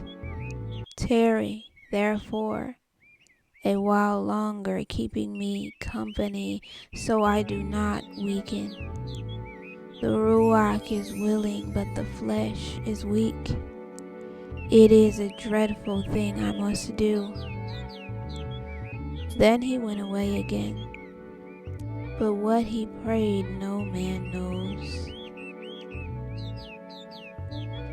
When he returned, all three were asleep, for the wine had befuddled them. Yahushua said, Still sleeping? Now it is enough, for the hour has come, and the servant of man is betrayed into the hands of his enemies. Let us wait no longer, for here they come. Yahushua was now quiet, calm, and strengthened. Now the place where Yahushua had gone was known to Yehuda, who arrived accompanied by the temple guards carrying torches, staves, and cauldrons. Seeing them, Yahushua stood up and said, Whom do you seek? Yehuda went up to him and said, Master, I am here. He kissed Yahushua to let him know he came with friendly intentions, but it also identified him. For though those who came knew Yahushua by sight, the Torah required that some other identify him, but he was not taken according to the Torah, but by the temple guards. Yahushua said, So the Messiah has been selected for sacrifice by a kiss. But Yahuah said, "No, Master, there will be no sacrifice." When the temple guards seized hold of Yahusha, one with him drew a sword and wounded one of them. Another said, "Shall we smite with our swords?" But Yahusha forbade this, saying to the captain of the guard, "Were my kingdom of this world, I would order my followers to take up arms. But my kingdom is not of this world, and evil cannot be vanquished by evil." He rebuked them with the words, "Did you expect to find a dangerous criminal who had to be overcome with weapons? I have been among you many days, and you left me alone. Still, what has to be done will be done. So do you as you must." The captain of the guard said, "If this were left until tomorrow, many would die." Chapter 20. Yahusha was brought privately before Ananias, son of Seth, who, after questioning Yahusha, sent him to the supreme council of the Yahudim, which was assembled. He also sent a message saying, "This man is deluded, but nonetheless dangerous, and these are troubled times." When Yahusha was taken away, Shimon Kepha followed at a distance. And after Yahusha was brought from the residence of Ananias, he followed and came to the forecourt of the temple, but could not go beyond because of the disturbance. Servants lit a brazier of charcoal and stood warming themselves, for the night was cold, and Kepha stood with them. While he stood there, a relative of the high priest named Yosef, but called Yohanan, a follower of Yahusha in secret, came and spoke to the woman at the door and went into the chamber hall. He also spoke to Kepha. Then a maidservant came and spoke with the woman at the door, who came over to Kepha and said, "You are one of the Galileans' followers." But Kepha said, "I am no friend of his. You must be mistaken." However, the woman persisted, saying, Your speech betrays you." Then she cried out to those about the brazier, "Beware, here is one of the Galilean sorcerers' followers." Then the men clustered about Kepha said, "Certainly you are a Galilean." And some said, "We have seen him with this rebel." Then they said to Kepha, "Did you not cause trouble in the temple? We have seen you there." Then the men said, "The woman is right. You are a Galilean. Your speech witnesses against you." Others said, "He is just a Galilean," and laughed. Kepha then became angry and shouted, "Why do you pester me? I do not know the man. I have heard about him, but not seen him." Then the other disciple came out and told the men to leave Kepha alone.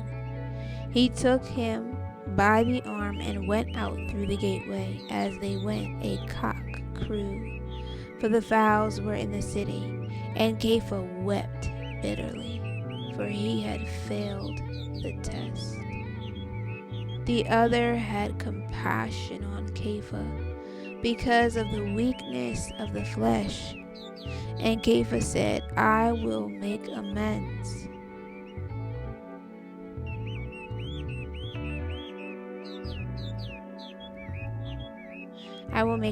Then the disciple took Kepha to a safe place nearby.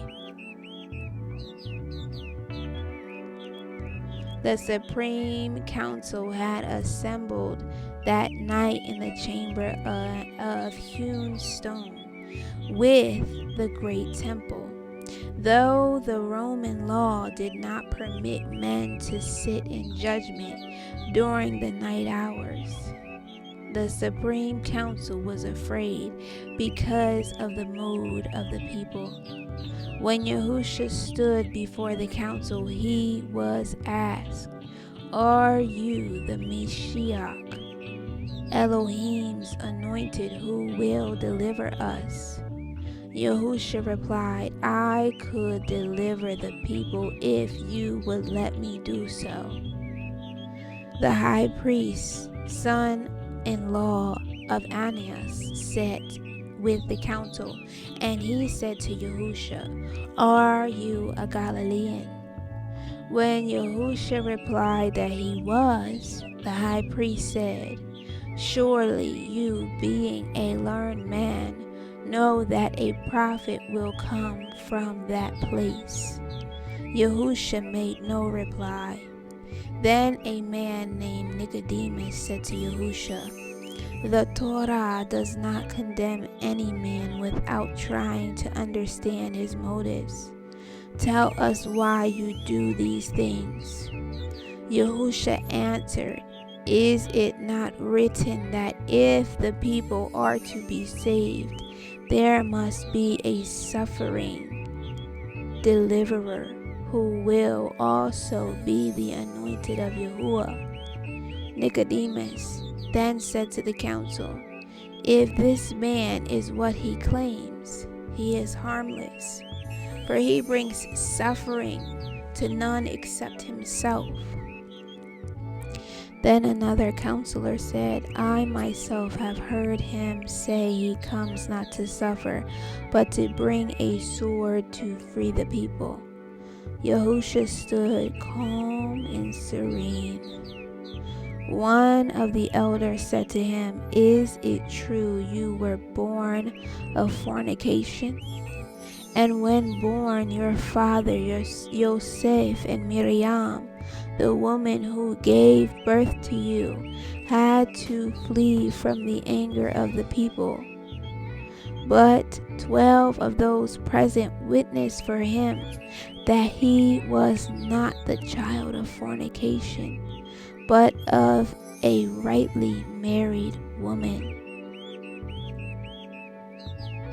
Though many of the elders tried to make out a case against Yahushua, they failed. For though there were witnesses who gave false evidence against him, others spoke in favor of Yahushua. Then a law scribe came forward and testified with the others. He had heard Yahushua declare that the temple was only a man-made structure, which he would destroy in 3 days. However, there was no agreement among the witnesses as to what he had said or what it meant. Some held Yahushua to be a sorcerer who spoke magic, while others held him to be a madman whose talk was not rational. Many remained silent and thoughtful. One of the leading men among the elders stood up and said to Yahushua, "Can you not speak for yourself and answer the accusations?" Yahushua said, "Are the charges not being fully argued out?" The high priest said, "I ask you, in the name of the Most High Elohim, tell us, for we do not wish to make any mistake. Are you the Mashiach who will deliver us?" Yahushua answered, "You ask this because others, witnessing what I do, say this is so. If I say I am the deliverer, I do not lie. I am the true Son of Elohim, standing at his right hand, ready to obey his will, and I speak with divine authority. I am the one destined to bring down the whole structure. replacing it with a new rule. Upon hearing this, the high priest said, "We need no more witnesses, for we have all heard him blaspheme. The evidence for treason has been given by his own mouth. He is convicted through words from his own lips. What more is required before your verdict?" But there was no little dispute among the elders. For some said, "It is no crime to say, 'I am the Mashiach who will deliver.' Others said, 'It is no crime for a man to be misguided and deluded. For will not the deliverer be disclosed by deeds which this man has not performed?' It was also said, 'Is he not fulfilling the prophecies? Therefore be wary in judgment.' One of the elders said, 'Let us set the good this man does against the other. And is it not well known that he has a power of healing not in other men? What wrong has he done? He has not called men to arms against Caesar.'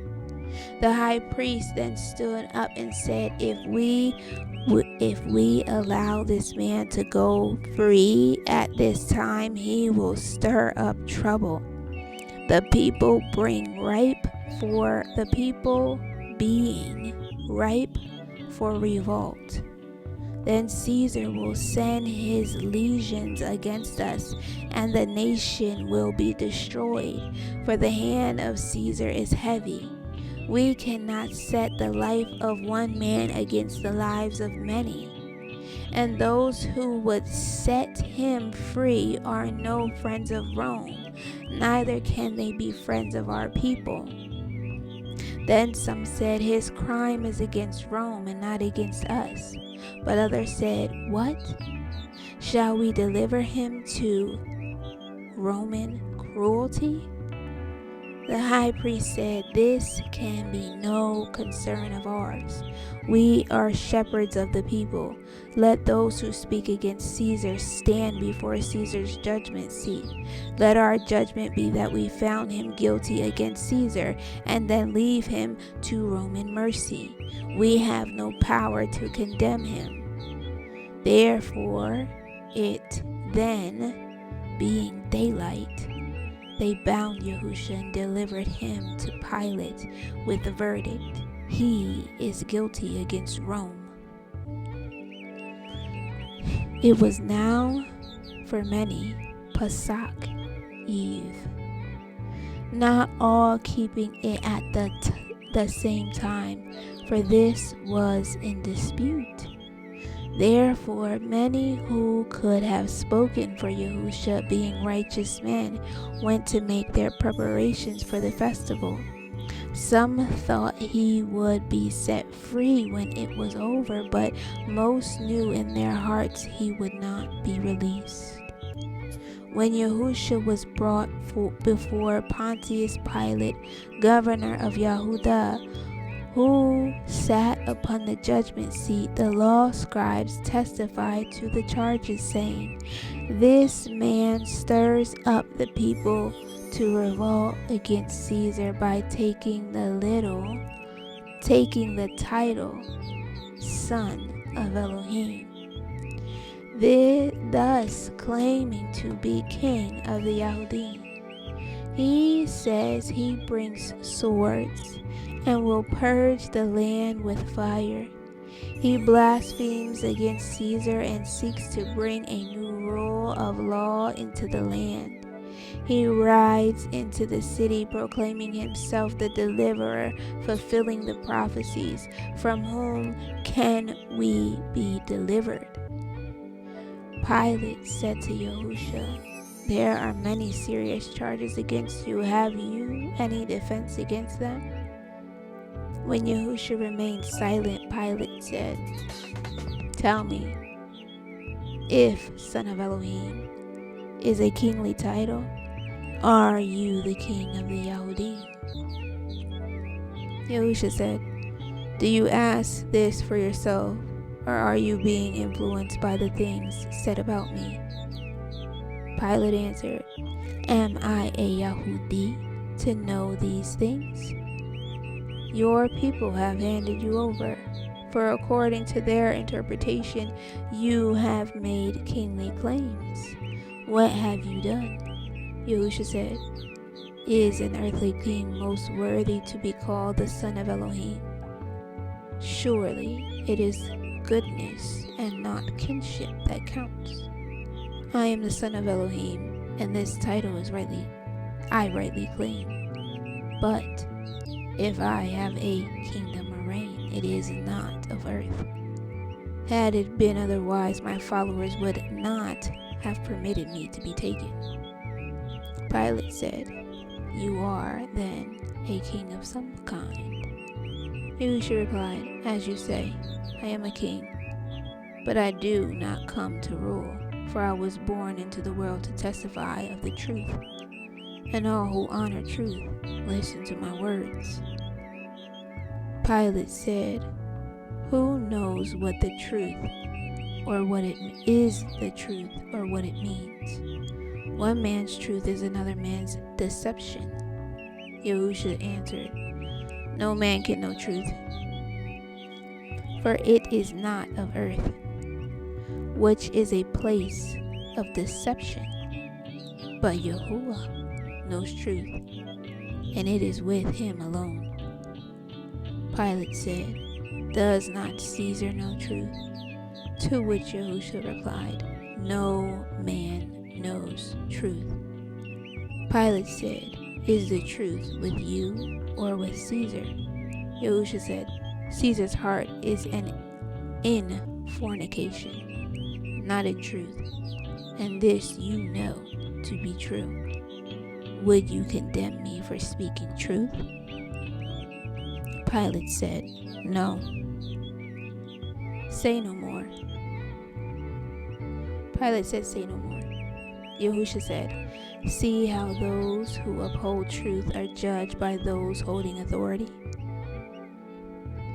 Then a man who was guardian at the temple testified, This man stirs up the trouble in the land, so the people are ripe for revolt. And his doctrine is not contained in Galilee, but is spreading all over Yahudah. Hearing this, Pilate asked whether the man before him was a Galilean. And being told he was, Pilate said, This man should be tried before Herod. Therefore Yahushua was sent to Herod, who, being in Jerusalem at the same time, was residing nearby, for he was under the protection of the governor. Herod was pleased for the opportunity to see Yahushua and question him at length, hoping to see some miracle performed. But he was disappointed in all things. Though many testified against him before Herod, Yahushua remained silent on such matters, for it was his duty and destiny to fulfill the prophecies in the holy books. Herod found Yahushua guilty of blasphemy and treason and returned him to Pilate, saying, He has committed treason in Yahudah. Let him be tried for that. It has not been fully proven before me, but this I know surely. If he is released, there will be a revolt, for the people are inflamed, and your army is not large. When Pilate had taken his place on the judgment seat, and Yahushua was before him, he said, I am told you are a just man. Can goodness father crime? Yahushua answered, Hypocritical goodness fathers many crimes. The people live in a night of ignorance. I come to lighten the darkness. Pilate said, If the light is put out, does that help the people? Is it not better for the light to shine? Even a faint glow is better than none. Yahushua said, Do with me as you will. I will light a flame which will consume the world, and the darkness will be no more. Pilate said, these things I do not understand, for your people have devious minds and make great issues over things of little importance. What else have you to say? Yahushua replied, I came to men to manifest the love of Yahuah has for them. As one of their brothers, I have undergone the trials and tribulations of men, overcoming the claims of the flesh, so the Ruach within shines forth with strength. I have pointed the way whereby men may rise to greatness, for such is their destiny. Pilate then said to the elders and some Levites who witnessed against Yahushua, I am not a Yahudi, nor am I bound by the laws of the Yahudim. If this man has blasphemed against your Elohim, then let him be tried by your law, but do not mention it to me, for I only listen to the law of Rome. They said, this he has done. Also, in proclaiming himself king, he speaks against Caesar and Rome. Had he not done wrong to Caesar, we would surely not have delivered him to you. Pilate said, you are a troublesome people and tire me with these things. What would you have me do with your king? They answered, these are his words. We have no king except Caesar. Someone said, and acknowledge no other Elohim? Then one of the elders stood up and said, many have testified concerning his offenses. We know what should be done, but the power is with you. It is not lawful for us to put this man to death. Therefore, deal with him as seems best in your eyes. Pilate said, why have you been spared the wrath of your Elohim? Then Pilate said to those in the chamber of judgment, who else wishes to testify against this man? One of the elders and law scribe of the council said, this man has claimed before the people that he is heir to the throne of David, but he is an impostor. He blasphemes the Holy One of our people by saying he is his son. If these things inflame the people so they revolt, then Rome pays the price. He comes forth from among the poor and disinherited, arousing the people so they seek to overthrow the stability of established authority. If his intentions are put into effect, we are all lost. He proclaims himself king and declares he will pull down the temple. He blasphemes against Caesar and says he will supersede Caesar's rule. He slanders Caesar and calls him a fornicator and liar. Under our laws, which you must also uphold, he deserves to die. And if you are not against Caesar, also under the laws of Rome. Pilate said to Yahushua, the balance weighs against you. Have you anything to say? When Yahushua did not reply, Pilate asked him where he really came from. But Yahushua remained silent. Pilate then said, have you nothing to say to me, who have the power to condemn or release you? What shall I do with you, with one such as you? Yahushua then said, the power of Rome rests in your hands, but it gives you power over nothing except my body.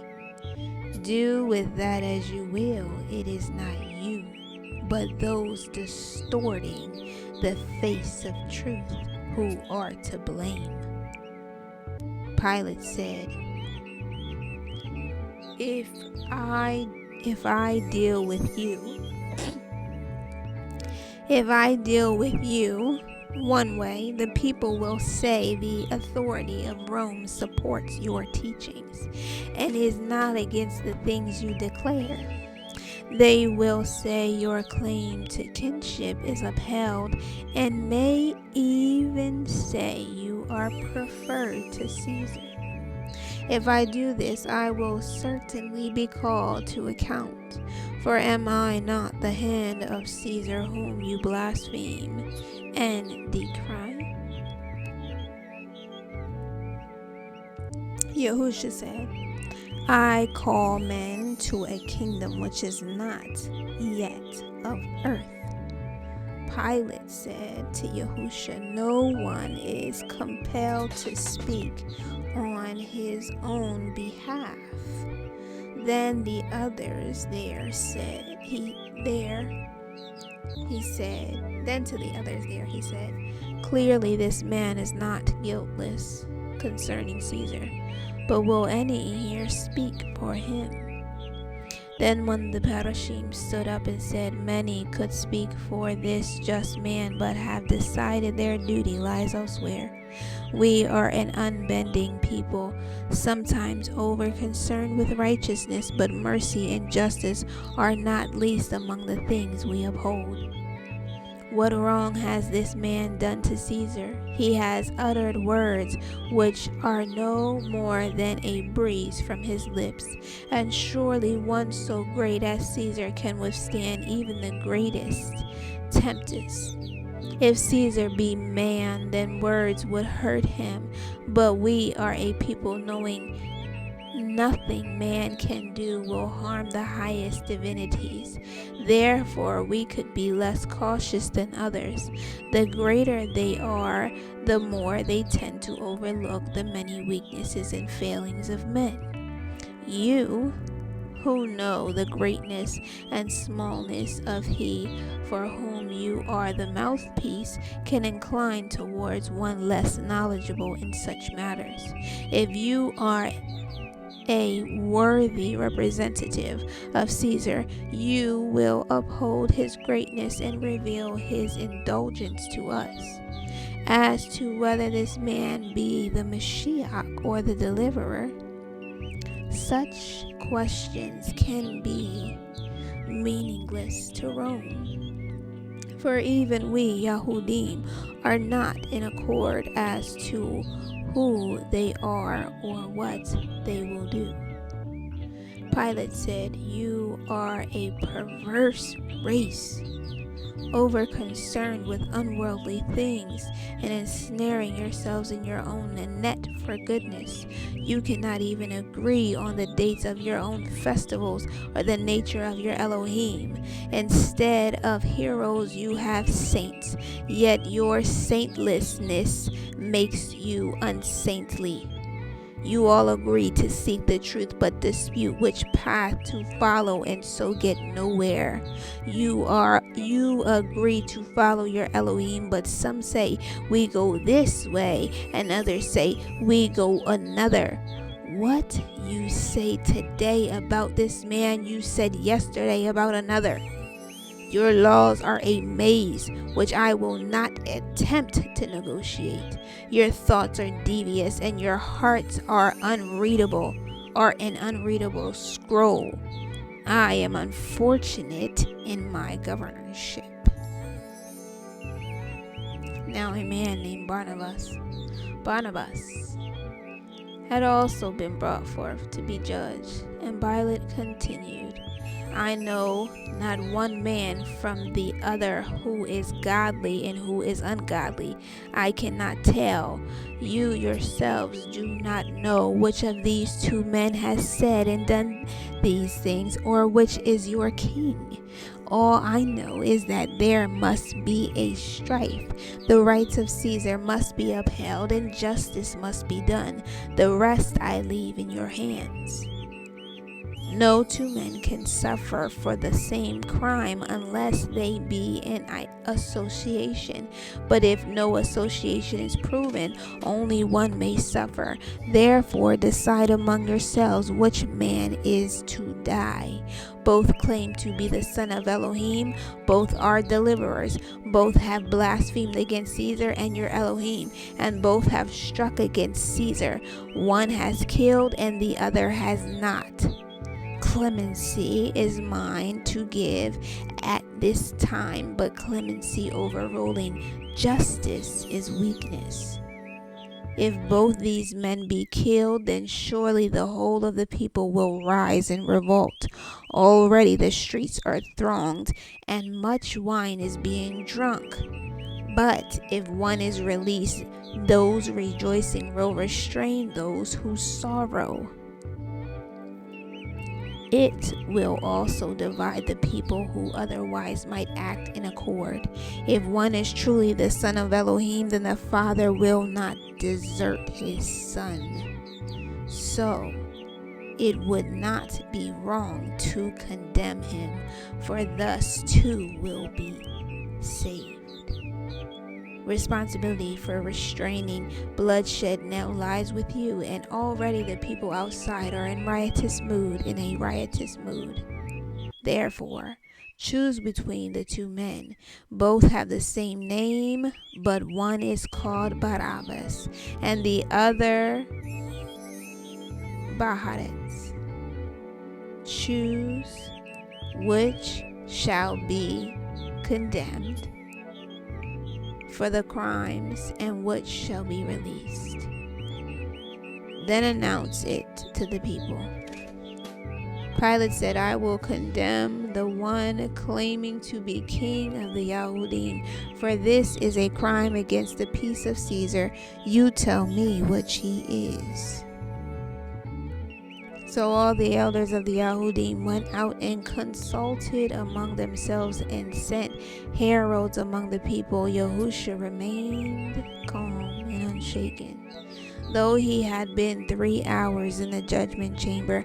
When consulting among themselves, one of the elders said, one dies and one is saved.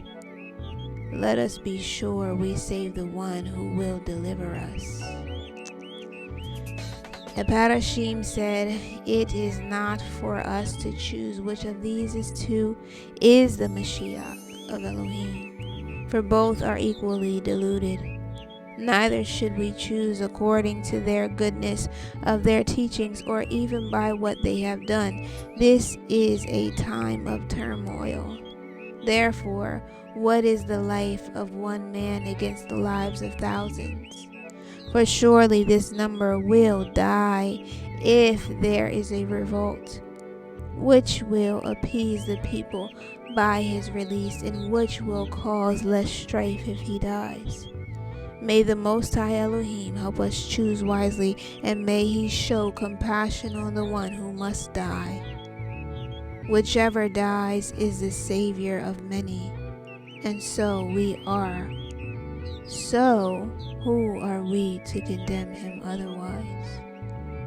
Let the other be the bearer of our sins, and we will cast him out from among us.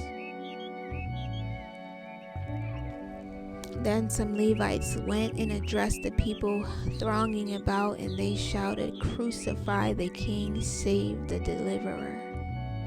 But all were not in accord, and there were many disputes. Then the elders went back to Pilate and said, Release Barabbas. Now when Yehudah saw what had happened, he was exceedingly troubled, for he had hoped neither Yahushua nor the other would suffer more than confinement over the festival period. He was therefore filled with remorse.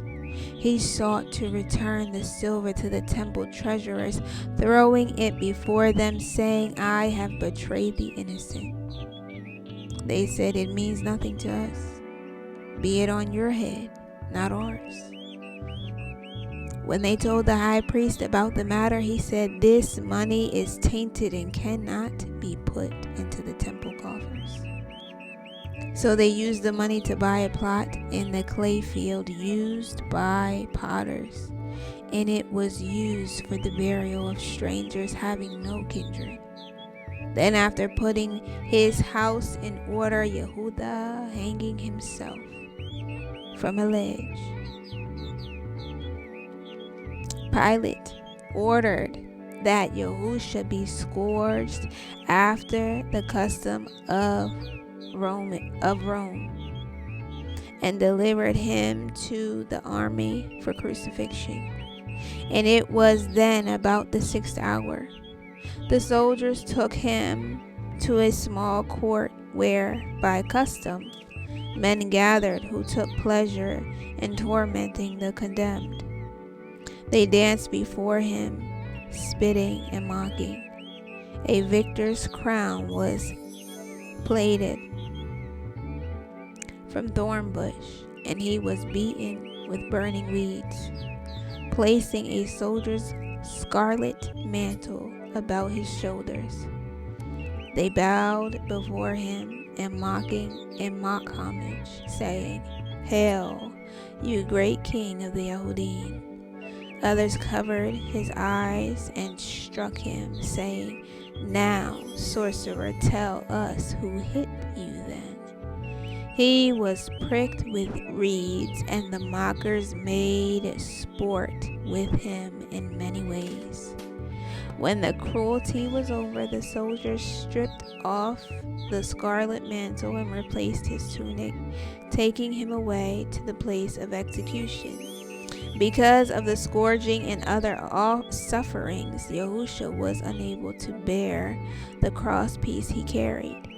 And a man named Shimon, the Natsarim, a stranger from Africa, just come by way of Joppa, was forced by the soldiers to carry it. A crowd followed, among which were many lamenting and wailing women. Yahusha turned to them and said, "Daughters of Yerushalayim, do not be sorrowful because of me, for I approach the door of a greater life. Weep instead for yourselves and your children, for the day comes when you will have much greater cause for sorrow. If these things are done while the tree is green and full of life, what would they not do if it were old and dry?" Coming to the place of execution, which was where the skull of Adam lay buried, the soldiers fastened Yahusha to the crosspiece and raised it up into its slot. Then his feet were fastened to the rest. After this they divided his clothes among them, but the mantle, being woven without a seam, was given to one selected by lot. About his neck was hung a plaque written in Latin which read, "Yahusha Baharetz, King of the Yahudim." The Yahudim protested to Pilate about this, but he said, "This is written by my authority." 2 others were crucified with Yahusha, one on his right and one on his left. People passing along the road mocked and abused him, shouting, "Come down and rule over your kingdom." Some said, "Where is your all-powerful Father now?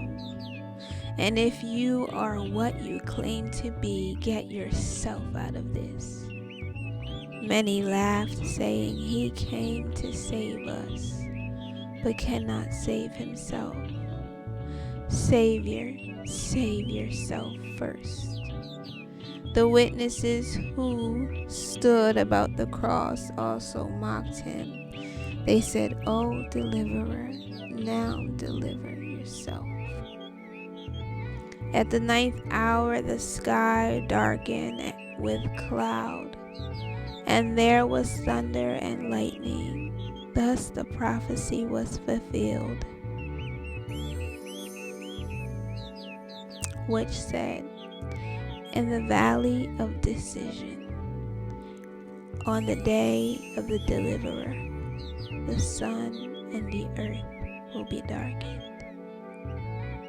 Then Yahushua began to speak the words of David, and later said, my Elohim, do not let your power drain away from me.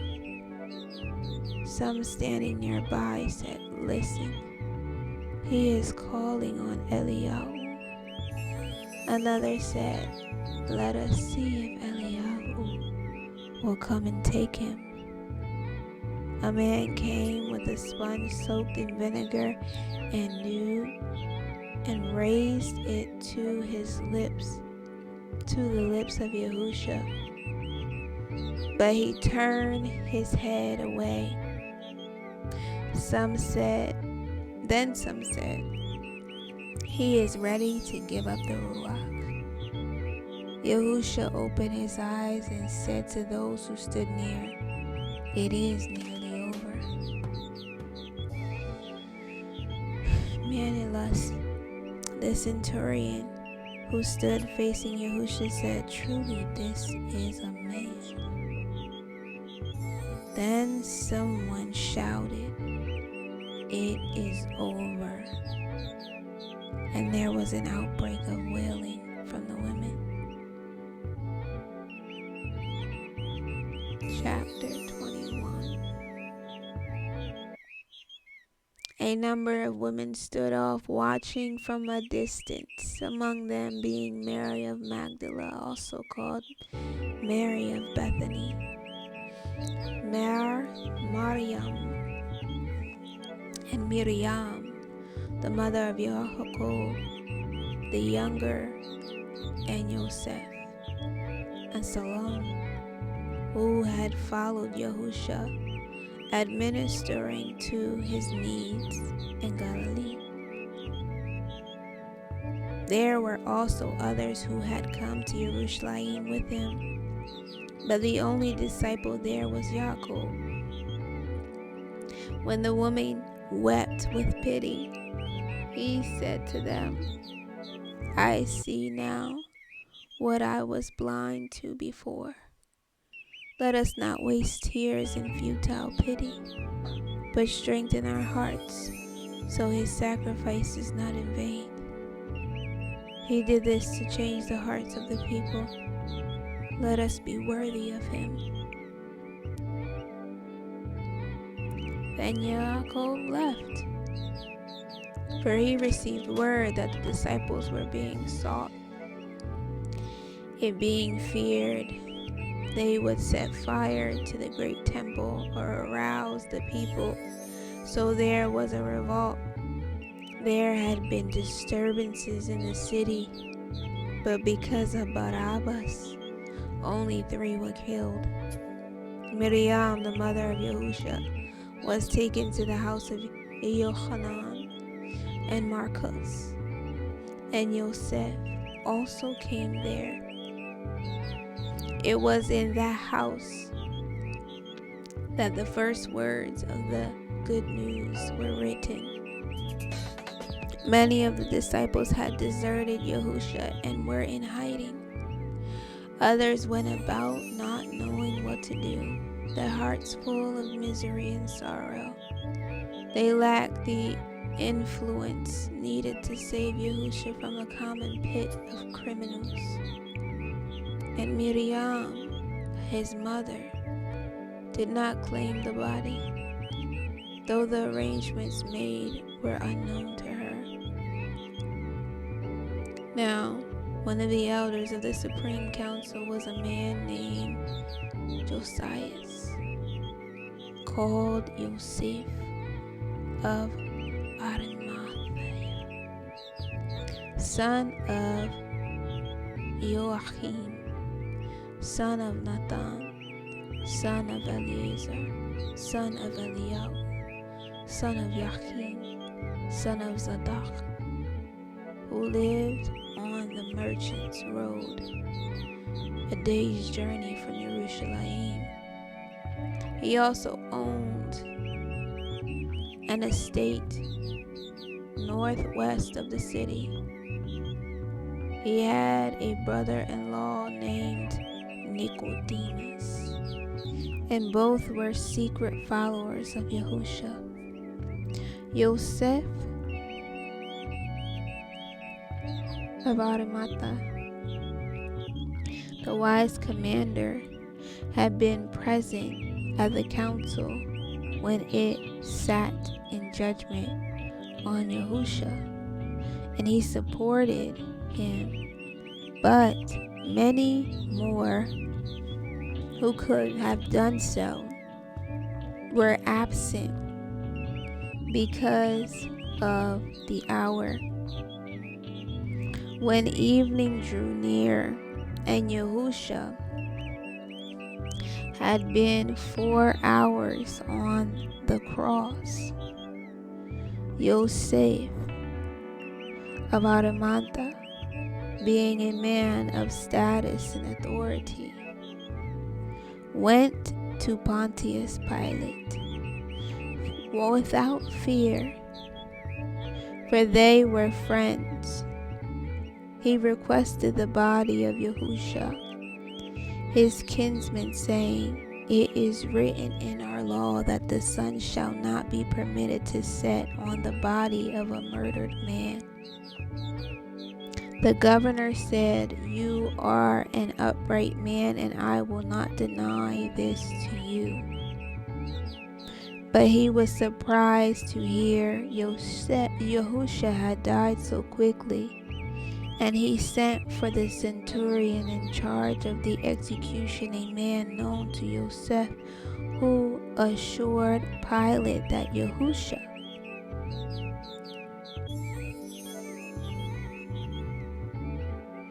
was undoubtedly dead. On hearing this, Pilate granted the commander custody of the body, and though some Yahudim present objected, wishing Yahushua to be buried in the criminal's pit, they had to submit to Roman law. Yet the Yahudim's law also stated it was the duty of the nearest relative to dispose of the body, irrespective of how death occurred. Now, this being the Shabbat Eve, the bodies could not remain upon their crosses after nightfall. Therefore, the Yahudim requested of Pilate that the legs of the condemned men be broken, allowing the bodies to hang free, so they quickly died. So the soldiers took mallets and broke the legs of the other two. But when they came to Yahushua, the centurion said, "He is already dead." Yosef the commander took his son Yosef, Nicodemus, and one other, and having already purchased a linen shroud, went to the place of the execution and removed Yahushua from the cross, wrapping him in the sheet. They carried Yahushua through the darkness to a tomb already cut out of the rock.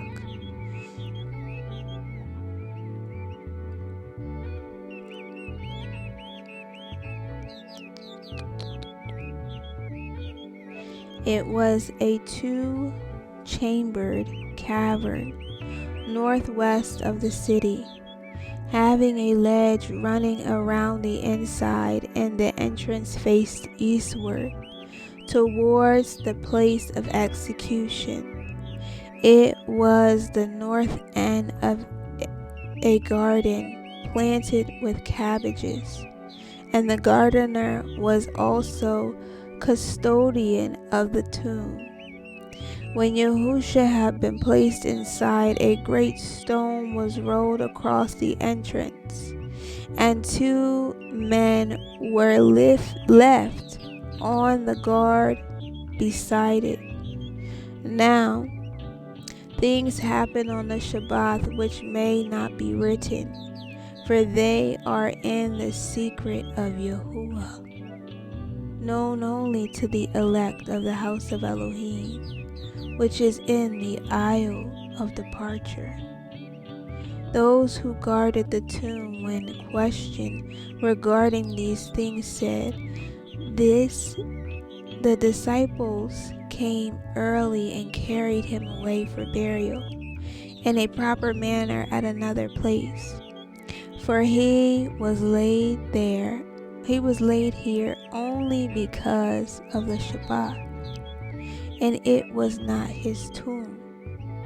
None questioned them further, for this was proper, and the guards were only placed to protect certain bodies from those who would work evil sorceries on them, those who improperly tampered with bodies being put to death. After the Shabbat was over, some women came with spices and oils to deal with the body of Yahushua. But when they came to the tomb, they found that the great stone had been rolled aside. The guards were gone, but a young man was seated just inside the entrance, and he said to them, "Do not be afraid of me, for I am a friend. Yahushua whom you seek is not here. Go and tell Kepha that he will be with him as promised." The women were very much afraid and left in haste. When they had gone, Miriam came with another and stood outside the tomb weeping. And as she did so, a voice behind her said, "Why do you weep?" Turning, she saw the gardener.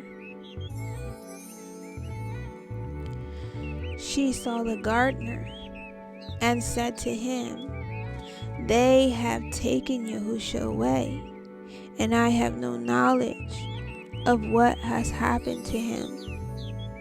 Then the gardener told her to go to Yohanan, the son of Anias.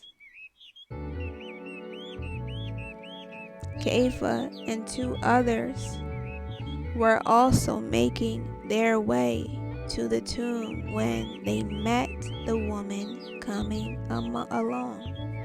away.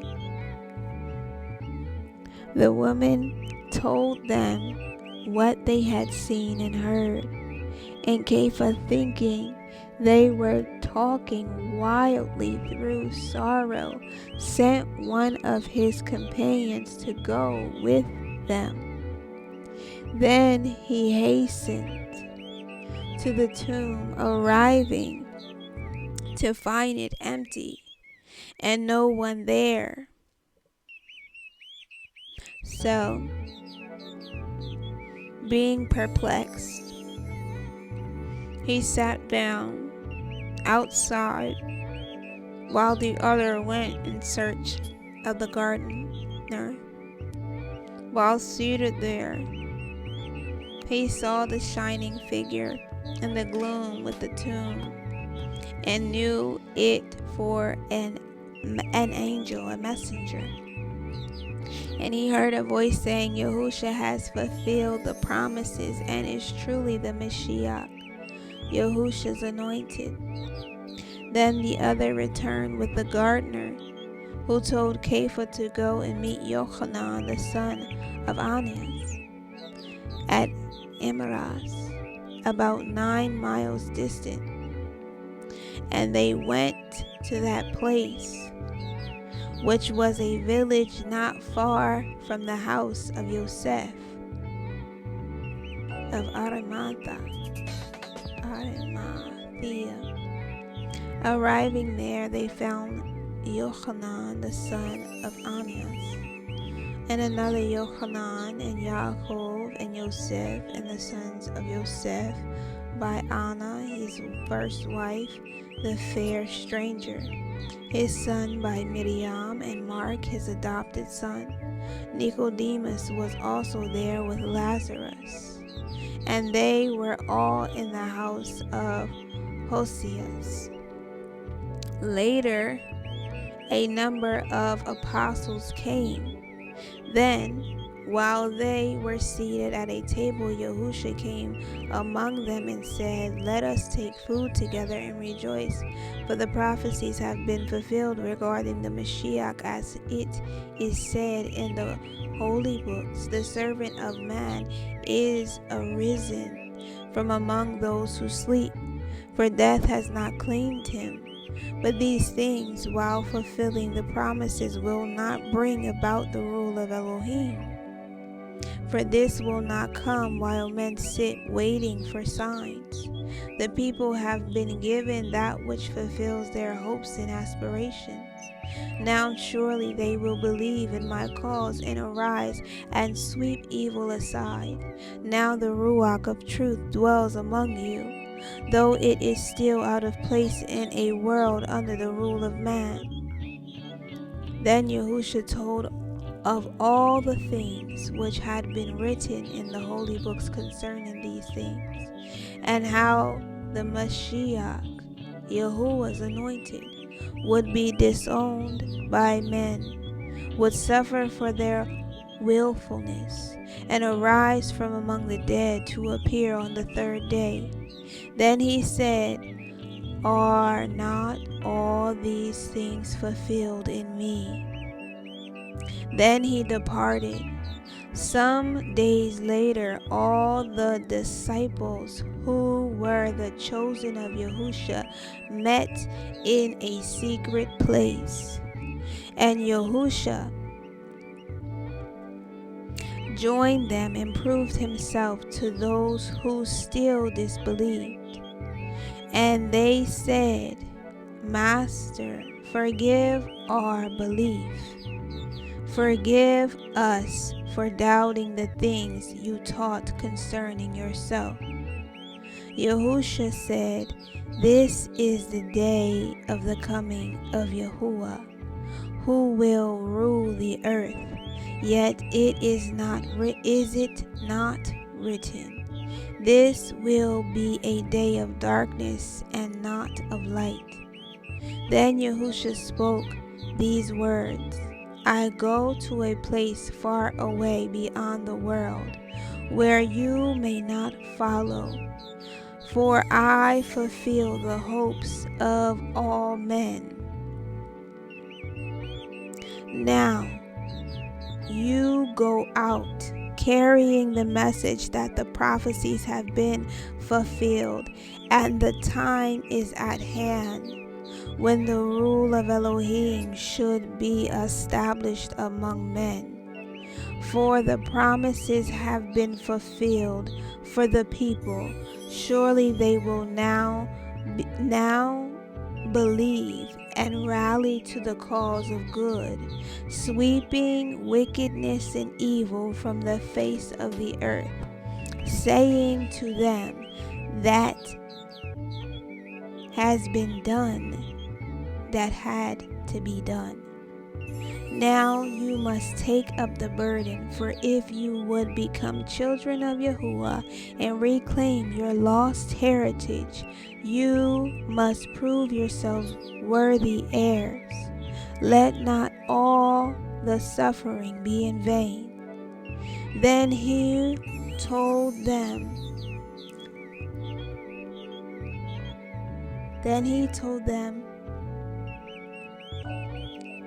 secret things concerning the rule of Elohim, and how men should be freed from trouble, distress, and pain.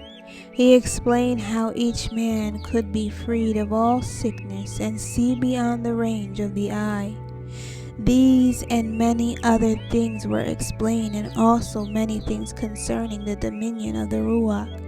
He said, follow my teachings, and the power of the Ruach HaKodesh will come to you, enabling you to do many great things, causing wonder among others. Yet all these are the rightful possessions of men, if they will but establish their worthiness. Think not that Yahuah will descend from the Shemaim or heavens to do the work of men. The world is yours, but life is with Elohim. In the end, there is the accounting. Man must be responsible for his own destiny. So seek no divine intervention while men remain apathetic. Yahuah comes to the aid only of those who strive, who surmount the difficulties and obstacles of life. Having said these things, Yahusha revealed himself to them in his form of glory, so they might know truth had been established in him. Then they were all bedazzled and astonished at what man could become and the extent of his powers, awaiting development. Then they knew Yahusha was all he claimed to be and hailed him as Mashiach, the anointed by Yahuah, for in him the Ruach of Mashiach was manifested as in no other. After this Yahusha left. Now rumors of strange events came and to the ears of certain Yahudim who were Herodians and Sadducees. Then they were exceedingly angry with those in power who had inclined towards Yosef, the wise commander.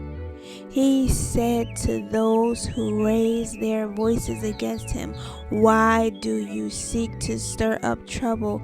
Those in high places holding positions of power did only what they thought best and complied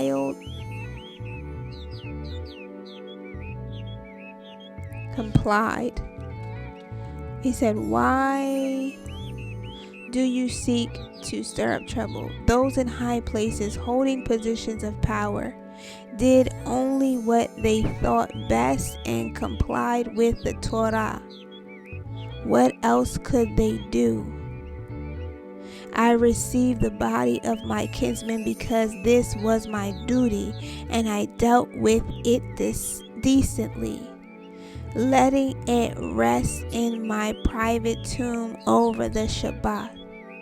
Despite his authority, there was evidence against Yosef, and he was imprisoned, being kept under constant guard. On Shabbat during the night hours, the Ruach of Yahusha was projected to Yosef, so he was comforted. But the guards, seeing it, fainted with fear. Then Yosef was brought before Pontius Pilate, but the governor found no fault in him, and he was released. Later, Ananias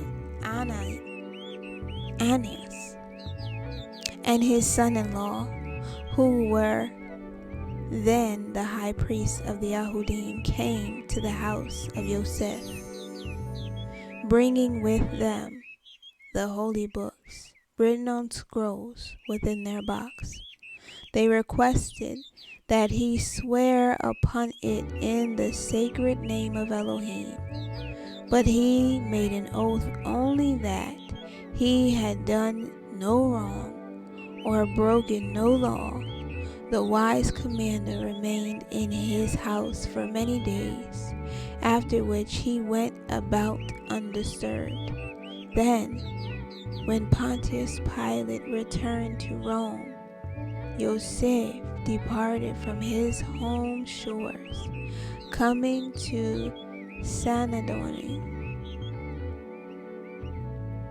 Seth Nadon, from whence he moved to a well at the foot of a hill. He brought with him a clay cup, which had been set in silver by a silversmith. And this was that cup used by Yahushua. Some say Yosef of Arimathea married Miriam, mother of Yahushua, after the death of his wife. But this is known heresy, put about